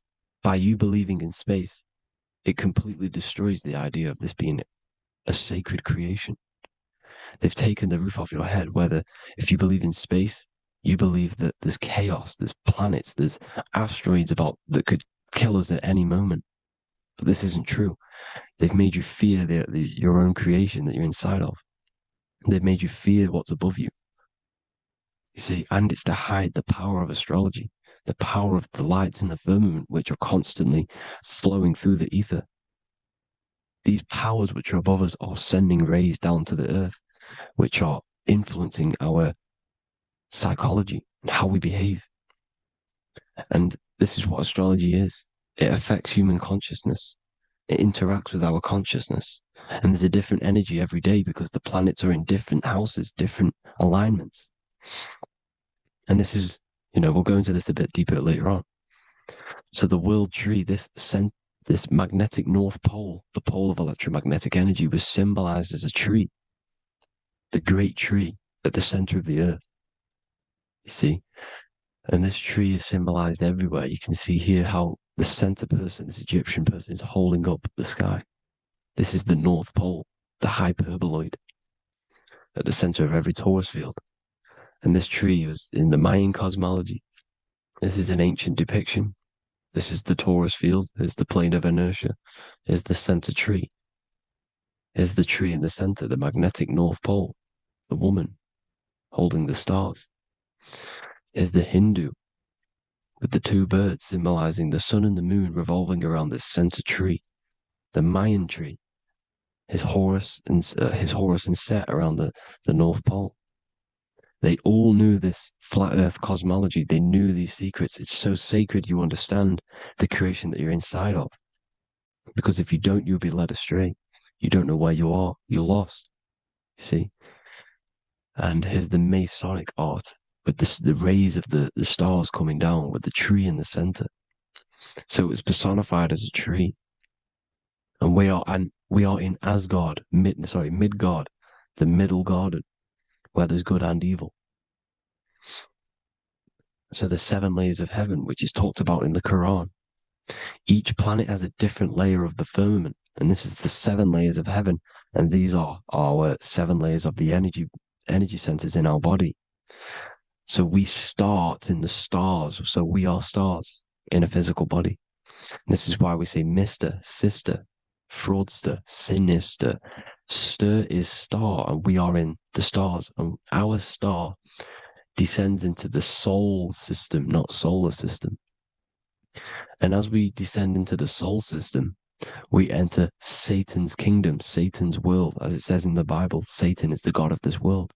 Well, if you've been into my research for a while, you know Satan is Saturn. Saturn's world, because Saturn's the outermost ring. He's the Lord of the Rings. And you enter his kingdom, the kingdom of time. And this is why Saturn's the time god. As soon as you go past the rings of Saturn, you're now in the soul system. You're now in time. You're now bound by space and time. And you're bound to the earth plane, the heart. Earth is heart. It's a rearrangement, it's an anagram for heart. And the heart of the electromagnetic color spectrum is green, and that's why the earth is green. And above green is blue, and this is why the sky is blue. In order to go to heaven on the macro scale, you have to go through the blue sky, through the 7 layers of heaven. In order to reach heaven in your body, whilst you're here, you have to go through the blue chakra to your head, which is heaven. It's micro, macro. Everything is micro, macro inside of this creation. It's an ancient, I think this is a French image, piece of art from the ancient French, with obviously the 7 layers of heaven, which they all depict. And notice how it's like a dome. We'll go into this dome symbolization, the Royal Arch of Masonry, which is next. But these 7 layers of heaven give us the 7 metals, the 7 days of the week, the 7 diatonic tones, the 7 chakras, the 7 everything. It's God's favorite number. And this is why the Masons use the G inside of the compass, because the G is the 7th letter and God starts with G. You see? So it's 7. God is 7. Here's another depiction of the heart, the soul system, the 7 layers of heaven. La fermente. You see, la firmament, with the stars on the outermost layer. Here are the 7 planets: Jupiter, Mars, la Sophie, the sun, la Luna, the moon. So Saturn. So we are in the heart of this soul system. In order to ascend, we need to ascend up our chakra system, reach 144,000 hertz, God consciousness, the God man. You have to unfold God man, master of the mind, mastery of the mind. So what are the stars? The stars make everything unique. The stars are constantly rotating around the center, magnetic North Pole, the tornado at the center, which is stirring everything. It's stirring the ether. The center is the ether, and the 4 elements are born out of this ether. There's 5 elements: ether, spirit, water, air, and earth. The ether gives birth to the 4 other physical elements, which the whole of creation are made out of. About them 4 elements. 4 is the number of stability. You know, a chair, a table has 4 legs. It stables things. It's a foundation, and these 4 elements are the foundation of this creation. You see, and this magnetic North Pole is stirring this, and the 4 vibrational states of the ether are the 4 elements. Now let me get back to the stars. I just wanted to give you that. The stars are being stirred around this center point. Center. It's stirring everything. And they're always in different alignments. Every millisecond they're moving in different placements of the stars. And the planets are called the 7 wanderers because they're not fixed. The stars are fixed. But the planets are called the 7 wanderers, the 7 layers of heaven, because they move faster and slower than each other. Each planet is slower and faster, has a different rate of speed it's moving. So these alignments are mixing in with the energies of the different 12 constellations. And this is why you have a unique characteristic. You have a unique look, a unique energy, a unique personality. This is because when you were born and you took your first breath, that energy which was in the ether, because the ether is all around you, and energy travels through the ether. The energy that the stars were casting down and the energy that the planets was mixing in with the 12 constellations was in the ether. So when you came out of the womb and your first breath, because breath is spirit, Okay, so that first breath you took, that is the energy that is imprinted within your DNA, your soul. And you reflect that energy, you emit that energy. That's the energy that is with you forever until you die, till this physical body dies off. And that's what the stars are. The stars are giving a unique energy, characteristic, personality to every living thing. Every dog, every cat, every animal has a unique personality because it was born at a different time and place in the sky. Okay, the stars are your destiny. Now, the stars are constantly changing as well. If you look at stars through a telescope, they're constantly changing and forming different forms. You can see here, it looks like water. It looks like light through water because it's the ether above us, a sea of ether. And this light is being emitted through it, and it's just constantly changing, giving different energies, each star. So this is why this is what the zodiac is. It's the expression of energy. It's the expression of the stars. And each constellation has many different personality, different energies, different traits. Each planet has different traits, depending where your planets are, depending what energies you hold. No same person, no two person have the same energy. There's no one. It could be similar, but no one's the exact same. It's because of the stars. The stars are never in the exact same split place. The planet's always in different houses. So here's some Royal Arch symbolism. Here's the Royal Arch of Masonry, as it says here. The sun and the moon, the constellations. Here's Cancer, the 7 planets, the 7 stars. Here's the Royal Arch. This is the firmament. Here's the duality. Black and white, duality, good and evil, rest and motion, dielectricity, magnetism. See? So this is what the Royal Arch is. It's symbolizing the cosmic dome above us, the womb we're in. We're inside God's womb. And here's George Washington, the Freemason, inside of the Royal Arch. You see, with the G, the Masonic G, God, 7. Here you see another depiction of George Washington with the stars in the dome above his head, his Polaris, the sky vault, Polaris. We'll get into that later. Go inside of all of your ancient churches, you will see the dome. Go to the Vatican, you'll see the dome. All of your ancient churches have this dome because it's the dome above your head. The ancients knew this. This was known. We did not live in space. It was known back then. They all knew. This is Crown Court, which is one of the most important courts in the UK. You can see it's clearly so much Masonic symbolism. You've got the 4 pillars of Masonry.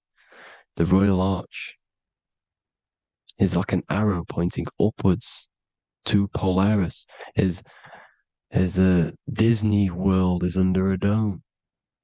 In his Polaris, the sky vault. You see? And also 666 in the symbol.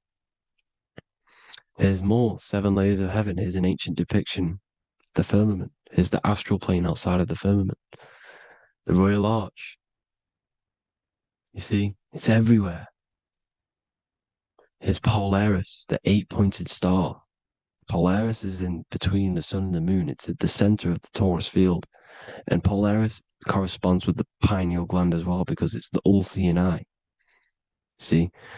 So is Polaris, the 8-pointed star, which is at the very top. It's the very center. It's on top of the North Pole.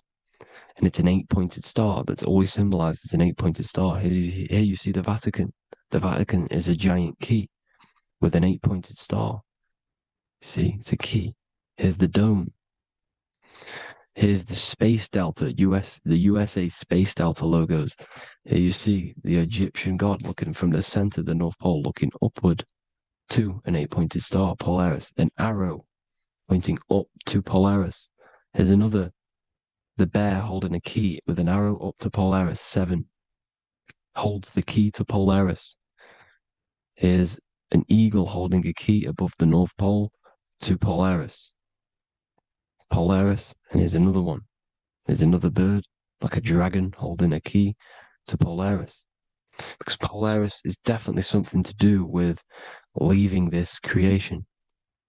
Okay, maybe, I can't say for sure, but maybe it's to do with ascension. And this is why the Vatican hold the key to the eight-pointed star. And this is why the space, well, we all know space is a lie, but they're showing Polaris and its sacred symbology. Maybe it's to do with something leaving this creation, going to another. It's a North Pole symbolism. As above, so below. You see the four seasons of the Big Dipper constellation going around Polaris.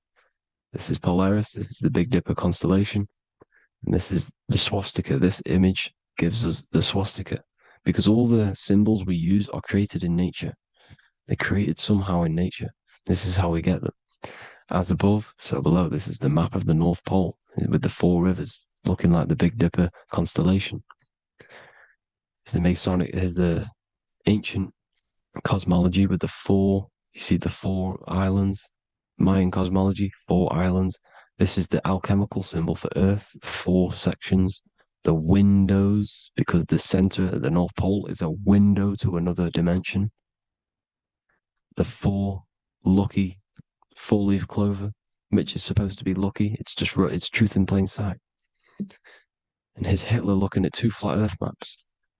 So this swastika has been used for thousands of years, thousands and thousands of years. And it's symbolic for the most sacred land on this plane, the North Pole. Shambhala. Do some research on Shambhala, people. It's a it's a Hindu mythology about the sacred lands at the center of the earth. And it's known to be full of enlightened beings. And it's all symbolized at the center. You can see their paintings of Shambhala. It's all at the center, the North Pole.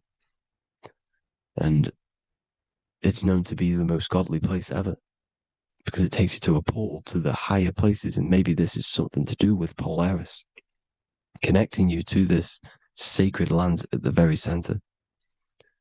But anyways, people, thank you all for tapping in. Hope you all learned something. Have an amazing day. Please follow, subscribe, like, all the links in the description for the courses, the PDF.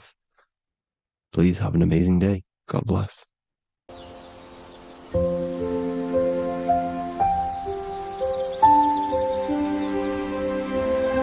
bookofwisdom.com. Visit today.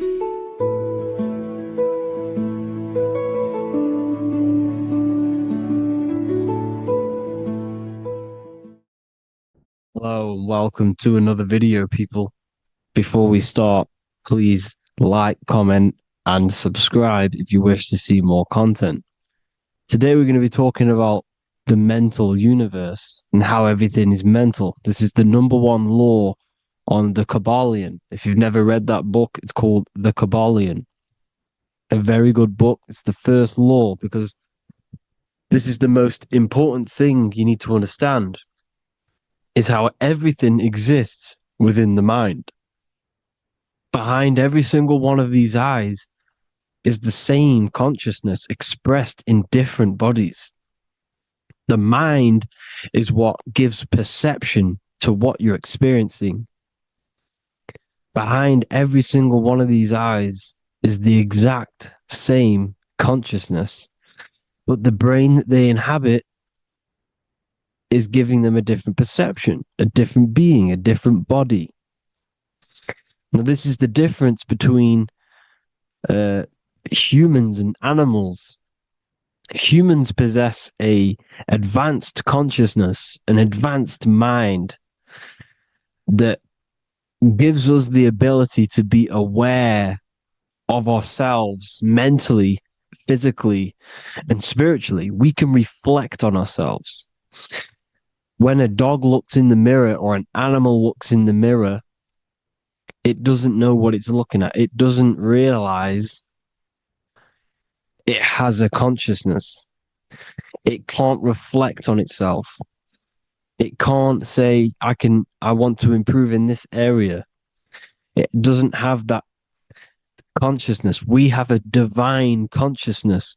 Take away the N for divine, and you get with a D, put it with a D, you get divide, because we have a divided two-way consciousness. An animal only has one. However, it's still the same mind. We're all mind. We're all mental. We all exist within the mental plane. Look at this person walking. The body, the brain is sending electrical signals through the 12 cranial nerves, which the 12 disciples that spread the gospel of Jesus, right? You have 12 cranial nerves in your brain. There are 12 disciples which spread the gospel of Jesus. Jesus represents the mind, the intelligence, the invisible intelligence that we all are, the same intelligence, the same exact consciousness, which then sends a command into the brain. Then the brain sends these 12 electrical signals through the 12 cranial nerves to control the rest of the body through the nervous system. This person walking is not, the body is not walking. The mind is telling it to walk. And the brain is it's a supercomputer which is decoding these demands given to it by the mind. Because the pineal gland will have something to do with the ether, because the ether is physical and non-physical. The mind is sending the commands through the ether to the pineal gland, which is then getting broken down into electrical codes within the brain and sent throughout the nervous system to control the body. And this is why in the Sims simulation, because the body's the simulation, it's a false reality. It's the fake reality. It's not the real you. You are formless. There is no form. But the third dimension is a dimension within your mind. Matter, mind, light is all a product of your mind. It's all in the mind. Now, this is why the Sims has this green little diamond on top of the head. Because this is you. This is your invisible intelligence controlling the character. Okay? It's controlling the character. And this character is in the world. Your consciousness isn't in the world. The world exists within you, but the body is a vehicle for that realm that you land in. When you have a dream, your mind transcends this body into another body, duplicates your body into another universe, unite. Unite is one. We're all one. It's all one universe, expressed in many different ways, infinitely. And the vehicle that you land in is the body to operate in that realm. This is the all-seeing eye, as you see here. The eye, this is all the intelligence. This is the ball of consciousness, God, expressed in different bodies. We're all this same one in different bodies, as you can see here. And this intelligence is expressing infinitely throughout the universe. An infinite universe. There's no beginning, no end. There was no beginning of the universe. There is no end. It's infinite, always has and always will. But the mind is what gives you the ability to explore the universe, to make perception of it. We are God in disguise. We are God in disguise. We are God in flesh. But the body can become attached to the mind, can become attached to the body if the mind is not aware of itself. When the mind is that blinded by matter, and we lack knowledge and understanding of what we truly are, a formless, infinite being, a traveler. This is why Freemasons are called Freemasons. Mason means traveler. Free. You're a free traveler because your consciousness is a traveler of the universe. When we lack understanding, our mind bounds to the body because we don't separate the body with our different layers of consciousness. When we separate them and identify that we are mind, body, emotion, you then can apply this knowledge to when you want to astral travel and explore the different realms of your mind, because the mind is the universe. People, this is what we need to understand. The mind is the universe. I am you and you are me. This is the Egyptians showing you this. The Ankh is the symbol of life. This is the one ball of consciousness, mind, giving it the Ankh life to all the different life forms. The cows, the birds, the snakes, and the big Ankh given to the humans, because the humans are the most intelligent. We have the most advanced consciousness. We have the most advanced consciousness. This is why the one is giving a big Ankh to the humans here. Here you see again, this is not the sun. This is also showing Ankh giving out its life to all things infinitely. And this is the Most High. We are the Most High in disguise. When we strip off the body, we strip off the desires for the physical world, we strip off all of these fake identities that the mind gets attached to. That is God. The universe. You are the universe experiencing itself. I and I. The letter I and the number 1 is just one line. The letter I is the number 1. Because your I am, when you refer to yourself as I, every single one of you who's watching this video refers to yourself as I, which is the one. We are all the one. We are all intelligence. We are all invisible. We are all the one. 1 is the only number. 1, 2, 3. Everything goes up in ones because there is only one. Doesn't matter how far you go down the line with numbers, all of their numbers are created by 1 because there is only one. It's me and you are the exact same consciousness expressed in different bodies. Mind. Cause. There is only one cause. There is only one mind. There is only one being. But because we lack understanding of this, we think we are the bodies. And this causes division because the physical world is the most illusionary world.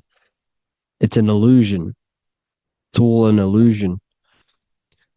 Now you see with the two, you look with the two eyes, but you see with the inner eye, the mind.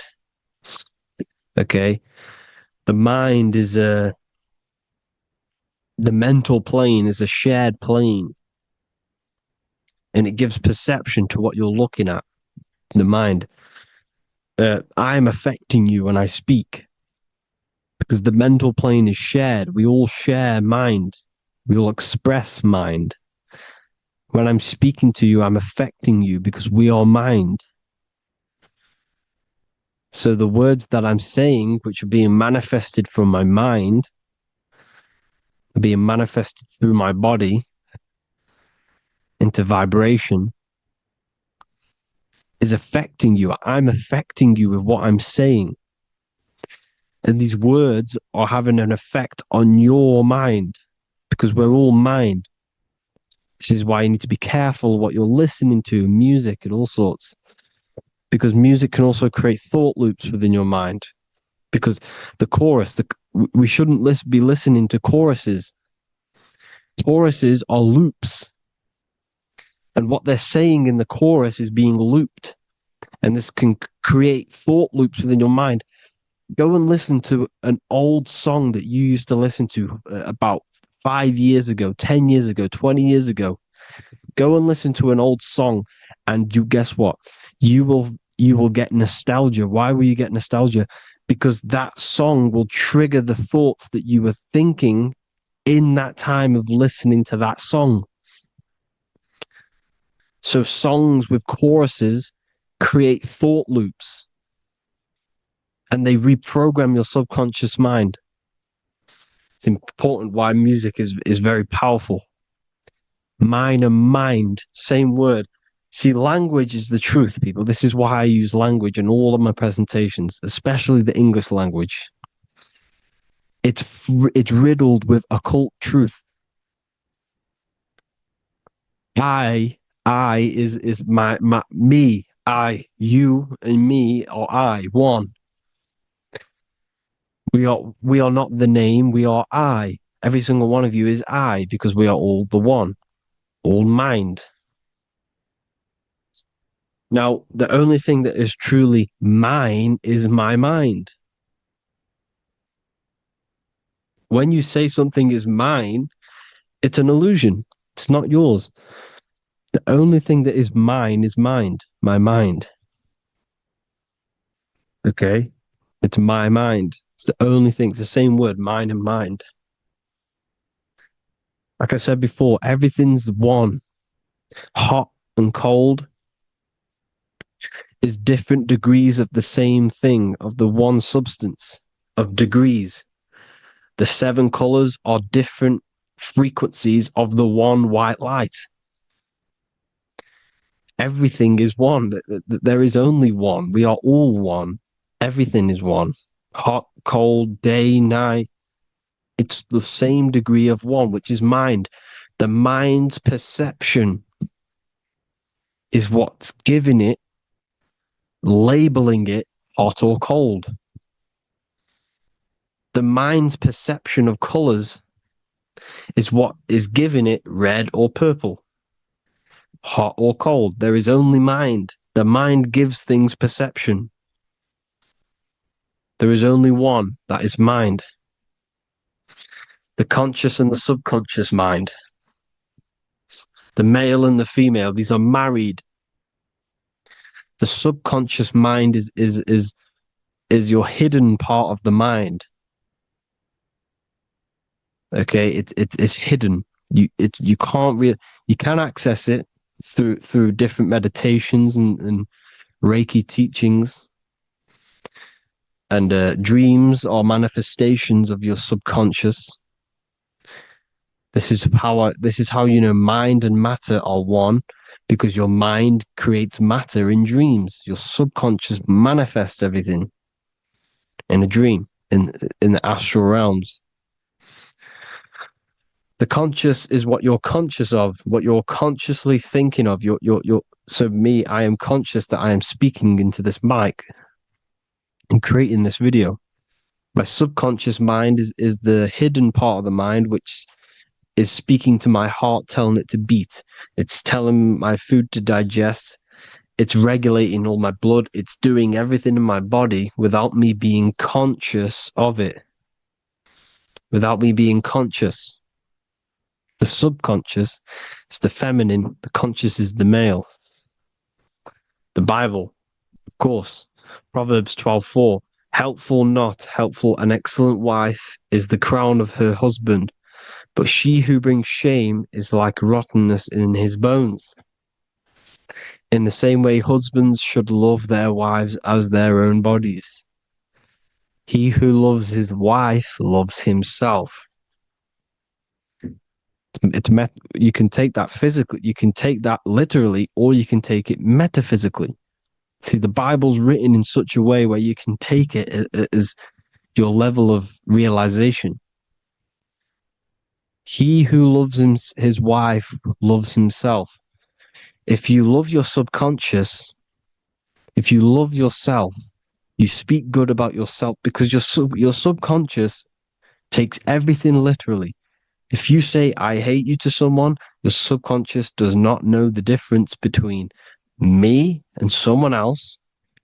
It only thinks me, me, me. Why? Because mind is the only thing that exists. You are mind, I am mind. If I say, I hate you, you're saying that to yourself. Your subconscious picks that up and says, I hate myself.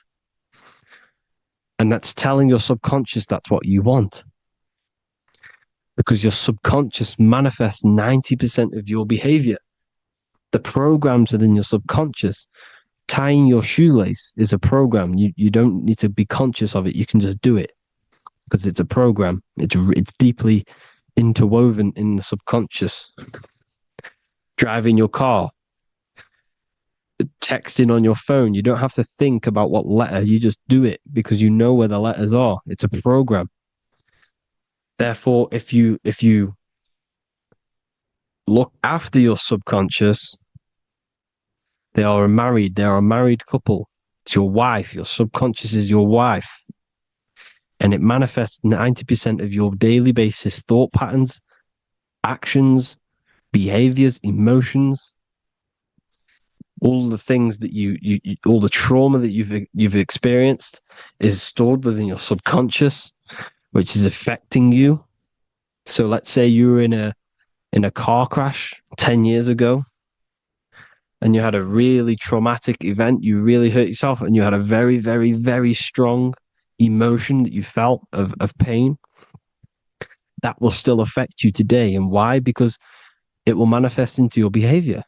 How? Well, you'll be cautious of what cars to go in and who. You'll be cautious because of that event that stored within your subconscious, because of that feeling you felt was so painful and so strong. It's still manifesting into your behavior today. For example, you won't go in certain cars, you won't go with certain drivers. The subconscious stores everything, all your memories, the programs, and everything. So if you trick your subconscious, that's how you manifest your life. If you trick the subconscious, you already have something. And therefore it will manifest into your life, into your behavior, thoughts, and actions. This is why the golden rule is to treat others like you want to be treated. Because I am you and you are me. We are all subconscious. We all have subconscious. Whatever I do to you, I do to me. Because my subconscious picks that up and thinks I'm speaking to me. Mind is very powerful. Whatever I do to you, I do to me. Treat others like you want to be treated. The golden rule. That is the only rule we need in this realm, in the universe.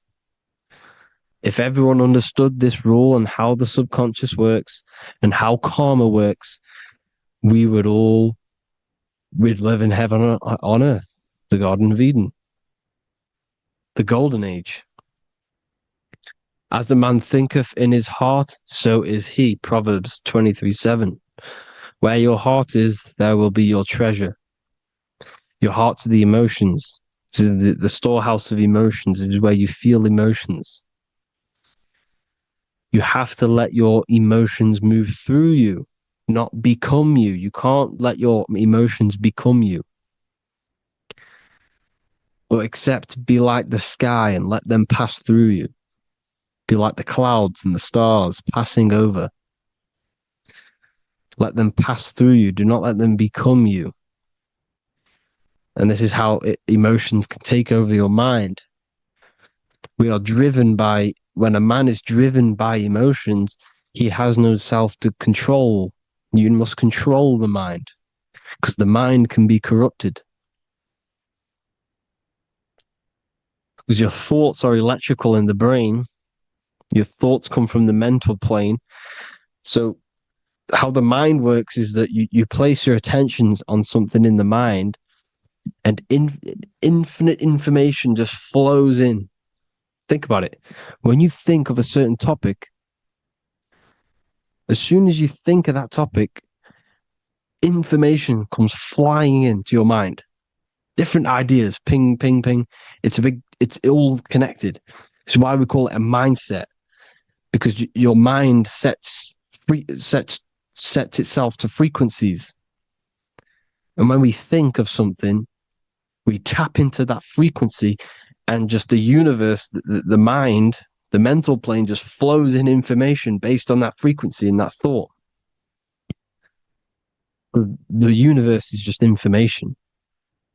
All of the information out there, nothing is new. It's all there. You just have to tap into it.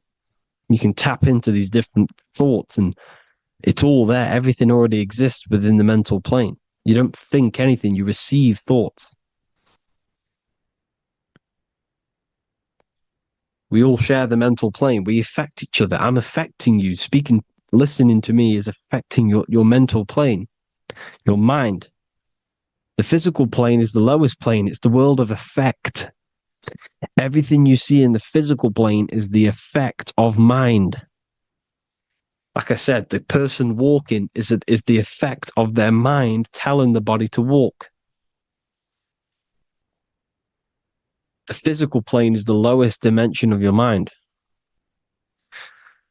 Mother Earth, we are in a mother. We're in the womb still. The Earth is feminine. It looks after you. It provides you with food for free. It grows on trees with water. It's Mother Earth. It's the womb. The dome above your head is your mother's belly. Okay? Is your mother's belly. You're in the womb still. You're forever in the womb because your mind's constantly expanding. Because when the baby's mind figures out that there is a reality outside of its mother, it starts to hear the people on outside of its mother, what does it do? It figures a way out of the mother, and it becomes born again in the water, in a hospital, into the other world. It's the same with our minds. When our minds figure out there is other worlds beyond this physical, we explore them. The astral plane, for example. You figure a way out of the body. Because when you're the firmament, look at the word firmament, meant at the end. Firm is firm, something strong, something like a rock is firm. If your mind is firm like a rock, you will be stuck under the firmament. So, for example, people who are very programmed and can't think outside the box, they have a firm mind and they'll be stuck under the firmament because your mind is the only thing that's keeping you under the firmament. It's the only thing. When you're doomed, doom is dome. This is the dome, which is your head. Your head is the dome. Above your head, above the earth is the dome, the ethereal barrier. But that's just an external manifestation of your head. You don't leave the earth, you leave your body to leave the earth, because your body is the earth. It's a dimension within your mind. So when you're doomed, you're domed. Your reality is your level of realization. You realize something, or when you have an idea, the mind, in the eye, EYE or I, same thing, mind, it's all mind. Reality is your level of realization. You realize there's other worlds. That's your reality. Your perception's your reality. Mind in Latin is mens. Jesus was known as the fisher of men, which is the fisher of minds. He was fishing minds worthy of knowing the higher truth, the deeper occult knowledge. Jesus figured out that we are all God. And he got killed for it because in that age, they were trying to suppress this information. Jesus figured out he was God because we are all God, every single one of you, and they killed him because we're all mind. We are not the body. We're the invisible intelligence, which is God. But you are not God if your mind is attached to this physical world, to the worldly pleasures. If you master your mind and travel the depths of your mind, that is God. Mental and men. Look at the word mental. It has men in it. Men in the Bible means mind. Here you see Masonic. The Masonic symbol with the eye, the mind. Looking over everything is the one. Everything comes from the one. All the lines coming off it. Giving its life to all of the life forms. Down here on the bottom, you have duality, black and white. Up here, you have singularity. One and the two. Unification and division. The lower self is divided into the left and the right. So the Bible even says, I forgot what verse it is, but it says, it's better to go through life with one eye than to have two and be cast into the fiery abyss of hell. I'm not sure what verse it is, but you can research it yourself. It's better to go through life with one eye, to be unified. Unified consciousness. Dimension. No brainer. No brainer. The language tells you the truth, people. Dimension. The dimensions are in your mind. Entertainment. Entertain the mind. Disappointment. It's all in the mind. Environment. The environment that you are in is a product of your mind. Within, rearranged spells high twin. Within is your mind, and your external world is mirrored from the decisions you make in your mind. Advertisement, commitment, it's all meant, it's all mind. Everything is mind. Everything. So, this is important. The collective thoughts and collective beliefs. The collective, because we all share the mental plane. And because of this is why we are in a weakened state of consciousness at the moment. Because the collective thoughts and the collective minds overall are asleep. And they don't believe in anything. You see, everything is true within the mind. You think of something, it is there instantly. You think of a chair, it's there in your mind. You think of anything, it's there instantly. So everything is true within the mind. Anything can happen in the mind. Anything can happen on the physical plane if the collective consciousness, the collective minds, believe it to be true. This is why back in the days, in the ancient days, you look at all the old world stuff, you see all this crazy technology, and it's because as a collective, as humanity back then, they believed that they had much more open minds. Therefore, the things manifested in the physical world were a lot more out of the box, so to say, compared to today. For example, magic is not as powerful today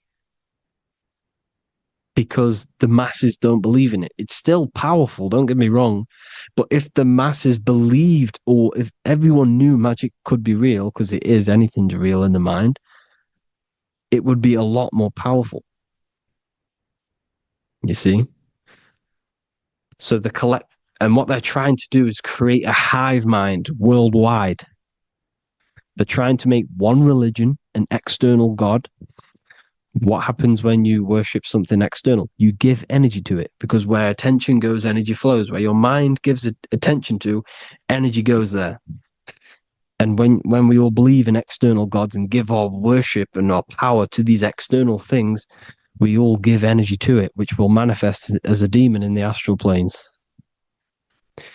It's a hive mind. They're trying to make a hive mind to summon our energy. Trying to summon our energy. And it through mind, through collective thoughts. The hive mind. They want one religion, one government, one currency, one belief system. And that will create a hive mind, which will limit our consciousness, which will limit what we can do in the physical world. Because if everyone doesn't believe in certain things, it cannot happen, because it's all in mind. Mind is so powerful. I am you and you are me. I hope you all enjoyed this video, people. If you haven't already, join the Wisdom Academy. The Wisdom Academy, we have many occult lectures just like this one. Also, we have just launched Mindwave Hub. If you want genuine frequencies, genuine binaural beats, because the ones on YouTube, the ones on Spotify, Apple Music, they're all tuned to A440 hertz, which shuts down the right hemisphere of the brain. If you want to gain access to your true consciousness, your mind, you need to balance the two hemispheres and balance the chakras. You can do that externally by listening to binaural beats. If you want true frequencies, true binaural beats to hemisync the chakras, hemisync the brain, to gain access to the different dimensions of your mind, well, you can gain access anyway, but it's going to help you if you're trying to learn this. Join Mindwave Hub. The link will be in the description. Listen to the binaural beats, meditate to them, listen to when you go to sleep. They'll massively benefit you. Thank you all, people. Hope you had an amazing, lesson. Hope you learned a lot. And please subscribe. God bless you all.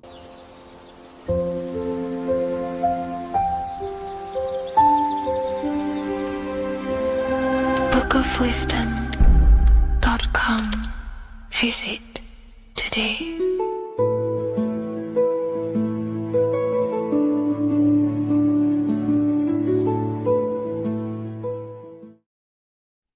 Today's topic is the binary code behind the universe. You will learn the fundamentals of the binary code, deeper understanding of reality, which will give you more of a connection to the universe, evidence supporting the existence of this code, and how to use the binary code to shape your reality. This is an important one. We have 0 and 1. This is the binary code of the universe. It underlies everything. It is the source of all creation. The universe is binary in nature, meaning it exists as both something and nothing, on and off, male and female, light and dark. Everything has its polar opposite. At its core, all that exists is 0, representing nothingness, infinite potential, and 1, representing something, order. 0 represents the feminine, vast, formless, and infinite potential. It is the space from which all things emerge, the womb of creation, the receptive and expansive force. 1 represents the masculine, structure, form, and order. It is the active principle, the initiator, the force that defines and shapes reality. Together, they create the fundamental duality that underlines existence, the balance between chaos and order, the void and creation, yin and yang. We see this in the masculine and feminine bodies. This is deeply encoded into the fabric of reality. And once you see this, you will never unsee this. So please leave a like on this video if you love my content and you love the wisdom that I share with the world. So we see this with the masculine genital areas. Remember, this is the genital area. This is all to do with creation. These are the generative principles, the generative organs in the body that allow creation to continually outfold into new life. The genital areas are all to do with the code. The male is the one, the action. He's the initiator.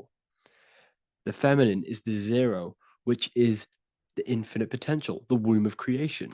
0 and 1. This is why we have 10 numbers. 0 and 1. Masculine and feminine. We even see this in the bodies. The feminine body is made out of curves, which is 0, curves. And the masculine body is made out of lines. So please leave a like and comment if you love this. And if you have any lecture ideas, feel free, and I can make a lecture on any suggestions that you have. So look at the word masculine. Masculine, line. Line is just one line, which represents order. 1. Feminine. 9.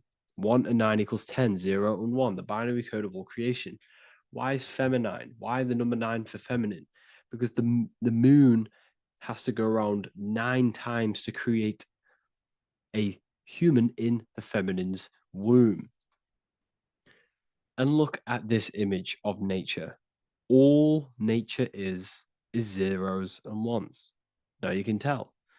The stick is a one. It's a line, and here we have curves. It's curves and lines. Curves and lines create reality, creates matter. Everything is 0 and 1. We even see this with the sky. The sky represents zeros. They represent curves, the heavens, the heavenly bodies, the sun. These are circles, the moon, circles, the planets, circles. Down here is matter, representing the square. We have the Freemasonic square and compass, representing lines and circles, masculine and feminine. We see this with Leonardo da Vinci, with the circle representing the spirit, the void, the womb of creation, and matter, which is the body. This is the soul in matter, infinite potential in matter. This represents spirit over matter. This represents the architect of reality, zeros and ones, spirit and matter. This is all the same thing. Understanding this binary nature of the universe, where 0 feminine represents the infinite potential and 1 masculine symbolizes order and structure, can benefit you in several ways. Manifestation and creation is the first way it can benefit you. Now that you understand this, you understand that everything comes out of infinite potential. 0, infinite potential. 1, action equals manifestation equals creation. So you must pull things out of infinite potential. If you have ideas but don't take action, too much 0, nothing materializes. You'll never materialize if you sit there imagining all day, visualizing all day. You have to take action. They both come hand in hand. If you only take action without tapping into intuition and creativity, too much 1, your actions may feel hollow and misdirected. Using both effectively leads to greater success in life, work, and relationships. This is the 33rd degree motto, or this is on the 33rd degree of Freemasonry Scottish Rite logo, and it's called Order ab Chaos, order out of chaos. Chaos is the 0, infinite potential. Chaos is the dimension of the imagination. This is where this all ties in now. Imagination is the dimension of infinite potential, pure potential, formless creativity, and the realm of infinite possibilities. It is the void, the unmanifested energy that contains all that could ever be. That is the imagination. The imagination is the dimension that you are connected to, and you can pull any idea out of and materialize it into a reality. Matter, on the other hand, is order brought out of the imagination, chaos. It is when raw potential is structured, defined, and crystallized into form. This is the fundamental principle of order out of chaos, the process of turning the unseen into the seen, the abstract into the concrete, the dream into reality. That's why we say dreams into reality. Dreams are in the imagination, infinite potential, and the human mind is connected to higher dimensions of consciousness, which we can pull ideas, things out of, and materialize it into our lives. Whether that's good or bad, that's completely up to you. But we have access to higher dimensions beyond the physical plane. And this is the secret that the human mind is connected to. and that you are not just a physical body. Okay? The universe itself was born from chaos. Before form, there was only energy and potential. Our minds function the same way. The mind is a microcosm of the universe. Our thoughts exist in an infinite field of possibility, but they only become real when we take action and give them form. If your inner world is filled with chaotic thoughts and impulsive emotions and negativity, then creating order within is essential for balance, clarity, and growth. What do I mean? Order out of chaos, 0 and 1. All creation comes out of infinite potential. The mind, the imagination, is the infinite potential. The material world is the order. It's the effect. Therefore, if your material world has chaos, if your room is messy, if your body is out of shape, if you do not look after yourself, everything in the physical world is just a reflection of what's going on inside of you, what's going on inside of you. So if you have a messy room in a messy house, this reflects as a messy mind, a chaotic mind, and we must create order in our mind. So this applies to all realms of your life. This applies with your mind, it applies with your emotions, it applies with your manifestation, it applies with the physical world, with the masculine and feminine. 0 and 1 is heaven and earth. It's everything. It's duality. It's on and off. It's everything. So it applies to all realms of your life. Okay. So in order for this to benefit our lives, we must, 1, have awareness and observe the chaos. Step back and observe your thoughts and emotions without reacting to them. Recognize that you are not your thoughts. You are the observer of them. You are the soul. You are in between them. You are the midpoint between the left and the right, the 0 and the 1. You are the soul. Journaling or meditation can help you identify patterns and negativity and impulsivity. So it's important that we recognize these patterns. We recognize the chaos within us and we transmute it. 2, implement structure, mental discipline, mindful practices, meditation, breath work, and slowing down your reactions.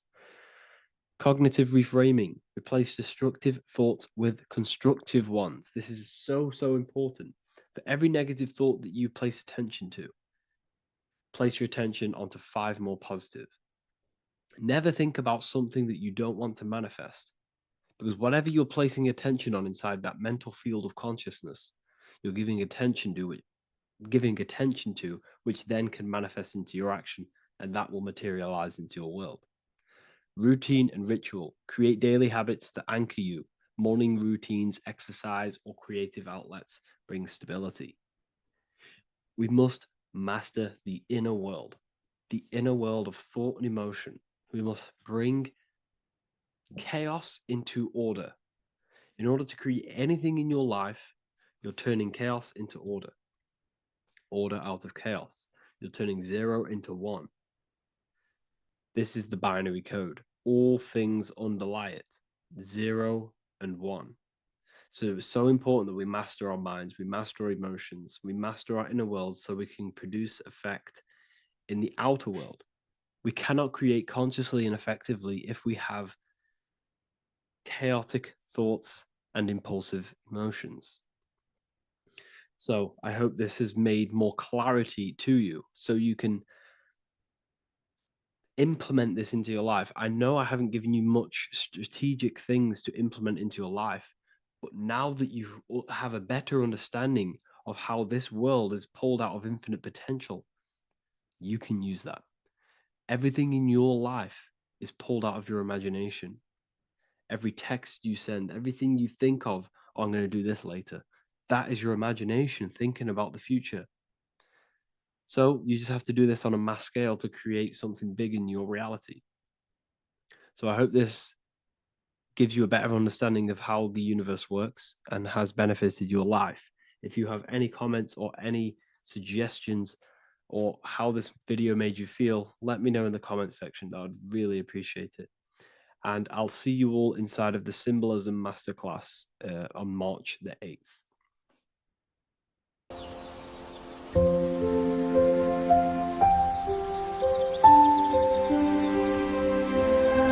bookofwisdom.com. Visit today.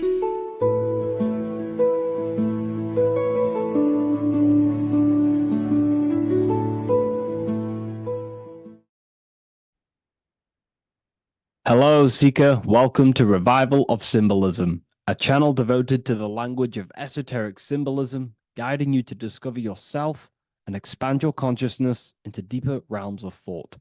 I'm Harry B. Joseph, also known as Revival of Wisdom, and today we're going to be discussing this particular piece of artwork of the eye and the checkerboard together, and the esoteric teachings behind the veils of these symbols. So the first thing we must look at is, of course, the eye. The eye being a symbol of consciousness. The eye is the inner witness inside of ourself. This eye is referring to the internal eye of perception inside of our mind. The mind that gives us the ability to perceive and to understand things internally. This is also the eye we use to vision things through our internal vision, what we like to call imagination. The screen in our mind that allows thoughts to be projected into a particular form. So this eye is talking about the internal eye of perception inside every single individual and form of life. Dogs, cats, squirrels, humans. Every single form of life has this internal dialogue, the inner being that no one else can listen to but themselves. This is a symbol of consciousness. And together, these two symbols reveal a grand teaching and understanding of the world and the universe, of how the universe is one consciousness, one observer. This is symbolizing the observer, witness consciousness. Consciousness holds many vehicles and many dimensions that it exists in. As I've talked about previously in my previous lectures, we have a physical vehicle of consciousness, which expresses physical actions through the physical body. We have an emotional vehicle of consciousness, which is our emotional body or the astral plane. We have a mental vehicle of consciousness to express thoughts inside of, the thought body of consciousness. We also have a witness side of our consciousness. This internal witness, like who is the one seeing the screen of your reality right now? Who is the one seeing it? Not looking, who's perceiving the screen of reality through your eyes? Well, that would be the inner witness. And that inner witness is also perceiving your thoughts. A lot of people become identified with their thoughts, and they let the changes, the ever-coming, unfolding changes in their mind, world, become a part of who they are. And they get caught up in the world and the changes that happens to them. And a great teaching that I've come across this last year is to never identify with the ever-changing circumstances that happen in life. When things are tough, when things are bad, always remind yourself that you are the witness of your thoughts and you are the witness of this reality. You are the one witnessing your thoughts, emotions, and actions. You are the one behind them.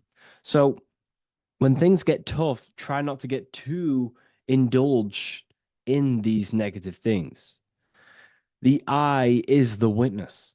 Connect with the witness. And this is the same eye that perceives, sees the screen of your reality, and it also sees the screen of your dreams. So this witness consciousness is transcending your physical day life and reality, and it's also witnessing your dreams. It's the same observer who's observing your reality now, but also observing your dreams. So this witness consciousness transcends all forms of bodies of consciousness. It is essentially the highest aspect of ourselves. And it is literally the thought voice, the inner thinker, because you are not the external body. You are not the being outside your mind. You are the being inside your mind who is actively thinking. I like to call what you are, what we are as consciousness is consciousness in action. We are the thinking inner thinker, the inner being. And it's about becoming into contact with that inner being again to unveil who we truly are. If we sit back and truly have a thinking session of, closing your eyes and going inside yourself, and you ask yourself, who am I truly?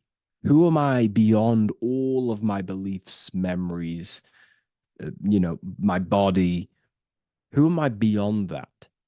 And it will lead you to the inner voice, the inner dialogue.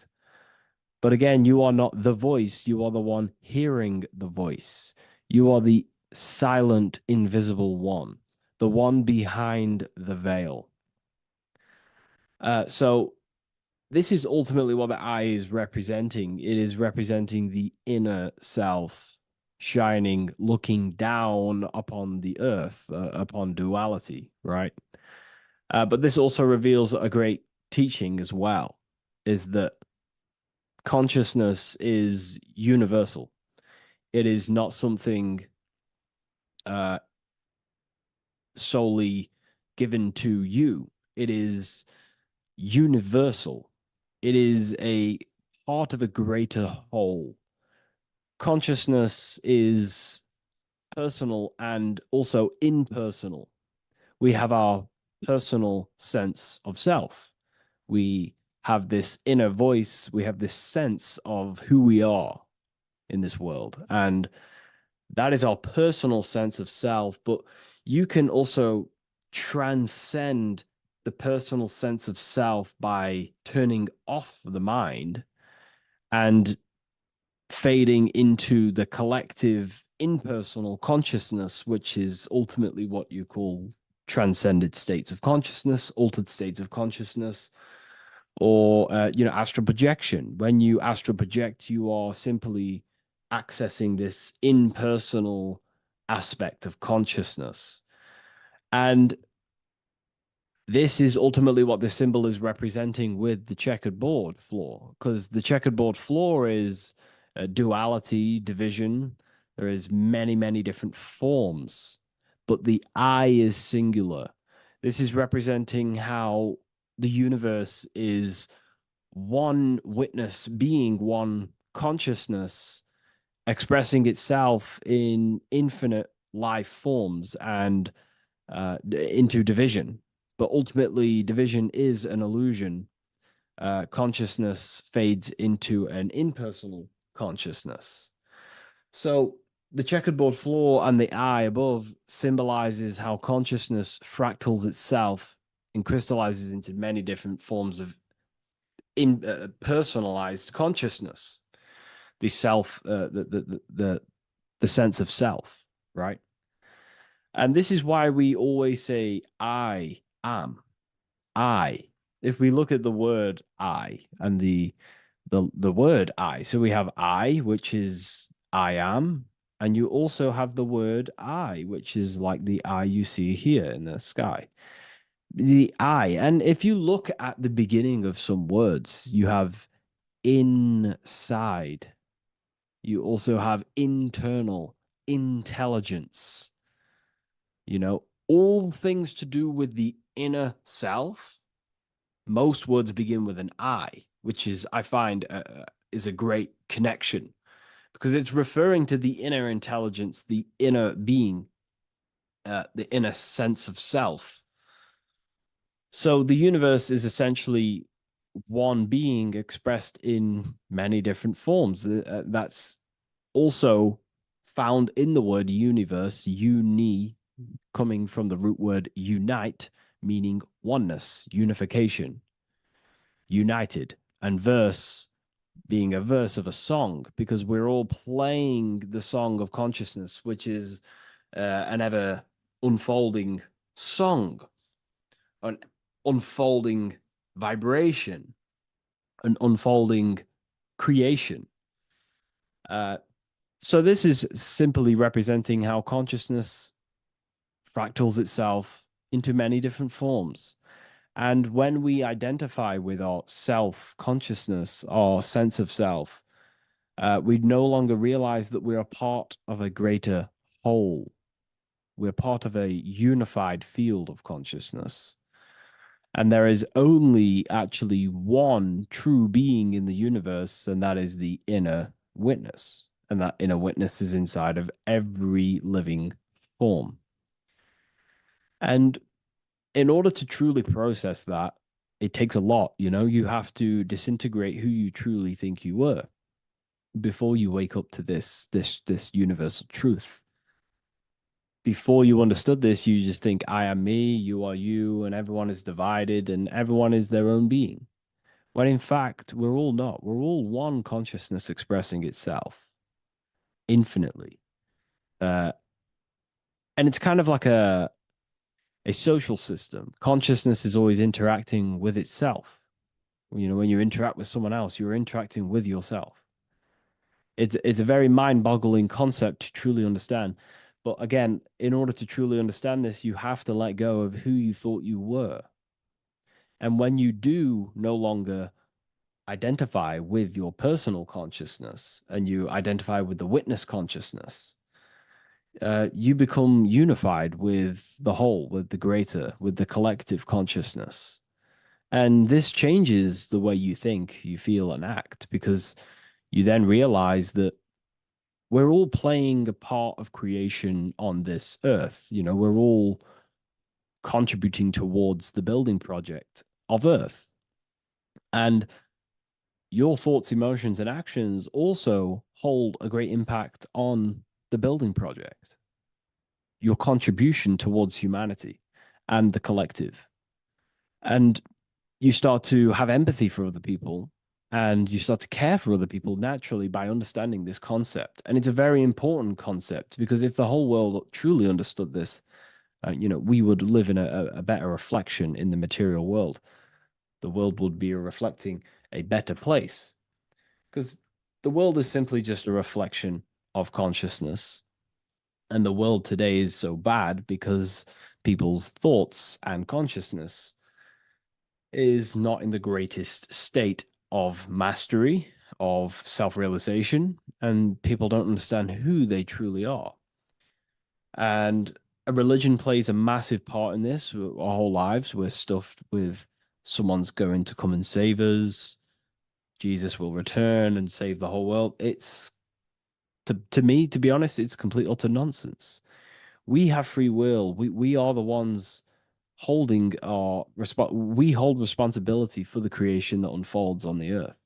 Us as a collective consciousness, our God, manifesting, unfolding this creation and steering it in the present moment. And that's another thing. Reality was never created thousands of years ago. God is creating the world right now through the present moment, and it's unfolding. It's in a continuous state of becoming, just like you are in a continuous state of becoming. Time is evolving. Time evolves our minds. It evolves our sense of self. And we evolve over time as an individual and as a collective consciousness. And so does the earth go through this change as we change. So it's important that we are becoming more self-aware in the world so we can actually start to reflect a better world. But the checkerboard floor, again, is just reminding us of the duality and the illusion, because it looks like an illusion, a checkerboard floor. It's an illusion. The physical world, if you only look at the world through the eyes, you will live in the veils of illusion and never see the light, the higher understanding of the world.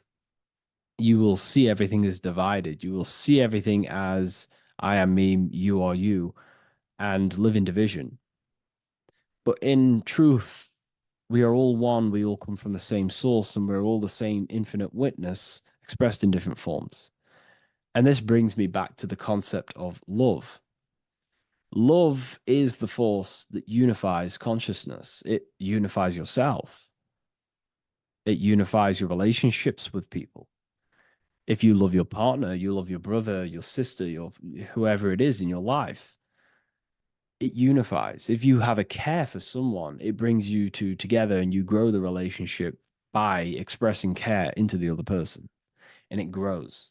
So love is a very expanding, it allows things to grow, and it unifies things.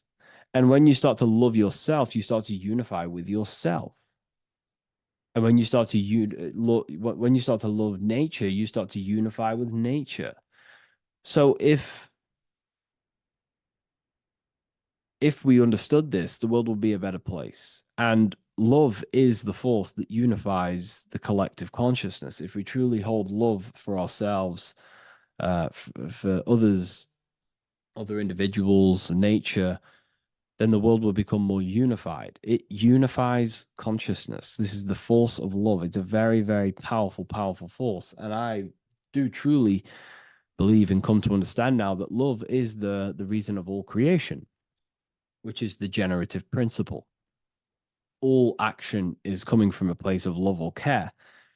We only take action on what we care about. So even the sun is a symbol of love. It just expresses life, gives away all of its light, life, and energy to the earth and asks for nothing back. It is love. It is the expression of care. And that is what unifies consciousness. So again, this is just talking about the inner witness and how consciousness expresses itself in many forms. And the checkerboard floor also transcends that idea that I've just described of how it's consciousness divided in many forms. It also represents a state of an individual's mind. The checkerboard floor is symbolic of being divided, you versus me thinking, walking down the street and thinking everyone's a threat. It also represents their thoughts, emotions, and actions not being aligned, not being unified. Their thought, emotion, action are scattered, and they're not creating things consciously. It also represents many, many different personalities in our minds, the divided personas and personalities in our mind that we have.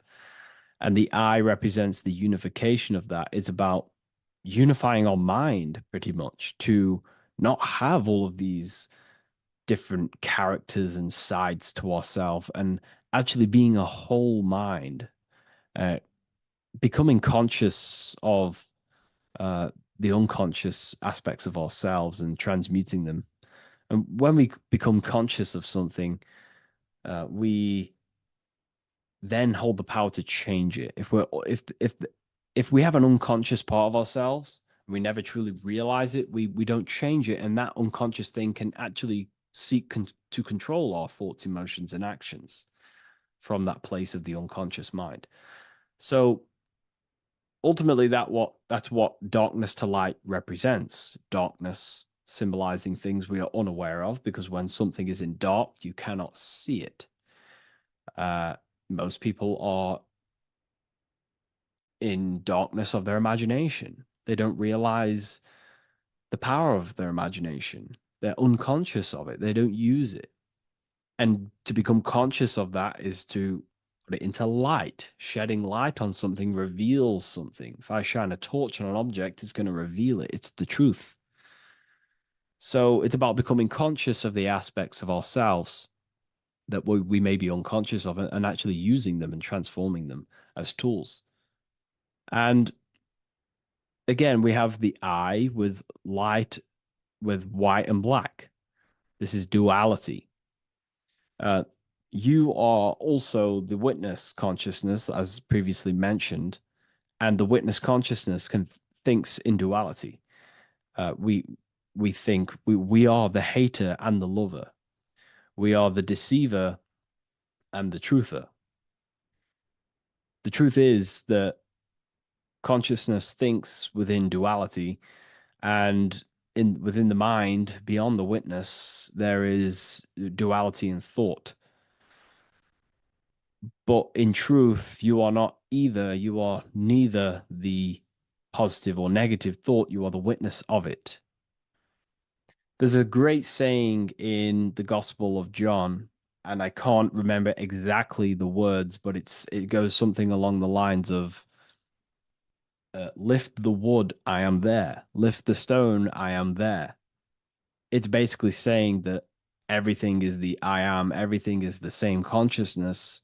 No matter where you go in the universe, you're talking to self. You're talking to the same thing. You're seeing the same thing. It is the same consciousness that is everywhere. So consciousness thinks within duality, and it is the light and the dark, and we have the ability to transform between them. And some people think that, darkness is all evil. Darkness is not inherently evil. Darkness is not inherently evil. There are dark aspects of the world that help you actually progress into the light. Without the darkness, consciousness can't move into the light, into knowingness. Without bad, there is no evil. They are needed. Both of them are needed. So in order to understand the light, you have to understand darkness. And there are some forces of some forces of darkness in the universe that are purposely there to cause certain things to then push you and activate the good or the light. Some Gnostic texts talk about how there are beings that, very powerful beings that purposely descend themselves into darkness on purpose to make things happen in certain people's lives, so it actually pushes them towards the light, towards the good. So, this is ultimately what the whole allegory of Satan is. Satan was created by God, and Satan is necessary, which is symbolic of darkness. It's symbolic of evil, the evil forces of the universe, because the universe is simply just one force of consciousness, and that one force can express itself in good and evil. The power of the mind can be used to kill, or the power of the mind can be used to create amazing things. So there is only one force in the universe, symbolized by the one eye, the one force of consciousness, and that one force can be used for light and dark, which is the checkered board. It's also symbolic of the checkered board being on the ground, symbolizing the earth, which is base awareness, duality thinking, base consciousness, stuck in division consciousness.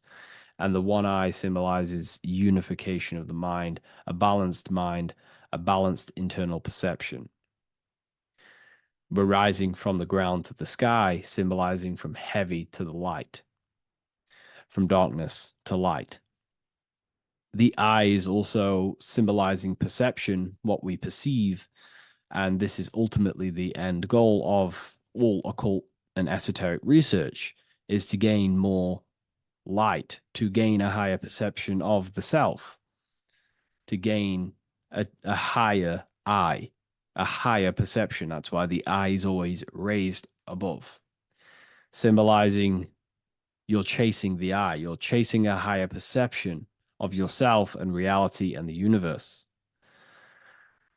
It also reveals the teachings of the eye that is always watching you. There is an eye always watching you, and then that eye is the laws that governs consciousness. Consciousness, or your mind, is governed by certain laws that your mind cannot escape, such as cause and effect, vibration, mentalism, correspondence, rhythm. The 8 universal principles that pretty much crystallize consciousness into a reality. Your mind cannot escape the law of cause and effect. That force is too powerful to escape. Therefore, this is the eye watching you. This is the I that has governance over you. It is the laws. But then again, on a negative context of the I can then become a symbol of surveillance. Hence why certain organizations and companies in the world use the symbol of the I, symbolizing surveillance, gaining, manipulation and surveillance over humanity and certain things and data. So there's light and dark of every symbol. It's just depending on how you use it. But ultimately, that is the teachings of the checkered board and the eye in the sky. If you wish to learn more about yourself, because that is the only thing that matters in the world, learning about yourself. The only thing you take with you after death is the knowledge that you hold in your mind. You can't take your car, you can't take your possessions, you can't take your money. The only thing you take is your consciousness, your level of mastery, and the things you know. With that being said, I'll see you inside Ethereal University if you decide to join, and I'll see you in the next video.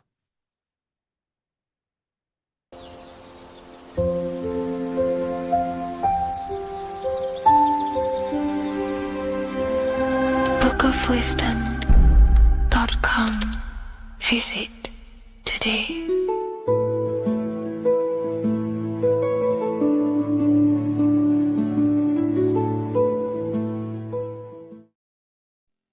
What is good, people? How are we all doing? Today we're going to be talking about the different planes of existence, the occult side of the world, the things they don't teach you in school.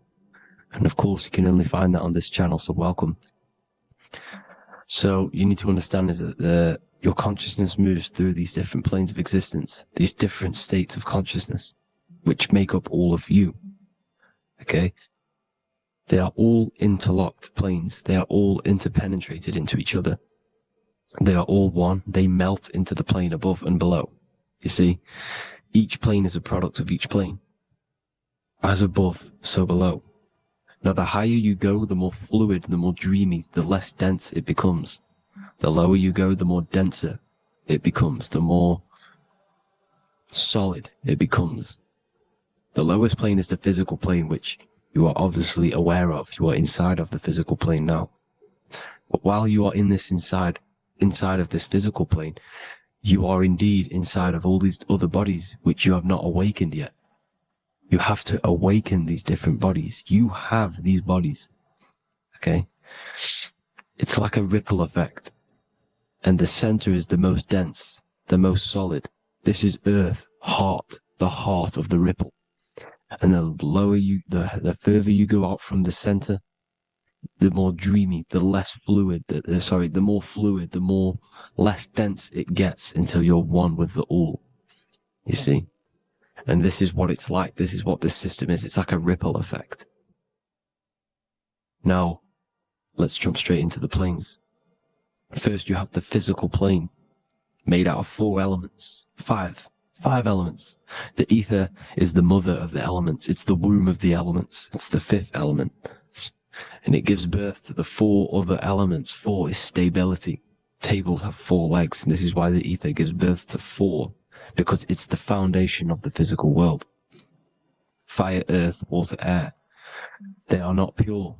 Each one of the elements melts into the other one. For example, earth and water both share cold. Water and air both share wet. You see? They compose of each other. They melt, they mold into each other based off the vibrational state of the ether. That's what it is. The 4 elements are the vibrational states of the ether. Okay? So you have the 4 physical elements making this, physical world. It's the lowest world. It's the world of effect. This world, whatever you see, whatever you experience, it's the effect. You can't change anything by manipulating this world. You got to manipulate the higher worlds to affect this world, you see? As above, so below. This is the lowest plane. It has 3-dimensional. It's the 3rd dimension. Space, height, and thickness. That's all it is. Front, backwards, upwards. You see, it's 3-dimensional. We cannot perceive the hidden side, which is the interior of this existence.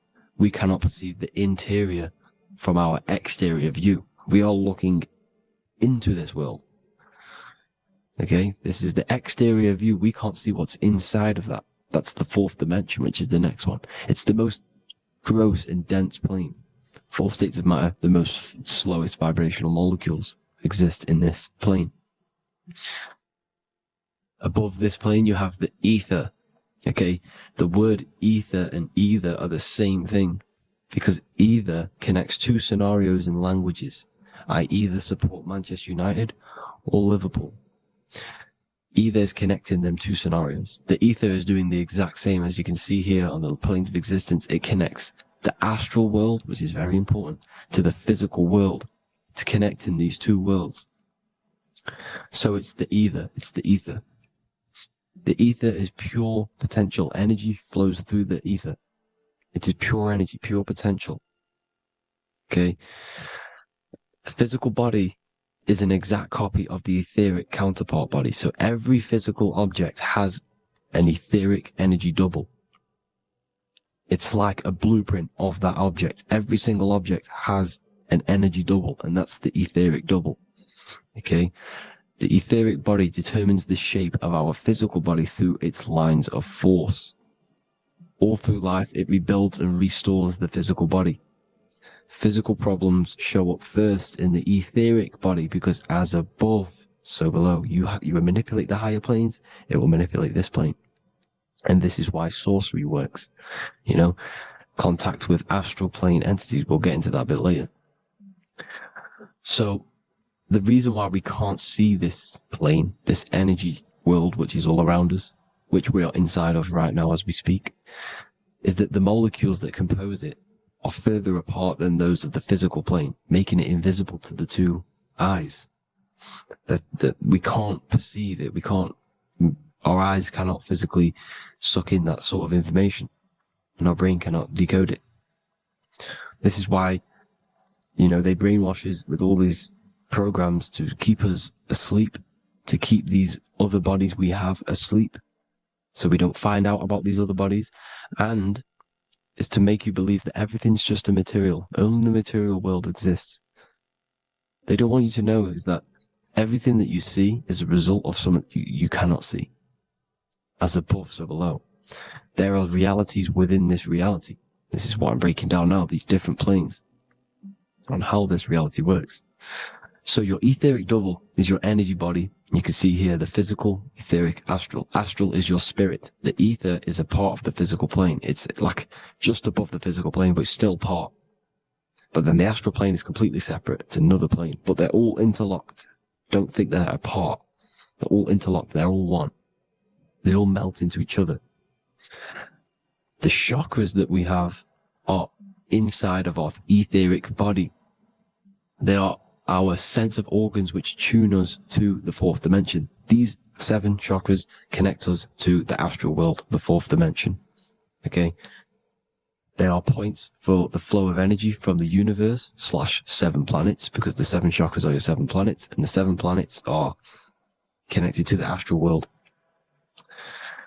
They are feeding these 7 senses in our body. They connect us to the universe, to our etheric counterpart, and then to us, supplying the physical body. Because the energy comes from above. As above, so below. These 7 senses, these 7 etheric chakras, are being supplied with energy from the universe, the 7 planets, the solar system. Then it supplies the physical body. You see? So, the ether is very important. And this is, you know, that the ancients understood the science of the ether, and they could, you know, harness free electricity from it, because it's all around us. The ether is all around us. And this is what they were doing. They were harnessing free energy using the ether. The astral plane, the fourth dimension, very important plane. Very, very important. We've all been there. Every single one of you has been there. Okay? The fourth dimension is unseen of what we see. It's the interior of the exterior that we see. We see the third dimension, but we cannot see beyond what's making this third dimension. This is the fourth dimension. Okay? It's the dream world. This is where you go when you dream. Okay? This is where you go when you dream. It's the place of disembodied spirits or ghosts, entities, whatever you want to call them. When you hear ringing in your ears, that is not tinnitus. That is an entity around you. Okay? That is an entity around you. The fourth dimension is where thought forms exist. Mental images. Thought forms as in what you see in your mind when you think of an image, because the mind is the highest plane of existence. Mind is the highest plane of existence. And it manipulates all of the planes below. So it goes the mental plane, then the astral plane. So the thought is in the mind, the mental plane. That just the thought alone, no image, but then the form depiction, the thought form exists. It manifests in the astral plane as a sort of image, an entity, a living conscious being. So this is why thoughts are things. You see, thought forms exist within the fourth dimension. So when you imagine something, when you are, for example, right now, look into your hand and imagine there's an apple in your hand. If you can see that, you are seeing into this fourth dimension. You can only see into this fourth dimension using the mind's eye, not the two eyes, the mind's eye. When you shut off the two eyes into darkness, the third eye opens. The mind's eye is open, and you can see, this is astral travel. You got to work on astral travel, and you will see this astral plane, this fourth dimension. And there are 3 different sections to this astral plane: higher, middle, or lower. So yes, there is a kind of a heaven and hell, and a mid-God. Heaven being the higher vibrational entities manifesting higher vibrational thought forms existing there, the lower vibrational thought forms existing in the astral plane. But these thought forms are beings. You can create these beings. They're called elementals. Okay? If you entertain specific thoughts for long enough, this will plant a seed and it will grow.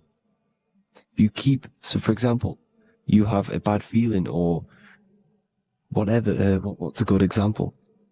Unforgiving someone. You keep that energy inside of you for long enough, it will manifest in the fourth dimension. You entertain that thought long enough, it will manifest. And it will create an etheric body, and it will be an entity which will harm you. It will feed off you, this low vibrational energy. Your mind is so powerful.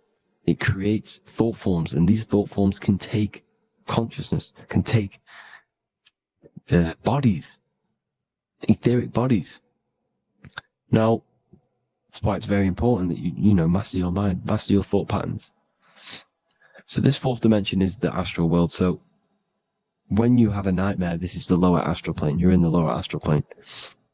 Whilst this physical body rests at night, your consciousness, while you awaken this other body, your consciousness goes inside of this other body, whilst the physical body lays asleep.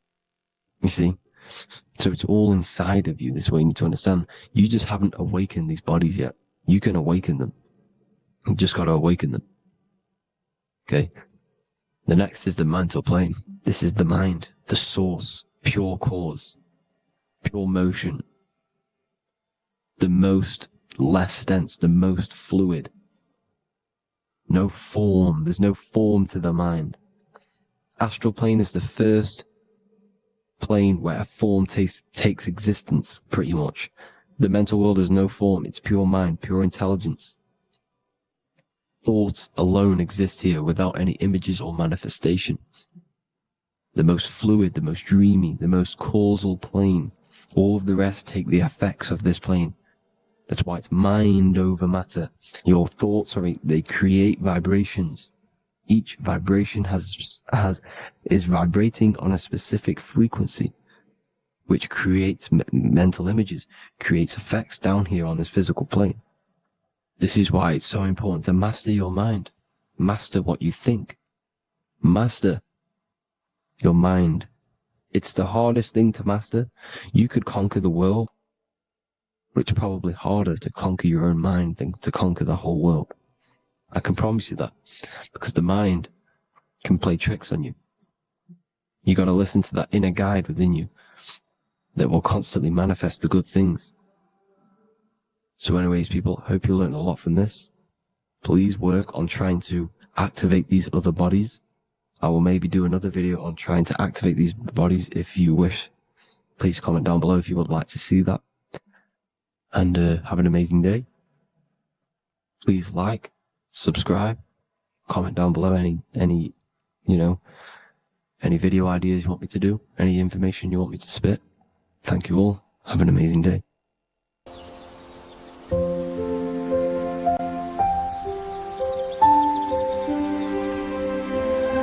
bookofwisdom.com. Visit today.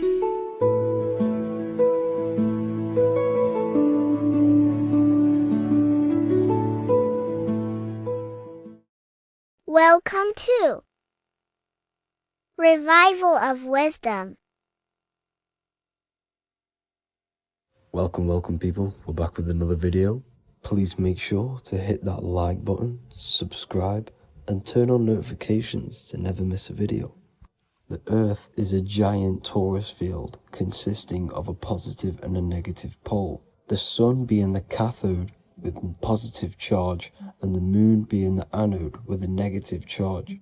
This is why the Sun rules over the day, giving you lots of energy, and the Moon taking your energy from you, making you go to sleep. Now, the plane that we live on is called the plane of inertia, and at the center of this plane of inertia is the North Pole.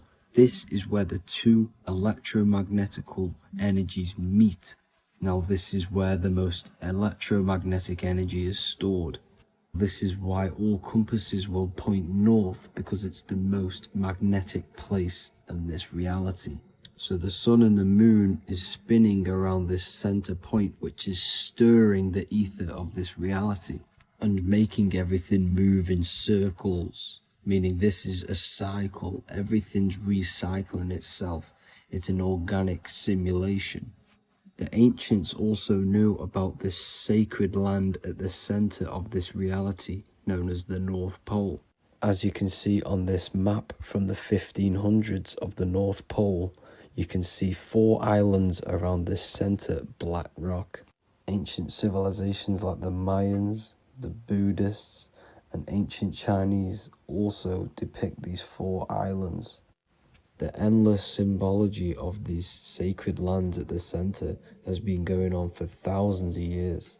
These sort of secrets are now kept by the elites, but as always they have to show the truth in plain sight, and this is what they are doing with the Windows symbol and also the Wizard of Oz. Now in the Wizard of Oz, as you can see, there's something called Munchkin Land. Munchkins are these unusually short people. Then on the ancient 1500s map it says Pygmy, and then the Pygmy people in mythology are also these unusually short people. Just like Santa and his elves, they come from the North Pole, and elves are these unusually short people. These stories that we are told about Santa and Munchkins are putting truth in plain sight about this sacred land. This sacred land at the center of the earth is where the aurora borealis comes from and is being emitted from this black hole in the center, also known as the black sun. The aurora borealis is the Earth's aura, hence why it has the word aura inside of it. It is the life-giving essence to all life within this realm. As this dualistic reality we live in consists of both physical and spiritual, the black sun is like our sun for the spirit. It's our spiritual umbilical cord, connecting us to the spirit realm. And the rising sun is the opposite. It's our sun for our physical 666 carbon suits, known as our human body, our physical aspect. As it states in the 40,000-year-old emerald tablets, deep in Earth's heart lies the flower, the source of the spirit. The flower of life is as thine own place of spirit, and streams through the earth as thine flows through thy form, giving off life to the earth and its children. So the North Pole is the core of this spiritual reality, and the closer you get to it, the more spiritual and lucid it becomes. So the elites have covered this up in order for us to forget the true nature of this reality. And they did this cover up by introducing the globe model. Nicholas Copernicus was around in the 1400s and he introduced the globe model. As you can see, he is a Freemason. He depicts himself with a globe and a Masonic compass in all of his paintings and portraits. Galileo was also a Freemason, as you could see in all of his portraits with a globe and a Masonic compass. He was also a massive part of introducing the globe model after Nicholas Copernicus. So yes, the globe model was a spiritual and political move to gain more control over the masses. After the globe model was then introduced, they introduced the theory of evolution by another Freemason, Charles Darwin. See how these two theories go hand in hand? They both degrade humanity and they make you confused of where we actually came from. By hiding the true form of this divine creation and hiding the true power of each and every one of us, they maintain control over the masses. Now this is order out of chaos, known to be the 33rd degree slogan of Freemasonry. Now this is the Masonic cosmology, and as you can see you have the checkered board for the duality, the 5-pointed star for the 5 elements, the 4 corners for the 4 pillars, the all-seeing eye, which is Polaris, the sun, the moon, and the 7 stars. So even Freemasons are taught the flat earth cosmology and the true form of this reality. Now the true nature of the sun, the moon, and the earth is shown and reflected through the Masonic compass. The Masonic compass is the sun, the moon, Polaris at the top, and the black sun at the bottom. It makes sense why all the scientists who introduced the globe model all used the compass and the globe together, because it's truth in plain sight. As I explained in my other video, all Freemasons have to take the oath, so it goes to show, why are we all learning these theories from Freemasons who can't talk about certain topics that they learn about? Why should we believe their theories when they're holding back the real truth about this reality? Now going on to NASA. NASA means to deceive in Hebrew, and they are also funded by the government. They are not a private company. The old owner of NASA, Werner von Braun, on his grave has the Bible verse Psalms 91. The heavens declare the glory of God, and the firmament showeth his handiwork. Now why would the owner of NASA put this on his grave?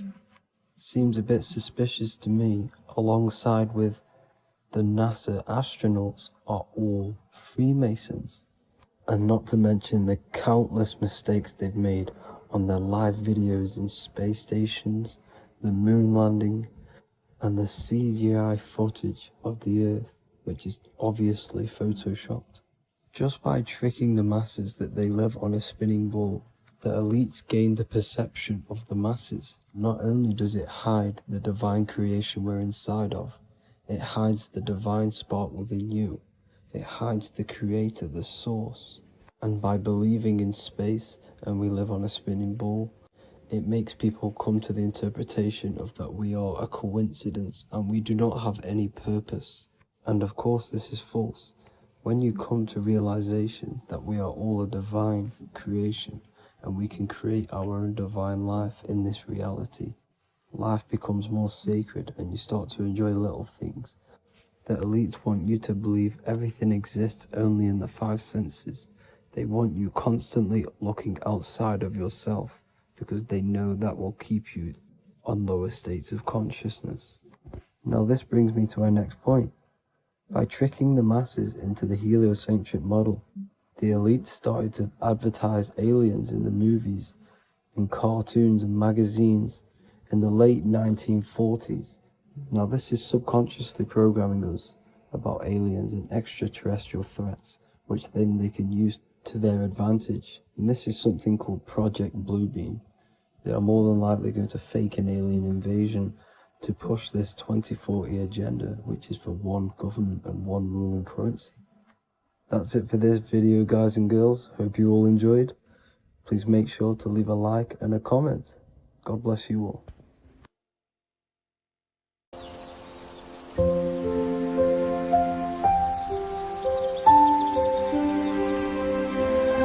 bookofwisdom.com. Visit today.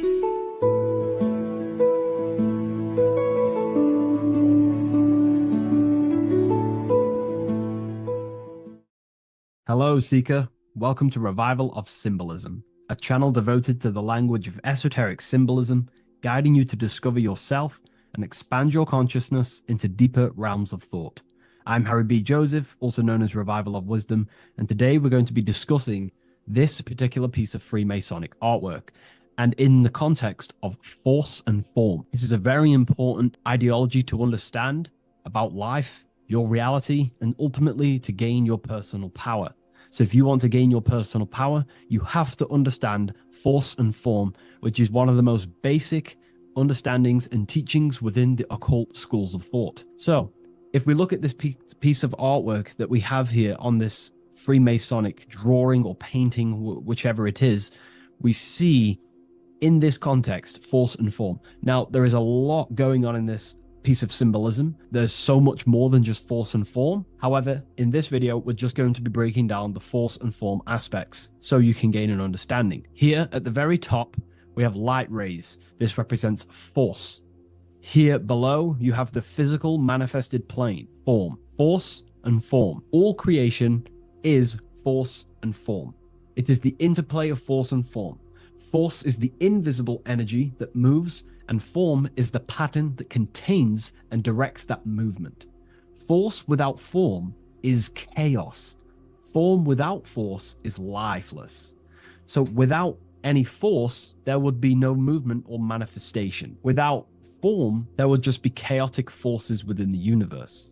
So force and form are the opposites in duality, force and form, okay? So without any force, which is your spiritual life force, your consciousness, which is force, your body wouldn't even exist, because your body is the formation of the spiritual forces. Your life is a creation of your forces, such as thought, emotion, imagination, desire.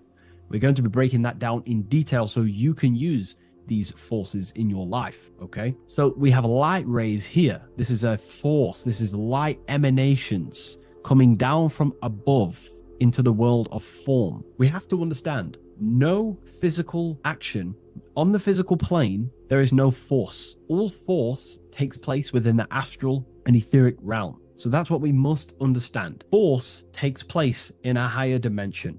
What you see in the material realm is the formation of that force. So every movement in the material is made manifest through the invisible forces. When you take an action, there is a reason why you are moving the body. And for me, for example, I've written the new book of symbolism, and it's out November 17th.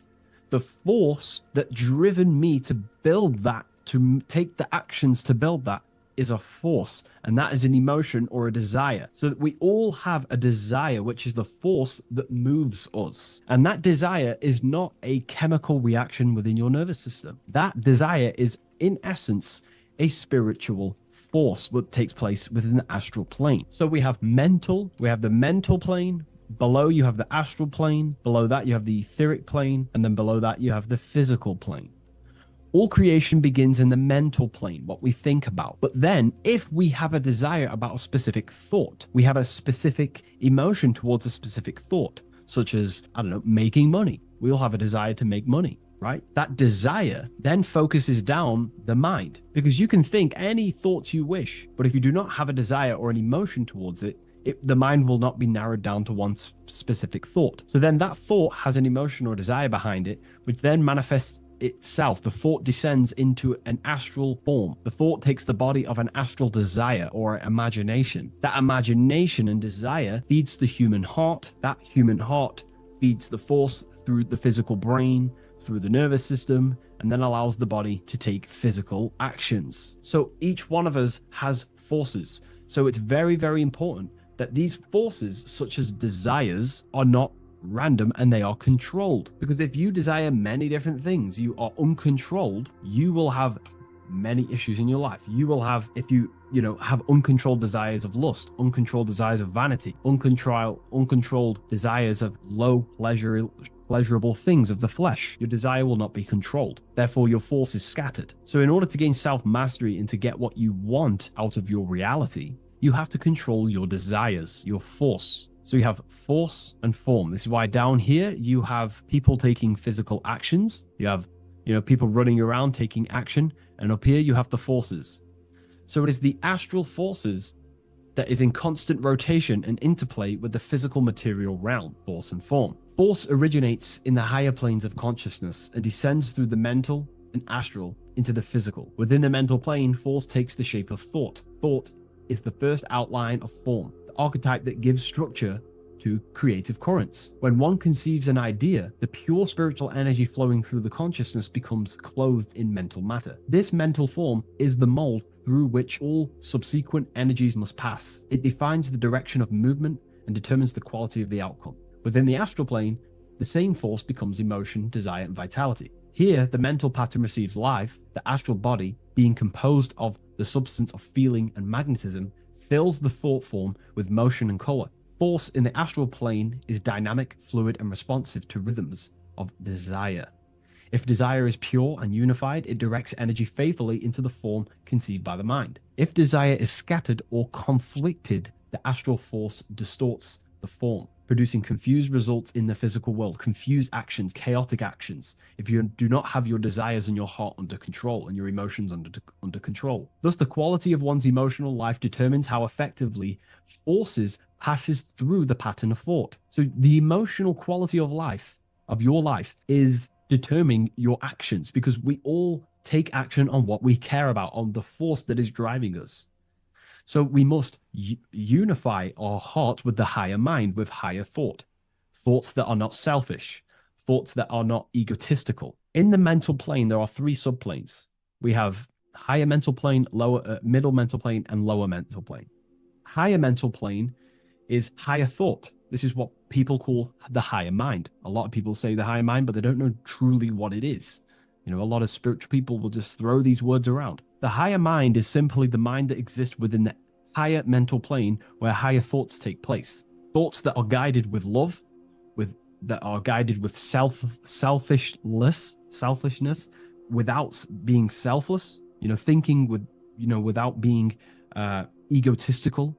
For example, if you think, how can I make money? How can I gain? How can I do all this stuff? And you're thinking how to make money for yourself, for personal gain. That's a selfish thought, and that will manifest in the lower mental plane. If you want to become more of a powerful mind and gain your personal power, you want to think in a different way, to penetrate the higher mental plane, because the lower mental plane, most minds in the collective consciousness operate in the lower mental plane, because most people think unconsciously. Therefore, their minds are not trained to think in the higher mental plane. So most people dwell in the lower mental plane. This is where all the lower thoughts are. There's not very good ideas because the collective consciousness is there. Once you start to raise your mind, you then start to learn to think differently. Instead of thinking, how can I make money? How can I gain? How can I, get this? Think differently. Think on a collective scale to penetrate the higher mental plane. Think, how can I benefit the world? How can I do something that's going to benefit people? Because money will come as a side effect of that. That's just one example. So when you shift your mindset to use the higher mental plane and train your mind, you're gaining willpower. You're also penetrating the higher mental plane where better thoughts are. You receive better thoughts, better guidance through thought forms. That's a whole other lecture I can make. Thought forms, which are basically demons and spirit guides, what people call. They're just thought forms. So we truly do live in a mental world, and everything is force and form, symbolized by the light and the material reality. The individual who understands this relationship between force and form begins to work consciously with the descent of energy through the different planes of consciousness: mental, astral, etheric, physical.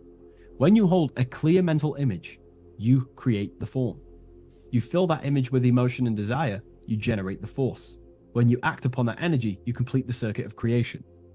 The process is simple yet exact. Force always seeks form, and form always requires force to live. If the mind is undisciplined and the forms it creates are vague, force dissipates into confusion. Energy without direction creates turmoil in the astral body. manifesting as restlessness, anxiety, or inconsistency. If the emotions are intense but the form is weak, the force becomes misdirected, often leading to chaos in one's actions. Conversely, if the mind creates a strong form but the emotions are dull or lifeless, the form remains unanimated, a structure without vitality. True creation requires the balance and union of a defined mental pattern and vibrant astral current. So it's about aligning your mental and emotional states, symbolized by these two pillars here. Well, they are the extremes. So the moon would be your emotional state, the sun would represent your intellectual, or the masculine and feminine.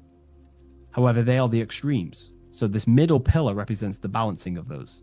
So when we balance our mental and emotional state, we become conscious co-creators using force and form.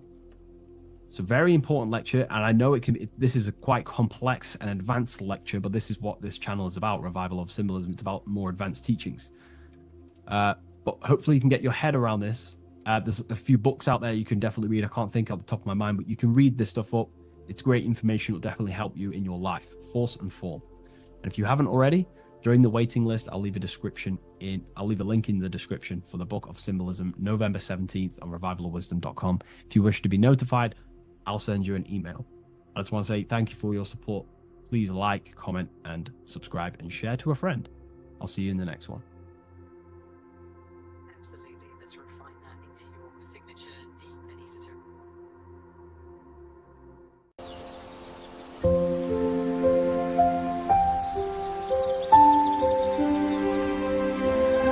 bookofwisdom.com. Visit today.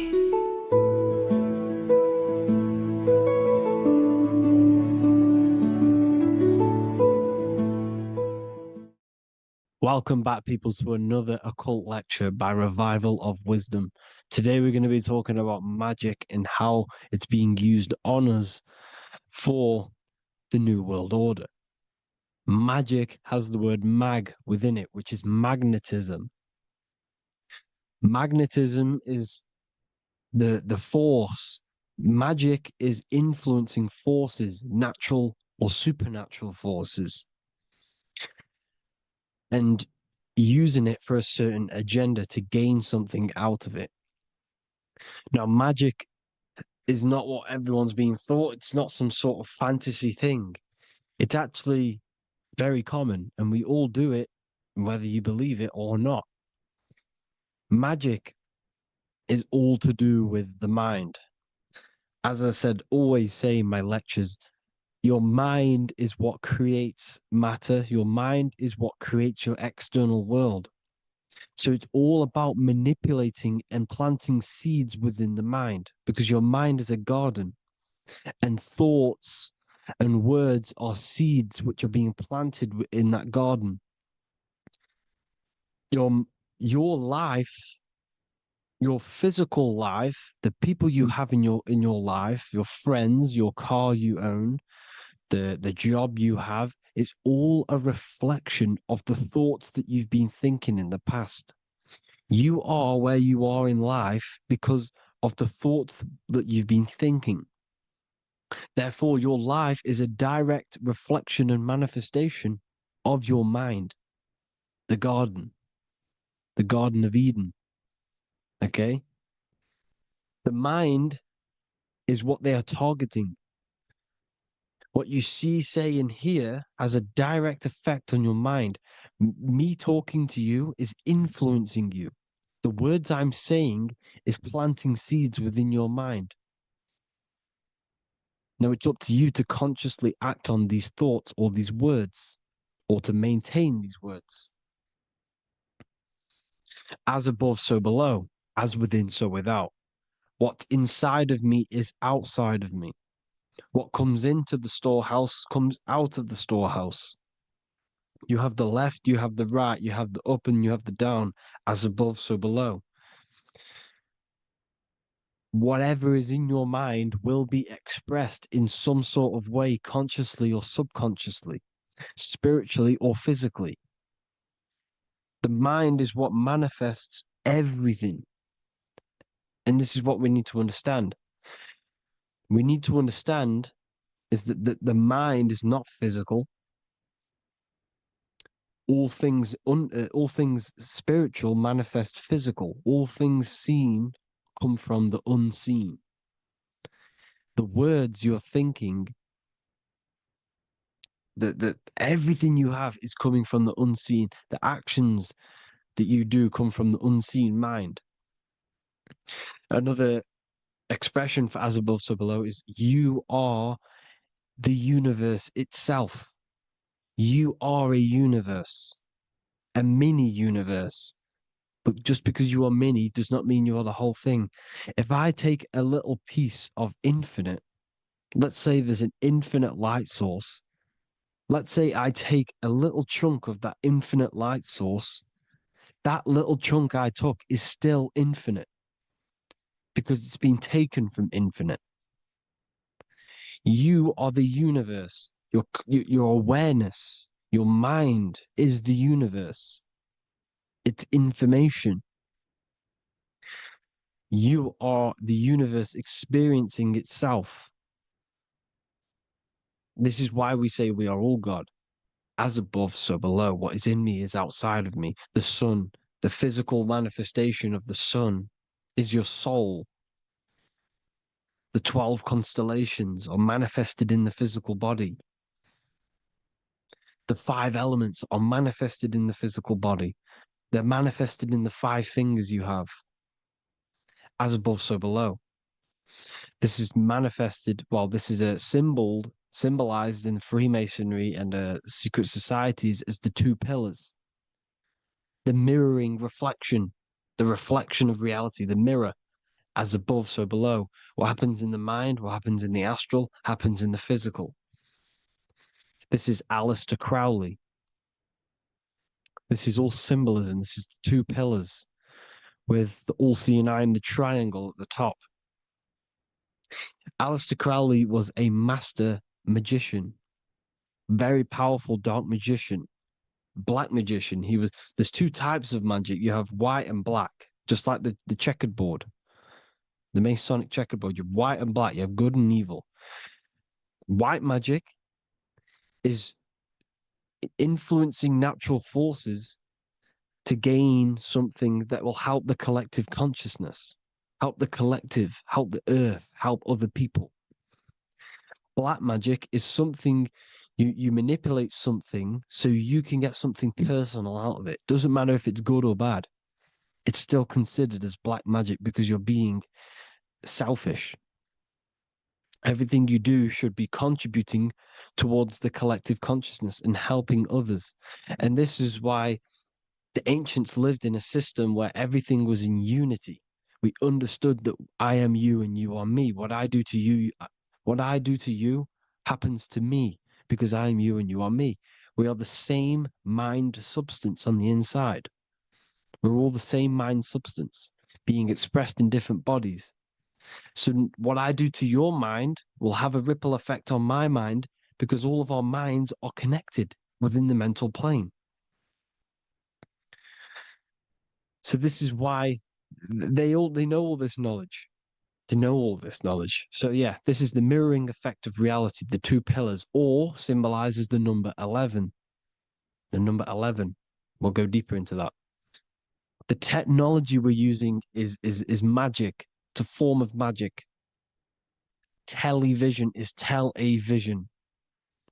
They're telling a vision into your subconscious mind, into your memory.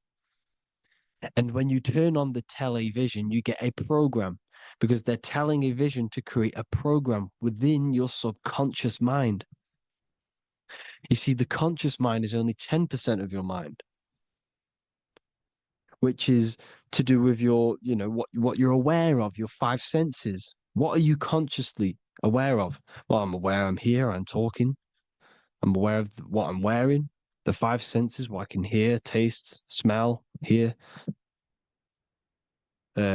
What I'm wearing, I'm aware of what I think of. But the subconscious mind is the 90% of your mind. It's the hidden part of the mind, which is telling your heart to beat, telling your body to breathe, It's storing all of your emotions. It's storing everything you see, storing all the belief systems that you have. It has everything. It stores all of the habits you have, the values. It stores everyone's name that you know. All the words that I'm speaking right now is all coming out of the subconscious. Everything is subconscious. And it literally manipulates 90% of your daily basis behavior. Most people don't know this. What you did yesterday is what you will do today because of these beliefs and mental programs within the subconscious, stored within the subconscious.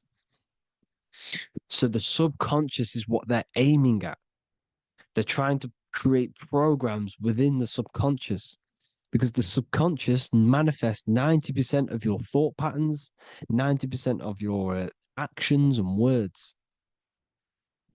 They know all this stuff. So the subconscious mind is the most powerful part of the mind. Another way the subconscious manifests and influences your life is, let's say you were in a car crash years and years ago, 10 years ago. Let's say you're in this car crash, right? And you really hurt yourself. The emotion you felt in that time when you were injured in that car crash had a great impression on your subconscious mind. You see, the stronger you feel something emotionally, the stronger impact it has on the subconscious. You can remember and recall that moment and very vividly because of the impact it had on the subconscious. For example, you become that terrified of cars that it manifests into your life today, that you are wary to go in certain cars. You don't want to go in cars at all, maybe, because of that moment that stood within the subconscious. And it will manifest into anxiety. It will manifest into not going into cars. It will manifest into depression, maybe. These things, these emotional, very emotional, traumatic events have a great impression on our subconscious and they control your life. This is why you need to meditate and let go deep within yourself and let go of these internal, deep emotions that you may have repressed and keep pressing down and ignoring. But you need to address it and let go of these subconscious impressions you have, which are controlling your life, like anxiety, depression. All of these things are stemming from things that are stored within your subconscious years and years ago, more than likely. Broadcasting. They're casting spells to a broad audience, to news, north, east, west, and south. They're casting spells. No, if you watch the news, everything's red. Breaking news in red writing or the red background, everything's red. Why? Because red's the root chakra, which is all to do with survival. They want to stimulate this root chakra because they want you down there in survival mode. They want you in survival mode because you're easier to control. They control out of fear. And not only they're casting these spells as if, because most of the things they cast in the news hasn't already happened. They're constantly bombarding you with, there might be a war breaking out, war this, war that, kill here, kill there, murders. It's impressing, it's casting spells on your subconscious mind.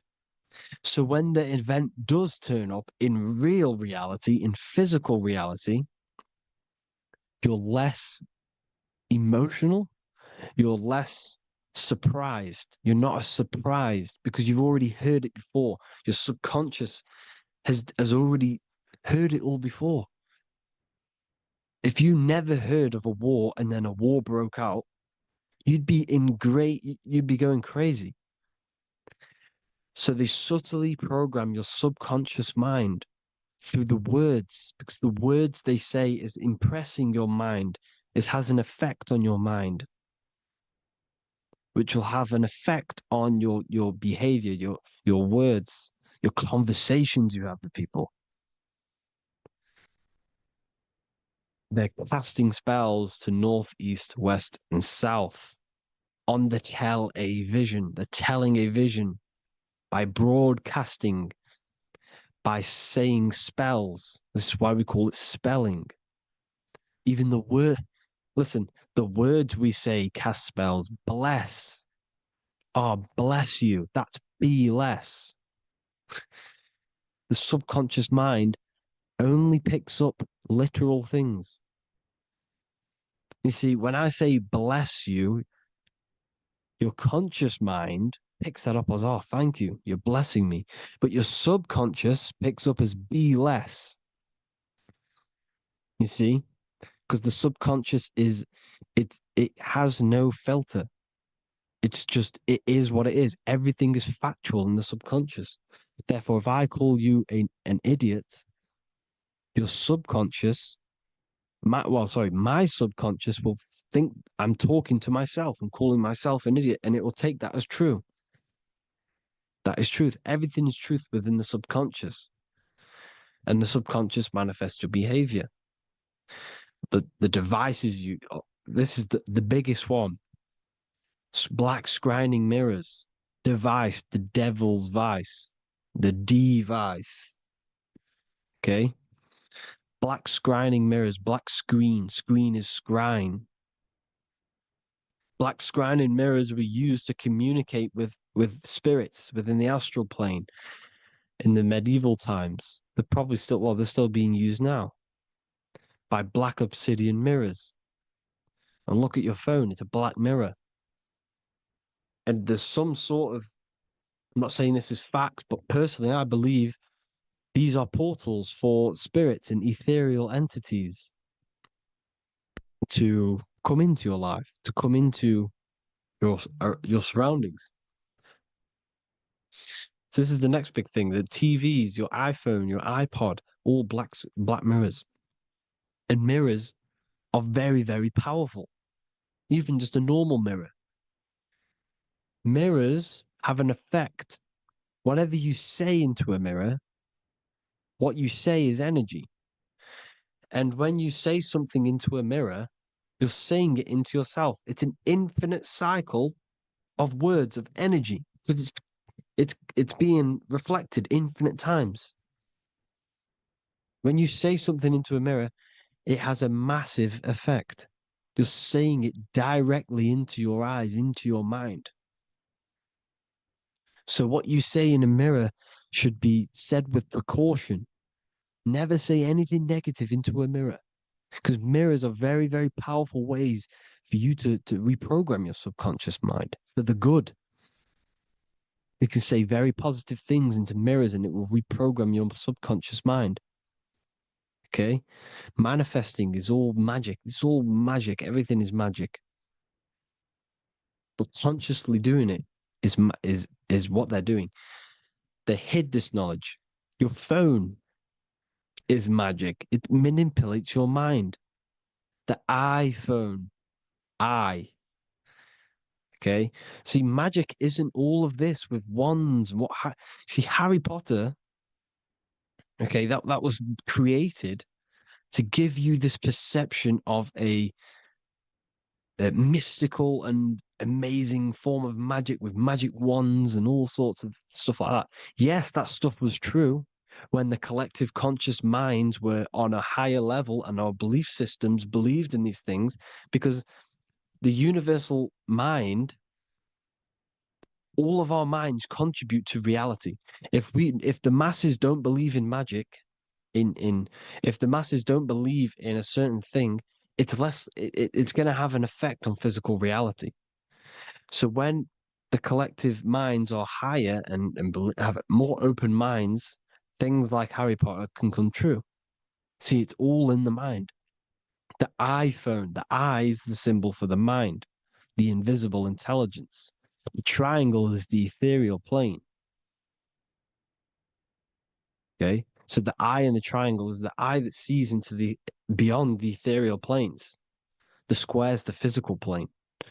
So the iPhone, your phone is a black box, just like the Saturn black cube. It's a black mirror. It's taking photos of you every 2 seconds. And it's your mind. Your mind is in that phone.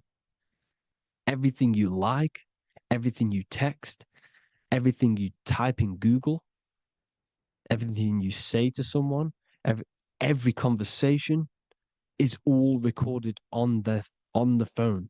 Therefore, it is a direct reflection of your mind. Your mind is imprinted into your phone because your mind, everything you think in your mind, you're manifesting into typing, saying, taking pictures into the phone, and it's collecting it and storing it. And what they're doing, and this is for all forms of magic, it's manipulating the mind. It's all manipulating the mind. Reels, Instagram, TikTok, this is all dopamine. It's all controlling the mind. Every like you get, every follow you get, every share that you get is dopamine within your brain. They're literally targeting your brain and mind. It's all manipulating, because what they're pushing through the phones, through the media, through the news, through the televisions is visions and programs. You are the one manifesting the New World Order. They're not manifesting the New World Order.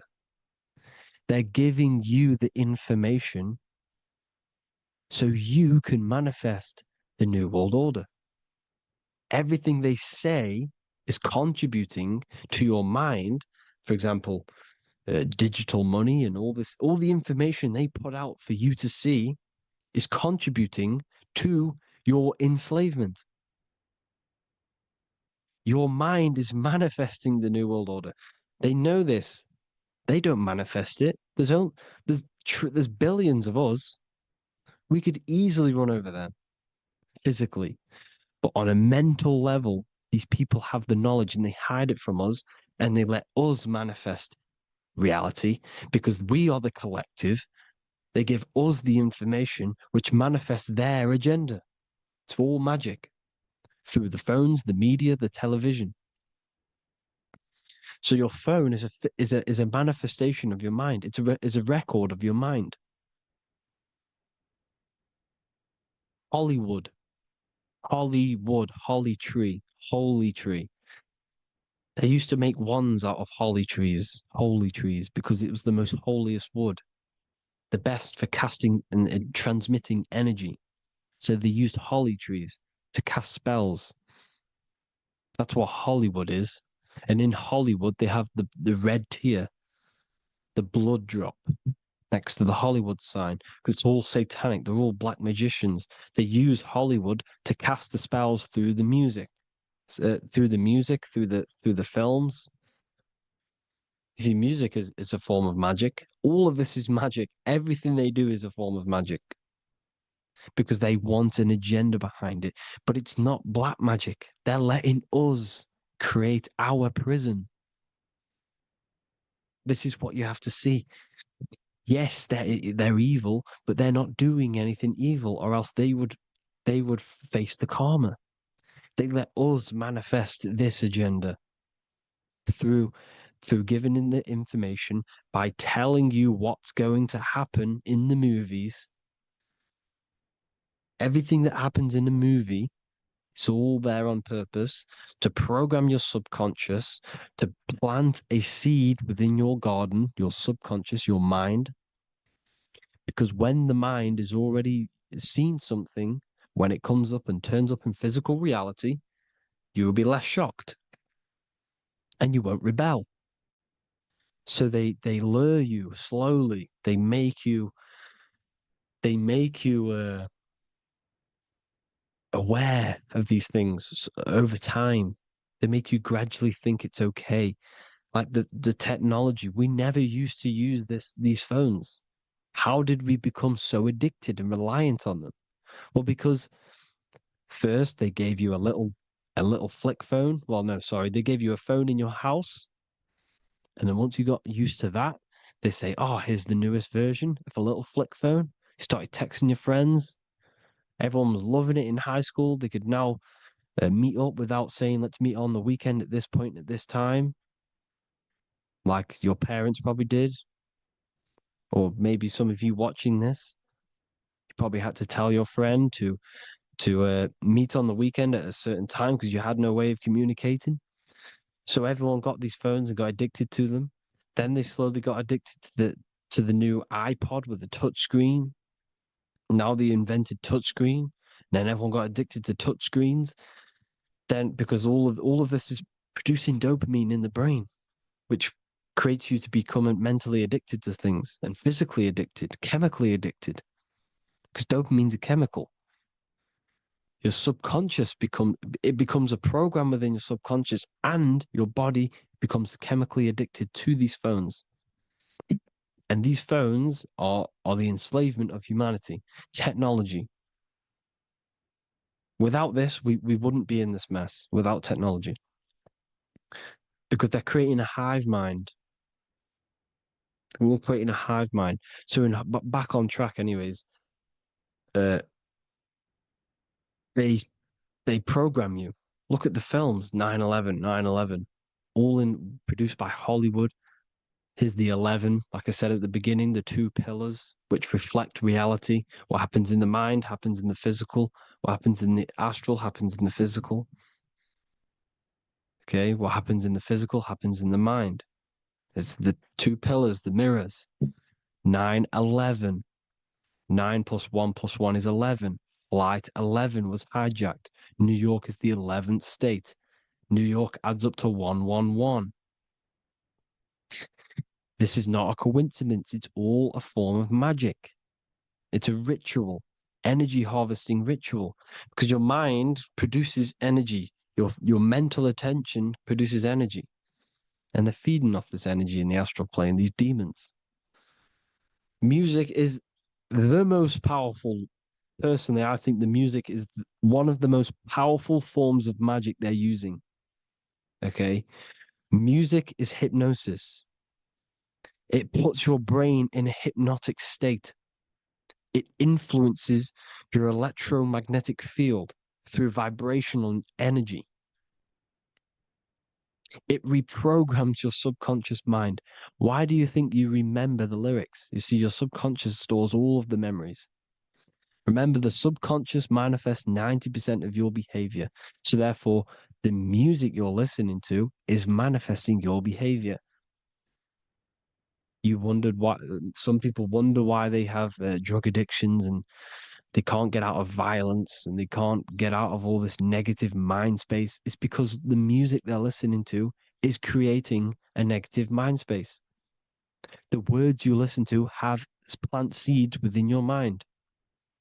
So the reason you remember the lyrics is because that song created a program within your subconscious. Yes, that is what happens. You can use magic to reprogram your mind, but you can use music to reprogram your mind because it's all forms of magic. It's using natural mental energy forces to manipulate the physical reality. You manipulate your mind, you manipulate reality, physical reality. Okay? So the music, another very, very big one. When you turn on the radio, it's just all talks about alcohol, drugs, and sex because they want you down in the lower three chakras. They want your mind attached to matter when it's mind over matter. Your mind's not physical.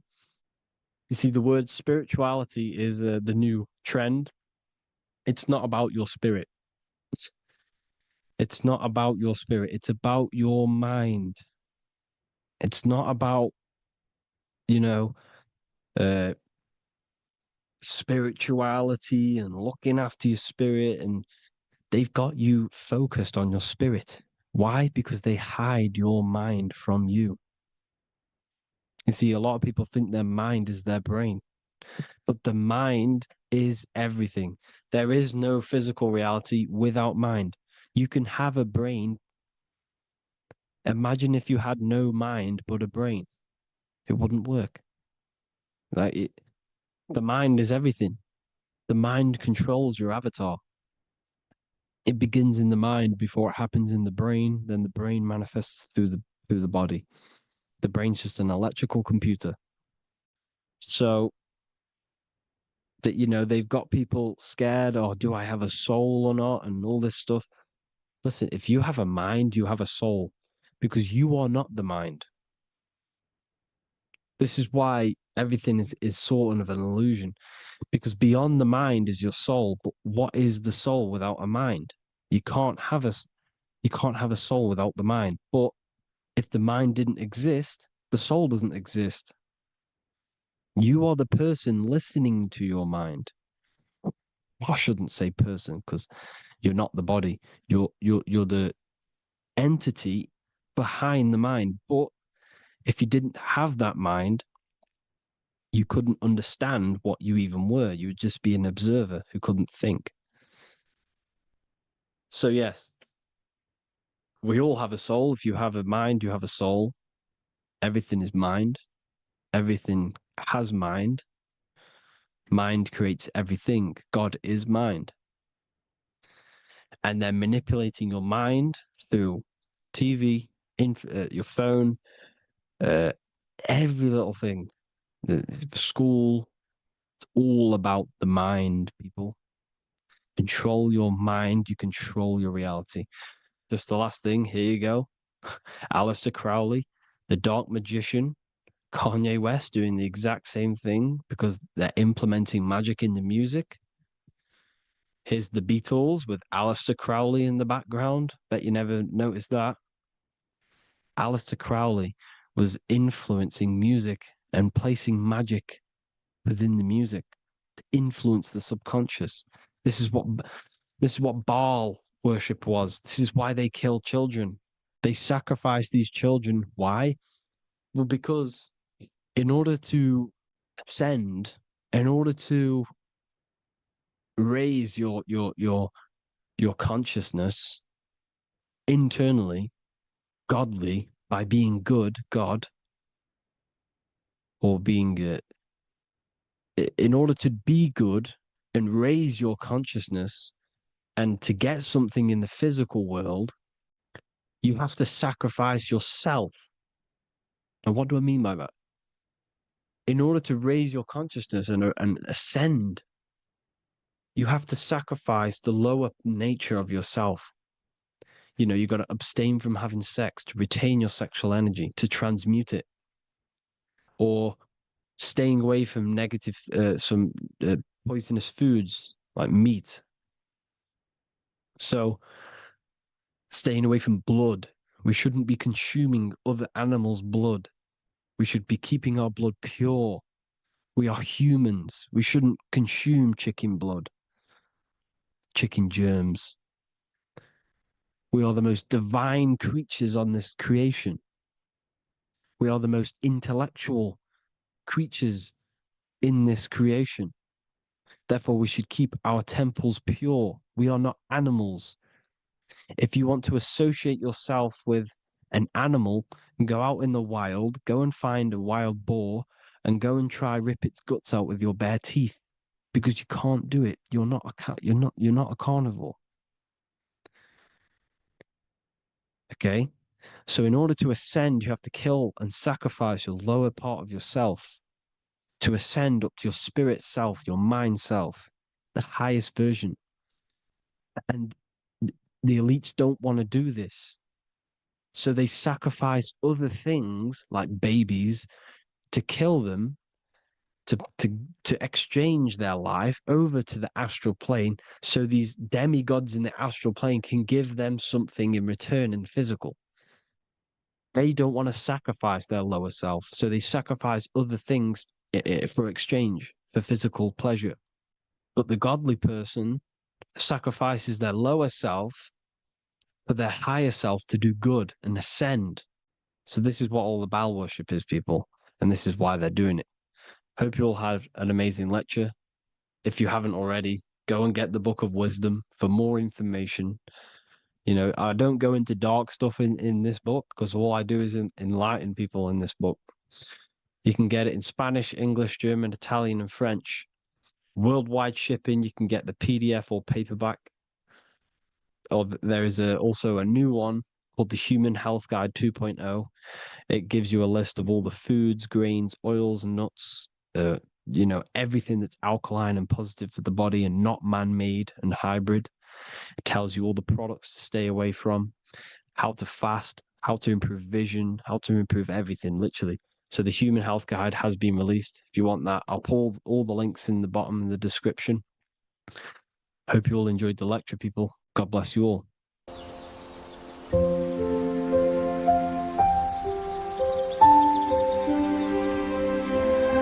bookofwisdom.com. Visit today.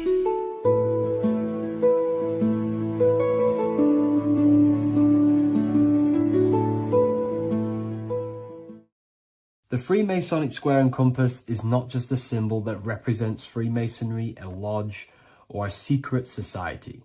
It is a symbol of gaining your own personal power. Now, in this video, I'm going to be breaking down this symbol in the most detail I can possibly go into. Most people live in a state of illusion. They live their life impulsively, acting based on their five senses, tasting. They want to feel a certain thing like an orgasm, or they're basically just slaves to external things and their five senses, which leads to a very dark path where you'll never actually become a conscious creator and you'll never actually be internally happy. The Freemasonic square and compass reveals some deep wisdom about this. Now let me break this down.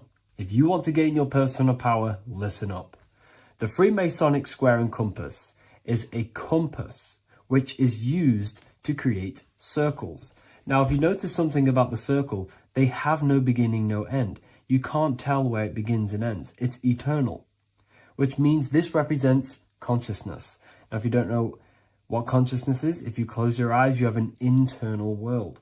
You have thoughts, emotion, visualization. This is all consciousness, spiritual. Then we have the square. The square creates squares or lines, which represents matter. It has a beginning and an end. You can quite see where the beginning of the end is, right? So we can even link this to Leonardo da Vinci, the Vitruvian Man. We see the man in the square with the circle. The circle is the eternal consciousness, and the man is the square, limited to the physical world. But consciousness is not limited. That's why it's outside the square. This is eternal. The body is mortal. The body will die. Consciousness will never die. If we look even closer at the symbol, we notice in this particular symbol, we have the compass overlapping the square. This is very, very symbolic. This represents spirit over matter, also known as mind over matter, consciousness over matter, the circle over the square. Like I mentioned earlier, most people are slaves to their senses. They go through their day and all they do is chase validation and feelings. They eat all day to feel good, which means they're a slave to their taste. They're slaves to their feeling. They masturbate, which means they're a slave to orgasms and external things. They're literally being governed by the external world controlling their internal world. They're literally living life on autopilot. And don't get me wrong, I was guilty of this too. We're all guilty of this when we join this world because we're not taught this sacred knowledge. Until you actually stop and recognize this, you'll be living life on autopilot, literally not even living. You'll be running off subconscious programs, seeking external validation and being ruled by these five senses. The square underneath the compass represents consciousness on top of matter, which means the internal world is controlling the external world. It is the mind controlling matter and not matter manipulating the mind. In the occult and esoteric world, it's very important that you are conscious of every action that you are taking in your day-to-day life. Never act subconsciously. Always be conscious. What are you thinking? What are you acting? What are you giving your attention? All of this is contributing towards creating because you are a creator. Consciousness is a creative force. You need to make sure that the compass is on top of the square, that your inner world is controlling the outer world and not the outer world controlling the inner. As I've mentioned in many videos before, the internal world of consciousness is what's producing the external world. Your life is just a result of every thought and emotion that you felt in the past. Everything you own, everything you possess, your friends are all reflections of your consciousness. They're all reflections of what you are thinking about. When you change your thinking, your external world starts to rearrange itself. On a basic level, this symbol represents the combination of spirit and matter. You are a spiritual being and a material being. You are heaven, the sky, and earth, the ground. You are heaven and earth, spirit and matter infused into one. You are a bridge between the divine and the earthly worlds. And you can bring down these higher realms of consciousness, thought, imagination, and emotions into a physical, tangible reality. To do this consciously, we need to make sure the external world is not manipulating the inner world. Because if your internal world is being controlled by external circumstances, for example, you have a circumstance happen in your reality, an emotion triggers inside of you, and that emotion is a command to create more of that. And the thoughts that you think are creating more of that negativity. So it's a constant cycle of negative manifestation if you let the external world control your internal world of consciousness. So we need to make sure the compass is on top of the square, that the internal world are commands and not reactions to create your external reality. And not only just to create, but to actually enjoy life. If we let the external world bother our internal world, this means that we have some sort of mental or emotional attachment to the external world. We need to detach from the external world. Why do I say that? Because it's temporary. It's an illusion. We are going to die one day, and none of this will matter. You need to understand that everything in this world is temporary. You have to be okay with losing things, losing family, losing things in this world, because it's guaranteed to be temporary. We need to make sure the internal world is order and not chaos, commands and not reactions. Now, at the back of the Book of Wisdom, Volume 2, the book that I've wrote here, I go over the different meanings of the different arrangements of the square and compass. Sometimes we see the square overlapping the compass, which is the opposite of what we've just broken down. Or sometimes we see one leg of the compass on top of the square and one leg of the square on top of the compass. These are all highly symbolic. When we see the square overlapping the compass, this pretty much represents the beginning of the Freemasons' journey, when their internal world is being controlled by the external. They have a lot of spiritual growth and a lot of learning and inner work to do. Now, when we see half and half, one leg of the square on top and one leg of the compass on top, this represents the Masons' gradual emergence from the material realm into the spiritual. This interplay of symbols reflects the process of gaining greater light and knowledge as the Masons ascend from material concerns towards spiritual enlightenment. And of course, we've just broken down what this means. This represents spirit over matter.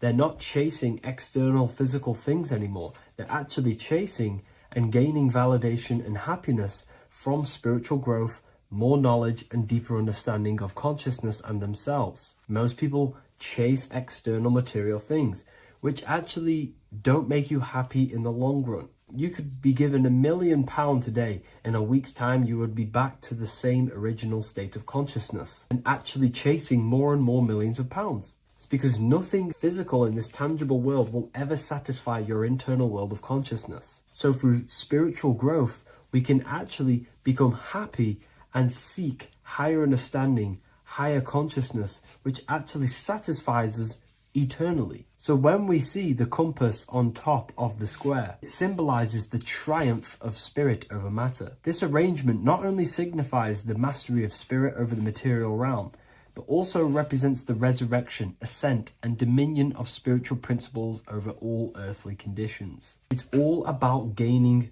personal power and spiritual growth. It's all about spiritual evolution, going from matter to spirit. The external world controlling the internal world to the internal world ruling over the external world, where the mind becomes a powerful tool to actually create and command reality. The mind cannot create and command reality if it's being governed and tossed all over the place by external circumstances and thoughts. Here's a quick tip on how to know if your mind is controlling you. If your phone notification goes off and you're working on something and you instantly go to reach and pick up the phone as soon as the notification goes off, that is an indication that your mind is controlling you and you are not controlling it. The mind is the direction of consciousness. The direction, it directs the flow of your attention, your energy, your consciousness. So to practice to gain mind over matter, simply just meditation, allowing the mind to sit still and focus on one thing for long periods of time. And over time, this will gain mastery over your attention and your mind. If you are on your spiritual path, this should be your goal, your internal world becoming the master. The mind becoming a vessel for you and not a vessel controlling you. It needs to become a command center and not a reaction. Please like, share this with a friend, and subscribe to the channel if you're new. Leave a link in the description for the Book of Wisdom Volume 2.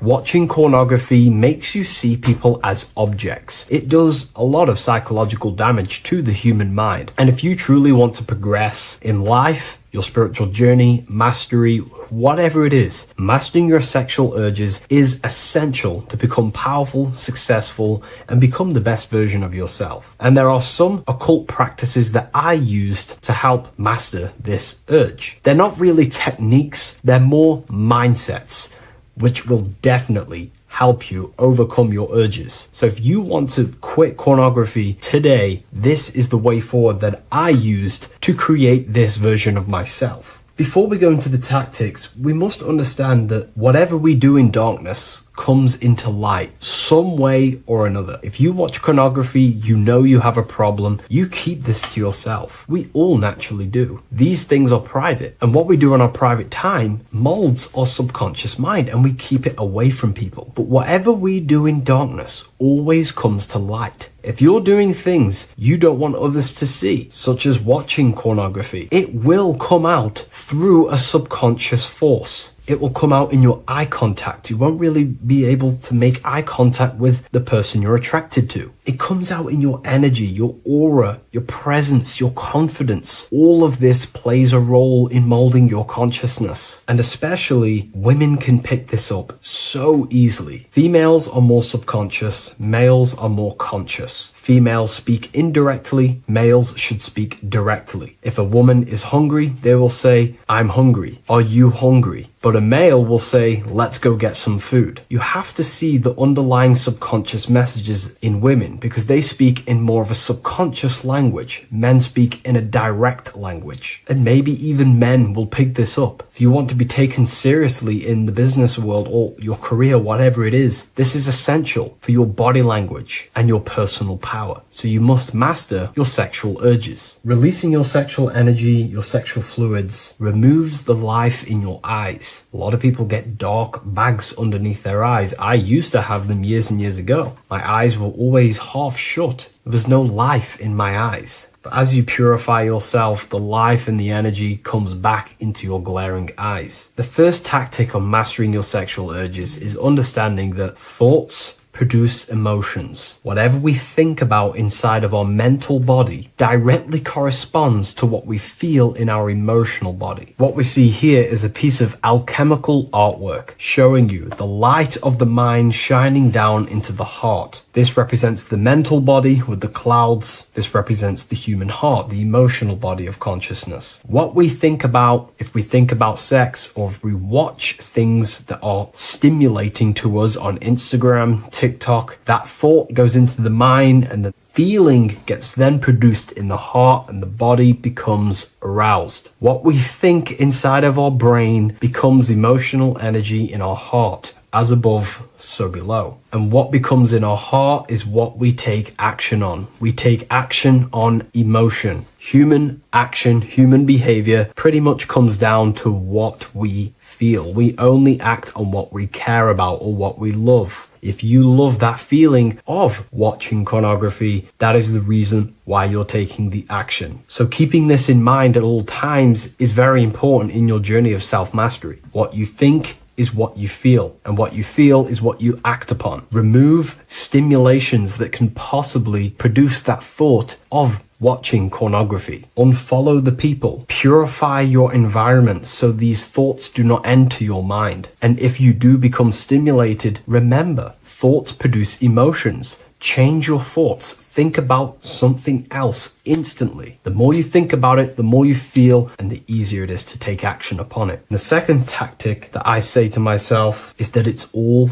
mental. World, the universe, life is all mental. For example, unfortunately, my brother passed away recently. I've never gone through something like this in my life. It's tough. It's horrible. It's not nice losing a loved one. However, if I sit around and focus just on the negative side of that, yes, of course, I'm going to have my moments. But if I just sit there and focus on the negative, it will destroy my life. It will pull me down. The only thing that I can do to benefit from this situation is to become a better family person out of this. Become more loving. Spend more time with the people who mean a lot to you. You can always change and transmute the mindset of every situation in your reality. There's a famous saying I like to say, if you can change it, change it. But if you cannot change it, change the mental attitude towards it. Never just sit there focusing on the negative side of reality. This helped me with mastering myself watching pornography. It's all mental. You hold the power over the mind. And the next tactic is probably the best one ever. And I still use this today in everything in my life. Before I make any decision in life, I always say to myself, what is the effect of this cause? Is that effect going to push me towards who I want to be? Or is that effect going to pull me away of who I want to be and become and where I want to go in life? If the effect is not pushing me towards who I want to be, I will not take the action which is the cause. Consciousness cannot escape the law of cause and effect. It is an immutable,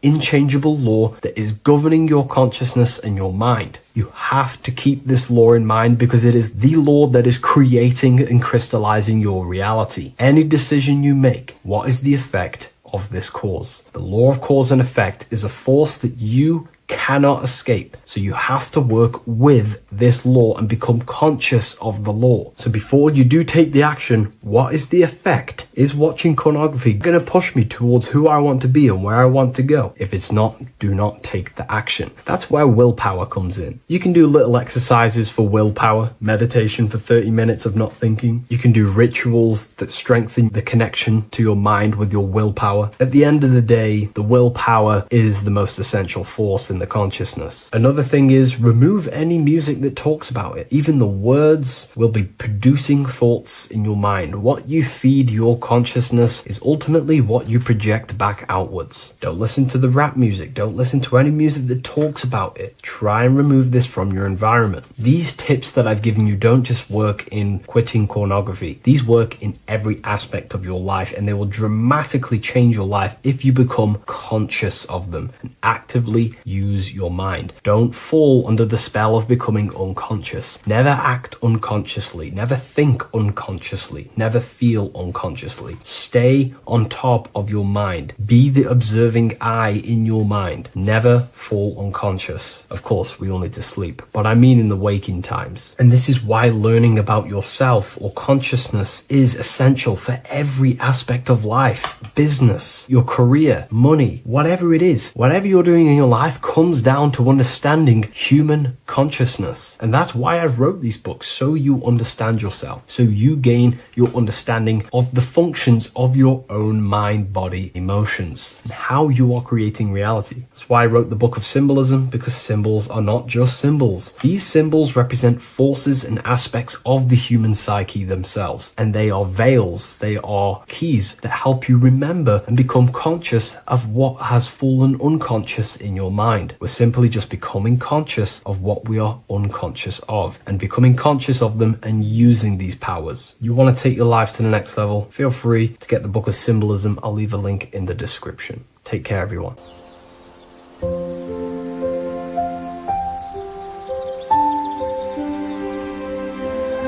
bookofwisdom.com.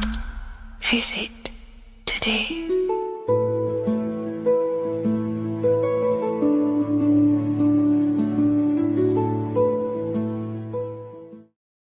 The scariest thing about having your first out-of-body experience and leaving your body is the realization that you have after. You realize everything you've been told about yourself, reality, the earth, what you're doing here on earth is a complete, utter lie. Your self-belief of what reality is and what you are is completely shattered. You now fully understand that you are more than your physical body that you inhabit. My first out-of-body experience happened a few years ago, but before all of that, I remember being a child, going to bed and closing my eyes, and I remember as a child feeling like I was floating above my body and moving. And maybe subconsciously this has led me into knowing intuitively that there is more to reality, and I've gone down this path of esotericism, occultism, consciousness. Maybe that has led me to this, I don't know, but I've always had this subconscious intuition in my mind that there's more to reality than what we've been told. And maybe it came from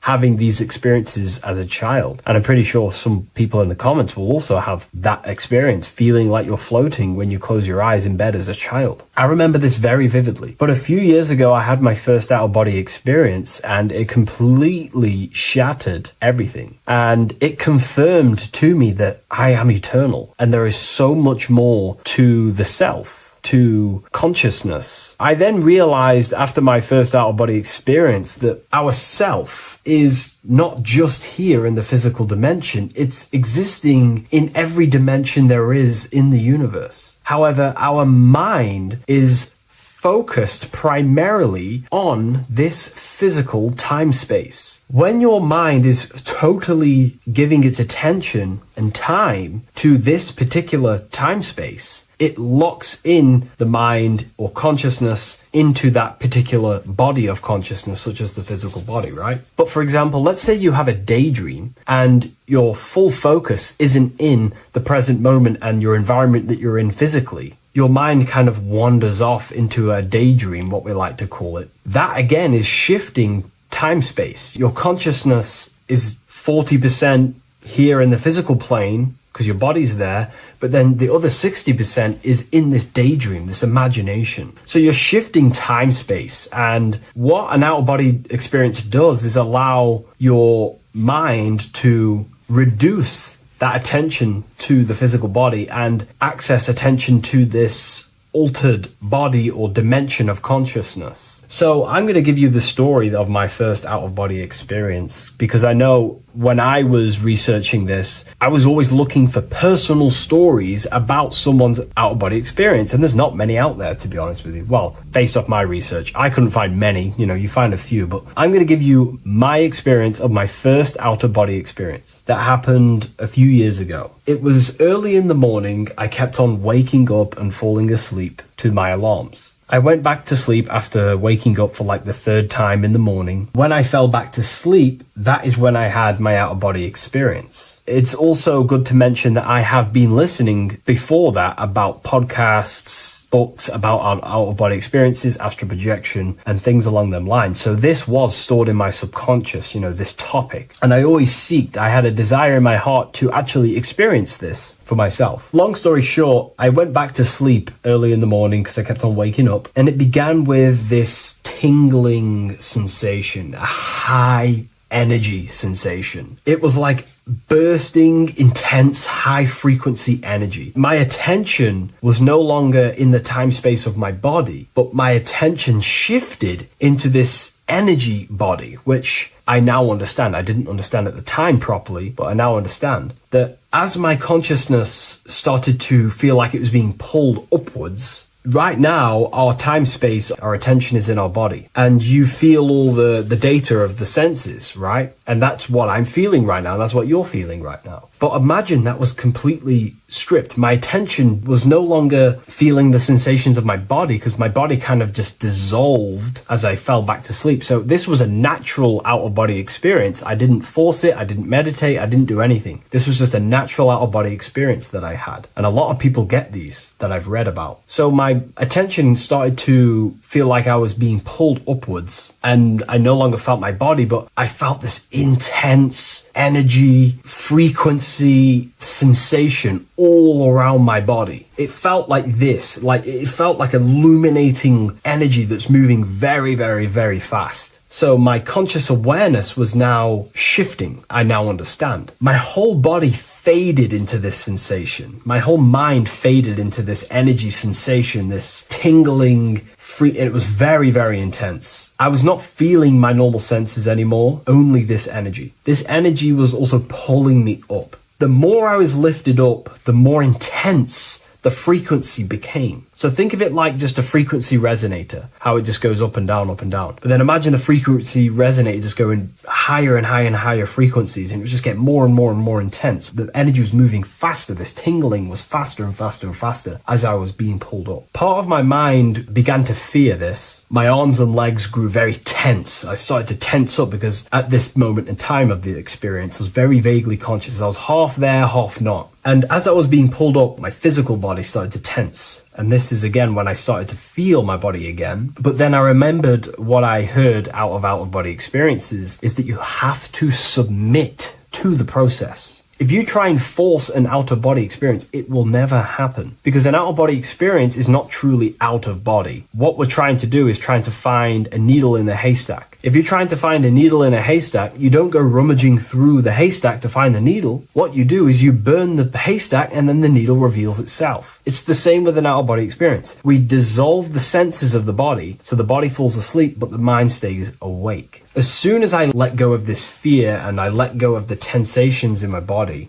I started perceiving through another state in this energy body, but I didn't see my body. It was just like perceiving and seeing, but no body, like a camera. When you look at a camera view, you don't see what the camera looks like. You're just seeing through the camera. It's the same as that. I had no form, but I was just seeing. I was just like a floating eyeball, seeing into this altered state of consciousness. I was just seeing. I first saw my street outside my house with lots and lots of people walking on the street, but I could not see the people directly. Everything was black and green. The background was black, but I couldn't see the people. I could just see a glow of light around people, like an egg shape. They were just walking on either side of the road, other directions. I could just see more and more people moving faster and faster and faster. I didn't realize then, but then I did start to realize later on in my journey that that was more than likely the etheric plane that I saw. The etheric plane is the plane of life force and vitality and electromagnetic auras. So that was my awareness shifting from physical into then the etheric plane, the plane of life force and energy. Now, the etheric plane is very, very, very difficult to actually access consciously. The etheric plane acts as a bridge between the physical body and the astral body. To actually access the etheric plane alone is very, very, very difficult, and only certain trained individuals can do that. The etheric plane is not really a conscious plane where you can stay there and be conscious. It acts as a bridge between the physical and the astral plane. I could see the glowing auras around people moving along the pavement. The people moved faster and faster until the scene started to just dissolve as these people were just moving faster and faster. It was not very clear at first, but I subconsciously knew that I was having an out-of-body experience. This is when I really started to realize that I'm being shot out my body. When I realized this, I submitted even more. I started to just let go. The more and more I let go, I kind of like split through a veil, and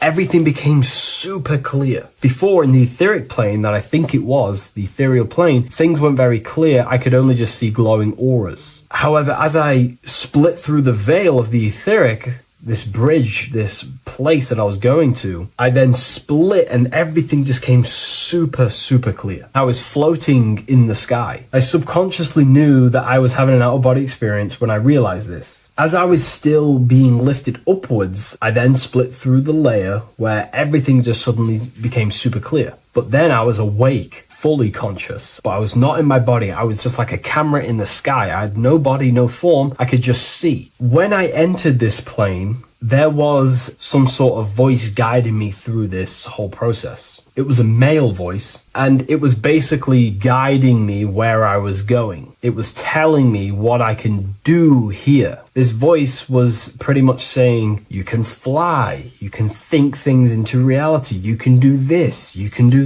that. While he was saying this voice, there was no being around me, but I felt a presence of another being. But this voice was just speaking to me mentally. Like, you can't hear it, but I just knew what it was saying. It was so weird to describe. It was like telepathy. You couldn't hear it, but I just knew what it was saying. But it was a male voice. It's so hard to describe. I still could not see any form of myself. I was not seeing my astral body or any shape. I was just perceiving a point of awareness like a floating eye, like I said earlier. While this voice spoke to me, I saw fractal patterns as he was saying, you can do this, you can do that. And while he said, you can fly, I remember just seeing this line like splitting and creating fractals. It was like this black line that was just splitting off into duality, creating fractals. But then my physical body just went through this line, split, and then split into fractals again. So strange, very difficult to explain because it's four-dimensional. To explain it in physical language,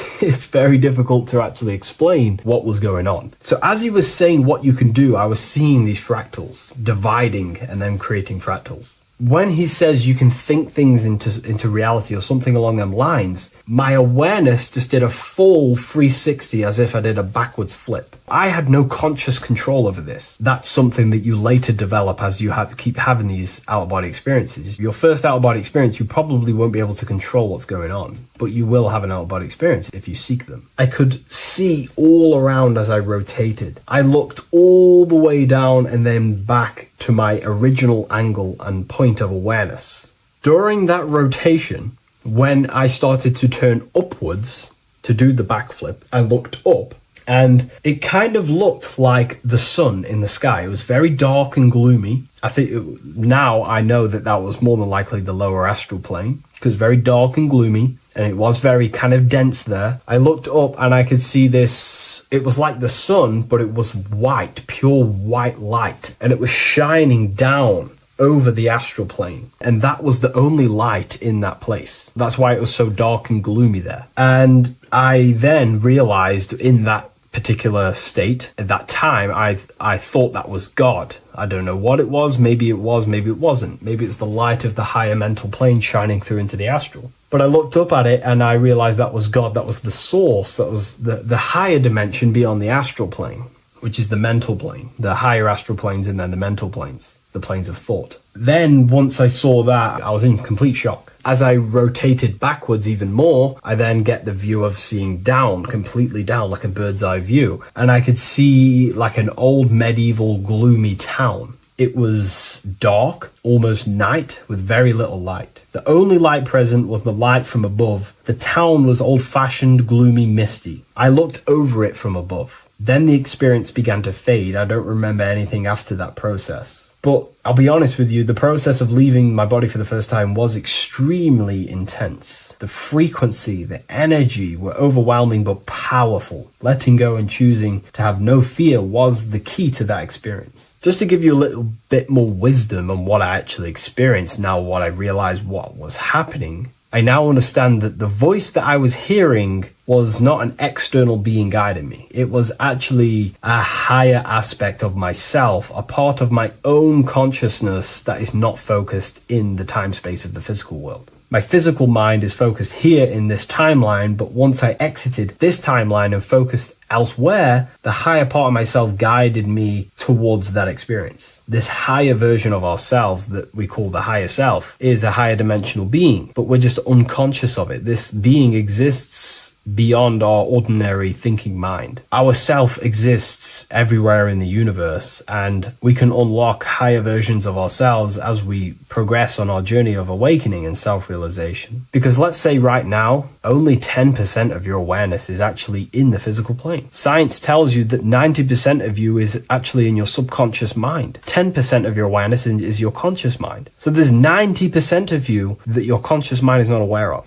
But our conscious mind becomes so addicted with the physical world and distracted with the physical world, it just gets totally locked in with the physical. and we never pay attention to the hidden aspects of ourselves, the unconscious aspects of ourselves. And that's why everyone in the esoteric and occult space talks about gnosis, seeking knowledge of self. Gnosis is not knowledge, it's knowledge of self obtained through direct experience. So gnosis is about rediscovering who you truly are. And another bit of wisdom that I could give you from this is that the observer is the same observer that is observing this video right now. You're watching this video, but who is the one seeing the screen? Who is the one seeing the screen of your reality, of what you call life? There is an inner witness consciousness within you who experiences and observes your thoughts, emotions, and actions, experiences and observes the screen you call reality. And that witness also witnesses your dreams. When you shift your awareness from your time space of this body into your dreams, that same witness is witnessing your dreams. So when you meditate, connecting with this witness aspect of our consciousness really does help to excel the process of having an out-of-body experience. Because a lot of people have out-of-body experiences, but they don't understand what's actually going on. They don't understand the nature of it. But it's all mental. You move mentally in that dimension. You create mentally in that dimension. The same that you do in this dimension, but just on a quicker scale, because things manifest in the astral plane instantly as soon as you think of it. Just like the screen in your mind, you think of something, you have a screen of an object in your imagination. That plane, it manifests instantly, but down here, it takes a longer time for things to manifest and condense. Once you understand that thought rules the universe, thought is the creative force of the universe, you start to understand, these different dimensions and these experiences that you have. But really connecting with that witness consciousness, that part of yourself that observes everything, really does help with excelling the process of having an out-of-body experience, or mystical experiences, or lucid dreams. Because connecting with that witness consciousness just makes you more conscious. Even in your physical life, staying conscious. Most people aren't conscious. They think, feel, and act unconsciously throughout their day, and they unknowingly create their reality. Connecting with that witness consciousness allows you to actually stay conscious over your thoughts, emotions, and actions, because they are giving birth to realities. That's pretty much my experience, my first out-of-body experience. What that did for me was make me so much more confident and powerful. Most of my fears just disappeared overnight. The fears of death, the fears of unknown, the fears of that I had of things shattered, disintegrated, because I understood that I am eternal. No one can use death against me to control me, because I know I am eternal. I now take riskier actions because I know I am eternal. I know that I will never truly disappear or die. So it really, really does help you, and it gives you a lot of internal power, because no one can make you scared of anything. You should not fear someone who can hurt you physically. You should fear someone who can corrupt your soul. That is the worst thing, who can corrupt your internal world, because that is what truly matters. So I hope this helps you understand out-of-body experiences. Hopefully this can help you move along in your journey. It's good to hear other stories, because this is exactly what I was seeking when I was researching this stuff. Maybe in the future I can share some more stories about my out-of-body experiences now I'm a bit more advanced. But yeah, please leave a like, comment, and subscribe on the video, and thank you all for watching.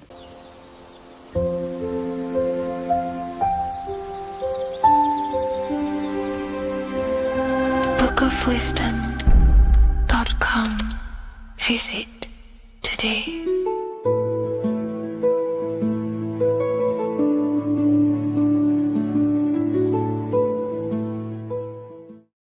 In this video, we're going to be decoding the symbol of the double-faced eagle, which is found on the Rothschild's family coat of arms. We see it in the Roman Empire, and we also see it in the 33rd degree of Scottish Rite Freemasonry. So let's get straight into this symbol and decode what this means. Freemasonry is considered a craft, and this craft is about reconstructing yourself. In fact, the word mason means builder, because every day we are building our mind's prison or our mind's freedom. Plus, you are a creator of reality. You are contributing towards the building project on the earth. You are a builder of yourself and reality, a creator. In Freemasonry, they use the allegory to teach the initiate a process of self-mastery. In Freemasonry, the allegory is that the Temple of Solomon is broken, and this broken Temple of Solomon needs to be reconstructed. But this is symbolic. The Temple of Solomon is yourself. You as an individual are the broken temple, as you have forgotten who you are, why you are here on this earth, and your mind has many limiting belief systems and restrictions on it. Therefore, we are the broken temple that needs to be rebuilt and reconstructed. The 33rd degree is the highest degree in the Scottish Rite system of Freemasonry. Therefore, this logo represents the state of consciousness the 33rd degree Mason is operating at. It is symbolic of their level of mind, their level of self-mastery, their level of awareness. This symbol is a very powerful symbol that you can use to also find your personal power. Now, of course, this is my interpretation based off my years of studying symbolism and connecting the dots. If you feel like I miss anything, please leave a comment in the comment section to maybe add to my points. The first of all thing that I see in this symbol